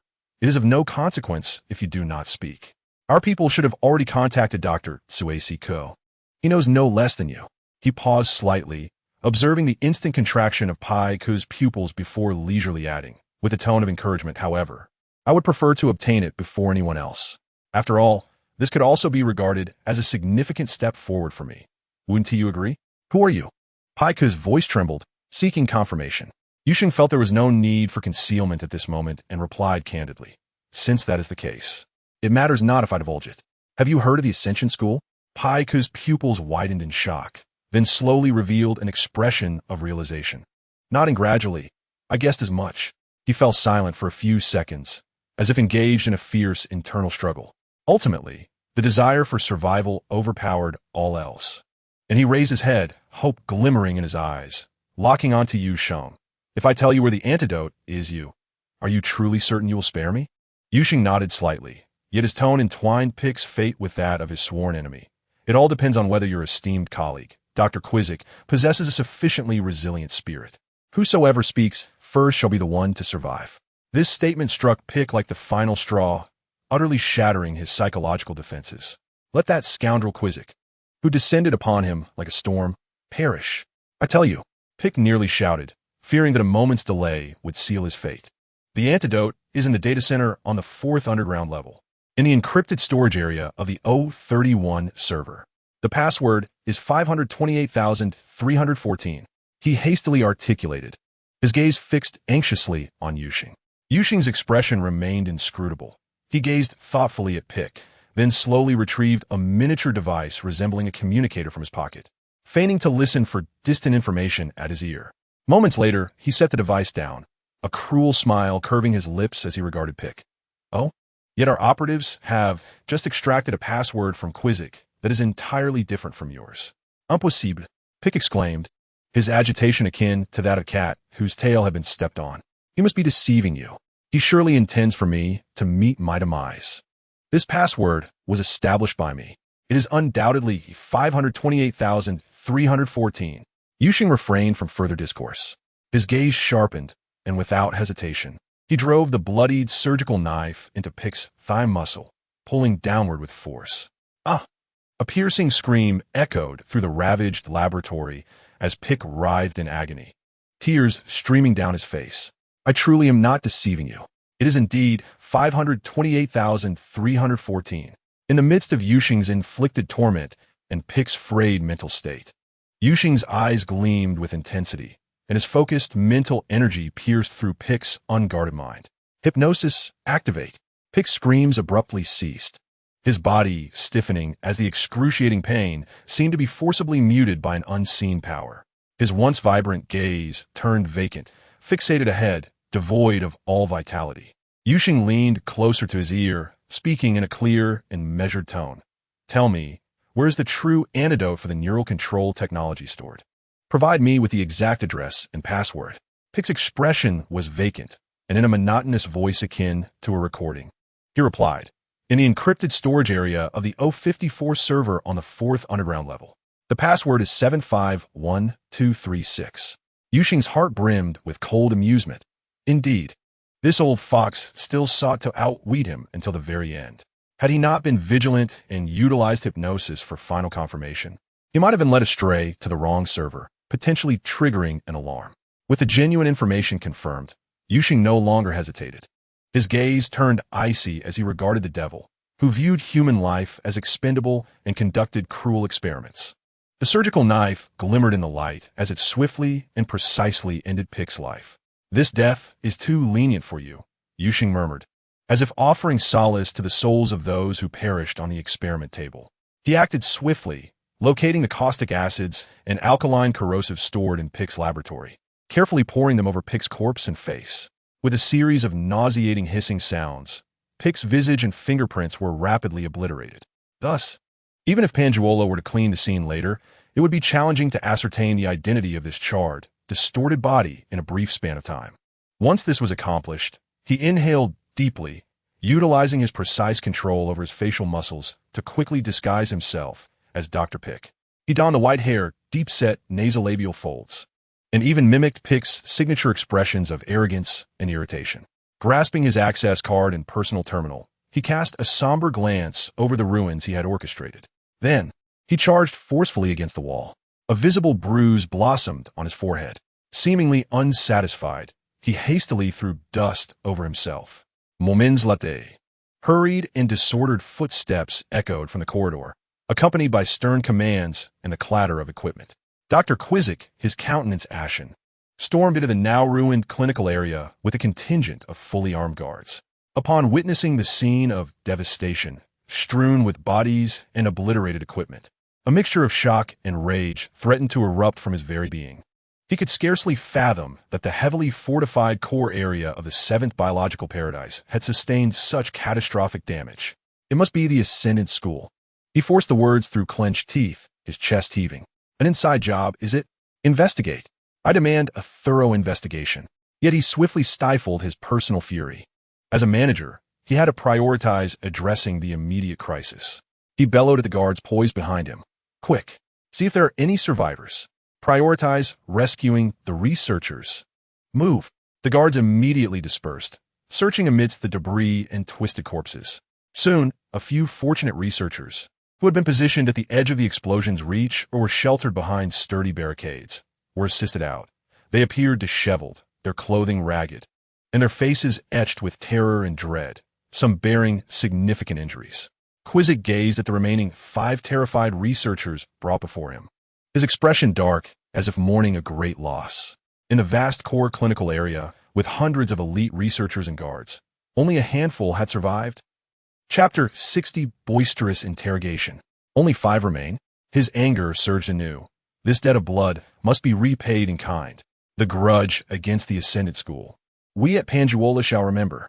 He nearly swore as he growled, turning to command the overall rescue and defense efforts. However, just then, from the depths of the clinical area, from the direction of Pick's laboratory, a guard's voice rang out. Report. Here, Dr. Pick is still alive. Quizzic abruptly halted, turning sharply, a flicker of surprise and an almost imperceptible complexity crossing his features. That old scoundrel, Pick, is still alive? Without hesitation, he dashed towards the source of the cry.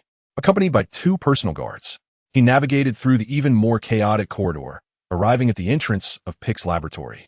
Inside, the damage was similarly extensive. A guard was crouched low, inspecting a figure leaning against the wall. The figure, clad in a bloodied and tattered lab coat, had gray hair caked with dust, its face marred by multiple bruises and abrasions, appearing utterly disheveled, half-closed eyes emitting faint groans. It was Yu Sheng disguised as Pick.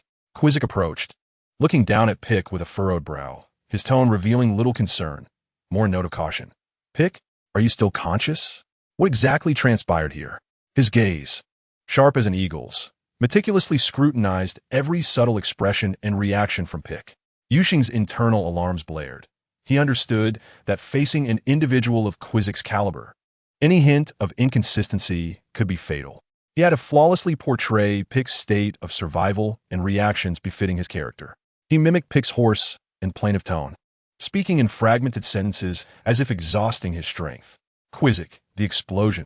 I was near the door when it shattered. He adeptly conveyed fear and sorrow while laboriously pointing in a direction where a body, intentionally concealed beneath rubble and doused in corrosive agents, lay unrecognizable. I barely escaped by hiding behind a cabinet. He coughed violently, manifesting extreme weakness. Quizzic fixed his gaze upon him, remaining silent for several seconds, his deep-set eyes seemingly capable of piercing through the soul. Yu Sheng could acutely sense the scrutiny in that gaze, and he exerted every effort to maintain his disguise, even meticulously simulating the frequency of his breath and the subtle tremors in his muscles caused by pain. Surely, Trisk would not suspect Dr. Peak, would he? At last, Trisk seemed to have temporarily overlooked any irregularities. He instructed the guard beside him, take Dr. Peak to the temporary medical station and be cautious. It was imperative to ensure the survival of this crucial chief researcher, especially after suffering such a significant loss. Every core researcher became exceedingly precious. He was carefully lifted by 2 guards and transported to the makeshift medical area. He understood that the true danger had not yet dissipated. Trisk would likely seek him out for details, and he needed to seize an opportunity to venture to the data center on the 4th underground level swiftly. As he lay on the stretcher, Yu Sheng caught a glimpse of the chaotic scene and Trisk's grim silhouette from the corner of his eye. Reclining on a makeshift hospital bed, he allowed the physician to examine his scrapes and bruises. As the doctor tended to his wounds, perhaps attempting to ease the tension, he remarked, Dr. Peak, you truly are fortunate. After such a violent explosion, you only sustained superficial injuries. Before he could finish his sentence, Yu Sheng's eyes widened in fury as he emulated Peak's explosive temper, nearly shouting, Fortunate? What nonsense! My laboratory, my research, it's all gone. His agitation prompted him to sit up, which pulled at his wounds, causing him to wince and gasp in pain, yet the fire of rage in his eyes blazed fiercely. Hurry up. What are you dawdling for? I need to find Trisk. The doctor was momentarily taken aback by his outburst, a hint of embarrassment flashing across his face as he internally berated, is this foolish old man daft from the explosion? Can't he even comprehend basic decency? No wonder he is so disliked. However, he dared not speak further and hastened his movements to finish the treatment. Disregarding the doctor's protests, Yu Sheng forcefully yanked the 4 needle from the back of his hand, carelessly wiping the oozing blood on the doctor's white coat, and stormed out of the medical station, perfectly embodying a researcher on the brink of rage due to the destruction of his life's work. He strode directly to the area where Trisk's office was located, unceremoniously banging on the heavy office door with impatience and accusatory fervor. Trisk, open the door. I know you're inside. The door was soon opened by Trisk's visibly perturbed assistant, Jenny. Ignoring her, Yu Sheng pushed past her, casting his gaze upon Trisk, who sat behind the desk. speaking quietly on the phone with an unusually serious demeanor. Upon noticing Peek's abrupt entrance, Trisk's brow furrowed slightly before he quickly concluded his conversation and hung up. Dr. Peek, your injuries, Trisk began, attempting to maintain a facade of politeness. Spare me the pleasantries. Yu Sheng interrupted brusquely, leaning over the desk with both hands planted firmly on its surface. His bloodshot eyes locked on a Trisk with an intensity that nearly spat venom. Who did it? Who is responsible? Tell me. Trisk recoiled slightly, avoiding the aggressive onslaught and responding with a grim countenance. Based on the intelligence we currently possess, along with traces and methods left by the assailants, it can be determined that it was the Ascension Academy. The Ascension Academy. Indeed, it was this relentless band of lunatics. Yu Sheng, embodying Peek, ground his teeth in fury, his volume rising once more as he demanded, "Then what are you doing just sitting here? Do you realize my research has been obliterated? All the critical data and recent experimental records that hadn't yet been uploaded are all on the local server. Now, it's all gone. What a coincidence. How did they know that detonating the chemical storage would cause maximum destruction? Why did they strike just as my experiments were nearing fruition?" He slammed his hand on the desk, producing a resounding crash that startled even Jenny at the door. There must be a traitor. Trisk. He fixed his gaze on Trisk. As if trying to pierce through him, someone inside provided them with information. You must uncover this person immediately. Otherwise, if they could blow up my laboratory today, they could just as easily take our lives tomorrow. Peek. Trisk's voice rose in response, laced with suppressed anger. Watch your tone. This is not your venting chamber. He stood, leaning over the desk, confronting Peek with a formidable presence. Do you think I'm not furious? Do you believe the loss is confined to your experiments alone? This is a significant blow to the entire 7th biological paradise. Yu Sheng, portraying Peek, refused to relent, stepping closer, nearly colliding with the desk. His face was a tumultuous blend of grief, rage, and a near-manic obstinacy, perfectly depicting a scientist on the verge of collapse after his life's work was destroyed. Attitude? To hell with your attitude. He gestured vehemently, spittle nearly splattering Trisk's face. You sit in your pristine office, of course. You can remain calm. My laboratory is a wasteland. Su Mingxuan, my most promising collaborator, has been obliterated. Do you understand? He erupted into a fit of violent coughing, as if choked by the smoke and sorrow, his body swaying slightly, yet his gaze remained fiercely fixed on Trisk. Trisk observed the nearly deranged Peek before him, his brow knitted tightly. He understood Peek's notorious temperament and recognized the devastating losses in the clinical area, particularly the death of Su Mingxuan, who had just brought about a breakthrough. Suppressing his inner turmoil, he inhaled deeply, attempting to redirect the conversation to a more constructive path. I am handling it, Peek. I am already investigating. Yu Sheng detected a hint of impatience and a touch of weakness in Trisk's tone, as though he were responding to a challenge. Yu Sheng seized upon this subtlety, knowing to temper his fury just enough not to provoke Trisk completely. He pressed on, still aggressive but slightly moderated in his anger, infusing his tone with inquiry and skepticism. Investigating? To what extent? Tell me. I have the right to know who has destroyed everything. Trisk paused momentarily before finally responding. Preliminary assessments indicate that the explosion originated in the chemical storage area. The shockwave and subsequent chain reactions devastated much of the clinical zone. He hesitated, adding at this stage, we cannot entirely rule out the possibility of an accident, such as certain unstable compounds being improperly stored. Accident? Peek scoffed, as if he had heard the most ludicrous jest, his voice sharp and filled with derision. Trisk, use your brilliant mind. How could it possibly be a coincidence? This was deliberate, an act of sabotage.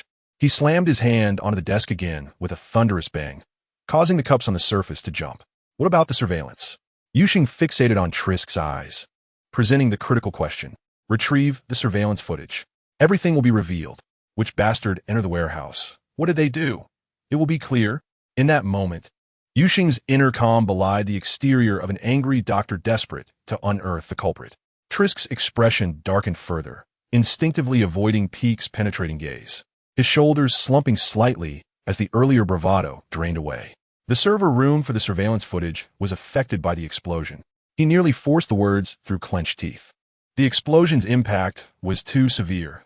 The core storage unit was damaged, and engineers were working tirelessly to repair it, but the possibility of data recovery, and when it might be restored, remained uncertain. This was an unexpected turn of fortune. He had initially prepared for Su Mingxuan's identity to be captured on the surveillance, as he had not deliberately concealed himself at the time. A deceased individual posed no risk of being recognized. His true reliance lay in Peek's new identity. And now, the surveillance server had fortuitously been destroyed. This was tantamount to eliminating his potential risks entirely. As for the true Su Mingxuan, who bears his original visage, will he cause any trouble outside? Yu Sheng, at this moment, had no time to ponder such concerns. Within this seventh biological paradise, from the researchers conducting inhumane experiments to the guards complicit in their misdeeds, each and every one of them deserved condemnation in his eyes. His sole focus now was to seize this fortuitous opportunity, obtain the antidote, and wreak as much havoc as possible within these confines. These thoughts flashed through Yu Sheng's mind like lightning. A profound sense of disappointment and escalating fury marred his expression. Useless. All of them are useless. He turned abruptly away from Susiku, striding out of the office with a gust of wind, growling in a hushed yet ferocious tone, audible to all present. Each word steeped in unrelenting hatred. Beasts. Beasts. I shall see for myself. I must hunt that beast down. He slammed the door behind him. I will ensure he suffers in hell. With a face etched in sorrow and lingering wrath, Yu Sheng returned to the clinical area hall. The scene before him was far more dire than when he had departed. The explosion's force had exceeded his initial estimates, obliterating the chemical warehouse and the adjacent monitoring server room, even creating a massive breach where the clinical experiment area connected to the hall. Peering through the gaping hole, he could see the original experiment area reduced to a twisted metal framework, charred remnants, and deeper layers of exposed rock. He stood at the edge of the hall, his gaze icy as he surveyed this creation of his own making. The flickering remnants of light illuminated the frantic figures of rescuers and the clearly defined corpses draped in white cloth upon the ground. He pointed towards several guards clearing debris and an engineer wielding a testing instrument. You and you all, he commanded in an irrefutable tone, move faster. Prioritize salvaging any retrievable experimental data storage drives and sealed active samples. Those items are worth 1,000 times more than these broken machines. Do you understand? The individuals he indicated immediately complied, hastening their movements. No one doubted his motives. To them, this irritable yet high-ranking doctor was merely striving to salvage the most critical research assets. After issuing his orders, Yu Sheng made his way towards the monitoring server room. He pushed the door open. The server racks were askew. Cables lay severed like spider webs, and the acrid scent of burnt circuit boards permeated the air. An engineer was sweating profusely before a severely warped server cluster, attempting to connect a portable terminal. What is the situation? Yu Sheng approached him from behind, striving to maintain a steady yet urgent tone. Can it be repaired? The monitoring data within is crucial. The engineer jumped at the sound of his voice. Turning to see, it was Dr. Pick, quickly rising to wipe the sweat from his brow, his expression a mix of frustration and helplessness. Dr. Pick. The storage server was directly in the path of the explosion shockwave. The physical damage is too severe, and there is almost no hope for repairing the core storage unit. Disappointment flickered across Yu Sheng's face, and he fell silent for a few moments. Then, he let out a heavy sigh, placing a reassuring hand on the engineer's shoulder.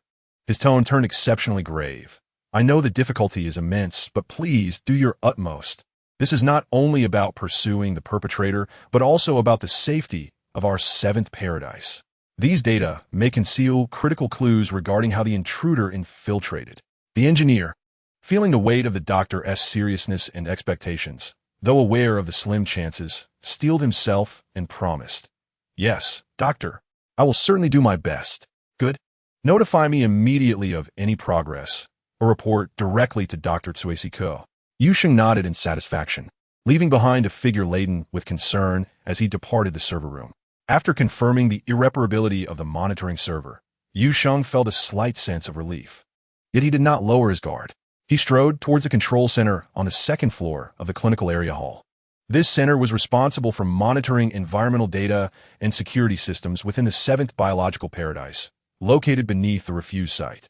Although some terminals flickered with alarms due to the explosion shockwave, the main console remained operational. An operator was frantically attempting to restore several blacked-out screens. Dr. Pick. Upon seeing him, the operator hastily stood. Yu Sheng waved him down, signaling him to sit, then commanded, "Listen, immediately execute the highest lockdown protocol.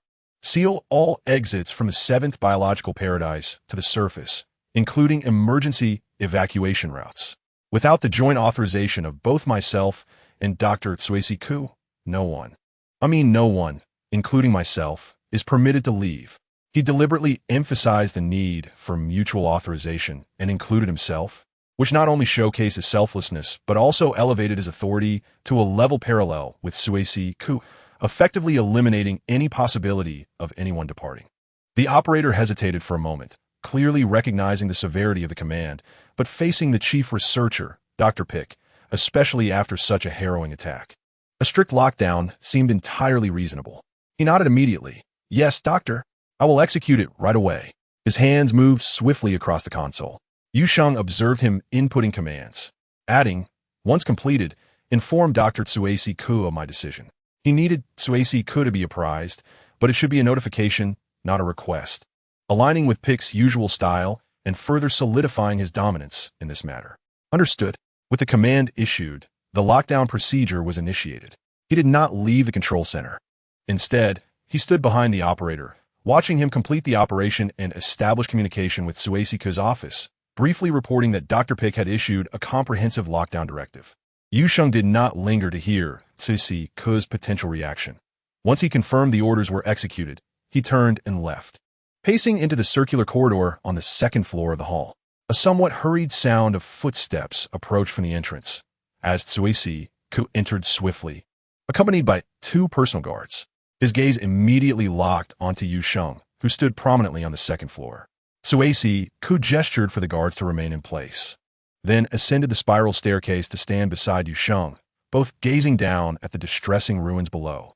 After a moment of silence, only the cacophony from below filled the void. "I concur with your arrangement." Tsuesi Ku spoke first, his voice low yet clearly reaching Yu Sheng's ears. "Until we capture that damned insect or ascertain that he's been obliterated, a lockdown is the most prudent choice." He paused, turning his head to regard Pick. "Pick, I know that the seventh biological paradise is almost entirely your brainchild. You have also believed that my arrival has usurped a position that rightfully belonged to you." Yu Sheng did not turn his head, but continued to gaze below, mimicking Tsuesi Ku's tone, which was tinged with pride and stubbornness, responding in a low voice. "Every experiment here is imbued with my philosophy." He did not directly admit to discontent, yet the implication was unmistakable. Tsuesi Ku appeared unfazed, and rather, the frankness of Yu Sheng's demeanor seemed to diminish his doubts. He shifted his tone, adopting a more serious note. "However, headquarters has just issued a directive." A chill ran through Yu Sheng's heart as he finally turned to face Tsuesi Ku. They believe that this place is no longer safe, no longer suitable to continue as the core research environment for the Prometheus project. Tsuesi Ku seemed to be gauging Yu Sheng's reaction. Headquarters has ordered the immediate transfer of YS-01. YS-01. Yu Sheng's pupils subtly constricted. He instantly comprehended that this code likely referred to the prototype created by Pandora. Based on his genetic material, they intend to relocate it? A myriad of thoughts flickered through his mind in an instant, yet a complex expression of understanding, helplessness, and reluctance swiftly emerged upon his visage. He fell silent for several seconds before slowly nodding, his voice slightly hoarse as he uttered, "I understand. Safety first. It's just a pity." This lament could be interpreted as a sorrow for the tarnished research environment or as a regret for the loss of vital research samples. Both interpretations were equally poignant and precise. Krisk observed the despondency etched on his face, and the anger from their earlier confrontation seemed to dissipate, replaced by an unusual, almost collegial gentleness in his tone. "Shall we go take a look?" Ever since Dr. Simmons's unfortunate demise aboard the Odyssey, you haven't ventured down to the 3rd underground level, have you? This was both a test and an invitation. A warning bell rang faintly in Yu Sheng's mind, but he knew he could not refuse at this moment. He took a deep breath, suppressing all his emotions. "Lead the way." Krisk spoke no further and turned toward the corridor at the far left corner of the hall. There stood a specialized elevator that required higher clearance to access, leading directly to the more securely guarded 3rd underground level. This was Krisk's direct laboratory, the very place housing YS-01. Below that lay Yu Sheng's ultimate objective, the Pandora data center, which contained the antidote formula. The two men traversed in silence, the atmosphere heavy with tension. After passing through a series of airlock doors requiring multiple authentication checks, Krisk's private laboratory unfolded before Yu Sheng. The expansive space was astonishing, its soaring dome filled with an array of intricate instruments, both familiar and unfamiliar, humming with a low resonance. A deep blue holographic projection hovered in midair, displaying complex genetic sequences and physiological data streams. Krisk strode directly to a vast control console in the center of the lab. Yu Sheng followed closely, his gaze seemingly casual as it swept around, yet he meticulously noted the critical layout, camera placements, possible exits, and obstacles. Krisk halted in front of the console, his fingers dancing rapidly across the smooth touchscreen, summoning a screen requiring a dynamic password and iris verification. Upon completing the verification, he murmured, "Authorization, Krisk. Initiate YS-01 display protocol." A sound, barely perceptible, emanated from behind the console. A section of the silver metallic floor slid open, and a transparent cultivation chamber, approximately 2 meters long and 1 meter wide, slowly ascended from below, standing before them like a sarcophagus.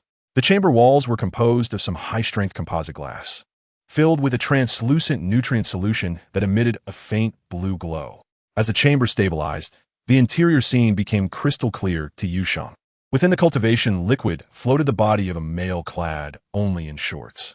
He appeared to be in his 20s, with a physique so perfect it resembled an ancient Greek sculpture, every muscle exhibiting explosive strength and fluid lines. However, what sent shivers down Yu Sheng's spine was the face. That face bore an uncanny resemblance to his own, more than 70% alike. The contours of the brow and nose seemed almost carved from the same mold. Various sensors and tubes, akin to eerie tendrils, adhered to his chest, temples, and limbs, with faintly blinking indicator lights signifying that the life support system was operational. This was YS-01. This was the alpha prototype created by Pandora, based on his very own genes. A profound sense of indignation, disgust, and a feeling of being desecrated and reduced to mere experimental material churned within Yu Sheng's stomach. Yet, he bit down on the soft flesh inside his cheek, using the pain to remind himself to remain utterly composed. At this moment, he was Pick, one of the architects of this project. He should feel pride and scrutiny. He forced his gaze away from that familiar face and, adopting a professional yet critical demeanor, scrutinized the bodily details of YS-01 as though evaluating the completion of a work of art. Krisk stood by, silently observing Pick's reaction. He noted the shock that flickered in Pick's eyes, quickly replaced by the calm scrutiny characteristic of a scientist. "Quite perfect, isn't it?" Krisk's voice resonated in the silent laboratory, tinged with a complex sentiment. Based on the most flawless original blueprint, stripped of unnecessary emotions and weaknesses, focused on the ultimate expression of strength, obedience, and survivability. He is the spark of Prometheus and the cornerstone of our future power at Pandora. Yu Sheng felt a tightness in his throat. He nodded slightly, responding with a voice laced with admiration and a barely detectable hoarseness. "Indeed, nearly perfect. Our efforts have not been in vain." The two men remained fixated on YS-01. The laboratory filled solely with the low hum of machinery. Yu Sheng stood before the enormous cultivation chamber, gazing through the thick composite glass at the suspended perfect creation, YS-01. An indescribable sensation, akin to a subtle electric current, quietly blossomed within Yu Sheng's cerebral cortex. Initially, he assumed it was merely a psychological effect, but soon he realized it was far more profound. It was a deeper connection, one rooted in the essence of life itself. It felt as if every cell within him resonated silently with the body within the chamber. Not sound, but a magnetic field? Or perhaps a form of recognition signal etched in the deepest layers of the genetic sequence, activated at this moment by proximity. He sensed his heartbeat quicken, his blood flowing with greater urgency, and a slight throbbing began at his temples. This was no illusion. Almost simultaneously with this realization, the multitude of monitoring devices connected to the cultivation chamber began to react. The green line representing YS-01's brainwave activity, previously nearly flat, suddenly began to fluctuate violently and erratically. An alarm pierced the laboratory silence, red warning indicators flashing on the screen. Krisk's brow furrowed instantly, as he turned his gaze to the monitoring screen. A flicker of surprise crossed his face, but he remained composed, embodying the calmness of a leading researcher. He hastened to the main console, his fingers swiftly gliding over the touchscreen to access detailed data. Strange, Krisk murmured, his eyes locked on the wildly fluctuating curve. Cortical activity is abnormally heightened, and the peripheral systems are exhibiting strong signals. This pattern has never been recorded before. He glanced at the still-closed eyes of YS-01 and then at Pick, who appeared somewhat pale. "Pick, do you feel anything?" Krisk suddenly inquired, his tone imbued with curiosity.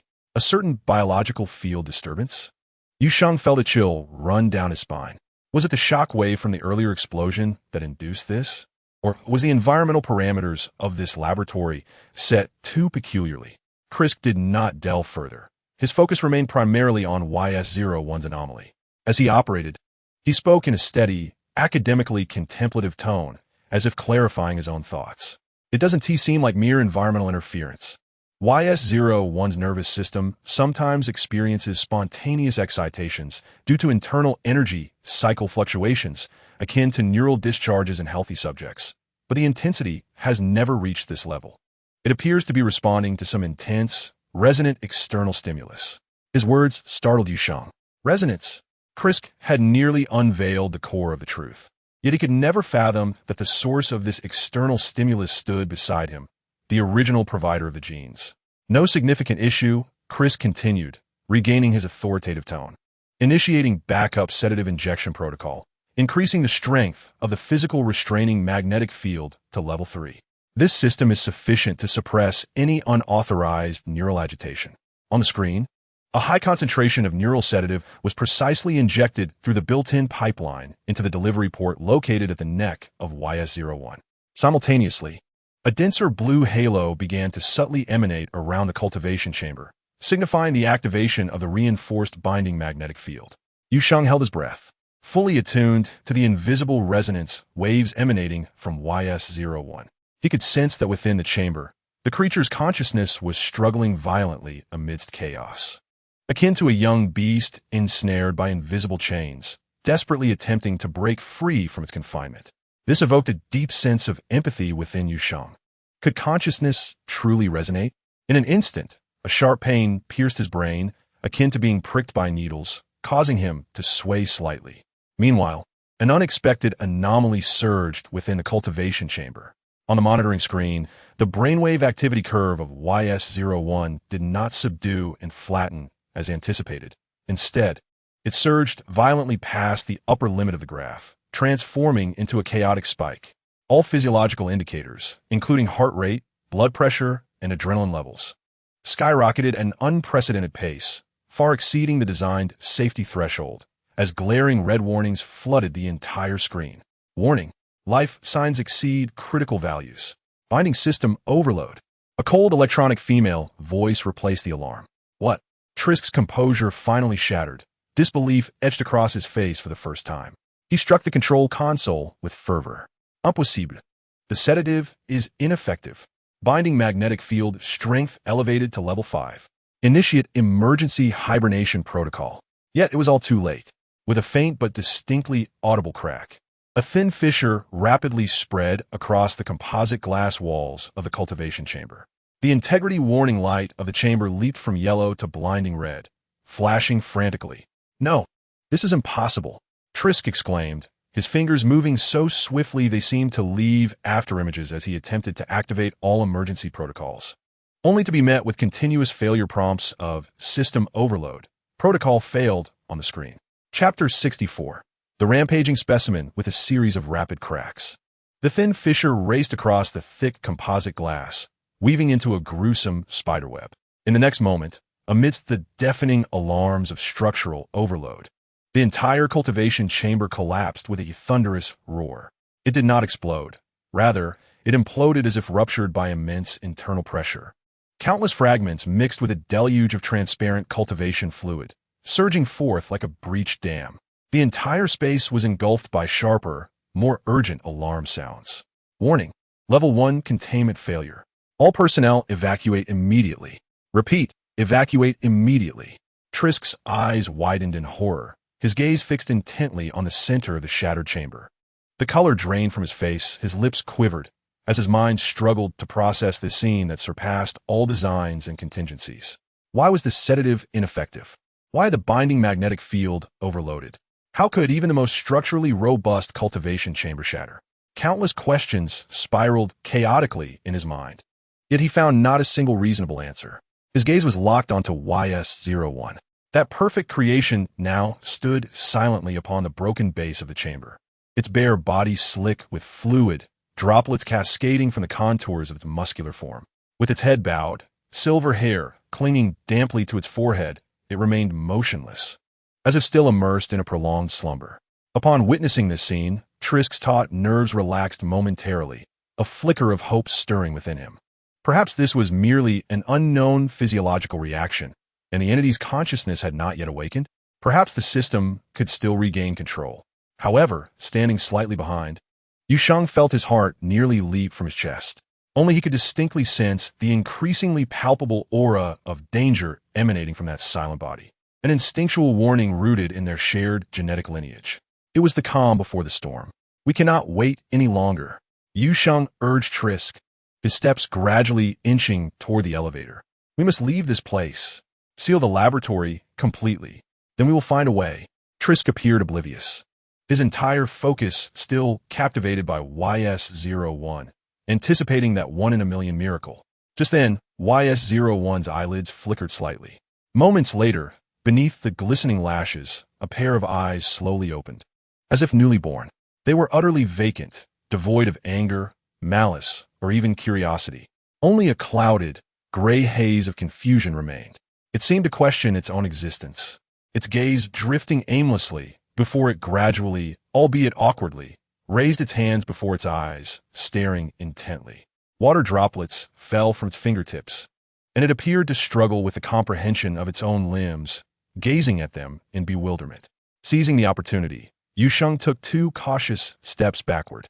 Drawing closer to the elevator button, he desperately signaled to Trisk with his eyes. Trisk finally emerged from the shock of YS-01's awakening, the flicker of hope within him extinguished. He noticed Yu Sheng's gaze and became acutely aware of the dire peril they faced. Without hesitation, he mimicked Yu Sheng's movements, slowly holding his breath as he began to move toward the elevator, fearful that even the slightest sound might shatter their fragile equilibrium. At that moment, the two of them resembled prey, cautiously walking on the edge of a beast's den. Yet a moving object is inevitably more noticeable. YS-01's vacant gaze shifted away from its hands, as if drawn by an invisible force, gradually locking onto the two who were slowly advancing. Its expression remained hollow, yet both Yu Sheng and Trisk could sense that its attention was indeed fixated upon them. YS-01 seemed unable to comprehend what these two entities were, or why they were moving. It tilted its head slightly, a semblance of contemplation flickering across its face for the first time. But soon, it appeared to lose interest in the two moving targets, lowering its head once more. Its focus returned to itself. The hands that had just been raised in scrutiny began to wander across its bare chest, arms, and abdomen. Fingers glided over its robust muscles, brushing against the interfaces that once connected sensors and delivery pipelines. Those minute metallic and polymer nodes embedded within its body. Initially, its movements were slow, but gradually, as its fingers repeatedly traversed these unnatural foreign objects, fragments of latent memories began to awaken. Its motions grew increasingly rapid and forceful, knuckles whitening with exertion. The confusion faded from its eyes, replaced by a rising tide of agitation and fury. It remembered. These tubes, these bindings, this endless slumber and experimentation. A low, beast-like growl erupted from deep within its throat. Its actions suddenly turned violent. With both hands, it fiercely grasped the pipeline interfaces on its chest and abdomen, tearing them away without hesitation. Those resilient connections, linked to nerve endings, were ripped apart with terrifying strength, as if they were made of paper. Accompanied by droplets of blood and sparks of electricity, it seemed impervious to pain. A primal roar, filled with agony and ferocity, finally erupted from its mouth, shaking the very air within the laboratory. It raised its head abruptly, its eyes no longer vacant, but bloodshot and crimson, The air was thick with an aura of imminent destruction. Yu Sheng's mind screamed. If we do not run now, we will perish here. He no longer concealed his intentions. Charging toward the elevator button with forceful determination. Almost simultaneously, Trisk mirrored his actions. The crisp chime of the elevator arriving resonated sharply within the laboratory at this moment, sounding particularly jarring and loud. The metallic doors smoothly slid open, and that very sound seemed to trigger the final assault switch of YS-01. His crimson eyes instantly locked onto the source of the sound. Two figures poised to step inside the elevator.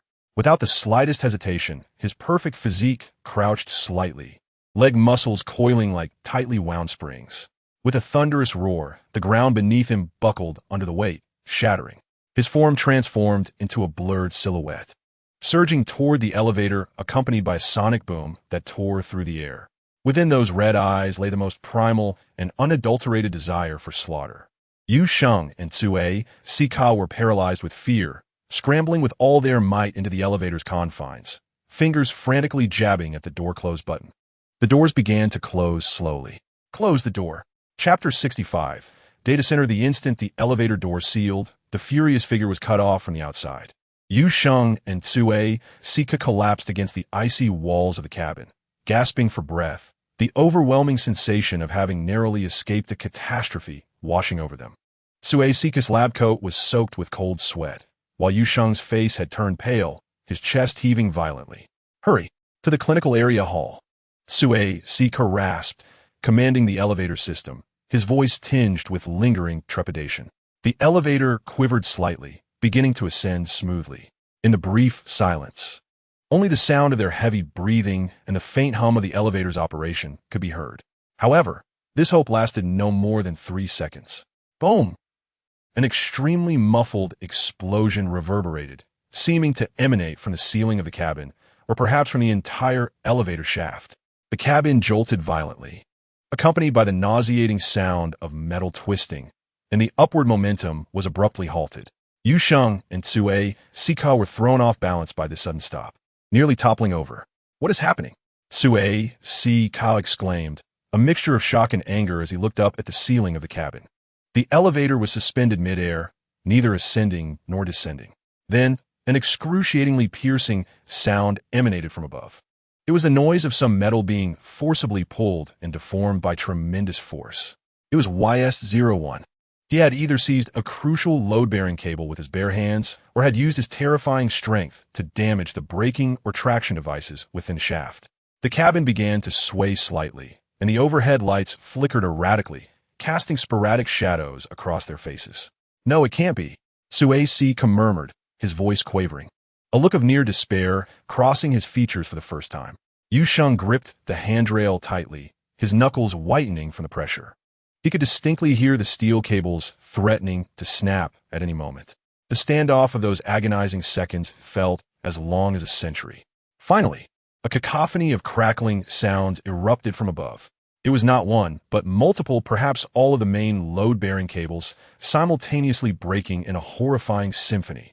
The elevator cabin, now devoid of all traction and restraint, plummeted violently, akin to a kite severed from its string, spiraling downwards into the abyss of the dark shaft.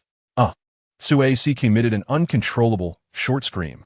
In the weightless environment of the rapid descent, Yu Sheng, relying on his enhanced physical prowess and mental fortitude, forced his tumultuous blood to settle, his mind racing through the elevator's emergency survival guide.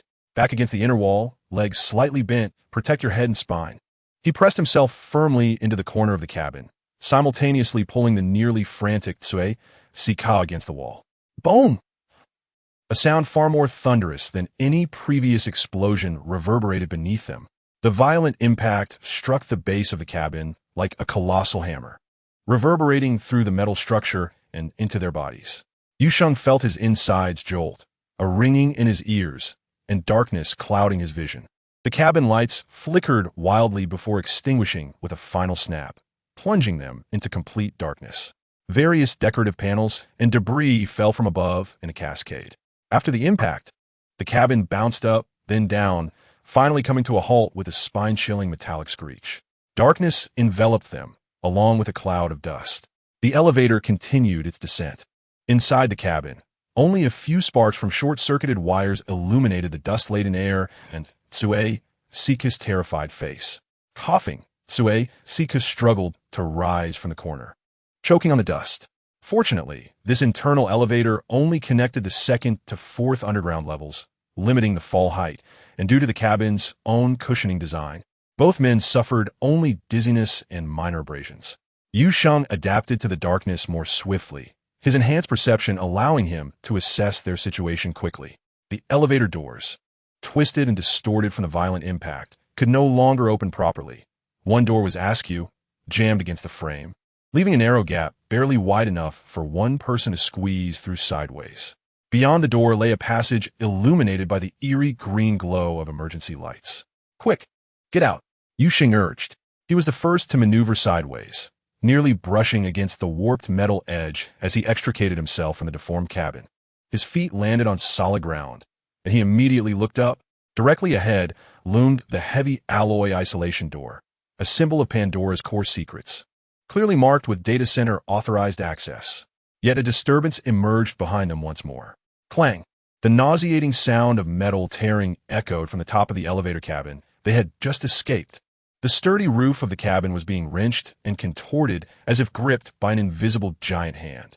Thick metal plates were peeled back like paper, exposing wires and steel structures within. YS-01 had directly breached the shaft structure from above, pursuing them relentlessly.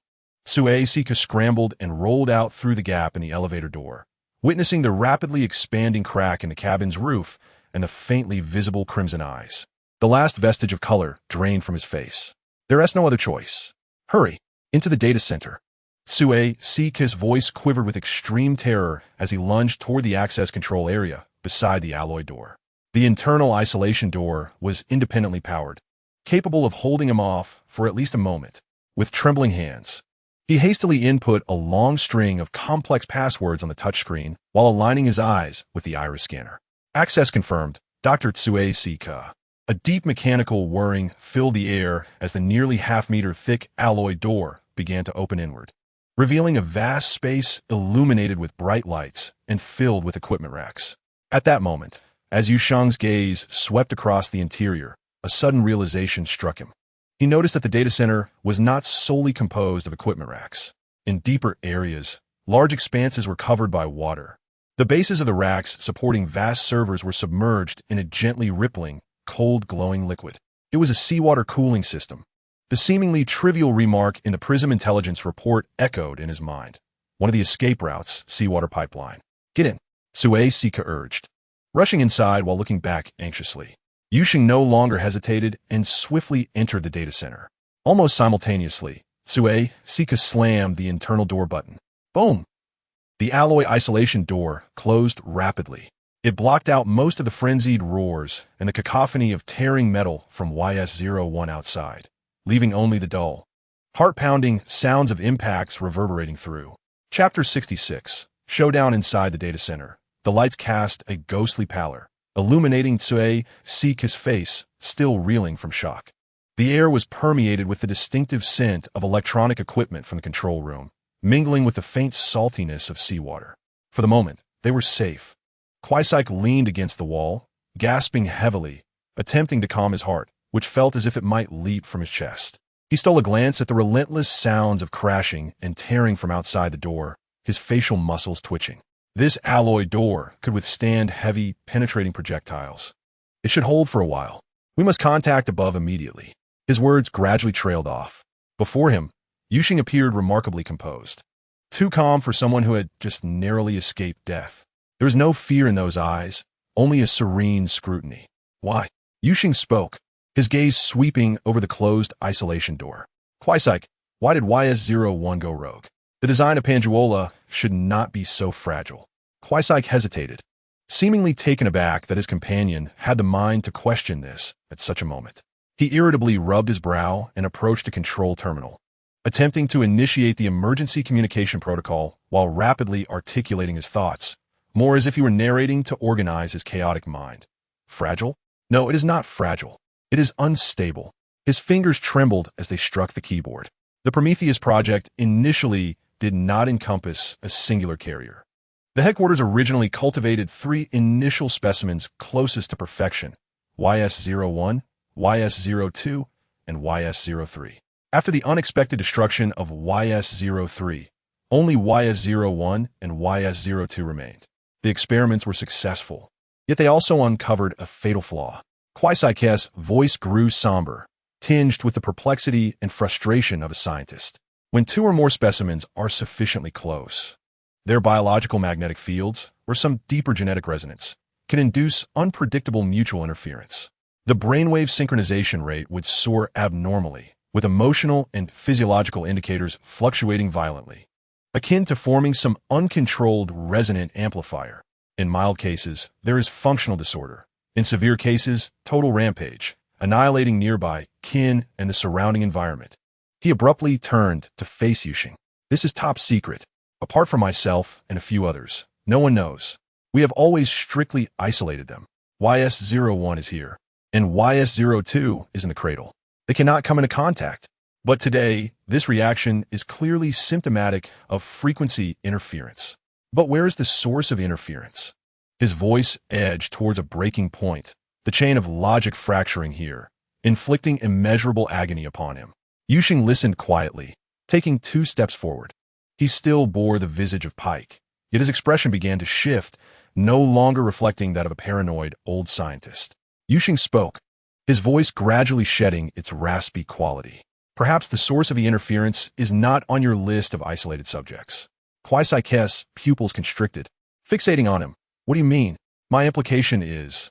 Yu Sheng stepped closer, now only a few paces from Kwai-Sai.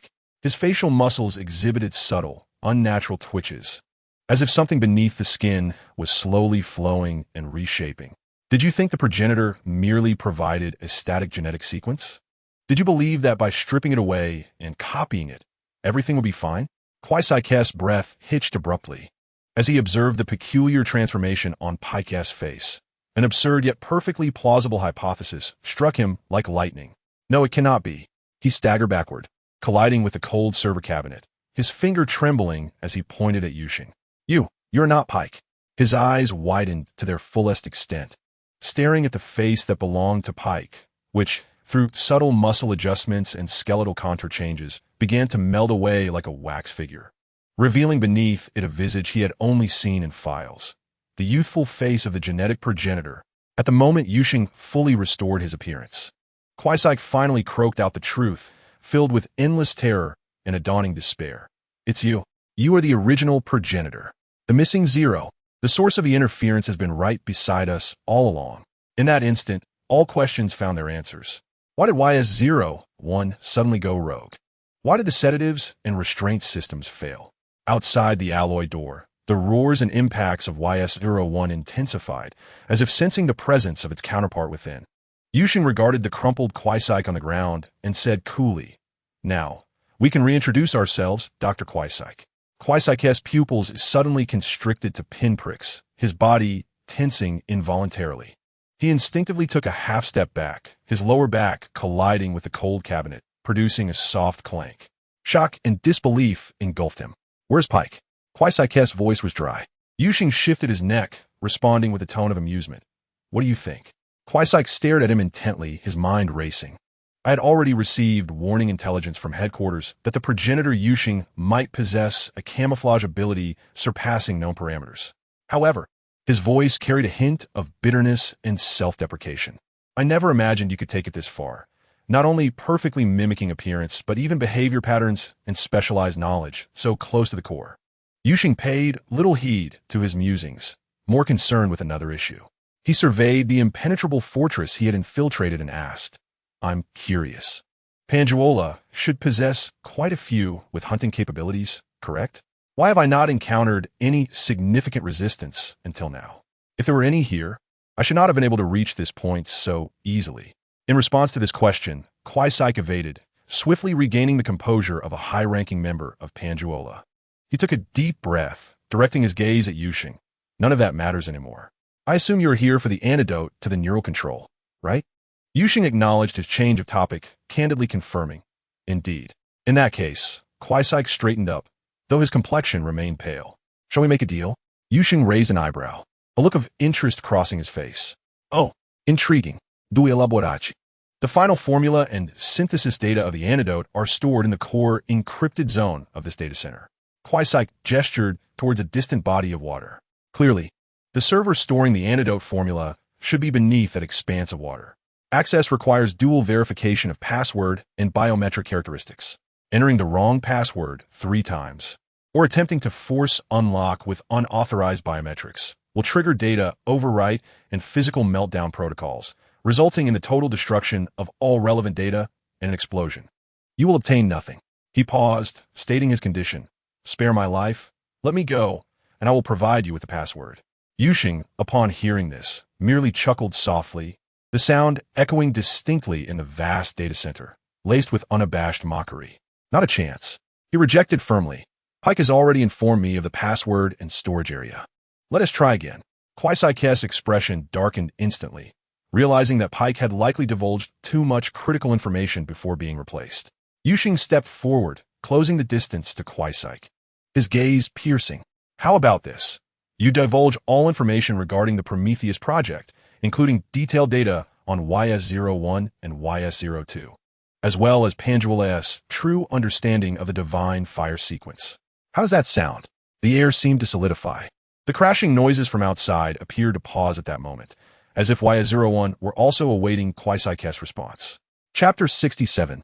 The Cradle. Outside the alloy door. The heart-stopping impacts of YS-01 had inexplicably ceased. Yu Sheng stood face to face with Quaisike. All information regarding the Prometheus project. Quaisike repeated Yu Sheng's request, a grim smile tugging at the corners of his mouth. Do you realize what that entails? This implies that I shall become the foremost trader of Pandora globally. Even if I manage to escape today, I will inevitably face relentless pursuit in the future. Such considerations are only pertinent to those who wish to continue living. Yu Sheng's tone remained utterly unperturbed. Once dead, there is nothing left to contemplate. Moreover, do you believe that YS-01 cessation signifies surrender? He gestured toward the isolation door. It likely recognized that entry here was temporarily impossible and ascended instead. Those above, your colleagues and researchers, are nearing their doom. Every second you hesitate here, another life is extinguished above. Of course, this may not bear significance for you. Yu Sheng's words pierced through Tsue Sika's psychological defenses like needles. He not only highlighted Tsue Sika's precarious situation, but also linked the possible massacre occurring above with his procrastination, exerting psychological pressure. Tsue Sika's complexion fluctuated, sweat trickling down his forehead, while he certainly did not care about the fates of ordinary researchers. Yu Sheng's mention of YS-01's trajectory indicated that time was indeed not on his side. Should YS-01 wreak irreversible havoc above, or if headquarters determined that this place was completely out of control, more extreme measures might be taken, and he could even be discarded as a pawn. A military base lies just over 20 kilometers away. You are correct. Tsue Sika seemed drained of strength, his shoulders slumping. To live is to have a future. He inhaled deeply and turned his gaze to Yu Sheng. The Prometheus Project's 7th biopark in Shinjiapo serves merely as a site for application testing and preclinical research. The true core, encompassing all initial gene editing, consciousness mapping, and the ultimate optimization of neural control, resides in a more concealed and secure location. Yu Sheng's eyes narrowed slightly, urging him to continue. Within the Arctic Circle, deep in the Beaufort Sea, Tsue Sika uttered a geographical name where a submarine base code-named Cradle exists. That is the true heart of the Prometheus Project's research and development. The original embryonic cultivation and preliminary modulation of YS-01 were completed at the Cradle, but it was relocated here because this clinical environment is more suitable for observing its interaction with social contexts. Who is in charge? Yu Sheng pressed further. Dr. Xiaoxi. Tsue Sika mentioned this name with a hint of barely perceptible reverence. A member of the Pandora Board, the group's chief scientist, and an absolute authority in the field of the divine fire sequence research. He is a true genius and a madman. YS-02 is currently also at the Cradle base, undergoing deep optimization. The Arctic, the Beaufort Sea, the submarine base Cradle, the director and chief scientist Xiaoxi, along with YS-02, an entirely new lead emerged. At that moment, Yu Sheng ceased to regard Tsue Sika, striding directly toward the main control console of the data center. He operated with proficiency, swiftly connecting to the internal communication channel, using Pick's voice, but with a slightly hurried and frail tone. This is the data center on the 4th underground level. I am Pick. Dr. Sue Sika and I are trapped here. That experimental subject, YS-01, may have ascended. Requesting immediate assistance. Repeat, requesting immediate assistance. Yu Sheng did not pause in his operations, his gaze lingering on the flickering screen of the console, as if casually inquiring, what is the current progress of Prometheus? Aside from YS-01, this near-perfect combat vessel, what else have you developed? Surely, you are not merely content with creating super soldiers? Sue Sika chose to sit down, leaning against the cabinet. Resignedly, he replied, perfect? No, YS-01 is far from perfect. It is merely a weapon of strength. Xiaoxi's ambitions extend far beyond that. The ultimate goal of Prometheus is to create a true new humanity. YS-01 serves as the foundation and guardian, while those who truly reach the core are experimental subjects like YS-02, focusing on the mental aspect. Although progress on that front is far more uncontrollable and perilous. The information he divulged hinted at divergences in Pandora's internal research directions and deeper objectives. Yu Sheng's fingers struck the keyboard, entering the final command to display the encrypted directory list. Meanwhile, he continued to probe with a hint of curiosity, returning to my initial question. You Pandora have enlisted so many individuals endowed with hunting abilities. Throughout my journey here, aside from the YS-01 experimental subject, I have encountered no substantial resistance. Where have they all gone? Were they dispatched to execute more significant tasks? Or could it be that you have treated them as experimental materials, just as you attempted to capture the Prism individuals? I recall that you successfully captured empowered individuals from other organizations. Sue Sika's expression shifted slightly, falling into silence for several seconds. Finally, in a hoarse voice, he confessed, indeed, we have successfully captured several members of the Prism, including a captain with the dangerous ability of foresight. They, along with some of our less loyal hunters, have provided invaluable genetic samples and research data on empowered attributes for the Prometheus project. Dr. Xiaoxi believes that only by amalgamating diverse strengths can one forge a being closest to a god. Thus, most of the valuable empowered hunters reside in the Cradle Base in the Beaufort Sea, contributing everything they have to this greater evolution. Just like the specimen from the Pick Laboratory? Yes. Yu Sheng understood that those endowed with abilities were likely not willing participants, but were forcibly subjected to experimentation. A pack of beasts, showing no mercy even to their own. This answer elucidated why the internal defenses of the base seemingly consisted solely of guards wielding firearms. It also thoroughly exposed Pandora's callous disregard for human life, especially viewing empowered individuals as mere experimental materials. He had garnered the information he sought. Just then, the console screen displayed an interface requiring final authorization and password, precisely the encrypted file for the complete antidote formula and synthesis process of neural control. It seemed that the time for conversation had come to an end. Yu Sheng calmly stated, entering the password and disguising his iris as Pick for verification. Meanwhile, Sue Sika gazed at him in despair, knowing that his bargaining chips were swiftly vanishing. Wait. Chapitre 68, Évacuation point, underwater passage. A powerful instinct for survival overwhelmed all subsequent calculations, and Sue Sika blurted out, his voice trembling with desperation. Wait, as long as you spare me, I can act as your informant at the cradle.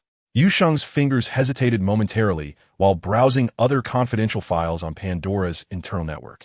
He turned his head, an exceedingly peculiar expression crossing his face, as if he had just heard some absurd joke. Oh, he elongated his tone, scrutinizing the slumped and disheveled Sue Sika. Doctor, Sue Sika, it seems you have never once contemplated resistance. Your life appears to be worth so little, does it not? At least symbolically attack me. Display some backbone? The mockery in his words struck Sue Sika's face like a whip. His facial muscles twitched, yet he could only manage a sorrowful smile, shaking his head, resignedly stating, I know I am incapable. I have grown old and am no match for you. Resistance will only lead to a swifter demise, utterly devoid of value. He candidly acknowledged his weakness and rational calculation. In the face of such absolute power and disparity in circumstances, any notion of dignity was rendered meaningless. Yu Sheng remained non-committal, redirecting his attention to the screen, swiftly copying the necessary antidote formula, synthesis process, and some summary information regarding the Cradle base and the Prometheus project into a portable encrypted USB drive. Once he had completed this, he did not immediately depart, but leisurely continued to browse through Pandora's other secrets, as if he were in the comfort of his own study. Sue Sika, witnessing Yu Sheng's delay in responding, felt a surge of anxiety. Once again, he spoke with an even more urgent tone, attempting to bolster his bargaining position. This base has suffered such a severe blow, and with YS-01 going rogue, the core data may have been compromised. I will inevitably be summoned back to the headquarters for a debriefing and potentially face scrutiny. Such a colossal oversight guarantees a demotion. But given my qualifications and understanding of the project, they cannot completely disregard me. I can at least retain certain privileges, and while I remain here, I can provide you with assistance, authentic intelligence. Yu Sheng finally ceased his scrolling, turned around, and looked directly at Trisk, posing the pivotal question, what assurance do I have to trust you? How can I be certain that you won't betray me the moment you leave, or even wait to ensnare me with a trap laid by the Cradle? Evidence. You can retain evidence to restrain me. Trisk hastily replied, for instance, a recording. Capture my promise to act as an informant on film. If I betray you, you can make it public or send it directly to Pandora headquarters. That would seal my fate as well. Upon hearing the word recording, a playful smile crept across Yu Sheng's face. He lightly tapped an inconspicuous button on his chest. It was a miniature camera that had been recording since he began impersonating Su Mingxuan. How fortuitous, Yu Sheng remarked nonchalantly. From the moment I entered here, using Su Mingxuan's visage, everything has been meticulously documented, including your willingness to act as an informant, the illicit human experiments conducted by Pandora, the rampage of YS-01, and your performances and declarations of loyalty. Trisk's complexion instantly turned ashen. He had not anticipated that his opponent had been holding such a critical card from the very beginning. It seemed that all matters had reached their conclusion. Yu Sheng, satisfied, stowed away the USB drive containing the antidote formula, which he could now use to seek materials for its preparation.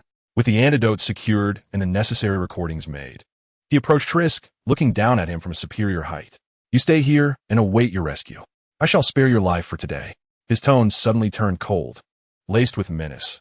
But should you dare to betray me, even at the slightest hint of treachery, this video will promptly appear on the terminals of Dr. Xiao's and every board member at Pandora. Trust me, they will be far more eager to understand why the once formidable 7th biological paradise has descended into chaos, why the perfect YS-01 has spiraled out of control, and what significant role you, Dr. Trisk, played in all of it. Farewell. Yu Sheng turned away from him, striding towards an unremarkable metal cabinet beside the control console. He forcefully pried open the lock, revealing several sets of heavy diving gear meant for emergency repairs of the seawater cooling system. Realizing Yu Sheng's intentions as he retrieved the diving suit, Trisk gasped in shock. You plan to escape through the underwater cooling pipes. You could simply wait here with me. We could, Yu Sheng, deftly donning the diving suit and checking the oxygen tank, interrupted him. It is better for Dr. Pick to perish here. I have no desire to appear before Pandora's personnel in any capacity. He sealed the final zipper of the suit, his voice muffled yet resolute through the mask. There are many tasks I must attend to. After providing his contact information, he wasted no time and headed towards the depths of the data center, where a massive maintenance entrance connected directly to the external ocean through the cooling water pipeline. He opened the heavy valve, and seawater surged in. Yu Sheng glanced back for one last look at the slumped Trisk before resolutely diving into the dark, frigid waterway. Inside the alloy door, only Trisk remained, awaiting his fate. The impacts outside the alloy isolation door had ceased, and within the subterranean data center, only the hum of the servers and the subtle sounds of circulating cooling water persisted. Leaning against the cold server cabinet, Trisk slowly rose, straining to listen for any signs of activity. Indeed, the commotion had vanished, just as Yu Sheng had suggested. It likely realized that breaking through here was futile and had moved upward. Taking a deep breath, he composed himself. As the head of the 7th biological paradise, he must salvage whatever losses he could. He swiftly approached the main control console of the data center. Although the surveillance storage servers had been destroyed, most of the live transmission lines were independent. He rapidly typed on the keyboard, retrieving the still operational surveillance footage. The screen split into several windows, displaying real-time conditions across various areas. His fingers trembled slightly, yet he precisely selected the monitoring footage of the clinical area S hall. The footage revealed the same chaotic scene as when he and Yu Sheng had departed, with rescue personnel busily navigating the rubble. And there were no signs of the anticipated rampage by YS-01. Relief washed over Trisk as he silently exhaled. His taut nerves began to ease. YS-01 had not yet ascended, granting him a brief window to respond. He immediately connected with the clinical area S control center, issuing commands. Control center, this is Trisk. Dr. Trisk. The operator on the other end seemed to breathe a sigh of relief. Are you all right? Underground, level 3. I am temporarily safe. In the underground data center on level 4, Trisk interrupted, commanding directly. Listen, execute the emergency protocol immediately. Seal all passages from the clinical area hall leading to level 3. Engage the highest grade alloy gates. No one is permitted to open them without my direct orders. He had to confine YS-01 below, at least preventing it from breaching the more populated upper levels. Understood, Doctor. We will seal all access to level 3. The operator promptly responded, but then anxiously inquired, what about you? Do you need us to send assistance? Do not concern yourself with me, Trisk replied, his voice tinged with barely perceptible fatigue and resignation. The data center door is sufficiently sturdy. I can hold out until reinforcements arrive. Ensure the safety of those above, prevent any further casualties, and focus on restoring external communications to call for help. Ending the communication, Trisk's gaze returned to the heavy alloy isolation door. Outside, a profound silence prevailed, yet he felt no relief within. Reflecting on YS-01's violent tearing of the elevator's ceiling and the terrifying force that had shaken the isolation door, he realized that YS-01's strength was formidable. This was the first time he had witnessed YS-01's combat capabilities in a state of complete chaos. Its sheer destructive potential far exceeded any data recorded in experiments. Could it be due to the presence of Yu Sheng, the genetic prototype? He could not even be certain whether this alloy door, reputed to withstand penetrating projectiles, could genuinely contain that monster. All he could do now was wait and pray that reinforcements would arrive before YS-01 found another way to breach. He seated himself once more in front of the control console, attempting to repair the emergency communication line with headquarters, while closely monitoring any signs of abnormal activity on the surveillance footage. Trisk's focus was fixated on the monitoring screen of the clinical area hall. He noticed the control center operator seemingly hearing some unusual noise, turning his head in confusion to look beyond the camera's view. In the next moment, YS-01 appeared at the edge of the frame like a wraith. Its speed surpassed human limits. The operator's face was instantly overtaken by sheer terror, leaving him no time to take any defensive or evasive action. YS-01's arm, leaving a trail of afterimages, delivered the simplest, most fundamental punch. The operator's frail body was propelled backward, as if struck by a speeding truck, crashing violently against the solid alloy wall with a resounding thud. His body lingered momentarily against the wall before it slumped to the ground in an utterly unnatural position.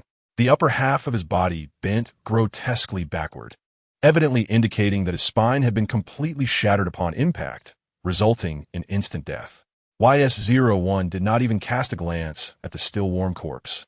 Its attention was ensnared by the control panel, alive with the flickering of numerous indicator lights.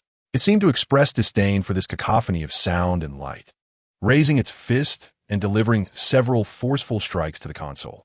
Bang, bang, bang.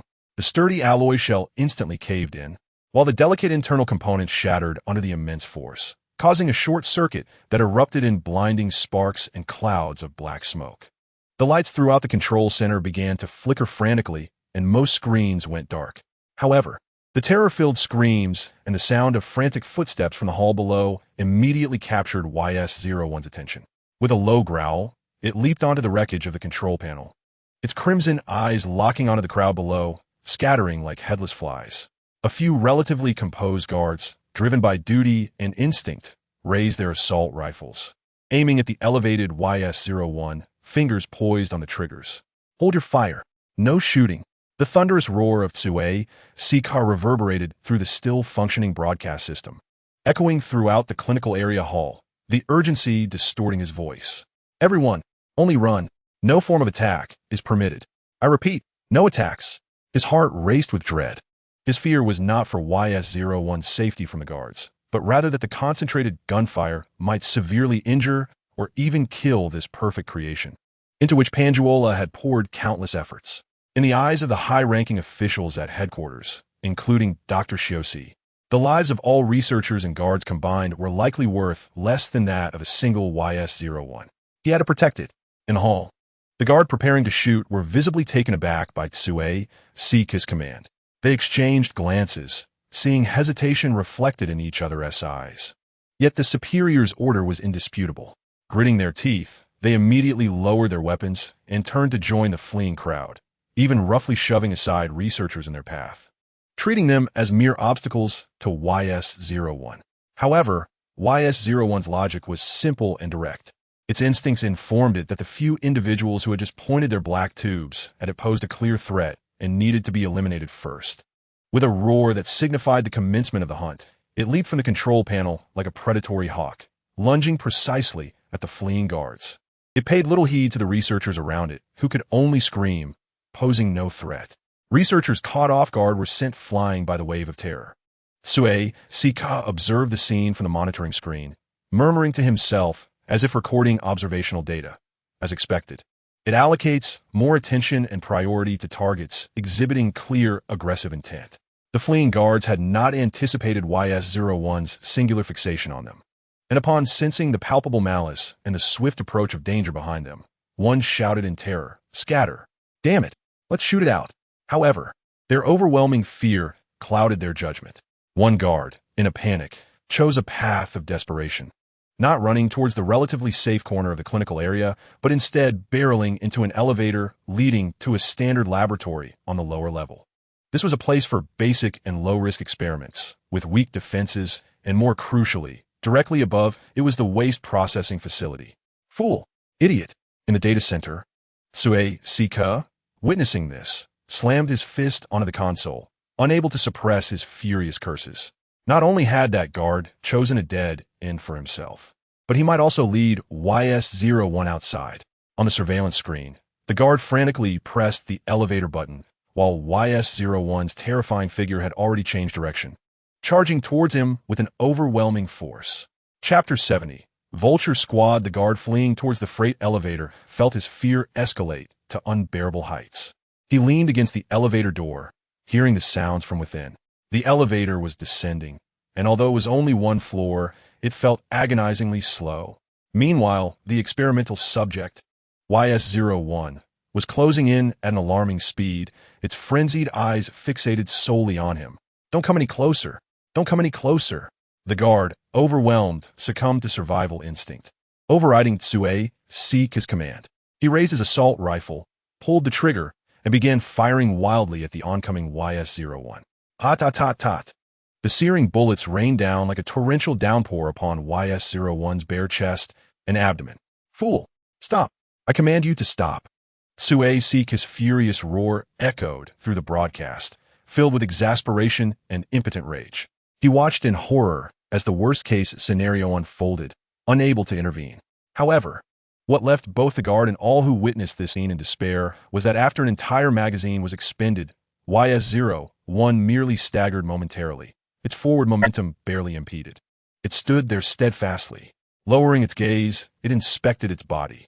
Bullet holes peppered its form, dark red blood oozing forth, but soon enough, those wounds began to visibly writhe and heal. The newly formed pink muscle tissue seemed almost alive, violently expelling the embedded bullets, which clattered to the ground. Fresh skin rapidly covered the area, and aside from the lingering bloodstains, it was nearly impossible to discern that it had just been subjected to heavy gunfire.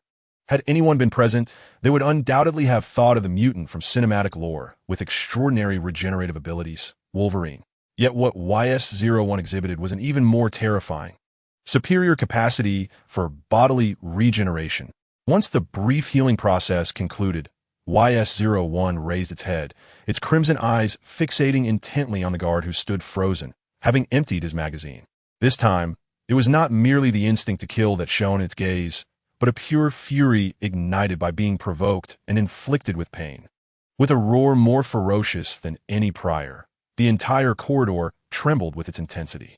YS-01's form transformed into a blur, instantly crossing the final few meters and appearing before the guard. The guard could not even utter a plea for mercy. YS-01's fist, imbued with the force to crush all, came crashing down. The first punch shattered his sternum, rupturing his internal organs. The second punch obliterated his face, deforming his skull. The third, fourth, and fifth punches followed suit. This was no battle. It was sheer slaughter. YS-01 seemed tireless, its fists raining down like a pile driver, until the figure beneath it was no longer recognizable as human, morphing into a pulpy mass of shattered bones and viscous tissue. Blood and flesh splattered across the surrounding walls and floor, even staining YS-01 itself, its face, rendering it a visage reminiscent of a demon rising from the depths of hell. In the data center, Sika gazed at the grotesquely bloody scene on the monitor, his facial muscles twitching, his previous rage gradually subsiding, replaced by a sense of admiration.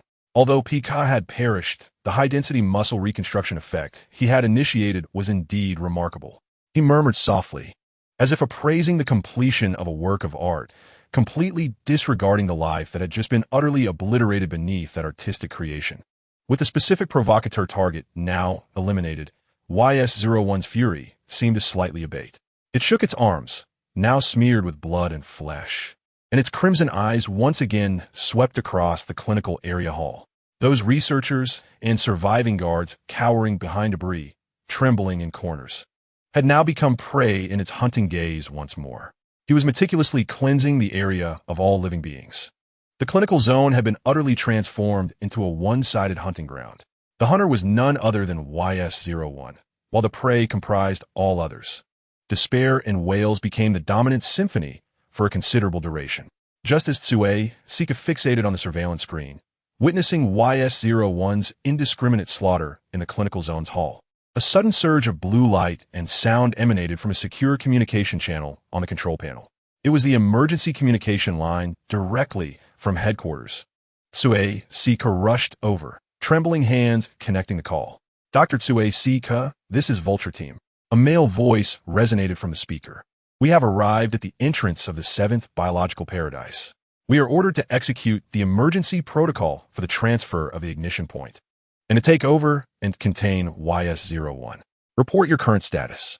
The Vulture Team, a special operations unit directly under headquarters, tasked with managing the highest level of internal crises and asset recovery.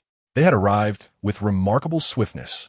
Sika suppressed his excitement and reported at a rapid pace. His voice conveyed urgency. Vulture Team, this is Sika. The situation is dire. YS-01 has completely gone out of control, breaching the containment on the 3rd underground level, and is currently conducting indiscriminate attacks in the core laboratory's clinical zone hall on the 2nd underground level. Base security forces have suffered significant losses and cannot mount an effective blockade. He paused, posing the most critical question. Do you possess specialized containment equipment for YS-01? Conventional weapons and restraints are utterly ineffective. It possesses unimaginable strength, speed, and regenerative capabilities. There was a moment of silence on the other end, as if assessing the information. The voice resumed, imbued with absolute professional confidence. Doctor, rest assured, we are not an ordinary response unit. The equipment we carry is derived from Cradle's standard response protocols for such highly active assets. Cradle. Indeed, headquarters had dispatched forces directly from that core base beneath the Arctic Ocean. Only they would have the experience and equipment to handle such perilous incidents. Doctor, Shosi had long anticipated the possibility of excessive activity from the YS series. The commander of the Vulture Team continued in a calm tone.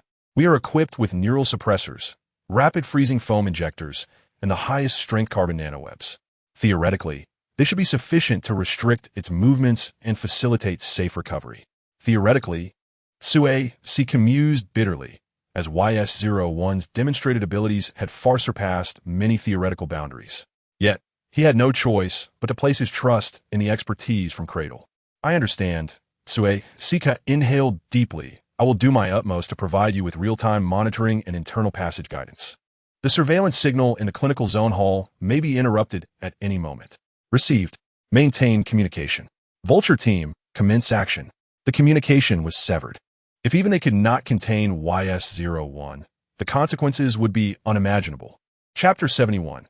High efficiency. The elevator connecting the clinical zone hall to the upper levels slowly slid open to the sides. As the doors parted, an overwhelming stench of blood assaulted the senses.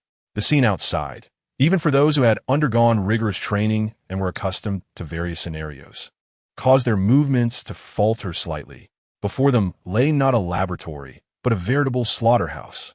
Severed limbs and dismembered arms littered the ground, while blood accumulated into a viscous stream, flowing languidly.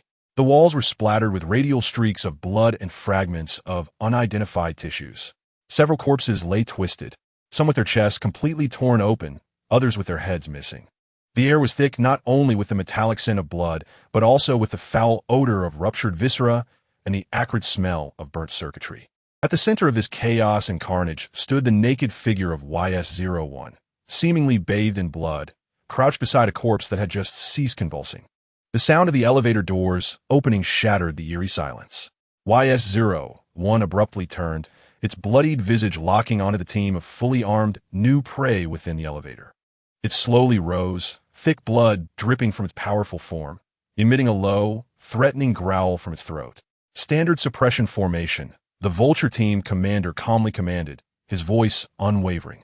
The team members instantly dispersed, their movements synchronized. Two individuals advanced with specialized alloy shields while the others swiftly occupied advantageous shooting positions, the entire process silent yet efficient.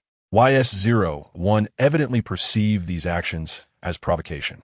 It unleashed a furious roar, propelling itself forward with force, kicking a disfigured corpse towards the team, while it itself lunged like a crimson bolt of lightning. Fire the suppression rounds. Bang! Bang! The launchers in the hands of two team members emitted muffled sounds as two specialized projectiles arced through the air, not targeting YS-01 directly, but detonating in front of and to the side of its charging path. A dense cloud of high-concentration, tranquilizing aerosol instantly enveloped the area, forming an invisible barrier. YS-01 charged into the mist, its movements visibly slowing, a flicker of confusion flashing in its crimson eyes. Yet it pushed through the fog, crashing violently against the alloy shield. Boom! The shield-bearing team member grunted. Even with powered armor assisting, he was propelled backward half a meter, leaving two trails in the blood-soaked ground beneath his feet. Strength parameters exceed estimates, the commander reported, his tone still steady. Execute Plan B. Just as YS-01 attempted to overturn the shield, the ground beneath it suddenly erupted with streams of white, rapid freezing foam, precisely covering its legs and supporting arm. The foam expanded rapidly, solidifying like hardened plaster, securely binding its lower body and one arm to the ground. Roar! YS-01 thrashed in fury. Its free arm flailed wildly, shattering the hardened foam into fragments. But escape would require time. Deploy the nanoweb. Whoosh! Whoosh! Two specialized carbon nanowebs shot forth from different angles, resembling living metallic spider silk, wrapping layers around YS-01, particularly ensnaring its one free arm and torso. The threads tightened swiftly, embedding deeply into its flesh. Even so, YS-01's struggles remained terrifying. Utilizing the strength of its single arm and core, it began dragging its immobilized lower half and the heavy nanoweb forward, attempting to strike at the nearest team member. Its fingers mere inches from the visor of that team member inject the powerful tranquilizer. One team member took the risk to approach, wielding a syringe, and forcefully stabbed it into YS-01's neck. Thud! High-concentration agents were rapidly administered. YS-01's body stiffened suddenly, emitting a deafening roar, its struggling force suddenly erupting, snapping several nanofibers. Its crimson gaze fixed intensely on the team member who injected it, filled with boundless fury. The second one. Quick! Another team member unhesitatingly administered a second injection, this time piercing its back. This time, YS-01's roar turned hoarse, its struggles noticeably diminishing, the crimson in its eyes ebbing like a receding tide, ultimately replaced by a dazed confusion. Its massive body swayed, finally succumbing to exhaustion, crashing heavily to the ground, ensnared tightly by the foam and nanoweb, leaving only the sound of its labored breathing. The entire containment process took no more than 3 minutes. Extremely efficient. Target has been subdued. Vital signs are being monitored.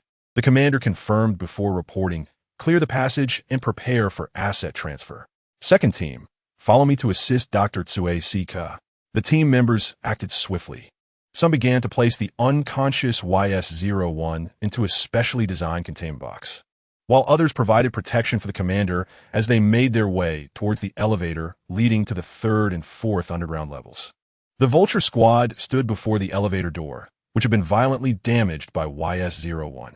The door frame was twisted and deformed, and through the gaps, the dark, deep shaft could be glimpsed, occasionally illuminated by sparks of electricity flickering from below, revealing the fractured and coiled traction cables.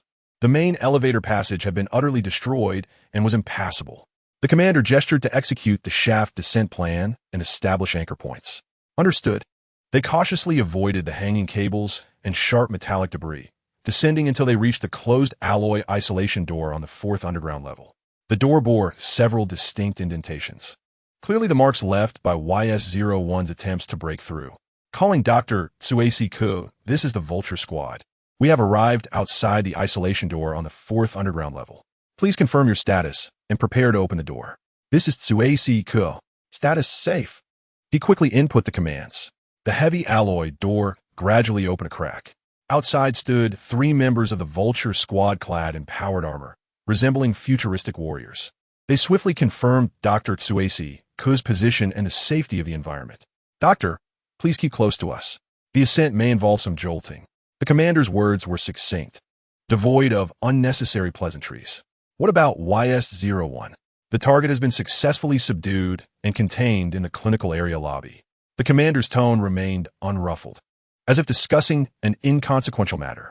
Team B is currently executing the transfer. So soon. How long has it been since he called for support? These individuals from the cradle are alarmingly efficient. He refrained from further inquiries and promptly followed the squad. One member skillfully secured a set of spare rapid descent safety locks on a Dr. Tsuesi Ku, preparing for ascent. When they returned to the 2nd underground level, Dr. Tsuesi Ku felt a sense of disconnection. Team B had vanished, presumably having left with the containment box for YS-01. Doctor, your escort vehicle is on standby outside. Please follow me. Headquarters requires a detailed briefing from you. Koisi Giskiviko nodded, glancing back at the devastation in the clinical area before hastening to leave with the Vulture squad members. Chapter 72. A new transaction. Yu Sheng advanced through the dimly lit underwater pipeline. The pipeline extended straight ahead, and soon he spotted the exit. Upon emerging from the pipeline, he was met with an expansive view. He found himself at the seabed. However, he did not swim upwards immediately, but continued to swim towards the left front. He intended to surface on the opposite side of Shimagao Island, where a dense mangrove forest provided an excellent concealment point. Minutes later, he quietly broke through the water's surface, his movements smooth and discreet, creating minimal splashes. Before him lay the coastline he had previously scouted, secluded and uninhabited. He quickly scanned the surroundings, confirming the absence of any figures. Safe. He adeptly climbed ashore and swiftly removed his heavy diving suit. Without leaving a trace, he picked up several sufficiently weighted stones, stuffing them into various parts of the diving suit, then hurled them forcefully into the sea. Soon, Yu Sheng arrived at the bridge connecting to Singapore's main island. He found an extremely concealed crevice beneath a bridge pier, reached in, and retrieved the backpack he had hidden while returning to the island yesterday. Rapidly changing into the loose sportswear prepared inside, donning a baseball cap and a pair of non-prescription glasses, and slinging the backpack over his shoulder, he transformed from an infiltrator into an utterly ordinary middle-aged man. Merging with the sparse flow of traffic and pedestrians, he approached the roadside and took out his phone, preparing to call for a ride back to the city hotel. While waiting for the ride to be confirmed, a low rumble of engines caught his attention. Several black SUVs were escorting a large, heavily built vehicle resembling a troop carrier or specialized cargo truck, emerging from the direction of Shimagao Island. Who are these people? He pondered. People for Pandora? Acting so swiftly? His questions were answered when his gaze swept over the last black SUV in the convoy and caught sight of the passenger seat. the window lowered halfway, and he clearly saw the face he had parted ways with not long ago at the data center. Suisi Ko, leaning back against the seat, his profile facing the window, his expression remained obscured. Indeed, it was them. Since his departure, barely an hour had passed. It appeared that the direct forces of Pandora's headquarters had intervened and taken control of the situation. The fact that Suisi Ko could be extracted implied that, at least for the time being, the data center was secure. Yet, he wondered how many survivors remained in the seventh biological paradise. A faint, almost imperceptible smirk crept across his lips. At that moment, the ride he had summoned arrived smoothly before him. Yu Sheng opened the door, skillfully settled into the back seat, and informed the driver of the hotel address. The vehicle merged into the flow of traffic, heading towards the bustling city. After disembarking, Yu Sheng did not head directly to his room. Like a weary traveler, he trudged into the hotel lobby, dragging his feet to a less conspicuous corner sofa, where he ordered a complimentary glass of lemonade. His gaze aimlessly swept across the lobby, a family checking in at the front desk, two business people engrossed in their phones on the other side, and figures continuously moving in and out of the revolving door. For 20 minutes, he monitored every minute sound, analyzing potential threats. Only after confirming safety did he rise and leisurely make his way to the elevator. Upon returning to his room on the 12th floor, he naturally crouched down before entering, pretending to adjust his pants while his fingertips swiftly brushed over the gap at the bottom of the door frame. The transparent tape he had used to secure the hairs remained intact. Feeling slightly reassured, he used his key card to unlock the door. Inside, the room was just as he had left it. He locked the door, secured the safety chain, and drew all the curtains tightly. He needed this absolute privacy to address the most pressing matters. He quickly retrieved his computer and connected the USB drive filled with Pandora's intelligence. The screen cast a ghostly glow upon his calm, yet focused face. The complete formula and synthesis process for the antidote were clearly displayed, and he rapidly reviewed the required materials list, cross-referencing it with his extensive knowledge.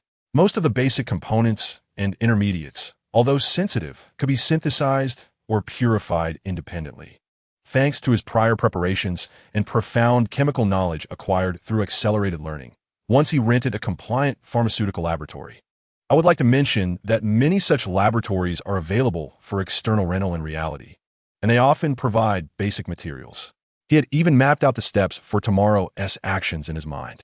However, when his gaze fell upon the final entry in the formula, marked as core catalyst, irreplaceable, his fingers abruptly halted on the keyboard. Palladium-103 isotope in a complex state. This specific radioactive isotope catalyst is subject to strict monitoring due to its unique atomic structure and decay characteristics.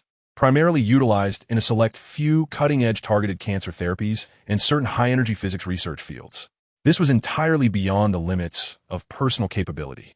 Without it, the active molecules of the antidote could not achieve their final conformational folding, nor could they accurately target and neutralize the addictive anchoring points embedded in the synapses by the locking substance.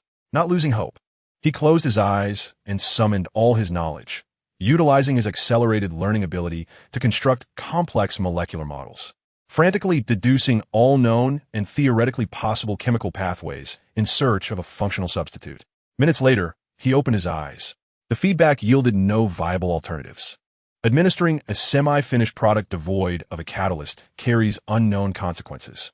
Almost simultaneously, a familiar and primal wave of intense desire surged forth like a tsunami, fiercer than any before, accompanied by noticeable tremors in my fingertips and a fleeting blurring of vision.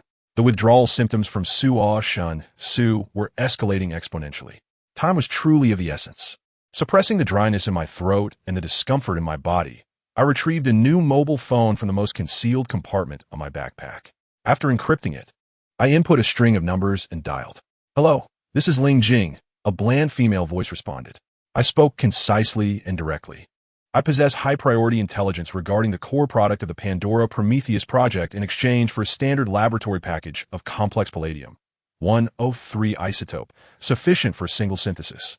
Please hold. The voice fell silent for a moment, seemingly recording or transferring my request. Soon, a faint switching noise signified the arrival of a middle-aged man's voice. Replacing the woman's, "Please state the content of the intelligence and the verification method." His tone was calm, imbued with an air of official scrutiny. I recognized him as the decision-maker and quickly articulated my response. The intelligence consists of the data packet for biological weapon codenamed YS-01 and relevant videos from the Prometheus project, complete with timestamps and internal environmental identifiers from Pandora. A prolonged silence ensued on the other end, accompanied only by faint breathing, indicating the recipient was assessing the authenticity and value of the information. After a moment, the man's voice returned, now tinged with gravity. Understood. State the location and method of the transaction. Jurong East MRT Station, at the end of the east side entrance through the inconspicuous green door. The time is 1 hour from now. Place the items atop the fire safety box behind the door.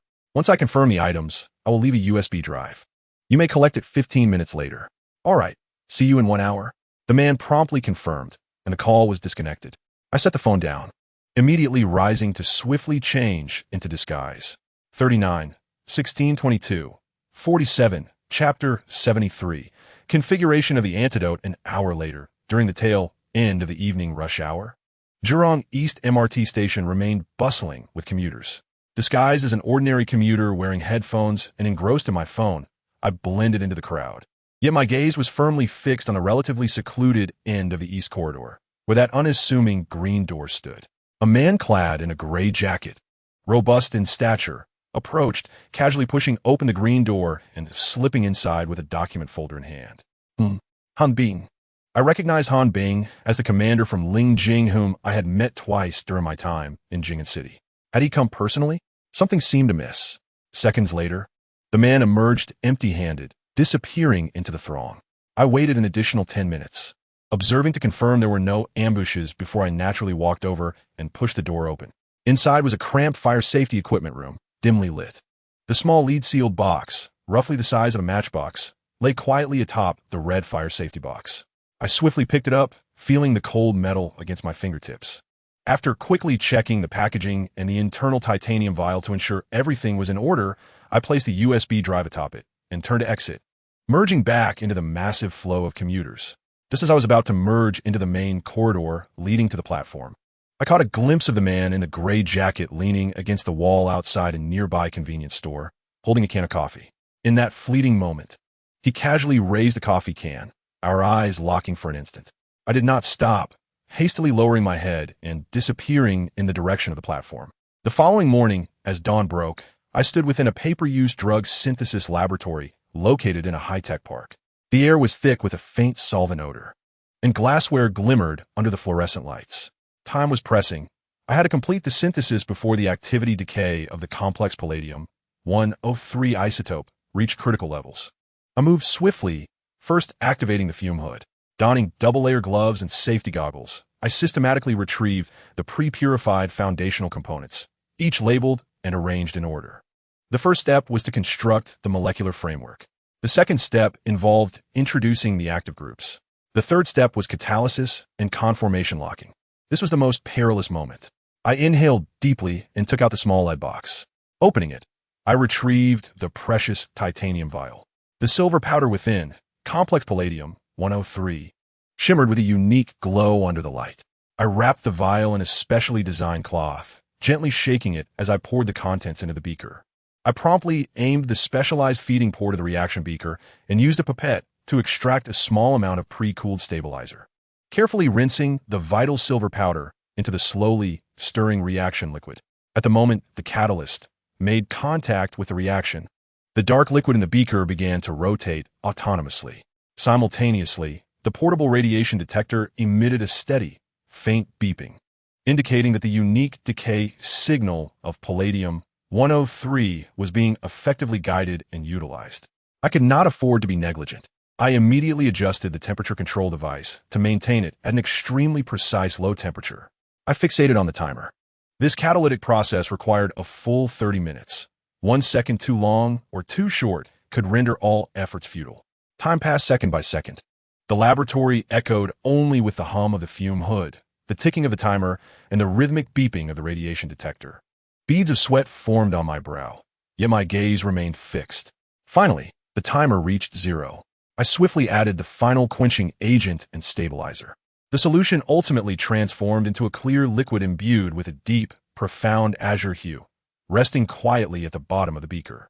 Removing my goggles and gloves, I exhaled a long breath of relief. I picked up one of the vials and held it up to the light. The antidote was complete. Without hesitation, I consumed the icy blue liquid in one swift motion. A peculiar chill cascaded down my throat, rapidly spreading throughout my limbs, as if a crystal-clear spring was cleansing my toxin-laden nerves.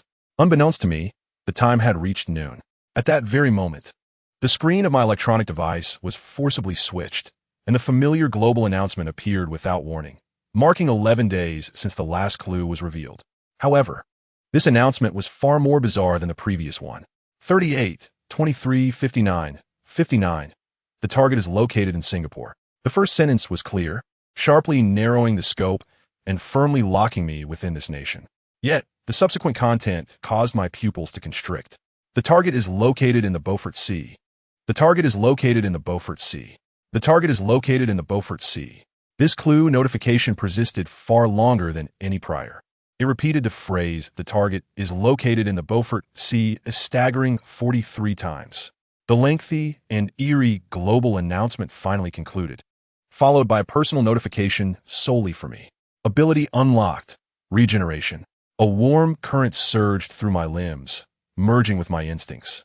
I instinctively comprehended this ability. Bodily tissues could rapidly repair wounds, achieving regeneration. The time for regeneration was proportional to the extent of damage. Subconsciously, I raised my hand, gazing at my palm with an odd expression. I had become akin to Wolverine, having just completed the antidote and shed my chemical shackles. I immediately acquired this near-immortal capacity for bodily recovery. The gift of the Shun Hua sequence was indeed timely. However, my attention was swiftly drawn back to the bizarre global announcement. My brow furrowed as my mind raced to analyze with unprecedented speed. Singapore, Beaufort Sea, repeated dozens of times this, in conjunction with the intelligence I had just obtained from Pandora. In the Arctic, within the confines of the Beaufort Sea and the cradle base of the YS series experimental subjects, a remarkable inference began to crystallize within Yu Sheng's mind. Could it be that this global announcement, this so-called cognitive anchor, is not absolutely precise? Is it identifying certain genetic traits at a fundamental level? Thus, it perceives all the experimental subjects crafted by Pandora and carrying my core genes as being me. This conclusion filled him with a sense of revulsion, as if his very existence had been desecrated, replicated en masse. Interpreting it from another angle, it undoubtedly confirmed that Pandora's Prometheus project had made groundbreaking advancements. They not only succeeded in creating YS-01, but also commenced mass production of additional, potentially varied Yu Sheng replicants within the cradle base in the Beaufort Sea. This news was far from favorable. Chapter 74. Choice. Even Yu Sheng himself remained oblivious to what form the so-called ascension would take after the 100-day countdown. Would he transform into a deity capable of soaring through the skies and moving mountains? Or would he awaken extraordinary, inexplicable powers? Everything remained shrouded in mystery. Nonetheless, Pandora's current actions no longer seemed to be merely pursuing him. They were now stealing, profiting, and even attempting to mass-produce the divine authority that was rightfully his alone. They were exploiting his genetic material to forge a divine legion for Pandora. Such delusions, regardless of what he might become after the 100 days. Pandora's efforts to treat him as mere experimental material and to usurp his divine rights had irrevocably sealed their fate in a conflict to the death. He glanced outside at the Singaporean sky, as if peering through the void towards the distant, ice-bound Beaufort Sea. Yu Sheng meticulously cleaned all utilized equipment, packaging the waste generated during the synthesis process according to strict chemical disposal protocols, ensuring no trace remained that could lead back to him or expose the antidote's formula. Having completed this, he departed the laboratory like a diligent researcher finishing his daily tasks. The sunlight outside was somewhat blinding.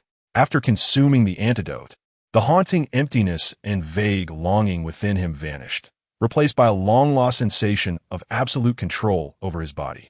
The shackles were gone. He was now truly free. Yet, the bizarre repetitive clues from the global announcement and the newly acquired regenerative abilities pointed towards a future fraught with complexity and danger.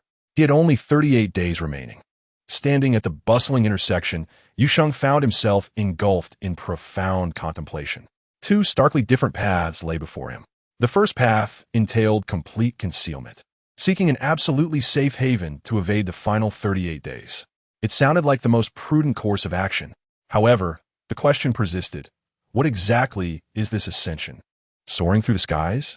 Commanding the laws of nature? All remained uncertain. More ominously, the repeated mentions of the Beaufort Sea in the global announcement implied that the criteria for determining this divine fire sequence might harbor severe flaws. It was highly likely that it was based on some genetic or deeper biological signal recognition. What if on the 100th day this so-called ascension is triggered by genes? If it cannot distinguish between me and the counterfeit beings created by Pandora using my genetic material, might they all ascend together, blurring the line between authenticity and imitation? The thought of a host of entities bearing the YS designation, endowed with formidable powers and possibly under Pandora's control, being simultaneously born, sent a chill down Yu Sheng's spine.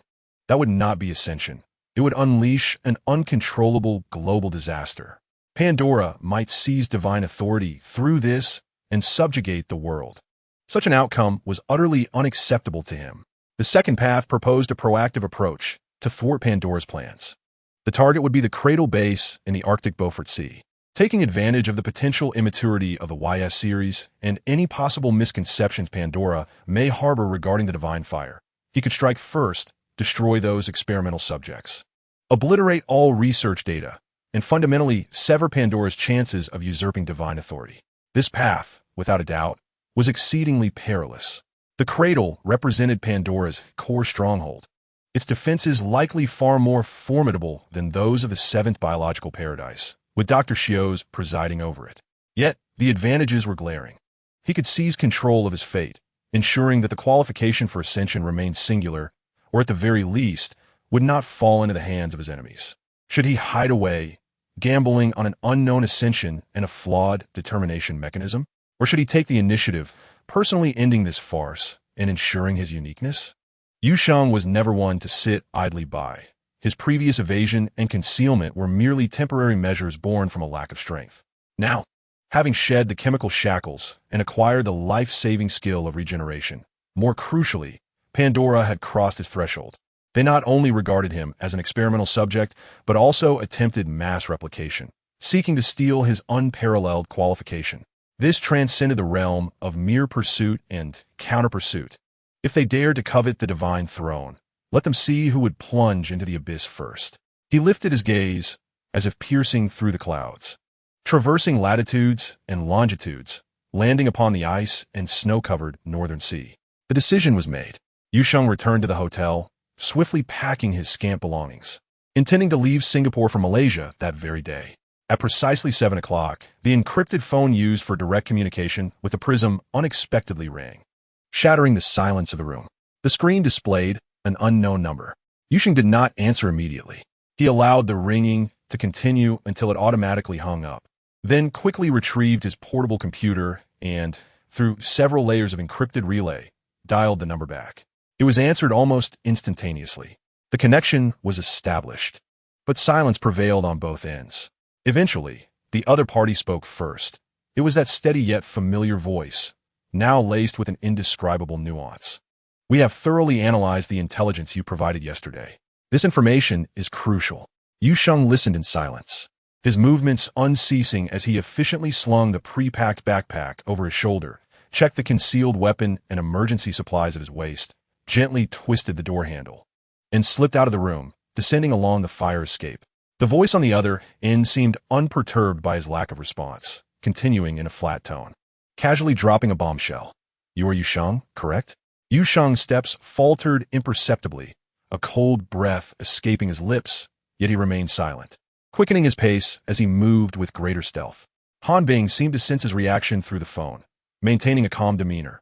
"I am Han Bing, the commander from within the country directing Prism to apprehend you. I trust you recognize me now. After all, we have met numerous times." 10 times?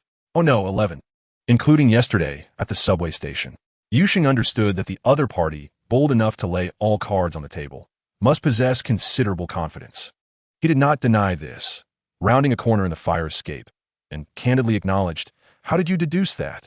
From the global announcement this afternoon, Han Bing replied succinctly, "During the last clue release, you were clearly still in GG City." This time, despite the plethora of distractions pointing towards the Beaufort Sea, the one unmistakable initial coordinate was Singapore.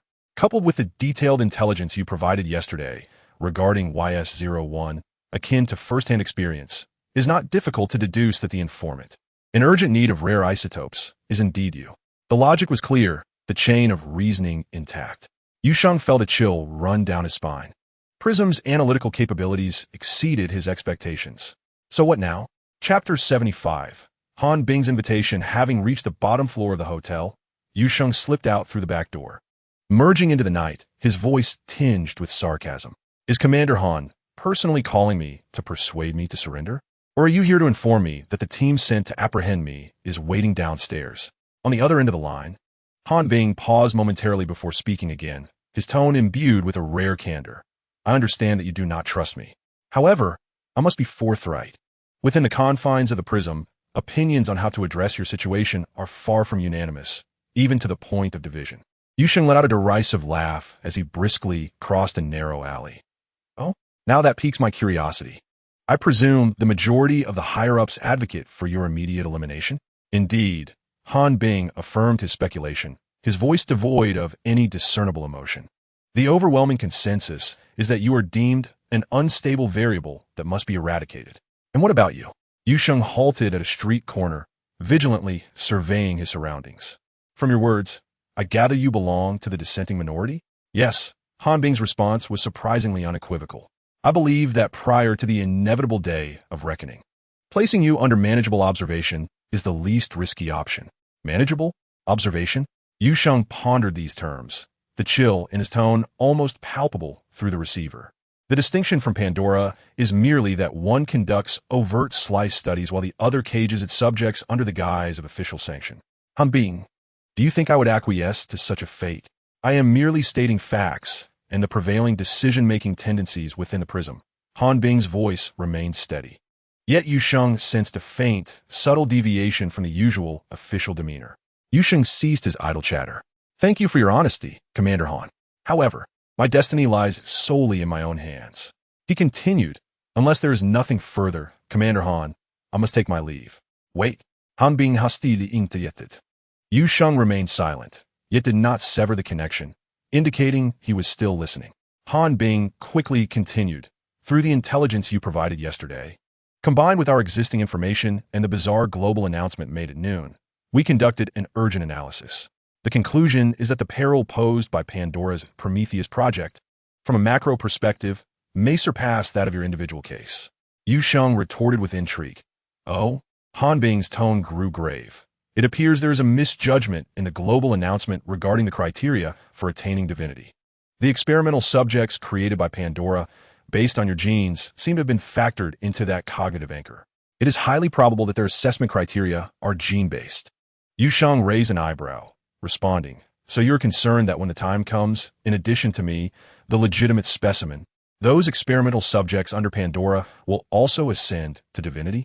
Han Bing confirmed with certainty, yes. This is the worst-case scenario we have deduced based on the current intelligence. Yu Sheng remarked with a hint of sarcasm. Then why doesn't your Prism directly mobilize to destroy their base in the Beaufort Sea? A one-time solution. Han Bing's voice revealed a note of resignation and suppressed anger. It is not that I do not wish to, but the majority of the Prism's higher-ups do not permit it.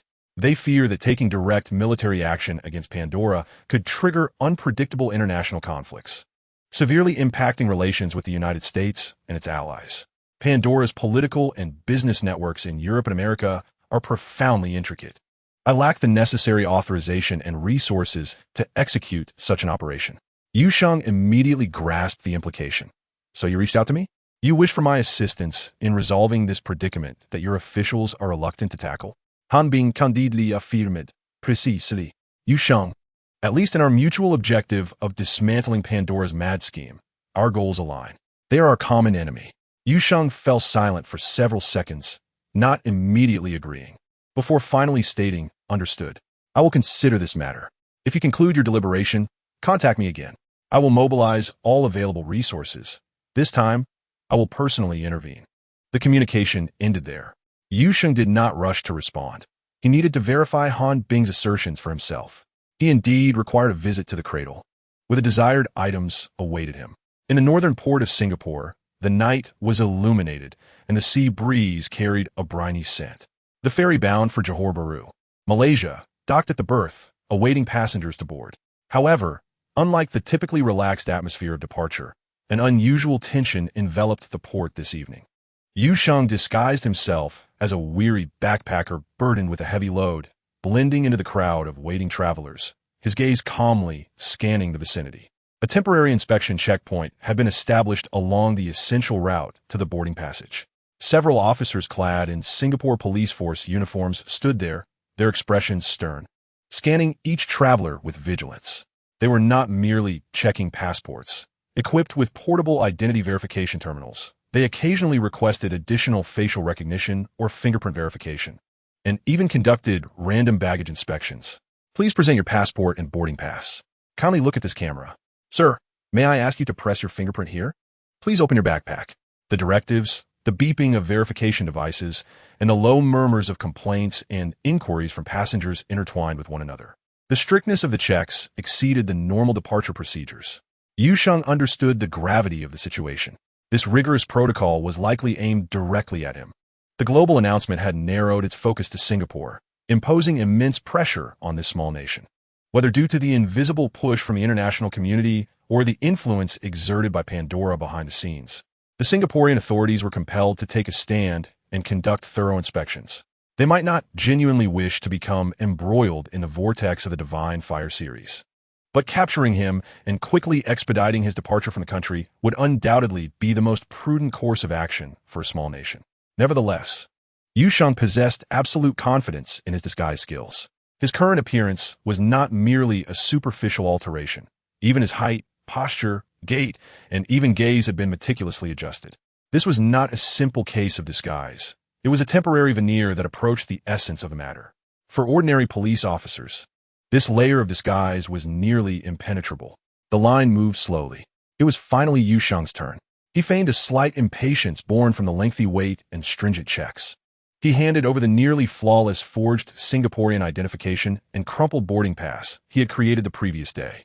A young officer accepted the documents, scanning them on the terminal, his gaze shifting back and forth between the screen and Yu Sheng's face. The terminal emitted a faint operational sound. Yu Sheng could feel the scrutinizing gaze upon him, yet his inner calm remained unshaken, even maintaining a steady heartbeat. He even cooperatively tilted his cap slightly upward. Moments later, the terminal emitted a soft beep, and a green light illuminated.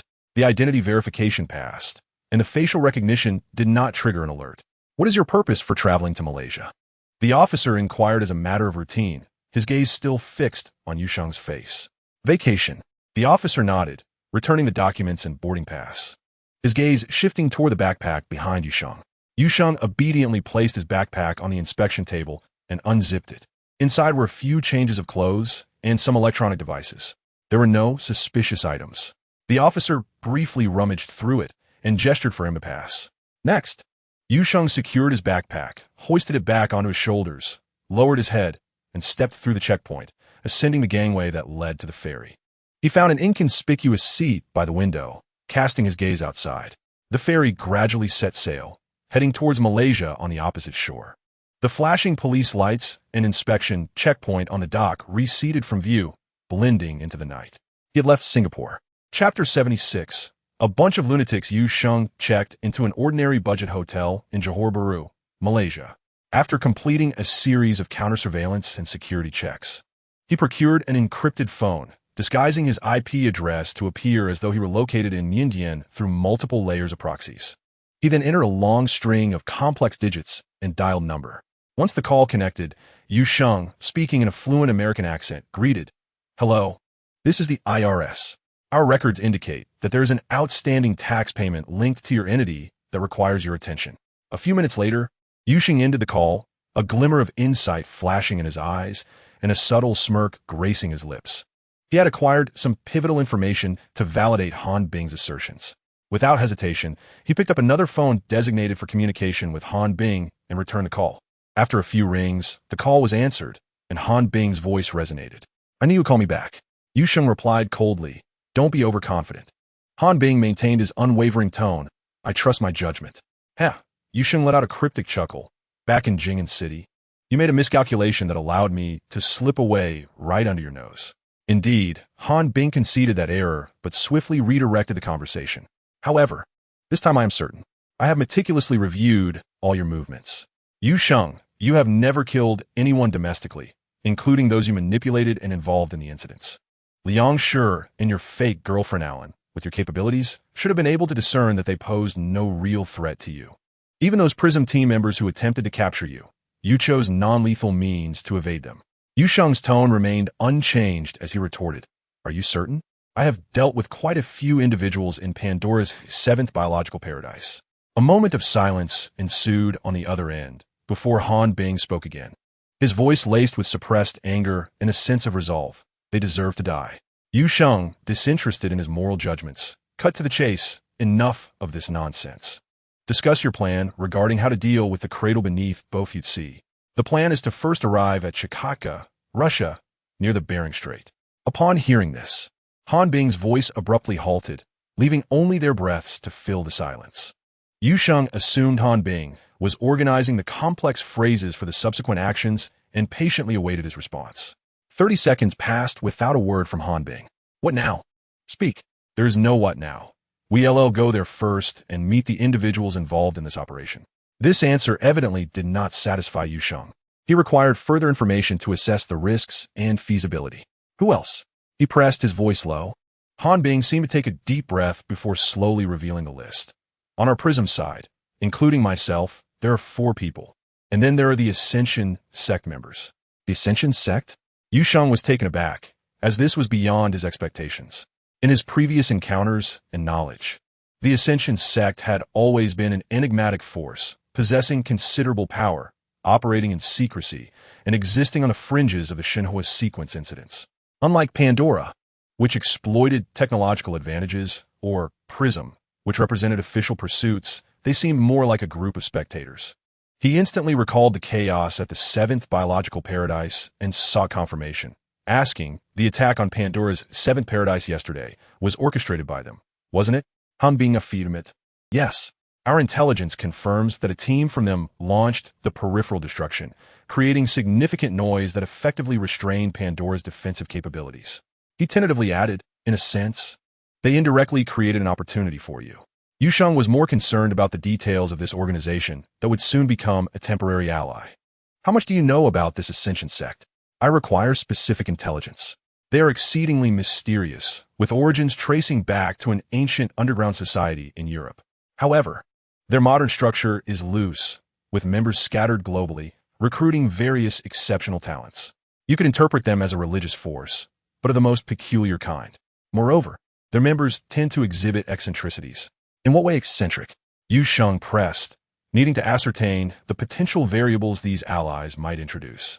The most critical point, which distinctly separates them from all known religions, is that they lack a unified, tangible object of worship, Han Bing explained.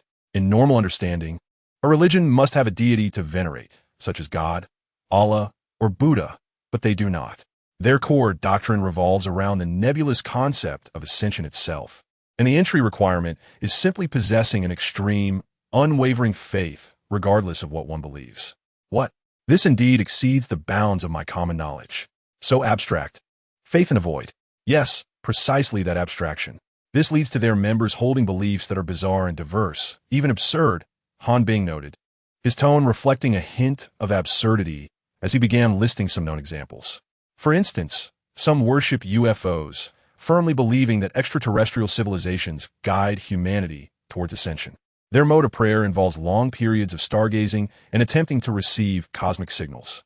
Others revere the two-dimensional contract deity, believing that immersing oneself in anime and games can achieve a form of pure spiritual resonance and dedication, breaking the dimensional barrier to gain divine insight and power, often reciting anime lines as mental preparation. Then there are those who worship the deity of French fries, believing that this golden, crispy, carbohydrate-laden creation contains the ultimate truth of the universe. It is said that during their rituals, they are exceedingly serious, with almost obsessive requirements regarding potato varieties, frying temperatures, and duration. We have also recorded followers of the ether dance deity, who communicate through a form of incomprehensible, seizure-like dance. There are even those who worship the deity of forgetfulness, whose core doctrine is to actively abandon memory and logic, believing that only complete emptiness can accommodate ascension. Han Bing recounted several examples in one breath, his tone transitioning from initial resignation to a calm acceptance of the absurdity he faced. In summary, anything you can imagine, or cannot imagine, could potentially become the ultimate faith of some member among them. Yu Sheng remained silent for a long while after hearing this. A bunch of lunatics. He had initially thought that Pandora's genetic modifications and Prism's systematic operations were already beyond the norm, only to discover another organization centered around such chaotic beliefs. Are they reliable? We'll see when we meet. They should be trustworthy. They possess information about the cradle, including the proper entry methods. Understood, Yu Sheng finally responded, his voice regaining its composure. So, we are to assault Pandora's most fortified base beneath the Arctic Ocean alongside a group of individuals who may worship UFOs, two-dimensional entities, and French fries. That is a temporary understanding. However, there is no doubt that they are powerful allies, especially in opposing Pandora, as our objectives are highly aligned. The specific operational details, as well as how to collaborate with these sect members, will be finalized after we meet in Chikaka. The communication concluded. Yu Sheng set down the phone and massaged his temples. The extreme northern winds and snow, the deep-sea base, the mad scientists, genetically enhanced subjects, and now a group of eccentrics devoted to ascension. Chapter 77, Team Formation. Yu Sheng absorbed the intelligence regarding the Ascension sect, his mind already made up. Time and place. 3 days later, Moscow, Russia. Han Bing revealed the rendezvous point, assuring him that the exact location would be sent after they hung up. We need to finalize our equipment integration and synchronize intelligence there before transferring to Chikaka by private jet. Agreed. However, before ending the call, his tone suddenly turned cold, clearly delineating the boundaries. Han Bing, listen carefully. I agree to this collaboration, but there is only one condition. Pandora is our current common enemy. Do not misunderstand. Nor should you expect me to forget that, at present, Ling Jing is also my adversary. On the other end of the line, Han Bing remained silent, seemingly weighing the blatant hostility against the reality of their cooperation. Ultimately, he offered a limited assurance. I cannot speak for the entirety of Ling Jing, but I can give you a personal commitment. Until the completion of this joint operation against the Pandora Cradle base, I, along with my directly commanded team, will not take action against you. This promise was anticipated by Yu Sheng and sufficiently pragmatic. He did not expect Han Bing to represent Ling Jing in any way. What he required was a temporary respite from being simultaneously targeted by both sides during the operation. Personal commitment? Yu Sheng keenly grasped the key phrase and pressed further. So, does this operation represent Ling Jing's official will, or merely your own, and those who share your views? This was a pivotal question concerning the nature and reliability of this collaboration. Han Bing's response was equally cautious yet candid, confirming suspicions of a rift within Ling Jing. Those who share my views. This answer implied that this Arctic operation was not an official mission of Ling Jing, but rather an unauthorized initiative by Han Bing and his faction. This increased the risks of the operation, as they might not receive full logistical support from Ling Jing and could even face internal resistance. On the other hand, it alleviated Yu Sheng's concerns about official traps. He refrained from further words, simply responding with a single word. Good. The communication was severed. Silence enveloped the room once more, only interrupted by the distant, indistinct clamor of the city outside. Yu Sheng tossed his phone aside and strolled to the window. The night view of Johor Bahru in Malaysia unfolded before him, sparkling with lights. Would the Ascendant School prove to be a reliable ally? What secrets lay hidden within the cradle base beneath the Arctic Sea? What schemes were Dr. Xiu Si, that genius often dubbed madman, concocting? Moreover, had those experimental subjects acquired the abilities of the divine fire sequence? The Global Alert's precise clues seemed to have diminished. The most accurate lead had been the XIN bookstore in Jing'an, while subsequent leads had merely pointed to a country or maritime region. Countless questions swirled in his mind, yet none bore definitive answers. Thus, he resolved to personally visit that cradle base. He raised his hand, gazing at his palm, his mind stirring. Sensing the nascent power flowing quietly within him, a manifestation of regenerative ability. This power was a gift from the divine fire sequence. In Moscow, he drew the curtains, shutting out the city's nightscape, and began to plan his route and new identity for the journey to Moscow. 3 days later, at Moscow International Airport, Yu Sheng blended into the crowd as he exited the arrivals hall. At that moment, his appearance was that of a cultured scholar. A dark wool coat, a slightly worn briefcase, gold-rimmed glasses perched on his nose, and his hair meticulously arranged. He took out his phone, confirming the coordinates sent by Han Bing once more. The map indicated the location was still within the airport's perimeter, albeit requiring a detour to the runway's side. He raised his hand and hailed a taxi, articulating the address in fluent Russian. The journey was closer than anticipated. Within mere minutes, the taxi stopped in a relatively secluded area, before a chain-link fence separating the airport runway, with an inconspicuous gate firmly shut. Yu Sheng paid the fare, exiting the vehicle without immediate action, instead casually surveying his surroundings. He quickly memorized the nearby buildings, road directions, and any potential paths and cover for an emergency retreat, just in case. After mentally outlining at least 3 escape routes, he dialed Han Bing's number. "I have arrived at the runway entrance. Wait for me there. I will come out to meet you." Approximately 5 minutes later, a discreet black van silently glided to a stop inside the chain-link gate. The door opened, revealing Han Bing. He approached the gate, retrieving a key to unlock it, and pulled open the heavy chain-link door, his gaze sharply falling on the scholar-clad Yu Sheng. He did not immediately address him, but instead appraised Yu Sheng with a thorough glance, a fleeting look of unmistakable astonishment flashing in his eyes. This disguise was not merely a change in appearance. It was a complete transformation of demeanor, posture, and even mental state, artfully executed. "Yu Sheng," Han Bing finally spoke, his voice steady, uttering the name. At this moment and place, this address was both a confirmation and a silent reference to all past pursuits and confrontations. Yu Sheng offered no reply, merely stepping forward. The two met at the threshold of the chain-link gate, a mere 2 meters apart. They were adversaries, fully aware of their positions. They were allies, at least for this moment, united by a common objective. Han Bing slightly turned to the side, gesturing for Yu Sheng to proceed, his movements crisp and devoid of unnecessary emotion. Yu Sheng nodded, opting for silence as he followed Han Bing toward the black van. There were no pleasantries exchanged, no handshake. The subtlety of their relationship was vividly reflected in their silence. Vigilance, an unspoken understanding. The vehicle entered the runway area, finally halting within a large hangar. The hangar doors slowly opened, revealing a sleek Gulfstream G650 private jet. The two disembarked. Within the hangar stood 3 individuals, 2 men and 1 woman, dressed in practical attire, exuding an air of competence as they quietly assessed the approaching Yu Sheng. Their gazes were filled with scrutiny, curiosity, and a hint of barely perceptible wariness. When Yu Sheng's eyes fell upon one of them, his steps momentarily faltered.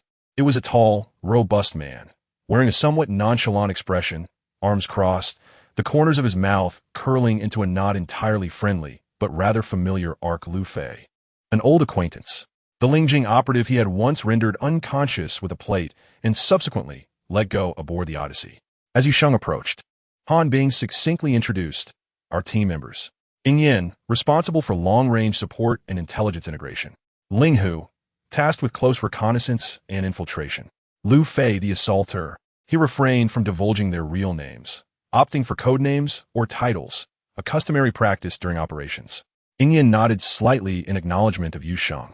Ling Hu raised her eyes and offered a gentle nod. Lu Fei merely grinned, remaining silent. With Yu Sheng's arrival, the temporary team members were now complete. The identities of enemies and allies blurred and grew increasingly complex in that moment. Chapter 78. Information. Yu Sheng assessed the Gulfstream G650 before him. TSK. Is the operational budget of your Lingjing so ample? You employ this caliber for a mere trip? Han Bing, examining an electronic checklist, did not lift his head, his expression inscrutable. He merely explained in a flat tone, "It's a rental. Time is tight, the mission is special, and conventional channels are too slow. We had to spend a bit more." He closed the checklist. After a brief exchange of pleasantries, aside from Han Bing, the other 3 Lingjing operatives began their pre-departure preparations. Ing Yen walked directly toward the aircraft, not entering the cabin, but meticulously inspecting the aircraft's exterior. Ling Hu approached a makeshift workstation set up on one side of the hangar. On the table lay several open military-grade laptops and a plethora of complex electronic equipment. She sat down, her fingers flying swiftly between the keyboard and interfaces, streams of code and data racing across the screen. She was finalizing the debugging and encryption verification of the communication, navigation, and electronic countermeasure devices that might be utilized for this mission, ensuring that contact remains seamless and secure even in extreme environments. Meanwhile, Luffy busily examined their weapons in front of the open, heavy equipment case. With deft movements, he disassembled each rifle and pistol, meticulously inspecting the barrel, recoil spring, and firing pin before swiftly reassembling them and cycling the action. His diligence was strikingly different from the last time Yu Sheng saw him. He also scrutinized the ammunition, sorting it into different magazines. Silence enveloped them, yet an unspoken understanding lingered in the air. Hanbing glanced at his watch. The time had come. He clapped his hands, the sound resonating clearly throughout the hangar. Prepare for departure. Eagle Eye ceased his inspections, giving the aircraft one last look before being the first to hoist his gear and ascend the boarding ladder. Ling Hu quickly shut her laptop and stowed all the equipment into a specially designed shockproof case, following closely behind. Luffy inserted the last fully loaded magazine into his tactical vest, secured the equipment case, and effortlessly lifted it with one hand as he stepped onto the aircraft. Hanbing turned to Yu Sheng, who followed Luffy up the ladder. Hanbing was the last aboard, and, as he entered, the heavy hatch slowly closed. The engines of the aircraft began to emit a low rumble as Eagle Eye piloted the plane out of the hangar, heading towards the runway, bound for the far eastern Chikatka. Inside the cabin, the atmosphere subtly divided into two sides, Yu Sheng's and the Prism Team S. Hanbing retrieved a can of drink from the onboard mini-fridge and offered it to Yu Sheng. Care for a drink? Yu Sheng glanced at it but declined. Hanbing chuckled nonchalantly, returning the beverage and turning to Ling Hu. Pull up the profiles of those from the Ascension faction for Yu Sheng to see. Ling Hu stood and handed the laptop to Yu Sheng. The screen displayed the profiles of 4 individuals, accompanied by photographs, mundane information akin to that found on a standard passport. 3 men and 1 woman. Elena, a British national, bore a short silver-gray hairstyle and appeared to be in her 40s or 50s, with an unattractive visage. The Japanese individual, Jin Mu Qianshi, wore black-rimmed glasses and exhibited a somewhat reserved demeanor, resembling an ordinary office worker. Petrov, a Russian, possessed a rugged appearance, complete with a thick beard. The last was a black man of unknown nationality, simply named Samuel, whose photograph revealed a bright smile displaying white teeth. Yu Sheng quickly scanned the profiles and pushed the laptop back, his tone indifferent, nothing noteworthy. Hanbing took the laptop, pointing at Elena's photograph. This was sent by the other side. Pay attention to this woman. Do not be deceived by her gender. She is the leader of the Ascension faction for this operation. What makes her noteworthy? Yu Sheng inquired, a flicker of interest igniting within him. We encountered her during an operation in South America, Hanbing reminisced. Single-handedly, she eliminated everyone in a major drug lord's hideout in the area. Her strength is unfathomable. To receive such an assessment from Hanbing, Elena was certainly not to be underestimated. Yu Sheng then asked, what is the purpose of this Ascension faction mission? Surely it cannot be a matter of justice? Do not tell me they are coming as volunteers. We are not certain, Hanbing admitted candidly. Their motives have always been enigmatic. Even if we ask, they will only provide vague theories about Ascension as a diversion. Yu Sheng regarded Hanbing. How did you initially make contact with them? At this question, a fleeting coldness swept across Hanbing's face, a glimmer of lethal intent flashing in his eyes as he glanced at Luffy, who was checking his equipment. Lowering his voice slightly, it was the Russian Petrov who approached us. He was aware that Pandora was capturing members of our Prism team. His gaze swept over Luffy again, hinting that this included Luffy's captured comrade. He provided us with this intel, along with some information about Pandora's Arctic base, as a gift. Since then, an informal communication channel has been established between us and the Ascension faction. This revelation stirred something within Yu Sheng. The Ascension faction was not entirely closed off. They seemed to selectively engage with various powers through intelligence, hinting at ambitions greater than anticipated.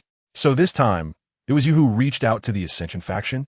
Indeed, Hanbing replied without hesitation. After thoroughly assessing the intelligence you provided regarding YS-01 and the Cradle Base, I concluded that our chances of success were nearly zero. I contacted him through the channel left by Petrov. He acted as an intermediary, ultimately connecting us with Elena and her team. After negotiations, we agreed upon this joint operation. However, the operational plan was devised by them. Upon hearing this, Yu Sheng did not look back at Han Bing, but slowly turned his gaze to Eagle Eye, Ling Hu, and Luffy. He spoke, his voice low yet clear, resonating in every ear present. In my view, this joint operation will be exceedingly arduous, perhaps even resulting in fatalities. Eagle Eye's eyes flickered imperceptibly, his fingers on his knee curling slightly. Ling Hu paused her fingers on the keyboard, raising her head to meet Yu Sheng's gaze for a brief moment before returning to her work. Luffy, while cleaning his weapon, lifted his eyes to Yu Sheng. His expression complex, filled with anger and sorrow. He said nothing, but his actions grew more forceful, as if he might spark a fire by polishing the barrel. Han Bing did not shift his gaze from Yu Sheng, focusing intently on him. I understand. Yu Sheng withdrew his gaze, turning back to the sea of clouds outside the window. This silence itself was the most potent response. They all understood the implications. They were acutely aware of the destination ahead, the adversaries they would face, and the potential costs involved. There were no grand declarations, no fervent oaths. No further words were necessary. This ad hoc team, at least in their resolve to face death, had reached an accord. Chapter 79. The plan a few hours later. The plane landed at an exceedingly rudimentary airport in Chukotka, Russia. Were it not for the few faint white lines on the runway, it could easily be mistaken for a flat, barren expanse. A few seemingly modified off-road vehicles awaited at the edge of the runway, members of the Ascension faction. Yu Sheng followed the Prism team members off the aircraft. Han Bing strode directly towards the leader of the Ascension faction, Elena. The two exchanged a glance in the biting wind, foregoing handshakes and superfluous pleasantries. Get in the vehicles. We're heading to the base. Elena's voice was hoarse, almost electric. She beckoned everyone to board the vehicles. The convoy traveled along snow-covered roads for a while before finally arriving at a small coastal town. The so-called base was a solitary two-story building standing at the water's edge, its walls showing signs of peeling due to years of erosion. When they disembarked, Petrov was already waiting at the entrance, smiling. This marked the first formal meeting between the two parties. As the host, Petrov stepped forward, surveying the Prism team and Yu Sheng, greeting them in accented English. Welcome. I am Alexander Petrov. Han Bing, as the leader of Prism, nodded in acknowledgement. Han Bing. He gestured to introduce his team members. Eagle Eye, Ling Hu, Luffy, and Ghost. Clearly, Ghost was Yu Sheng's code name within Prism. Each named member acknowledged with subtle gestures. Elena stood beside Petrov, calmly adding, everyone is here now. Yu Sheng stood slightly behind the Prism team, sensing the gazes of the other two members of the Ascension faction from within the building or through the windows. Inside, the operation meeting commenced. The group entered the building, which was sparsely furnished. Anna directly addressed Han Bing. Shall we discuss the plan first?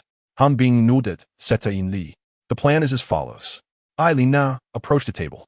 The attendees were scattered throughout the living room, some standing, some seated. Tomorrow morning, a supply ship departing from the United States Alaska will arrive at the offshore platform above the Pandora underwater base. We need to cross the strait tonight and replace the crew on the supply ship at the port. Then, tomorrow morning, we will disguise ourselves as supply deliverers, reach the platform, enter normally from above, and destroy the base from within. Han Bing immediately grasped the crux. Is there an internal map? Yes, I, Lina, replied, then called out to the staircase leading to the second floor. Samuel. Footsteps echoed, and soon a black man hurried down the stairs, who was Samuel. Apologies, everyone. Samuel briefly greeted Anna and the others present, offering no further explanation. He held a notebook and a small projector. He quickly set up the equipment and projected the structural diagram of the cradle base onto the wall. Allow me to explain. Samuel took over the conversation, gesturing towards the projection. After entering from the offshore platform, we will take the freight elevator to the main entrance of the base. His finger traced along a corridor. Everyone will pose as porters, transporting supplies to this storage room. After that, we need to deal with the guards watching over us immediately. Then his gesture split, pointing to two different areas. We will split into two teams. We will cover you as you head to the energy center to assist in demolishing the reactor, while we will complete our own tasks. Finally, his finger pointed to a dock-like structure at the bottom of the base. As for the evacuation point, it is the submarine docked within the cradle base. We will seize it. At this moment, Luffy interjected. What if we fail to seize it? Samuel shrugged. Then there is nothing to be done. We'll die together inside. Han Bing crossed his arms, gazing at the projected structural diagram on the wall, his brow furrowed. After a few seconds, he spoke, directly addressing the core issues. First, the identity matter. He turned to Lina and Samuel. The crew on the supply ship will undoubtedly require identity verification to approach and enter the platform. How can you ensure a seamless replacement? The security checks at Pandora are no trivial matter. Second, our mission is to completely destroy the base, not to go sightseeing. Timing must be precise. Once the reactor explodes, the entire base will swiftly be submerged. We need a clear action timetable. Third, internal permissions. Even if we manage to infiltrate, will the porter's permissions allow us access to core areas like the energy center and reactor? It seems unlikely we could even get close. A forced entry would be tantamount to suicide. After listening, Samuel exchanged a glance with Ina, receiving her consent before responding. As for identity verification, we have someone inside Pandora to assist us. The crew's certification information and handover process will be updated promptly after we take control of the supply ship. This, we can resolve. He shifted the topic. However, regarding the permissions once inside the base, I'm afraid you'll have to find a way to solve that yourselves. He then raised a finger, casting his gaze over the Prism team and Yu Sheng. As for timing, 1 hour. The countdown begins the moment we deal with the guards in the storage room. Within 1 hour, regardless of whether you reach the reactor and complete the demolition, we must move towards the submarine storage. An hour later, if you have not reached the submarine dock, we will not wait. A brief silence enveloped the room. Samuel's words drew a clear boundary. Cooperation was not without reservations. Life and death were self-determined. At this moment, Yu Sheng took the opportunity to speak. You from the Ascension faction, he looked at since you chose to attack the cradle, you must be aware of Pandora's Prometheus project, right? Lina met his gaze without evasion, her voice calm and resolute. Indeed, we are quite aware. Pandora is heading down a path of self-destruction, a path of blasphemy. She emphasized the term blasphemy. Blasphemy? Yu Sheng seized upon this crucial term. They believe they're creating gods, or becoming gods.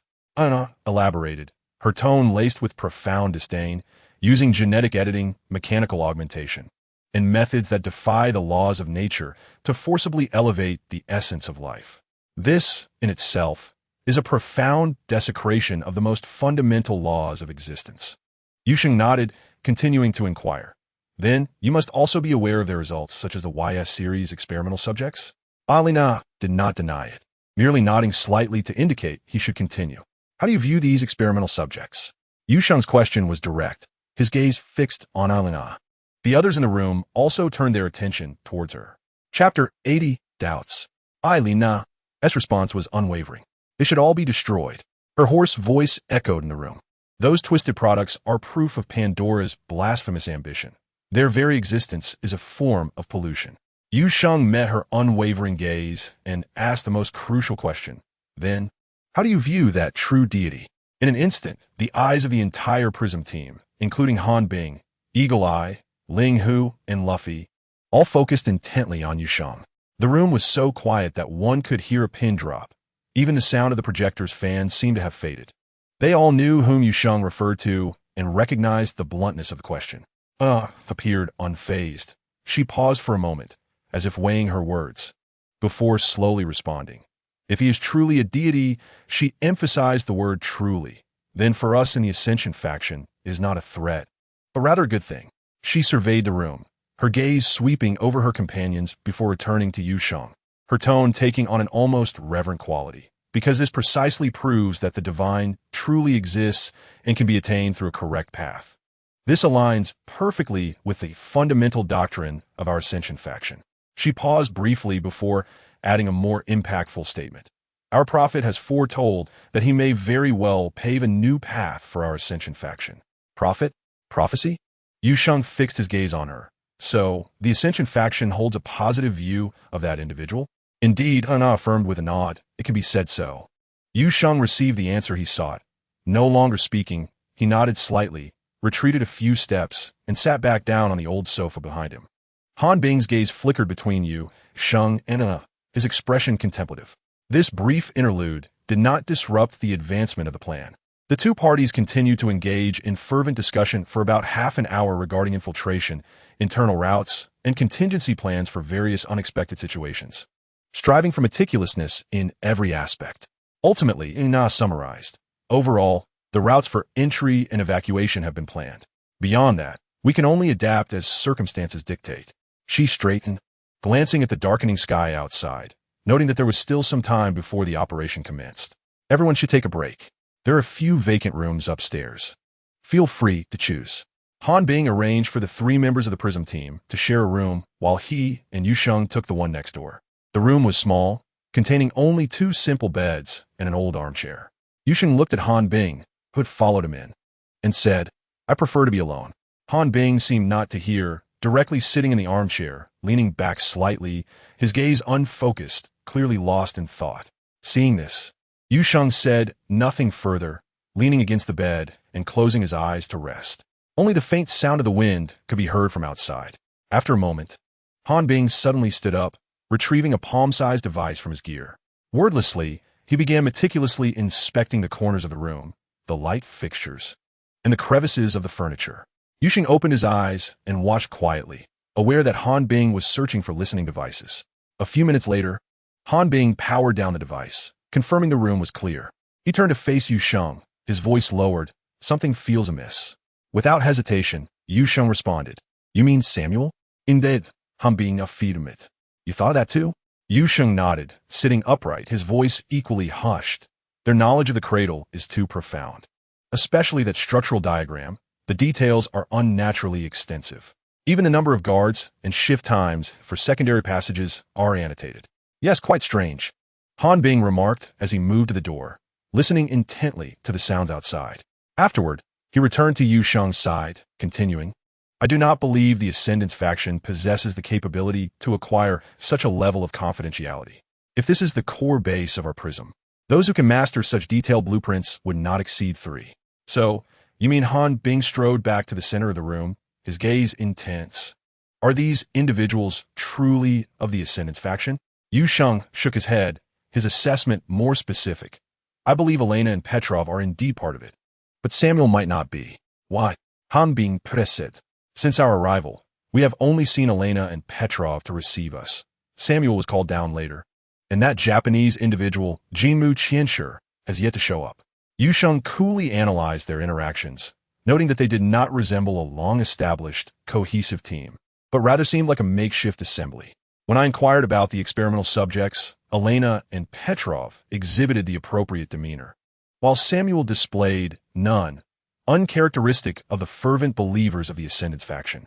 However, perhaps his expression was too obscured for me to discern. "They can feign expressions," Han Bing countered. "Then why not all act together? Why leave Samuel alone?" He proposed a bolder hypothesis. Is it possible that Pandora is embedding its own operatives within other organizations? For instance, the well-informed Samuel, a spy planted within the Ascendance faction? Upon finishing, Yu Sheng added, "Of course, this is merely conjecture." Han Bing fell silent for a moment, his expression turning gravely serious. If Yu Sheng's speculation was accurate, then this so-called joint operation might have been a colossal trap from the outset. Han Bing furrowed his brow, pacing the cramped room, his voice dropping even lower. The entire plan was largely proposed by Samuel. If he is indeed one of Pandora's, why go to such lengths? Wouldn't it be simpler to ambush us directly here or en route? Yu Sheng's eyes flickered, refraining from a direct answer, instead posing another question. Do the members of your Prism team participating in this operation possess the hunting empowerment? Han Bing was taken aback, clearly not anticipating the question to leap to this topic. "Some do," he quickly responded, his pupils narrowing as his throat tightened. "Are they after us alive? For our empowerments?" "Most likely," Yu Sheng confirmed Han Bing's deduction. "Pandora might not be aware of the specifics of who came or what empowerments they possessed. Yet, if they could lure us into that cradle fully under their control, once ensnared in the trap, they would have ample time and means to extract what they desired. Living specimens hold far more value than corpses. For instance, the deep-sea freight elevator we are taking hundreds of meters below. Once the elevator doors open, we would not be greeted by a warehouse, but by armed guards and restraint devices at the ready. At that moment, we would be fish in a barrel." Chapter 81. Altering plans, the plan must be adjusted. Yu Sheng glanced at him. I thought you would consider canceling this operation. Cancel? It will not be cancelled. Even if we must die, we will destroy the cradle first. Yu Sheng could sense his determination, rising to stretch languidly, joints cracking softly. He looked towards Han Bing. I need to make a call. Is your equipment functional? As he spoke, he gestured vaguely towards the downstairs and ceiling, clearly indicating the need to ensure their communication remained unmonitored by the Ascendants faction. Han Bing immediately nodded, turning to the adjacent room, soon returning with Ling Hu. Ling Hu silently handed over an encrypted satellite communication device. Yu Sheng accepted it and swiftly inputted the number. The dialing tone echoed distinctly in the silent room, ringing for an extended period until it was finally answered just before automatic disconnection. Yu Sheng, this time without pretense, stood directly before Han Bing and Ling Hu, openly stating, Trisk? The voice on the other end sounded muffled, as if something was covering it. Yu Sheng, are you insane? Didn't I tell you not to contact me a few days ago?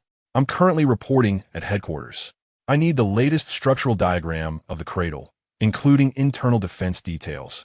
Yu Sheng stated, his tone unwavering and straight to the point. Can you obtain it? After a brief silence, Trisk's breathing intensified, as if engaged in a fierce mental battle. Moments later, he seemed to come to a resolution, speaking rapidly. I can try. The headquarters database should contain the original blueprints and subsequent security upgrade records. Once I have them, I will send them to you. But do not hold out too much hope. Access is heavily restricted. How long will it take? Yu Sheng pressed. Half an hour at most. Upon finishing, the communication was abruptly cut off, leaving only the busy tone.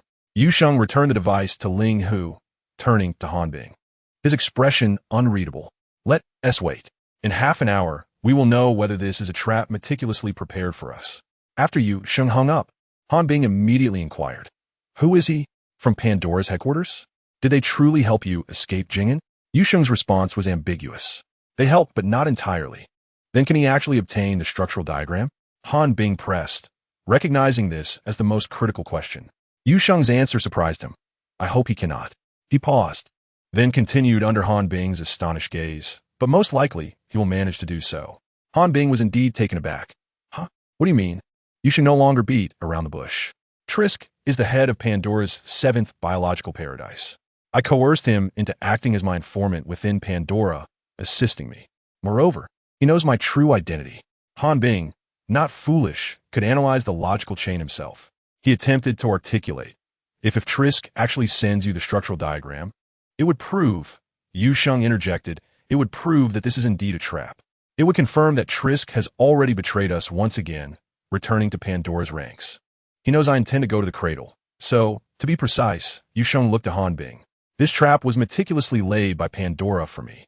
You Prism and the Ascendants faction are merely collateral. This indicates that Pandora has made extensive preparations, he analyzed calmly. Samuel is but one link in the chain. Capturing empowerers like you would also be a considerable gain for them. He shifted his focus back to Han Bing. By the way, what exactly is your hunting empowerment? Can you elaborate? At this moment, asking this question carried a clear intention. Yu Sheng was preparing to make his own plans.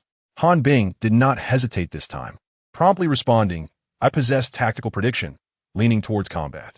I can predict an opponent's attack trajectory in a very short time during skirmishes, such as bullet paths and close combat ranges, etc. Ling Hu interjected succinctly, I have omnisensory perception. In theory, I possess the capability to infiltrate and seize control of all electronic devices. Although Luffy and Eagle Eye lack empowerment, as Han Bing added, they are formidable warriors.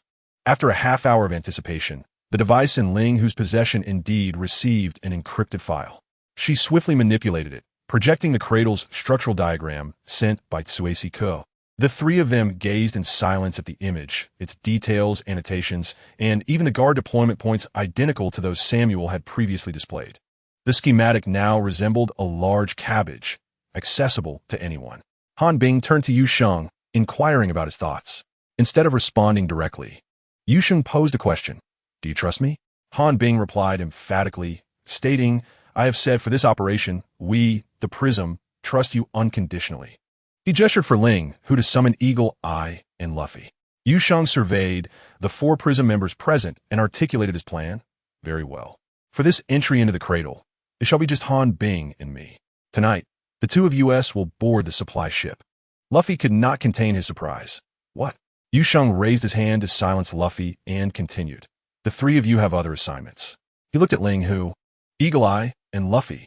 During this season, the Bering Strait is in the midst of crab-catching season, with crab boats scattered across the sea.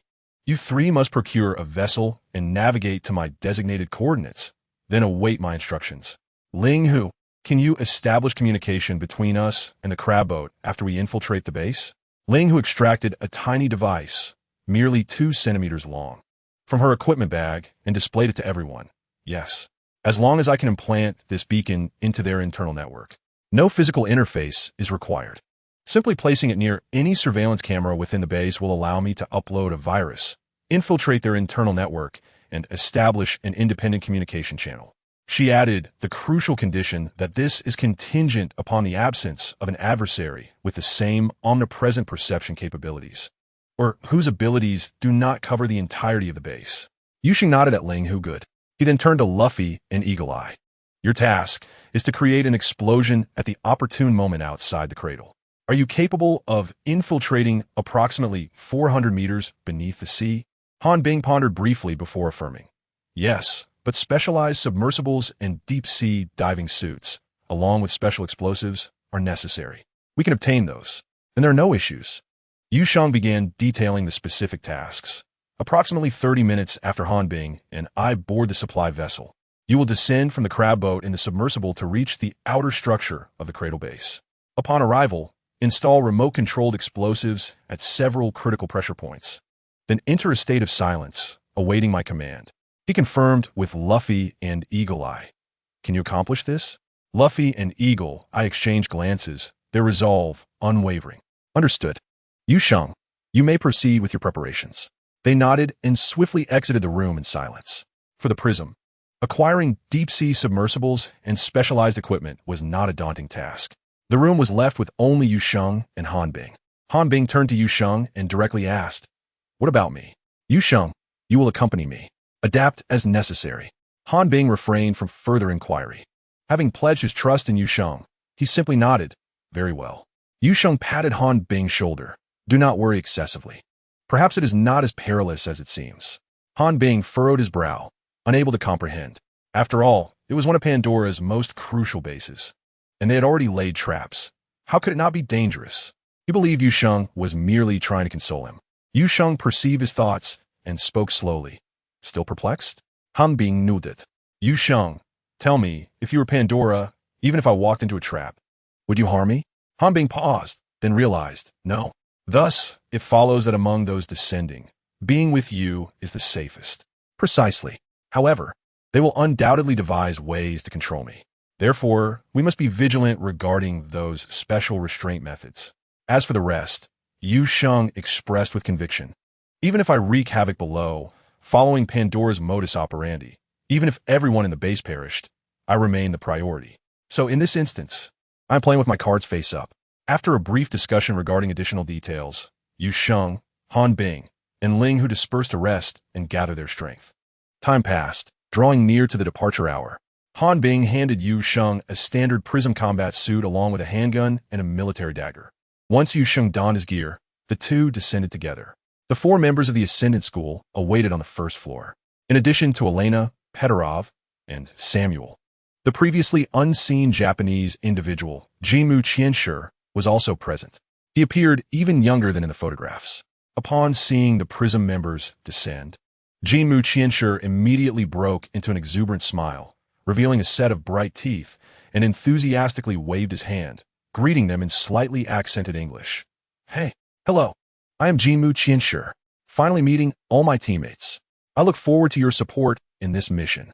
His demeanor suggested he was embarking on a collective adventure rather than a perilous infiltration task. Han Bing bypassed any pleasantries and got straight to the point, informing Elena, the action plan has been slightly adjusted. In entering the cradle, Ghost and I will accompany you below. I have assigned different tasks to the other 3 members of the Prism. He made no mention of the whereabouts of Eagle Eye, Luffy, and Ling Hu. After hearing this, Elena paused to contemplate Han Bing and Yu Sheng for a moment before nodding in agreement. That works. After all, they will need to split up once inside. And as long as our side's mission is accomplished, it is acceptable. To Yu Sheng, Elena's prompt agreement seemed more a product of her confidence in her team's capabilities, or perhaps other considerations. While listening to Han Bing and Elena converse, Yu Sheng's gaze, seemingly casual, was in fact fixed on Samuel. When he heard Han Bing mention that only two would participate in the infiltration, a barely perceptible twitch of the muscle on the right side of Samuel's dark face occurred. This subtle expression was fleeting, easily missed without careful observation. Elena checked her wristwatch and clapped her hands. Time's up. Let us depart. The group swiftly mobilized.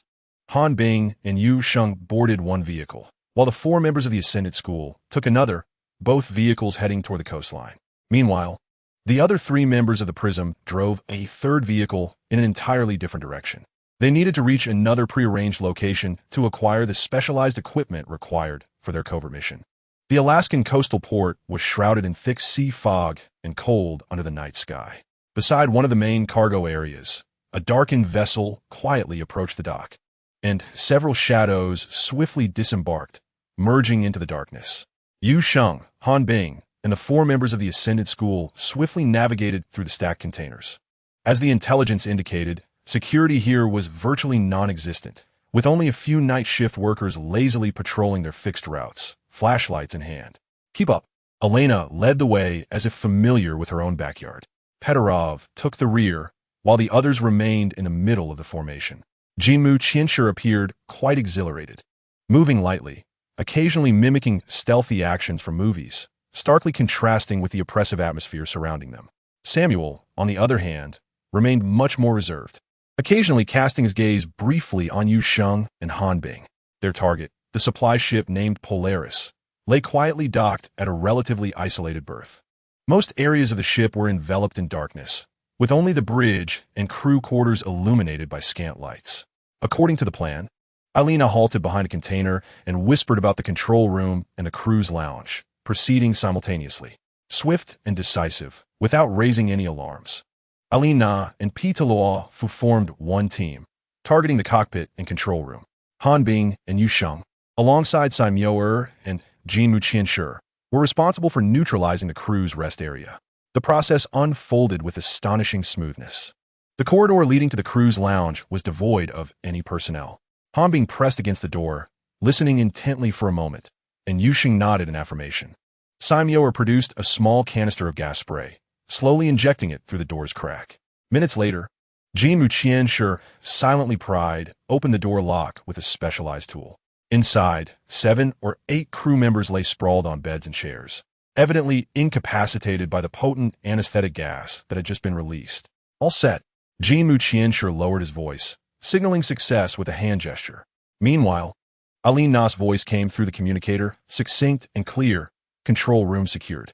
Target has been neutralized, no resistance encountered. The entire takeover transpired without gunfire, alarms, or even the slightest sound. Next came the replacement. They swiftly bound the unconscious crew members, confiscated all personal belongings, and locked them away in an empty room in the hold. Subsequently, everyone donned the crew uniforms and affixed their crew identification cards and badges.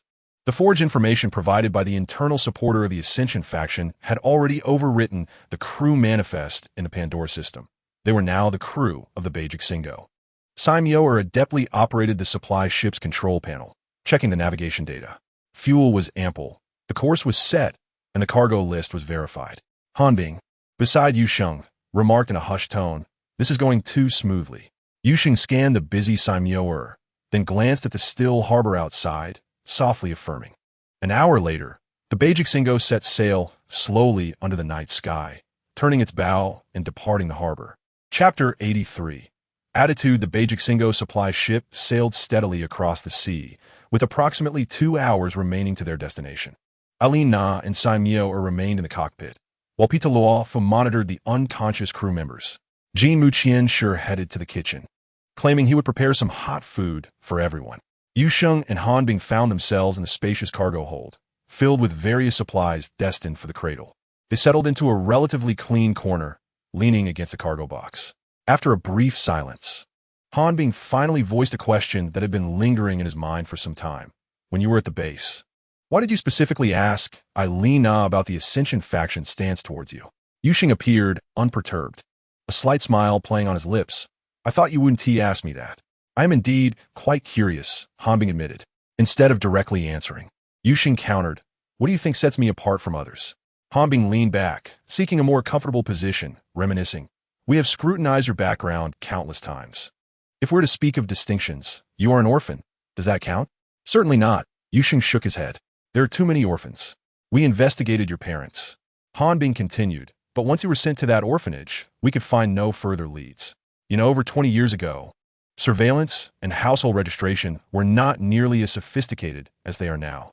The dim lighting in the cargo hold cast flickering shadows across Yu Sheng's face. His voice suddenly softened. Since I obtained that qualification, I've been pondering one question. Why me? Han was taken aback by Yu Sheng's sudden introspection. He took his time to articulate a response. The first instinct, or rather the simplest imagination, is that once the time comes, you will become an omnipotent being, surpassing the realm of human comprehension. He paused, his tone turning grave. Yet, as an official entity, the interests of the state and societal stability are of utmost priority.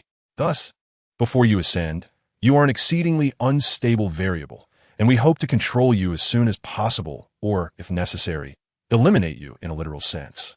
This response was remarkably candid. Yu Sheng displayed no surprise, merely pursuing the inquiry calmly. But as you mentioned, someone must be chosen by the divine fire sequence to inherit this power. Ultimately, a god will emerge in this world. Eliminating me does not resolve the fundamental issue. Han paused for a moment, reluctantly conceding. Indeed, Yu Sheng seemed not to expect an answer from Han. He continued to articulate his thoughts, his voice low. So, what is the significance of the existence that established this divine fire sequence? Is it selection, testing, or mere entertainment? He raised his gaze, piercingly looking at Han, articulating each word with weight. It resembles a meticulously designed arena, where we, the so-called candidates, including those endowed with pursuit abilities, are thrown together to fight and compete. Only the one who survives and reaches the end is worthy of touching it. Arena. Han echoed softly. Yu Sheng's words provided an entirely new perspective on everything he had experienced and understood. However, no known organization or nation possesses the capability to accomplish this. Forcibly broadcasting global announcements, endowing specific individuals with pursuit abilities, and even accurately disclosing location clues surpasses the boundaries of our understanding of technology or capability. Yu Sheng fell silent. He recognized the truth in Han words. Nevertheless, he slowly began. At least I now possess a clue, the prophet of the Ascension faction and his prophecy. From my lean-nos demeanor, it seems the core members of the Ascension faction have long known that a god would emerge, perhaps even foreseeing certain possibilities. He laid bare the current attitudes of the three factions. The Pandora, representing capital and technology, seeks to replicate or even surpass this power using their technology. The Ascension faction, embodying religion and spirituality, believes they can follow me, viewing my existence as a testament to their doctrine and its inception. Meanwhile, the Prism, representing official authority, Yu Sheng glanced at Han. Most high-level decisions aim for an early physical elimination of themselves to eradicate uncertainty. These three paths, three distinctly different attitudes, now all hinge upon him alone. Pandora seeks his genes and the essence of his power, while the Ascension faction desires the symbolic significance he embodies. The Prism, on the other hand, craves stability, even if it necessitates the obliteration of a potential deity. How intriguing, is it not? Yu Sheng's lips curled into a playful smile, as he observed that everyone seemed to be crafting narratives around him, yet none appeared genuinely concerned about his existence or the intentions of the entity that orchestrated this arena. He ceased to speak, and the only sound that filled the cargo hold was the noise of the ship's navigation. After a while, Elena's voice crackled through the ship's intercom, summoning everyone to the bridge as they were nearing the destination, an offshore platform. Yu Sheng rose from the cargo box, brushing off the dust from his clothing. Han also stood up. The two of them moved in succession through the cargo hold and the narrow passageway toward the bridge located on the upper deck of the vessel. Chapter 84. Infiltration. The Polaris slowly approached the designated maritime area, where a platform emerged from the misty haze. Its exterior resembled that of a standard mobile drilling rig, with towering derricks reaching skyward, but upon closer inspection, distinct differences became apparent. The platform's deck was unusually expansive, equipped with heavy cranes and a helicopter pad, where a dark gray transport helicopter stood idle. The center of the platform was not a drilling hole, but rather a colossal shaft encircled by multiple layers of protective structures, with a diameter exceeding 20 meters. Inside the bridge, the crew gazed through the portholes. This was far from a mere drilling platform. Han Bing quietly remarked to Yu Sheng. That shaft is ample enough to lower a main battle tank. Elena reiterated nearby. Some of the larger experimental subjects and high-precision equipment from the cradle base require this passage for transport. Remember, from now on, we are the crew of the Polaris. Do not forget and refrain from unnecessary actions. Samuel maneuvered the vessel closer to the platform's side docking area, while Jimu Qianshi let out a silent whistle, exclaiming, "Wow, this place looks capable of withstanding a few missiles." Petrov added, "It is designed to do just that." Technicians clad in gray coveralls and armed guards were visible on the platform, their patrol routes interwoven but not showing particular concern for the routine supply ship. Once the ship was secured, the docking corridor slowly extended toward them. Elena was the first to exit the bridge, waving to a guard captain on the platform. "Hey, we have quite a load this time. Could you please summon a few more hands? These are the cooling agents and biological samples you urgently requested." The guard captain flashed a grin and beckoned several workers over. Yu Sheng exchanged a glance with Han Bing, noting that Elena's familiarity with the area exceeded their expectations. The group disembarked and began assisting with the transport of materials. They utilized electric forklifts and hydraulic carts on the deck to move sealed boxes marked with biohazard symbols or low-temperature storage labels from the cargo hold. Yin Mujianshi, while pushing a cart, chuckled quietly to Yu Sheng. "Look at those guards. They would never suspect we are here to eliminate them." Yu Sheng did not respond, his gaze sweeping over the edge of the shaft, where multiple layers of identity verification gates were positioned. Elena had assured them they could easily pass through. Everything appeared normal. Yet he sensed additional eyes scrutinizing him from the shadows. Han Bing, carrying a heavy box, passed by Samuel and quietly inquired, "How long does the elevator take to descend?" Samuel paused for a moment, instinctively replying, "About 10 minutes, given the depth." He immediately clamped his mouth shut, a flicker of regret crossing his expression. The cargo was gradually transported to the distribution area near the shaft entrance. A guard at the elevator nodded to Elena. "It's ready. This batch goes straight to level A2. The massive cargo elevator began to rise, capable of accommodating several heavy trucks. Its walls were constructed from thick alloy, and the floor featured fasteners and tracks for securing cargo.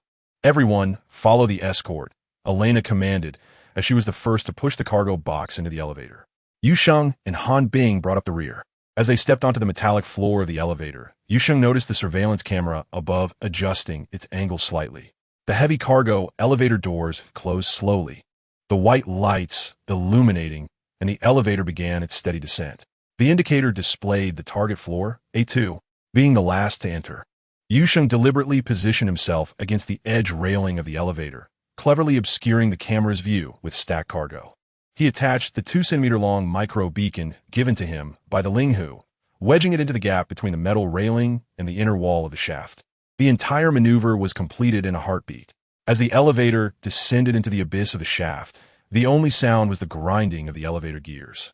Approximately a minute later, a faint electrical hum resonated in the communication devices nestled within Yu Sheng and Han Bing's helmets, followed by Linghu's clear voice. "Beacon's signal confirmed. Successfully connected to the internal network. Independent communication line stable. Surveillance system permissions are being acquired. Estimated time, 5 minutes." She paused briefly before adding another crucial piece of information. "Ghost, Eagle Eye, and Luffy have reached the designated position outside the cradle and are currently installing remote explosives. Over." Han Bing, positioned slightly behind Yu Sheng, subtly adjusted his stance upon hearing the report, indicating acknowledgement. His gaze swept over the 4 members of the Ascension faction in the elevator. Jimu Qianshi seemed somewhat uneasy in the confined, descending environment, lightly tapping his feet and murmuring, "This thing is really deep. It feels longer than the Tokyo Tower turned upside down." Elena shot him a warning glance, her tone laden with admonition. "Quiet, Qianshi. Remember your identity." Petrov leaned against the cargo box, eyes closed, appearing remarkably composed. Samuel stood near the control panel, his gaze occasionally drifting toward Yu Sheng and Han Bing, his expression inscrutable, though his fingers unconsciously tapped lightly on the seam of his pants. Seizing the opportunity to adjust his helmet strap, Han Bing's lips moved silently. His voice barely audible to Yu Sheng, "Will be there soon." When Ling Hu's voice reverberated in Yu Sheng and Han Bing's ears once more, 7 minutes had elapsed. A1 and A2 surveillance permissions acquired, with a 5-second delay. A3 and A4 are independent systems. Further descent is required to deploy another beacon for infiltration. She paused again, delivering a crucial update. Observations indicate there are no personnel from Pandora gathered at the A2 elevator exit, with no signs of ambush. Standard security setup, only 2 guards present. This revelation instantly furrowed Han Bing's brow. No ambushes? Could it be that Pandora was entirely unaware of their infiltration? Or was Yu Sheng's assessment of a trap incorrect? He instinctively turned his head, casting a confused and questioning glance at Yu Sheng. Yu Sheng received Han Bing's look and subtly shook his head. A motion so slight it was nearly imperceptible. He could not fathom why Pandora remained inactive at this prime ambush point, but he firmly believed they would not remain idle. Pandora must be orchestrating something beyond their expectations. Yu Sheng's hand brushed against the weapon concealed beneath his crew uniform, his mind calculating the time remaining. 2 minutes left. Elena stood rigidly, her gaze fixed straight ahead at the elevator doors set to open. Petrov opened his eyes, flexing his robust fingers. Jinmu Qianshi ceased his foot tapping, unconsciously licking his slightly dry lips. Samuel remained by the control panel, his expression obscured. The slight sensation of weightlessness in the descending elevator seemed to diminish. Almost there. Yu Sheng inhaled deeply, his muscles tensing as he entered a state of readiness. Chapter 85. All clear? The elevator doors slid open slowly, revealing the interior of the A2 level base. The corridor was spacious, adorned with neatly arranged lighting panels that reflected off the silvery metallic walls and floor. Boxes and tools were placed along both sides of the passage. Despite Ling Hu having reported the external situation, Han Bing's nerves remained taut. He had long drawn his pistol, concealed beneath the sleeve of his crew uniform, prepared for any sudden developments. Yu Sheng's gaze swiftly and meticulously scanned every corner of his surroundings, including potential blind spots in the ceiling and any unusual protrusions on walls. 2 Pandora guards stood outside the door. One of the older guards nodded toward Elena, his voice tinged with languor, stating, "You arrived quite punctually this time. Follow me. The storeroom is this way." He turned to lead the way. The younger guard remained in place, scrutinizing Yu Sheng, Han Bing, and the others from the Feishing Academy. Elena wore a slightly fatigued smile. She was merely an ordinary supervisor temporarily summoned. Given the inclement weather, arriving on time was commendable. She followed along, grumbling about hoping the handover would be swift. As they needed to return, a new face replacing Charlie? He was temporarily summoned. Charlie is ill. The team pushed the cart, the wheels producing a rolling sound against the smooth floor. Occasionally, there were sealed hatches on both sides of the corridor, each marked with different numbers and functional labels. Upon reaching the storeroom door, the guard halted, retrieving an access card from his belt and swiping it on the sensor. The heavy alloy door unlocked with a resounding click. The guard stepped aside, showing no intention of entering, merely leaning against the doorframe with crossed arms. "You wait here." His gaze occasionally drifted towards the interior of the storeroom, seemingly curious about its contents, but discipline restrained him. Inside, the storeroom was vast, filled with towering shelves. A gray-clad warehouse manager, wearing glasses and holding a datapad, approached. The inventory, he stated succinctly. Elena handed over the list, speaking with familiarity. "It's all here. Please verify, especially those few boxes of low-temperature biological samples. I've been monitoring the temperature records all the way." The manager nodded, his fingers swiftly gliding across the datapad, checking against the labels on the cargo boxes. Petrov from the Feishing Academy and Jinmu Qianshi began assisting in unloading the boxes, transporting them to the designated area. Petrov moved with steady strength, while Jinmu Qianshi appeared somewhat frantic, nearly knocking over a box, only to be halted by Petrov's disapproving gaze. Yu Sheng and Han Bing pretended to help with the transport, yet their attention remained divided, scanning their surroundings. Han Bing noticed Samuel standing at a distance. occasionally observing the situations at both ends of the corridor. Once the last batch of goods was accounted for, the manager's gaze fell upon an additional sealed box on the cart, one not recorded on the inventory. Pushing his glasses up, his brow furrowed, he remarked, "Wait a minute. This box isn't on the list. The number is incorrect." Elena exclaimed with frustration, slapping her forehead. "Oh, my memory. It must have been those people above who mixed things up during loading and included a spare parts box from our own ship. I apologize. It was our oversight, and we'll take it back." The manager looked skeptically at the box and then at Elena, as if he wanted to say something, but ultimately waved his hand. "Just be more careful next time. The base has strict rules, and no excess items are allowed in. Hurry and take it away." "Absolutely. We apologize for the inconvenience." Elena nodded repeatedly, signaling Pedorov to return the mistakenly taken box to the cart. The group turned around and, accompanied by the guards, retraced their steps back to the elevator hall. Upon reaching the elevator entrance, the young guard pressed the button for the upward elevator. The indicator light illuminated, signaling that the elevator was ascending from the lower level. Everyone waited in silence, no one speaking. Elena's gaze was downcast, seemingly focused on the ground. Yet her peripheral vision tracked the positions and postures of the two guards flanking her. Pedorov slightly angled his body towards the other guard, while Jimu Qianshi nervously licked his dry lips, his fingers unconsciously curling and uncurling. Samuel stood at the edge of the group, positioned to observe both the elevator doors and the ends of the corridor simultaneously, just as the sound of the elevator grew louder, signaling its imminent arrival.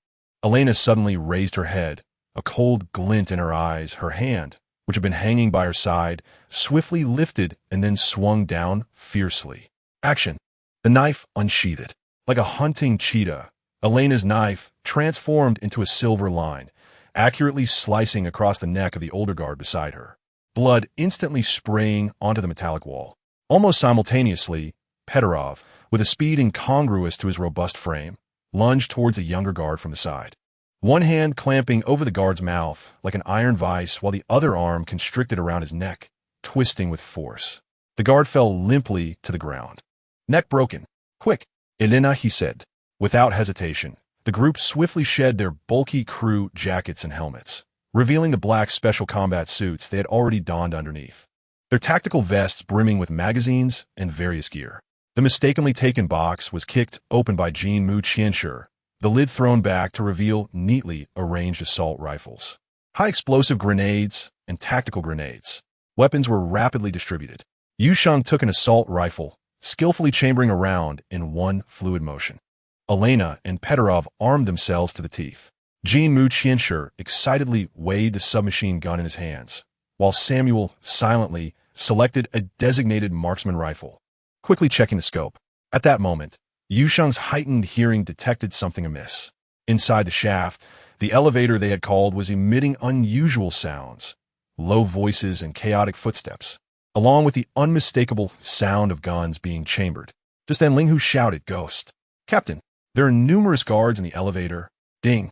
The elevator arrival chime rang out crisply, and the elevator doors began to slide open slowly, revealing a gap. However, just as the gap opened, not yet fully disclosing the interior, Yu Sheng's enhanced dynamic vision caught a fleeting glimpse of multiple silhouettes, clad in black combat gear distinct from the base guards, and at least 3 gun barrels adjusting their aim. Almost simultaneously, the battle-hardened Elena sensed the hostility beyond the door with some primal instinct. Their warning cries overlapped. Dodge! Enemies! Chapter 86. Combat. Fortunately, everyone was highly alert at that moment. Almost instantly upon hearing the shouts, Elena and Pedorov darted towards the recesses of the corridor walls. Jimu Qianshi executed a clumsy yet effective roll, hiding behind another cargo box.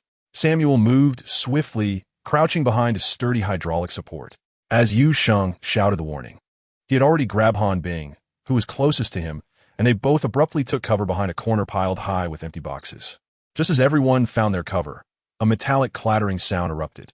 Several cylindrical metal objects were hurled from the newly opened elevator doors, arcing gracefully as they fell evenly across the left, middle, and right of the corridor. As the objects tumbled through the air, Yu Sheng's enhanced vision immediately recognized them. He shouted again, "They're flashbangs!" His warning proved crucial. Upon hearing the shout, Everyone shut their eyes tightly, simultaneously plugging their ears with their fingers, curling their bodies as much as possible behind their cover. All except for Yu Sheng and Jin Muqianshi. In the aftermath of the enhancement, Yu Sheng's physical form knew no fear. Yet, Jin Muqianshi appeared equally undaunted, eagerly peering over to steal a glance at the elevator's state. A faint sound of dispersal echoed, followed by a thunderous boom that was not an explosion but a shock wave powerful enough to rend eardrums and jolt one's innards. Even with eyes tightly shut, one could sense the blinding flash in that moment. The immense sound wave struck every individual with ferocity. Those taking cover felt a relentless buzzing in their heads, accompanied by dizziness and nausea. Their vision, spared from blinding due to timely closure, remained intact. Yu Sheng, with reflexes surpassing that of ordinary men, cautiously peeked from behind a crate and immediately noted that the elevator doors had swung fully open, revealing at least a dozen fully armed soldiers poised to surge forth. Grenade! He alerted his nearby comrades, as his right hand deftly retrieved a fragmentation grenade from his tactical vest.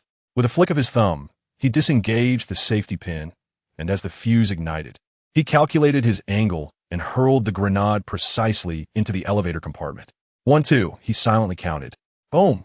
The grenade detonated violently within the confines of the elevator. Shrapnel and shockwaves should have engulfed the entire cabin. However, as the smoke began to clear, 3 burly soldiers half-crouched at the front, wielding heavy blast shields, formed an impenetrable wall. The surface of the shields bore pockmarks from shrapnel, yet they had evidently succeeded in absorbing the majority of the damage for their comrades positioned behind. The rear soldiers, unscathed, now swiftly aimed their firearms through the gaps in the shields. The adversaries were well prepared.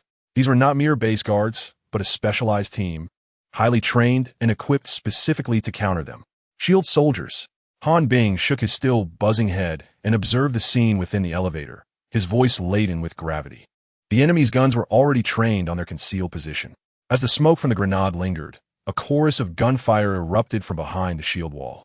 Bullets cascaded like a torrential downpour upon the cover on either side of the corridor, sending sparks flying from the metal crates, with debris scattering everywhere, forcing Yu Sheng and his companions to barely lift their heads.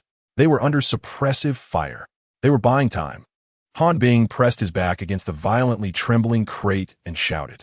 His tactical foresight allowed him to clearly perceive the approximate impact points of the bullets and the rhythm of the gunfire. From the left, at the 1 o'clock position, a fire gap of 18 seconds. Just as he finished speaking, the left flank indeed experienced a fleeting pause in fire. Qianshi, Elena commanded sharply. He, got it. Jin Muqianshi's face was flushed not with fear, but with a morbid excitement. He let out a short, manic laugh, seizing the fleeting opportunity to spring from behind cover and unleash precise bursts from his submachine gun. At-at-at, at-at-at. The bullets did not strike the solid shield, but instead targeted the narrow seam between the shield and the elevator door frame, causing sparks to fly and ricochet, compelling the rear soldiers attempting to aim to instinctively withdraw. Peter, Elena ordered once more. As Qianshi drew fire, Petrov surged from the other side. He did not fire his weapon. Instead, he forcefully shoved a heavy, empty metal crate towards the elevator. The crate scraped against the ground with a piercing noise, instantly disrupting the enemy's firing rhythm. Samuel, Elena called out. Samuel, who had been huddled in a corner, clutched his precision rifle with surprising steadiness. He did not aim at the soldiers behind the shield, but rather waited for the moment the shield soldiers shifted slightly due to the crate's distraction. Bang! A crisp gunshot rang out. The bullet struck precisely at the elbow joint of a shield soldier's arm, where the protection was relatively weak. The soldier cried out, his arm going limp, and the shield fell away, creating an opening. Now, Han Bing shouted almost simultaneously with the appearance of the gap. Yu Sheng was already poised for action. His keen observation allowed him to catch the subtle pre-aim movement from Samuel and anticipate the shield soldier's reaction to being hit. The moment the gap appeared, Yu Sheng fired. Bang! Bang! 2 bullets, as if guided by fate, pierced through the opening and struck a soldier preparing to throw a second stun grenade directly in the forehead and throat. The soldier became rigid, toppling backward. Beautiful, Han Bing praised, simultaneously unleashing suppressive fire with his assault rifle to drive back the enemies attempting to close the gap. Ha ha! Come on, you scoundrels! Jin Muqian sure emptied his magazine, shouting excitedly as he swiftly reloaded. He even licked his cracked lips with his tongue, his eyes gleaming with a thrill of bloodshed. Watch out for grenades. Yu Sheng warned again. Indeed, sensing their strong assault thwarted, the enemy hurled 2 offensive grenades from within the elevator. Scatter, Elena commanded. The group swiftly retreated deeper into the corridor. The grenades exploded, sending shrapnel flying, but most were blocked by shelves and cover. We cannot let them out. Suppress the elevator entrance, Han Bing shouted, simultaneously executing a precise shot that eliminated an enemy attempting to rush out amid the smoke. The battle fell into a brief stalemate. The enemy relied on the shields and the elevator as cover, unleashing ferocious fire. Meanwhile, Yu Sheng's side maneuvered using the corridor's cover. It was imperative to resolve this swiftly. Samuel, find an opportunity to take out their shield connection points. Peter, prepare for close combat. Elena quickly strategized. Understood, Samuel replied quietly. While Petrov slung his assault rifle behind him and drew a hefty machete, his gaze fierce. Yu Sheng scanned the battlefield and noticed the emergency escape hatch cover at the top of the elevator. Han Bing, cover me. Elena, have your people unleash their fire to attract attention. Yu Sheng spoke rapidly. What are you planning? Han Bing inquired. Yet his actions did not falter as his assault rifle continued to fire. Let us give them a surprise. Upon finishing, Yu Sheng darted from cover, not towards the elevator, but along the corridor's sidewall, sprinting at a speed that far exceeded the norm to reach the side of the elevator. Fire cover, Elena commanded without hesitation. Instantly, Petrov, Jin Muqian and even Samuel intensified their shooting, bullets pouring towards the elevator entrance, causing the shields to clang and compelling the enemy to focus entirely on defense. Like a specter, Yu Sheng approached the elevator's side, a relative blind spot. He inhaled deeply. His leg muscles tensed, and with tremendous physical prowess, he leaped high, grasping the protrusion above the elevator door frame with one hand, while swiftly flipping open the escape hatch cover with the other. The enemies inside the elevator, clearly unprepared for an attack from above, erupted into chaos. Without hesitation, Yu Sheng pulled the pin from a grenade, stuffed it inside, then dropped to the ground. Rolling back to cover. Grenade! Above came the terrified shouts from within the elevator. Boom! A muffled explosion resonated from inside the elevator cabin, accompanied by anguished screams and the sound of metal being torn apart. The blast shields could withstand the frontal shrapnel, but were unable to fully guard against the explosion from above. Smoke and the stench of blood wafted from the elevator entrance. Inside, only faint groans remained. Finish them, Elena commanded coldly. Petrov was the first to charge in, like a tiger descending from the mountain, his machete gleaming coldly as he eliminated the remaining struggling enemies within the elevator. Jin Muqian excitedly followed suit, delivering finishing blows with his dagger while humming an off-key tune. Samuel cautiously lingered at the back, while Han Bing and Yu Sheng advanced. The elevator lay in utter disarray, bodies and debris strewn about haphazardly. All clear. Petrov wiped the blood splattered on his face and spoke in a low voice. The brief yet intense exchange of gunfire had come to an end, leaving only the distant wail of alarms piercing the air. The atmosphere was thick with the acrid scent of gunpowder, mingled with the metallic tang of blood and the stench of charred flesh. Jin Muqian, still brimming with exhilaration, kicked a lifeless body, a flush of satisfaction coloring his cheeks. Petrov remained vigilant, scanning both ends of the corridor to thwart the emergence of new adversaries. Damn it! Jin Muqian kicked a twisted riot shield, the thrill still evident in his flushed face, though now his eyes flickered with irritation at the notion of being outmaneuvered. How did they know we would be here? Elena crouched low, swiftly inspecting the body of an enemy soldier, tearing off his insignia and identification tag. Her complexion darkened. These were not regular guards. Well-equipped and highly trained, they were a specialized countermeasure team. She rose and cast her gaze over the group. When were we discovered? Han Bing leaned against the wall, rapidly changing magazines. Was it from a moment we stepped onto the platform? Or even earlier? The identity camouflage of the supply ship may have been compromised long ago. Yu Sheng remained silent, his attention fixed on the elevator control panel, which indicated that the elevator was coming from the lower A3 level. They did not descend from above. He calmly pointed out that they were coming from below.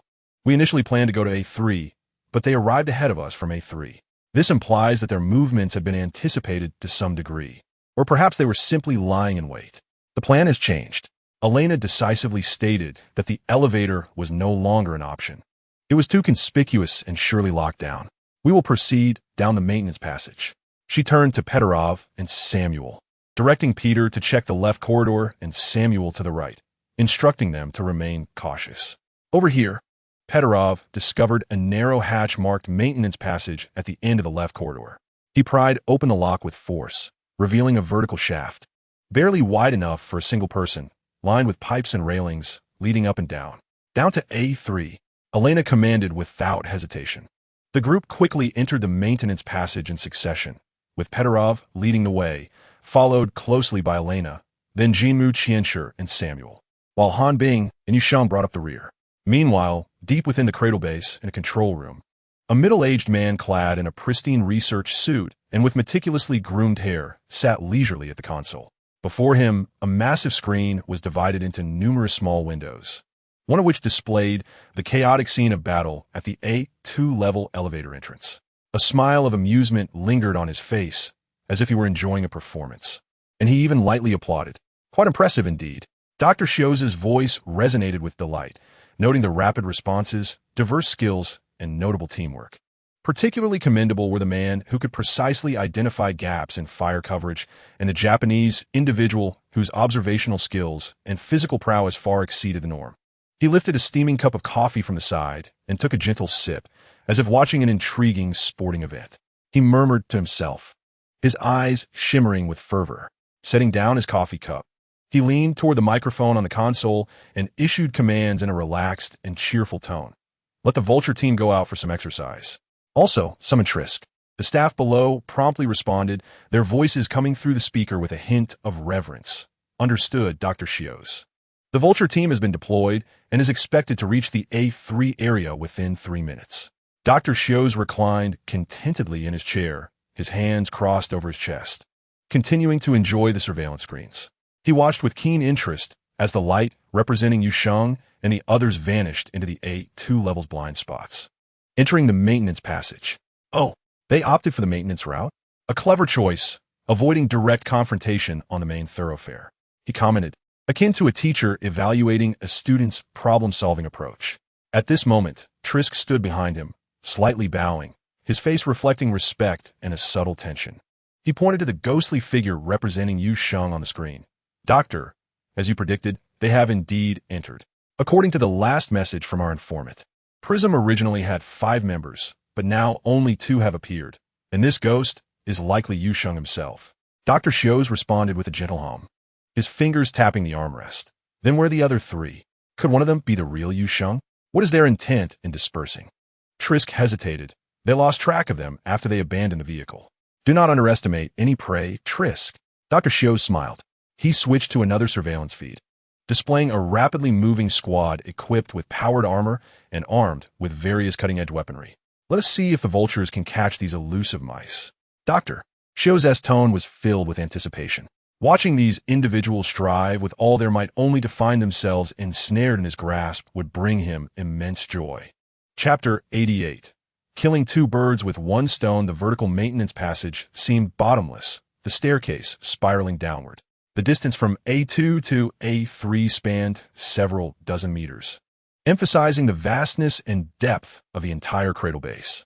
The group swiftly descended the narrow staircase, ultimately halting before a sealed door leading to the A3 level.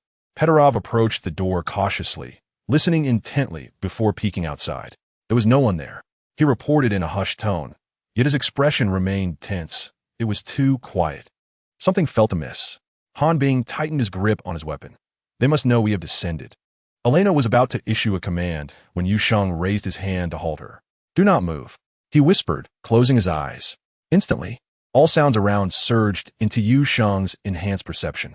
The distant, indistinct footfalls, the hum of machinery, the gurgling of fluids in the pipes. These sounds unfolded like a complex web in his mind, contrasting with the cradle's structural blueprint he had memorized. He deliberately ignored the noise, concentrating on detecting hidden threats. It seemed his abilities were gradually strengthening. Before long, he caught something. Behind the metal door leading to the energy room, there was an eerie silence, unlike other rooms that were typically filled with voices or sounds. It was too conspicuous. Focusing his enhanced perception on that room, Yu Sheng detected several suppressed breaths and faint sounds of metal scraping. Moreover, within his range of perception, several other critical rooms exhibited a similar quietness. Even more concerning, above the maintenance passage they had just descended, a similar silence was present. Someone had silently blocked their escape route. The members of the Fei faction looked at the closed-eyed Yu Sheng, understanding he was employing some unique ability for reconnaissance. In their organization, it was not uncommon to encounter individuals with abilities. Some among them possessed such powers. Thus, no one interrupted, merely awaiting the outcome. At that moment, Samuel approached, operating a portable device that projected a simplified structural diagram of the A3 level onto the wall. The image depicted the A3 level in a circular layout, interconnected by several passages. "We are currently at this position," he indicated, pointing to a spot between the energy zone and the pressure balance chamber.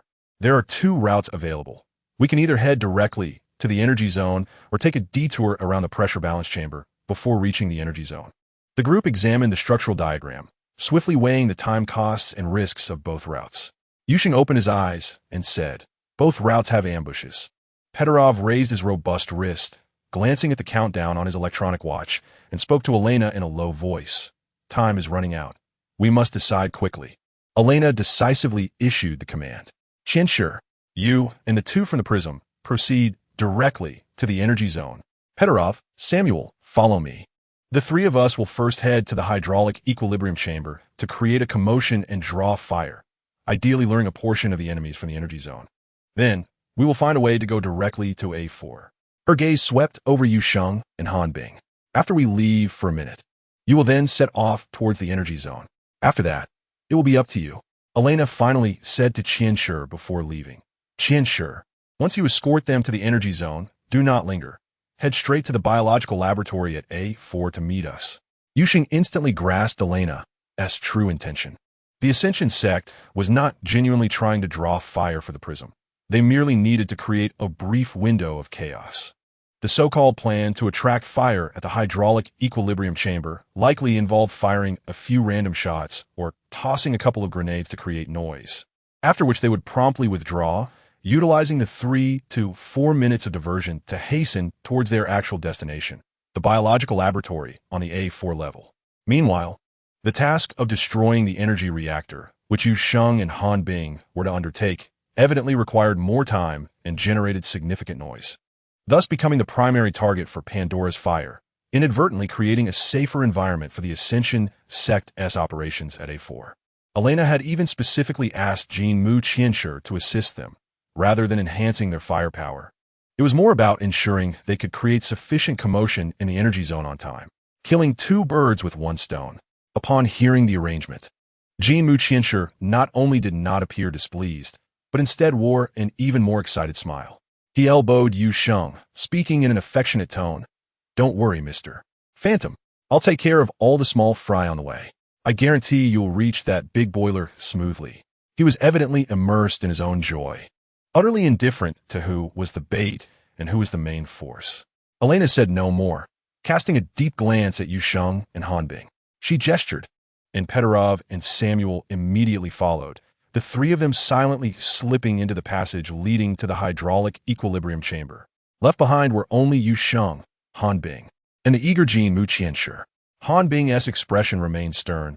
He had naturally discerned Elena's scheme, but now was not the time to quibble. He looked to Yu Sheng, awaiting his decision. Clearly, in Han Bing's mind, Yu Sheng's judgment carried more weight. Yu Sheng's gaze flickered, and he made a decision. He said to Han Bing and Jin Mu Qianshi, "The plan has changed.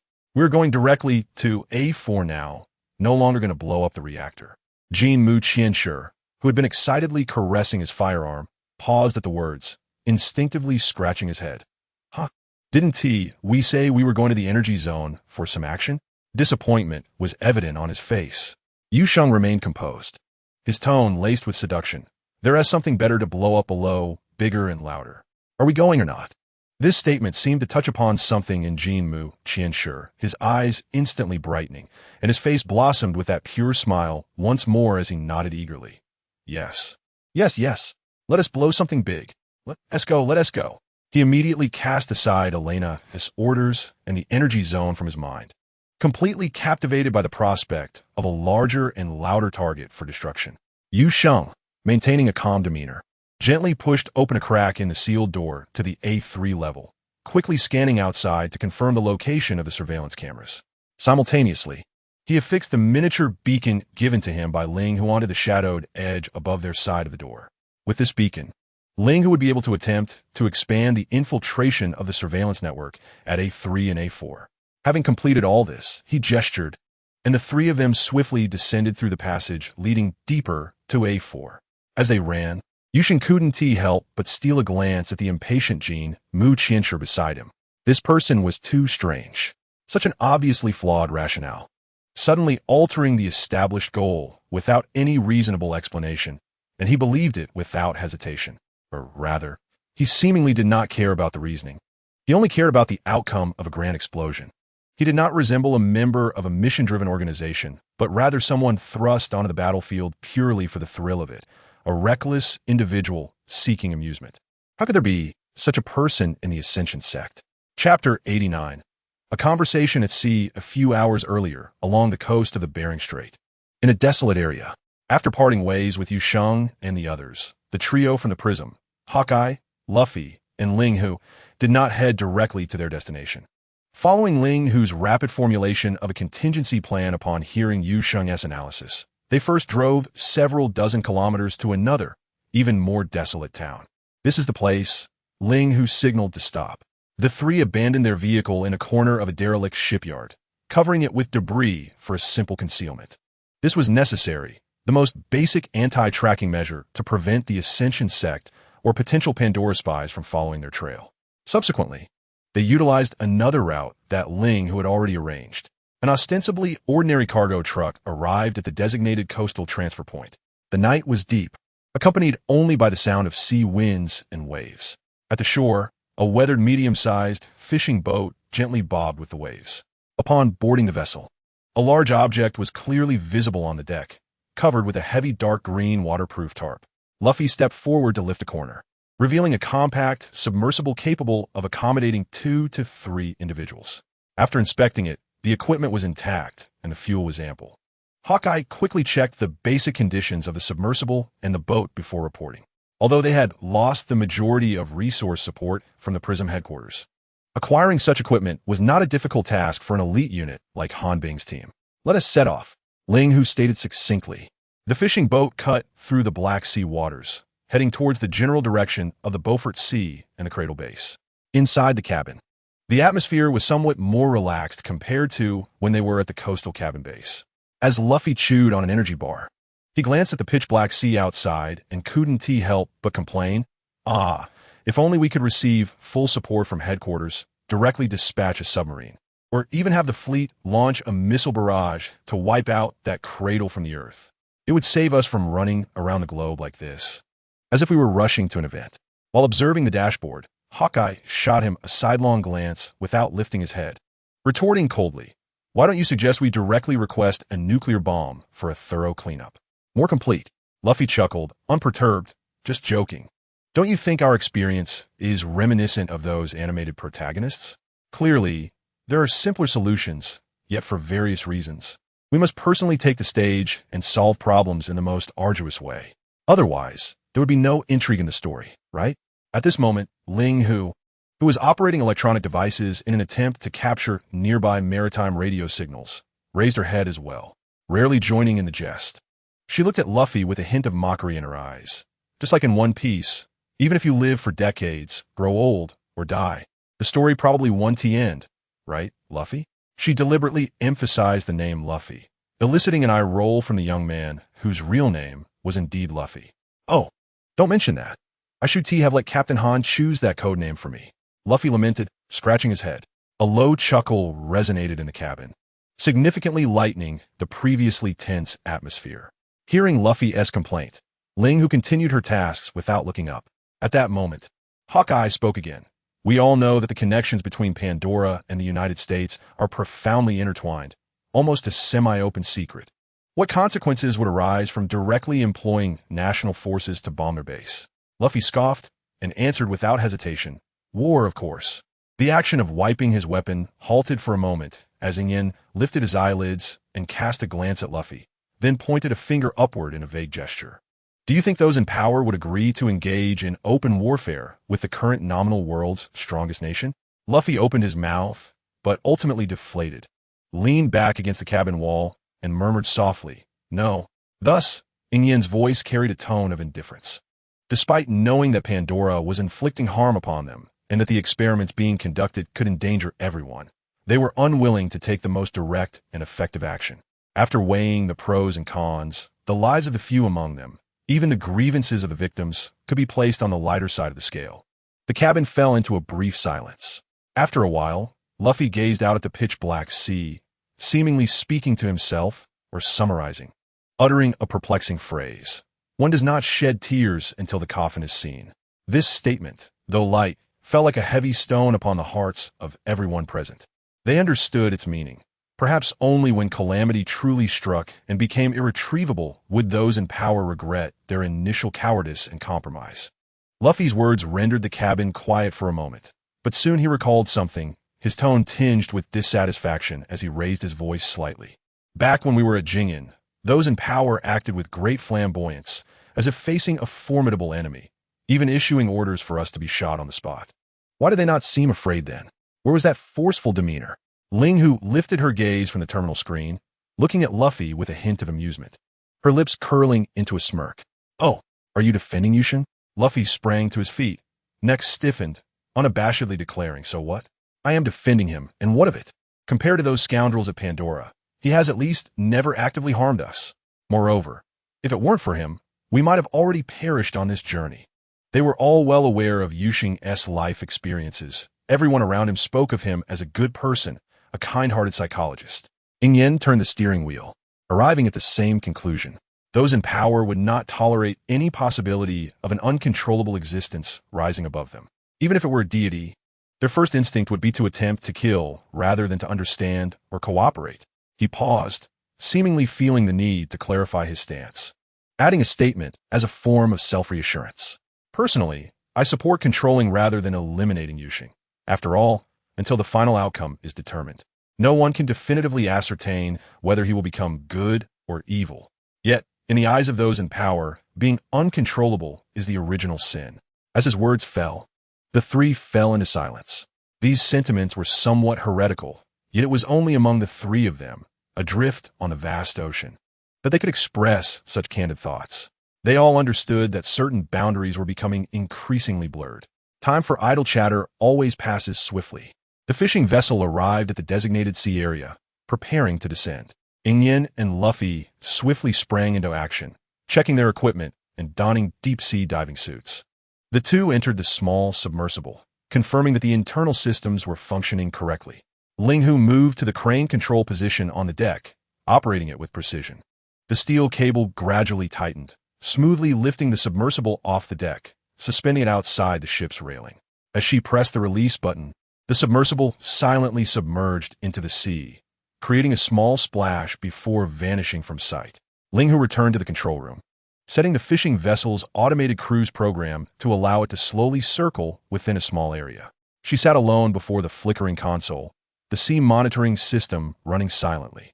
No one knew what thoughts occupied the mind of this beautiful technical expert at that moment, whether she was concerned about her companions venturing into the tiger's den or contemplating Yin's earlier remarks regarding gods and mortals. She simply waited quietly, awaiting Yu Sheng's signal. Chapter 90. Core Cultivation Room. Yu Sheng, Han Bing, and Jin Mu Qianshi swiftly descended along the metal staircase, reaching the entrance of the maintenance passage on level A4. To create better conditions for Linghu, Yu Sheng cleverly affixed a micro-beacon to the shadowed inner side of the A4 door. At that moment, Linghu's voice resonated clearly and steadily in Yu Sheng's and Han Bing's communicators. "Ghost Captain, I have successfully hacked into the bottom-level protocols of the A3 and A4 monitoring and access systems. Should I cut off the other party's surveillance feed?" As Yu Sheng moved quickly, he responded in a low voice, "Wait a moment. Have we obtained access permissions for all the core rooms?" Access has been granted to most areas of A3 and A4, including the biological laboratory, energy center, and main control room corridor, Linghu confirmed. "Excellent. Yu Sheng spoke rapidly. The Pandora personnel must be focused on the surveillance feeds, right? Yes, the surveillance feeds are displaying normally. They should be able to see the situation in each area. She replied, stay hidden. Do not allow their cybersecurity personnel to trace us back. Replace the surveillance feeds in our current location and along our planned route with looping static images or previously recorded footage without anomalies to shield our movements in real time. Yu Sheng calmly deployed the plan. His idea was simple: to utilize the information gap created by Ling Hu to remain invisible beneath Pandora's watchful gaze, heading straight for the biological laboratory. He needed to personally verify the true conditions of the YS series experimental subjects, as it pertained to both his own fate and the truth behind the Pandora project.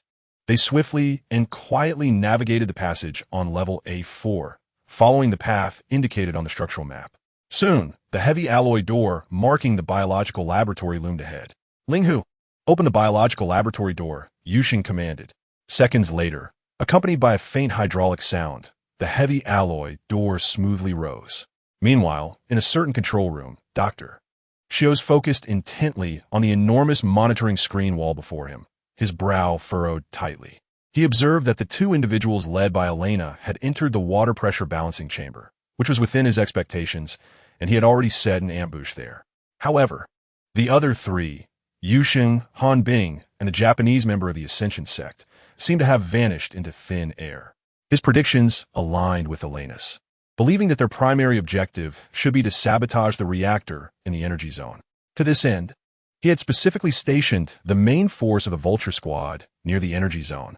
Yet now, the energy zone was completely silent, and those three had not appeared in any monitoring feeds leading to it. The sense of being out of control left him quite displeased, even somewhat agitated. Vulture Squad, abandon the original ambush point and act freely. In all areas of A3 and A4, capture those mice that have sneaked in. Dr. Xiao's voice conveyed suppressed anger as he issued the command. His fingers called up the surveillance feed for the maintenance passage entrances and exits on level A4.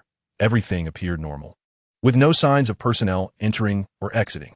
He could only suspect that the three might still be hiding within the complex network of maintenance passages, scurrying like rats in the sewers.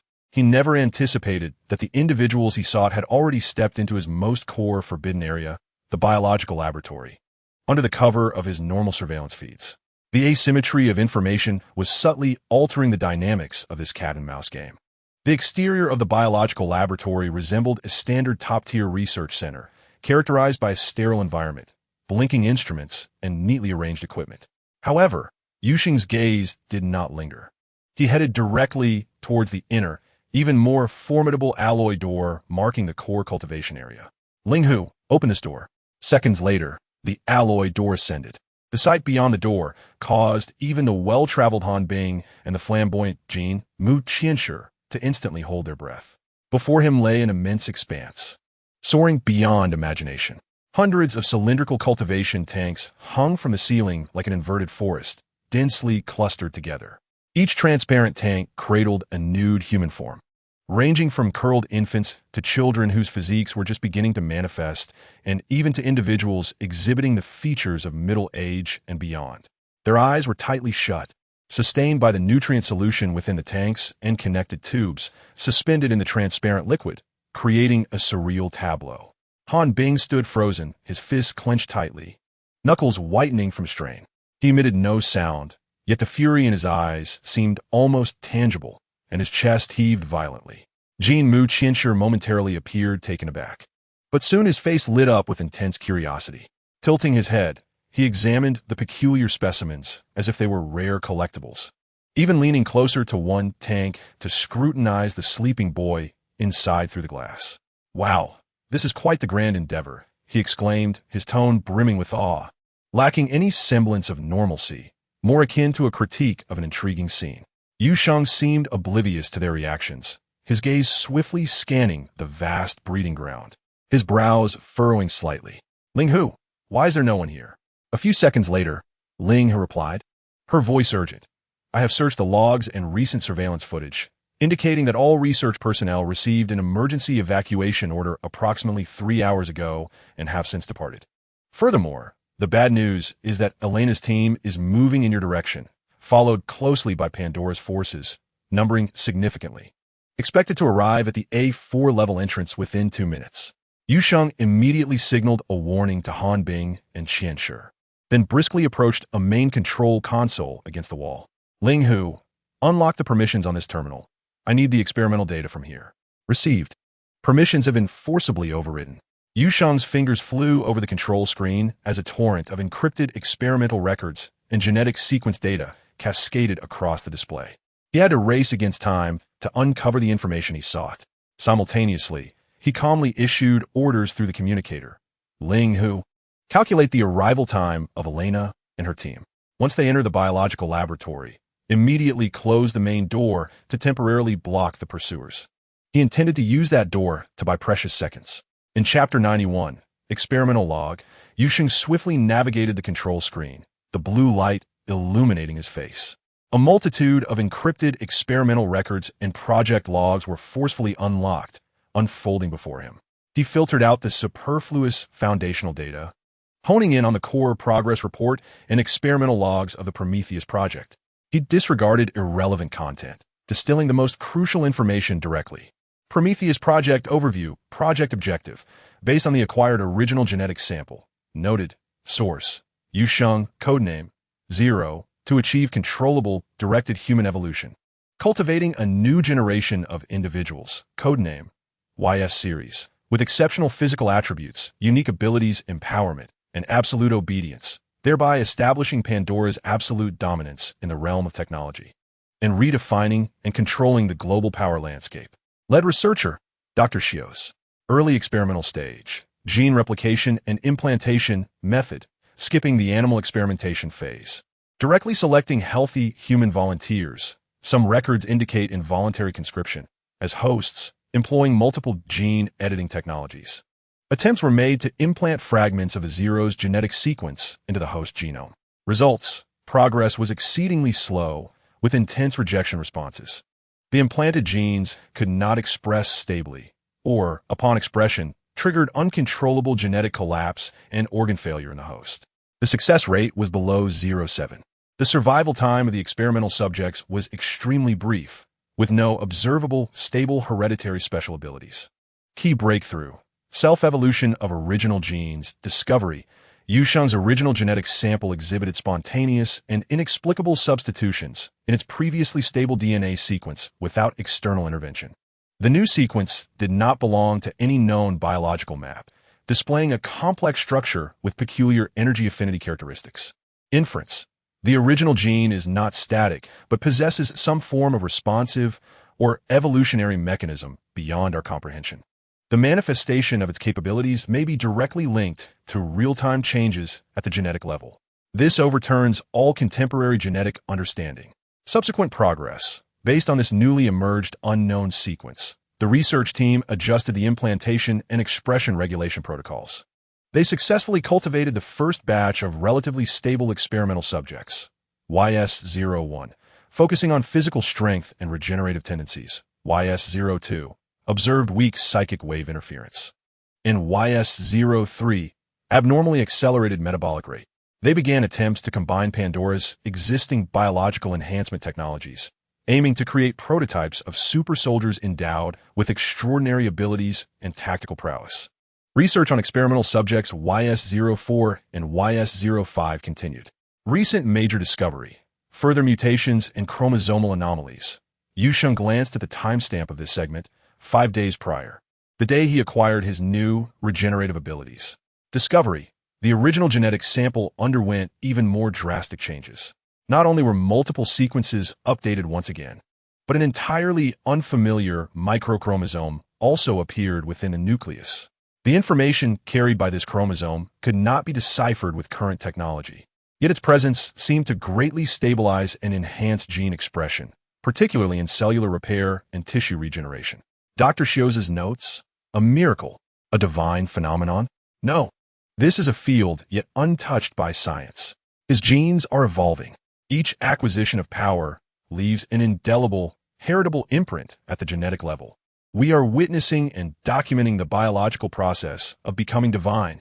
He must be acquired. He must be obtained alive. Only he can truly grant us understanding and mastery over this key to the new world. Yu Sheng quickly scanned the final lines of the records, his gaze lingering on the phrase, "He must be obtained alive."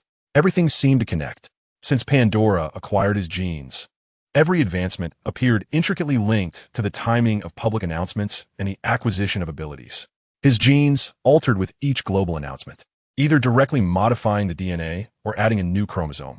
Within these records, Yu Sheng discerned the source of his own transformations. The abilities gained along the path to divinity were derived from his genetically altered state. As Yu Sheng prepared to close the interface, a subfolder at the bottom caught his attention. Global Announcement Phenomenon Research Analysis. A flicker of thought crossed his mind.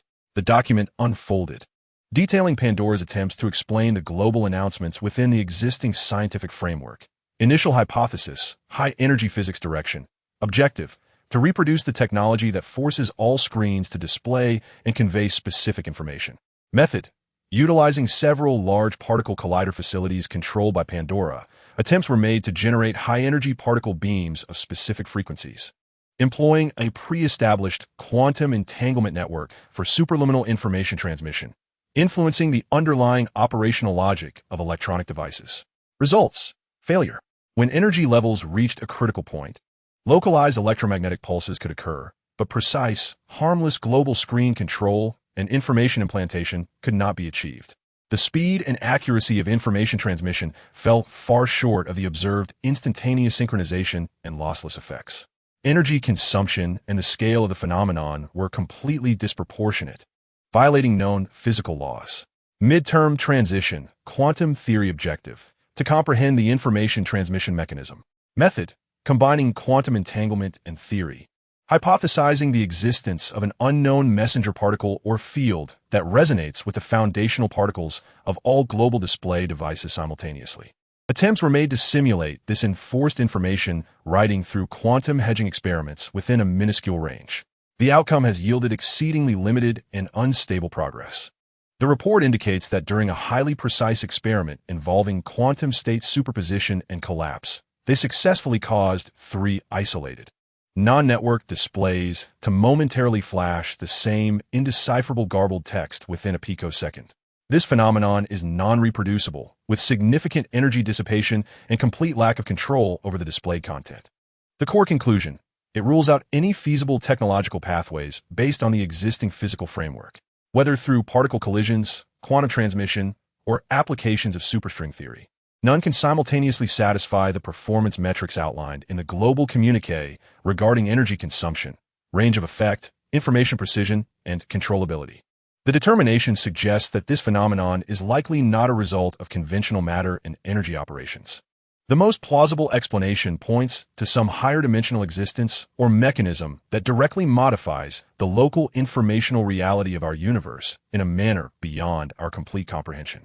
Just as two-dimensional beings cannot grasp height, we may also struggle to comprehend information from higher dimensions. Notably, this inference aligns with the autonomous evolution characteristics exhibited by lineage genes, transcending the current biological framework, suggesting operations governed by rules that surpass the limits of human cognition. In simpler terms, Pandora has replicated a phenomenon akin to the global communiqué within an exceedingly limited scope using technological means. However, the current technological level cannot achieve larger-scale replication.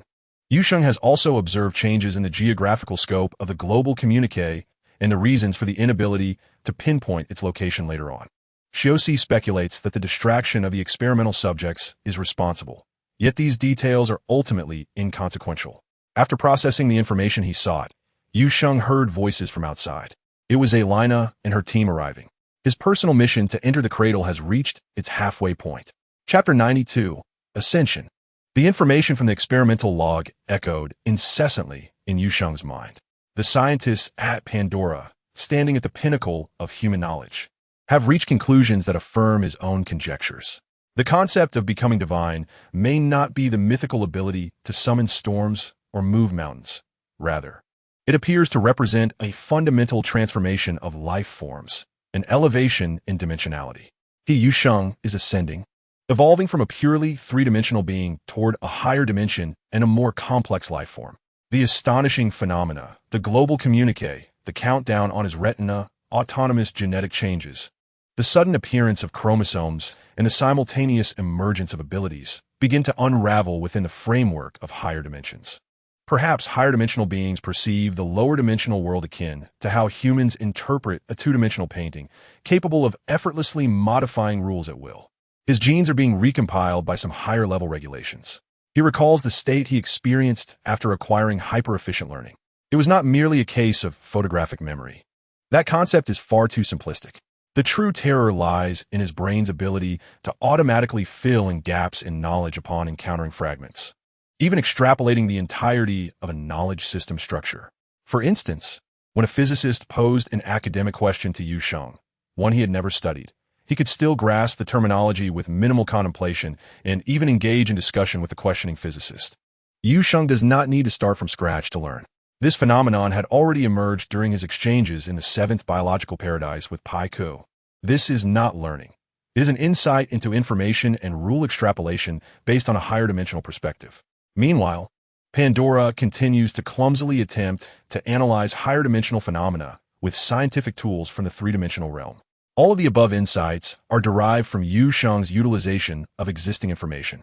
No circumstance has informed him about dimensions. He merely glimpsed a fragment of information within Pandora's laboratory, and the rest emerged from his contemplation. Yet, why have his genes changed? The answer remains elusive. Elina's voice interrupted Yu Sheng's thoughts. Did you not go to the energy sector? Turning to face her scrutinizing gaze. He nodded. The plan was altered at the last minute.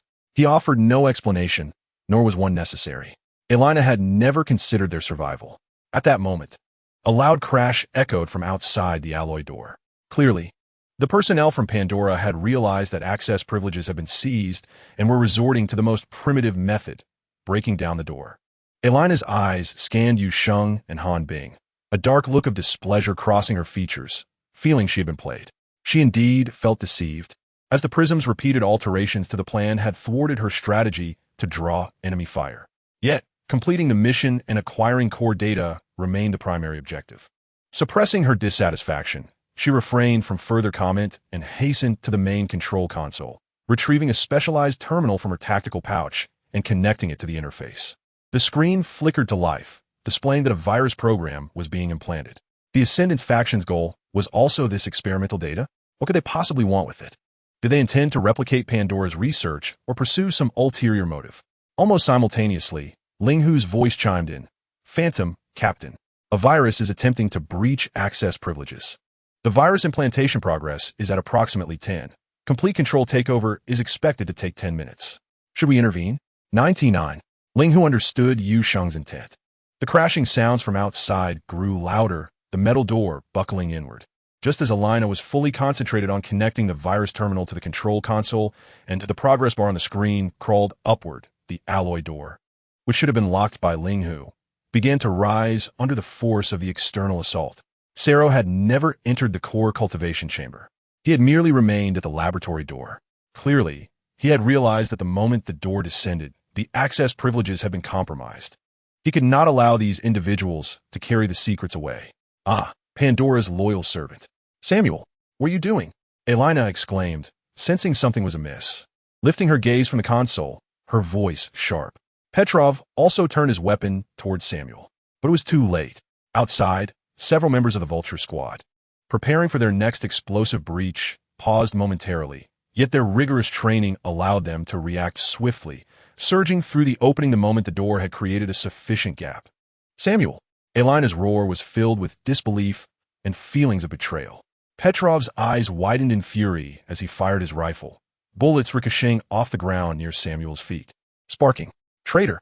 Samuel had already thrown himself to the side the instant the door opened, seeking refuge behind a structure, his face alight with the thrill of completing his mission. The door swung wide, and the Vulture Squad rushed in, unleashing a torrent of fire. Jean Mu Qianshi was grazed by a ricochet bullet on the thigh, blood gushing forth. Rather than deterring him, the pain ignited his inner frenzy. Ha ha ha! They're all here. He laughed maniacally, discarding his glasses carelessly. His gaze fixed on Samuel, the closest target. That look was neither anger nor reproach. but a pure and ruthless exhilaration at the sight of fresh prey. The first one, it's you. Qianshi sprang into action, disregarding the bleeding wound on his leg as the muscles around it tightened peculiarly, staunching the flow of blood. Like a rabid dog that had caught sight of its quarry, he lunged towards Samuel with extraordinary speed. Samuel barely managed a short, startled cry before Qianshi forcefully knocked him to the ground from the side. No, wait, Samuel frantically attempted to explain, but Qianshi offered him no opportunity. Traitor, I will kill you. Qianshi rode upon Samuel, his eyes ablaze with a crimson hue. His left hand, akin to an iron claw, gripped Samuel's throat, while his right hand clenched into a fist infused with terrifying power, delivering a ferocious blow to Samuel's skull. Pedorov elucidated, rage recovery, the empowerment of Qianshi. This typically eccentric Japanese individual, far from exhibiting fear at the onset of battle, instead bore a nearly intoxicated smile. He did not seek cover, but charged boldly into the hail of bullets. A stray shot struck his left shoulder, a burst of blood erupting forth. Qianshi staggered slightly, but emitted a primal roar of excitement. The muscles at his wound writhed visibly, contracting as the bleeding rapidly diminished. Ha ha ha, come on, bring it on. He laughed maniacally, his movements seemingly faster than before the injury. His submachine gun unleashed a torrent of fire upon the nearest vulture squad member, the bullets clanging against the heavy chest armor with minimal effect, yet successfully capturing the enemy's full attention. The enraged vulture soldier redirected his weapon towards Qianshi. Han Bing's pupils constricted as he anticipated the imminent shredding of Qianshi and shouted, Qianshi, dodge! Yet Qianshi appeared oblivious or perhaps indifferent. He leaped toward the gun's muzzle. The bullets pursued his figure. Two more shots found their mark. One pierced his thigh, while the other grazed his ribs, tearing away a large swath of flesh. The excruciating pain elicited a wilder, beast-like howl from Qianshi. His landing was somewhat unsteady, but the madness in his eyes blazed at its zenith. The muscles in his injured left leg grotesquely swelled, ripping through his pant leg, and his speed surged once more. In the astonished gaze of the vulture soldier, he pounced upon him. I'll tear you apart. Qianshi discarded the empty submachine gun, his fingers like iron hooks, plunging into the joint seams of the powered armor shoulder. He roared, his muscles taut and veins bulging, and amidst the soldier's struggles, he forcibly tore the mechanical arm along with part of the shoulder armor from the enemy's body. Blood gushed from the severed stump, and the vulture soldier emitted a piercing scream, losing his balance and collapsing heavily to the ground. Covered in blood, Qianshi stood beside the fallen foe, clutching the severed arm, panting heavily, a cruel yet satisfied smile adorning his face. As the muscles at his wound continued to writhe and heal at an accelerated pace, his rage recovery empowerment allowed him to endure damage while temporarily gaining horrific physical strength and resilience. This terrifying scene momentarily halted the onslaught of the other vulture members, more formidable than the YS-01 they had previously encountered. Seizing this fleeting opportunity, Han Bing, with keen foresight, precisely targeted the enemy's weaknesses. Elena and Pedorov, in perfect harmony, concentrated their fire from behind cover to suppress the distant foes, aiding Qianshi. The battle escalated into a fierce stalemate. Dr. Xiao's ordered against the use of large-scale weapons, as the cultivation chamber within this laboratory was his most prized asset.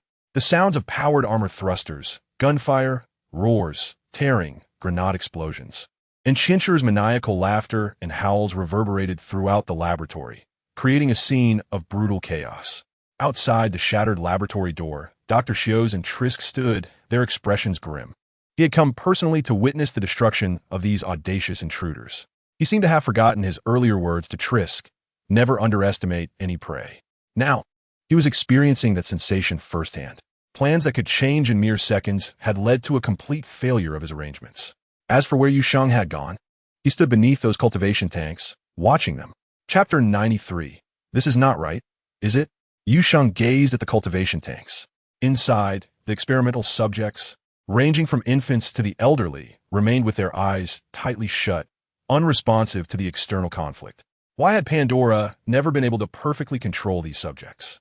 Aside from the initial YS-01 and YS-02, all subsequent subjects exhibited unpredictable rejection responses due to alterations in their primordial genes. The experimental logs he had just reviewed provided the answer. YS-01, back at the 7th biological paradise, had passively established a resonance with Yu Sheng. Thus, did these genetically similar subjects, who shared his genes, also possess the potential for such resonance? Yu Sheng closed his eyes, envisioning his own existence, his own will, attempting to awaken those subjects linked to him genetically. However, there was no response, no fluctuation, not even the faintest ripple of life. The subjects within the tanks were hollow, devoid of any soul or active mental essence to resonate with. They existed, yet they were also dead. A failure. These later stage subjects may have never activated even the most basic spiritual activity during the genetic rejection process, or rather, Pandora's brutal interference had long since extinguished that possibility. Meanwhile, in the secure area outside the laboratory door, Dr. Xios observed the chaotic battlefield through the shared visual feed of the Vulture squad members' helmets, particularly the increasingly frenzied Jean Mu Qianshi. He commanded via communicator, "Bring me YS-01 and YS-02. Immediately, deliver them to the entrance of Lab A4. He could no longer wait, nor could he tolerate any further mishaps. The events of the 7th biological paradise must not be allowed to repeat, yet at this moment, he required the use of these two original, stable, semi-finished products to break the deadlock and thoroughly suppress this rogue group. With the command issued, a special confinement unit hidden deep within the cradle began to slowly open. Yu Sheng faintly sensed a weak wave resonating with his own frequency approaching. He returned to the battlefield. Many matters required resolution. 2 male experimental subjects, resembling Yu Sheng, were secured on movable metal frames and brought to Dr. Xios' side. Their eyes remained closed, their bare upper bodies revealing muscular contours, breathing steadily. Special binding straps firmly restrained their limbs and torsos. Dr. Xios gazed at these two initial masterpieces of his with an almost obsessive gleam in his eyes. He ordered the technicians clad in protective gear, inject activation agents, and release their physical restraints. The technicians swiftly approached, injecting the agents into the necks of YS-01 and YS-02. Simultaneously, the locks of the binding straps sprang open. Dr. Xios waited quietly while commanding via communicator, "Vulture Squad, all units retreat, secure the entrances, cease fire." Although the Vulture Squad members engaged in fierce combat were perplexed, they promptly obeyed the order, halting their offensive and rapidly regrouping into a defensive formation outside the laboratory entrance. This sudden change left Elena, Petarov, and Han Bing within the laboratory momentarily stunned. What was happening? Petarov asked gruffly, gun at the ready, unsure of the situation. Elena frowned, watching the retreating enemies, feeling an unsettling tension rather than relief. Be wary of a trap. Han Bing's tactical intuition sensed an invisible danger drawing near, whispering, something is coming. Yu Sheng focused on the door, feeling 2 presences awakening. No sooner had he spoken than YS-01 and YS-02 simultaneously opened their eyes. Their gazes were hollow, devoid of any human emotional hues, only an expanse of indifference. They did not unleash chaos like YS-01 did at the 7th biological paradise, attacking everything in sight. Instead, they stood silently, akin to 2 machines that had just been activated, awaiting commands. Dr. Xios' voice resonated with anticipation. Go, eliminate everyone inside. Be gentle. I require as complete a sample as possible. He deliberately added the last phrase. Upon hearing this, YS-01 and YS-02 subtly moved their heads before turning and stepping into the laboratory in synchronized strides. Their gaze swept over Jean Mu Qianshi, who wore a maniacal grin, and the poised Elena, Petarov, and Han Bing, who were hidden behind cover. Finally, their focus settled on Yu Sheng. Yu Sheng stared intensely at the 2 experimental subjects that bore an uncanny resemblance to him, YS-01 and YS-02. Dr. Xios' neural control technology had advanced to such an extent that he could command them with such precision. A stark contrast to the instinctual and emotional actions of YS-01 in the 7th biological paradise. Elena, Petarov, and Han Bing also recognized the faces of YS-01 and YS-02, and shock was evident on their faces. How could this be? Why did these 2 experimental subjects resemble Yu Sheng so closely?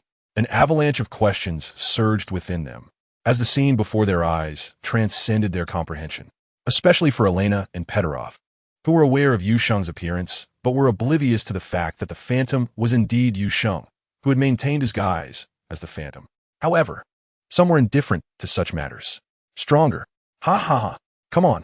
Jin Mu Qianshi roared with excitement. He had just torn apart a member of the vulture squad, blood still oozing from his wounds, yet the frenzy of his empowered state only heightened his strength and battle fervor. He cared not for who resembled whom or where they came from. His instincts told him that these newcomers were prey, stronger and more worthy of being torn apart. Without hesitation, like a cannonball, he charged toward the closer YS-01. His fists, capable of shattering powered armor, descended upon YS-01's face with a force that tore through the air. YS-01's hollow eyes did not even blink. He simply raised a hand, palm meeting Jin Mu Qianshi's fist with uncanny precision. Bang! Qianshi was abruptly halted. YS-01's body merely slid back, half a step from the tremendous impact. Before Qianshi could change his approach, YS-01 pressed down with the arm that had blocked, simultaneously shifting his body slightly. His right leg lashed out like a steel whip, striking with a speed imperceptible to the naked eye, aimed at Qianshi's chest. Though Qianshi was in a frenzied state, his combat skills remained intact as he crossed his arms to block. Boom! Qianshi felt an overwhelming force surge through his arms. And despite his empowered physique, he could not fully withstand the blow. His blocking stance was shattered, and his feet left the ground as he was violently flung backward, crashing against the hard alloy wall with a resounding thud. The wall caved inward at the point of impact, forming a shallow indentation in the shape of a person, with cracks spiderwebbing outward. Qianshi slid down from the wall, kneeling on one knee, coughing up blood, yet his mad grin remained, and the bloodthirsty gleam in his eyes seemed ready to overflow. What power! This is incredible! He licked the blood from the corner of his mouth, the wounds on his body writhing faster, further stimulating his empowerment. YS-01 withdrew his leg, remaining expressionless, and alongside YS-02, turned once more towards the remaining living targets in the laboratory. Petarov observed Jin Mu Qianshi's condition. This is not right. We initially thought that, even with difficulties, we could contend with Jin Mu Qianshi's presence. However, we have underestimated the challenge of this task. In just a brief encounter, the frenzied Jin Mu Qianshi was suppressed by absolute power. These two experimental subjects, sharing the same origin as Yu Sheng, exhibited terrifying strength. The atmosphere within the laboratory plummeted to a freezing point. Chapter 94. The first true battle since fleeing Jing'an, Yu Sheng had relied on disguise, hypnosis, explosions, and deception, never engaging in direct confrontation with his enemies using his physical strength. Now, gazing at the two experimental subjects possessing his genes, an unprecedented urge surged within him. He needed to ascertain just how potent he was, having been chosen by the divine fire sequence. He had always believed that the abilities displayed by YS-01 were a result of the Pandora technology. Now he comprehended that this power was rooted in their very genes. Pandora merely sought to guide, activate, and control it.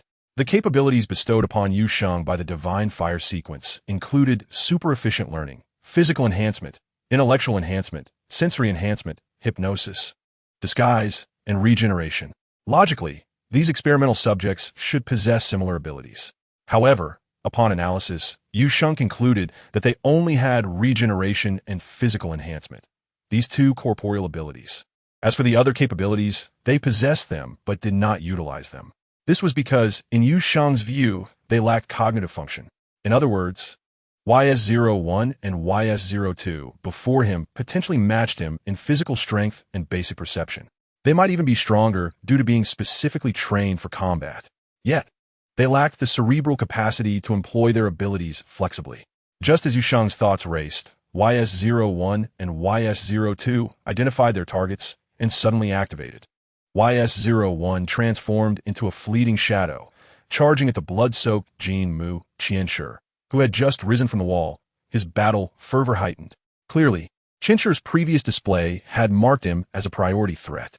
Meanwhile, YS-02's gaze shifted to the remaining individuals, ultimately locking onto Elena, Petarov, and Hanbing. With a powerful thrust, he propelled himself towards their position, causing the metallic floor to dent underfoot. Yu Sheng no longer hesitated. He stepped forward to confront YS-02. Bang! At the moment of impact between their fists, a visible shockwave erupted, radiating outward from their center and lifting tiny metallic fragments off the ground. Yu Sheng felt an overwhelming force surge through his arm, propelling his body uncontrollably backward. A chill coursed through him. YS-02's sheer physical strength had indeed been enhanced to a terrifying degree by Pandora, surpassing his own. Without pausing, YS-02 pressed forward, forcing Yu Sheng back with one punch, while his other hand, fingers poised like a blade, aimed directly at Yu Sheng's throat. The speed exceeded the limits of ordinary human perception. In that instant, Yu Sheng's sensory abilities activated. He didn't even need to see clearly. His body had already reacted. He tilted his head back. The hand that could effortlessly pierce steel grazed his skin. However, YS-02's onslaught was relentless. After missing, he pivoted to deliver a powerful side kick aimed at Yu Sheng's waist. Yu Sheng had no choice but to cross his arms, bracing for the blow. Boom! A tremendous force struck him, sending him flying horizontally and crashing into a toppled experimental table several meters away, deforming the alloy surface entirely. Like Jin Mu Qianshi, he tasted blood in his throat and could not suppress a spurt of blood. Han Bing instinctively moved to assist. Don't come over. Yu Sheng raised his hand to halt him, using the deformed table for support as he slowly rose. He wiped the blood from the corner of his mouth. Go help Qianshi. This one I will handle. He felt acutely the searing pain in his waist and the tingling numbness in his arms rapidly dissipating. The fractured bones emitting faint cracking sounds as they healed at an astonishing rate. This was regeneration, not merely the healing of wounds, but a comprehensive regeneration encompassing bones and muscles. Elena and Petarov exchanged glances, both astonished by the revelation in each other's eyes. They were aware that Yu Sheng might possess certain empowering abilities, but witnessing him endure such a heavy blow and swiftly rise again, even demanding to confront such a formidable foe alone, evoked an indescribable emotion. Han Bing was left utterly astonished. His perception of Yu Sheng's capabilities had been limited to hypnosis and disguise. Without further hesitation, he barked, "Move! Support Qianshi!" He immediately turned to join Alina and Petrov in aiding Qianshi against YS-01. Yu Sheng, meanwhile, focused all his attention on YS-02. During their initial skirmish, he found himself at a disadvantage, as he was unaware of his own strength and that of his adversary. His movements were precise, efficient, devoid of any superfluous actions. Every strike aimed directly at vital points, mercilessly. This superiority in pure combat could undoubtedly be attributed to YS-02's training under Pandora and physical enhancements. YS-02 charged again, employing a straightforward yet brutal straight punch, powerful enough to shatter mountains. This time, however, Yu Sheng chose not to take the hit. In the moment before contact, he shifted his body slightly, evading the punch while his right hand struck out like a viper, fingers together, targeting the inner elbow of YS-02 with pinpoint accuracy. YS-02's arm momentarily froze, its movements faltering. Seizing this fleeting opportunity, Yu Sheng sidestepped, advanced, and with a forceful shoulder thrust, collided with YS-02 like a hammer. The impact sent YS-02 staggering backward. Taking advantage of this momentum, Yu Sheng swept his leg toward YS-02's right leg. YS-02, reacting swiftly, raised its knee to block. The sounds of fists, feet, elbows, and knees clashing echoed throughout the laboratory. Yu Sheng ceased to compete in sheer strength, instead maximizing his perception and learning abilities. Continuously observing and analyzing, he anticipated YS-02's attack patterns, seeking weaknesses within its movements. Gradually, he began to gain the upper hand. His strikes became increasingly cunning, consistently targeting YS-02's critical points of force or weak defenses. Though YS-02's strength remained formidable, many of its attacks either missed or were deftly redirected, significantly reducing their threat. With a precise chop of his hand, Yu Sheng struck YS-02's wrist, shattering the bone with a clean break. For the first time, YS-02's movements exhibited notable distortion. Yet, YS-02 felt no pain, as the fractured wrist began to heal slowly. Yu Sheng altered his offensive strategy, deliberately leaving an opening. YS-02, falling for the trap, swung its other hand toward Yu Sheng's left arm. Blood sprayed forth as Yu Sheng's left forearm was severed at the elbow, the lymph falling to the ground. He fought through the momentary imbalance, delivering a right punch that exploited YS-02's opening, striking its head. The force caused YS-02's head to cave in, forcing it to kneel. Meanwhile, at the sight of his severed arm, Yu Sheng's muscles writhed frantically, bones visibly regenerating at an astonishing rate, intertwining with nerves and blood vessels. Within mere breaths, a fully intact, new arm emerged. He flexed his fingers, relishing the familiar control. Outside the laboratory, in the safety zone, Dr. Xiao's leapt from his seat, his face alight with fervor and excitement as he intently watched the screen showing Yu Sheng's arm regeneration. Regeneration. This is perfection, unrestricted regeneration. Not the slow repairs of the YS series. He pointed at the screen, exclaiming to Triskel, as if to himself, "It is him, absolutely him. The ghost is Yu Sheng himself. Only the original can unleash the genetic potential to such an extraordinary degree. He is my most perfect prototype and the ultimate answer." Unbeknownst to Yu Sheng, who was focused solely on his newfound strength, he gazed down at the slowly recovering YS-02. The warm-up had concluded. He now had a clearer understanding of his power. Meanwhile, Qianshi continued to struggle against YS-01, seemingly reaching the limits of his physical enhancements. Time and again, he was sent flying by YS-01, and the other three could only slightly slow YS-01's onslaught with their firearms. Even with Han Bing's trio joining the fray, they remained utterly defenseless, as YS-01's fist, capable of shattering alloys, approached the already exhausted Jinmu Qianshi. A figure interposed itself between them. It was Yu Sheng. He braced himself against YS-01's lethal strike. The ground beneath him cracked, yet he stood firm. His combat prowess was rapidly escalating. YS-01's gaze immediately locked onto Yu Sheng. In its simplistic logic, this resilient target, now posing a significant threat, swiftly replaced the injured Qianshi as the primary target for elimination. Without hesitation, it launched another fist toward Yu Sheng. Simultaneously, YS-02 stood upright, its head's indentation gradually mending, though clearly slower than Yu Sheng's regeneration. Yet, it did not immediately engage in the battle. Instead, it remained still, its eyes, strikingly similar to Yu Sheng's, fixated intently on the fierce struggle between YS-01 and Yu Sheng.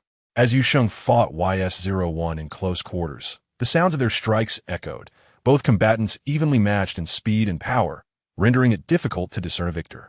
He sensed that YS-01 was slightly stronger than YS-02. Out of the corner of his eye, he noticed YS-02's unusual state.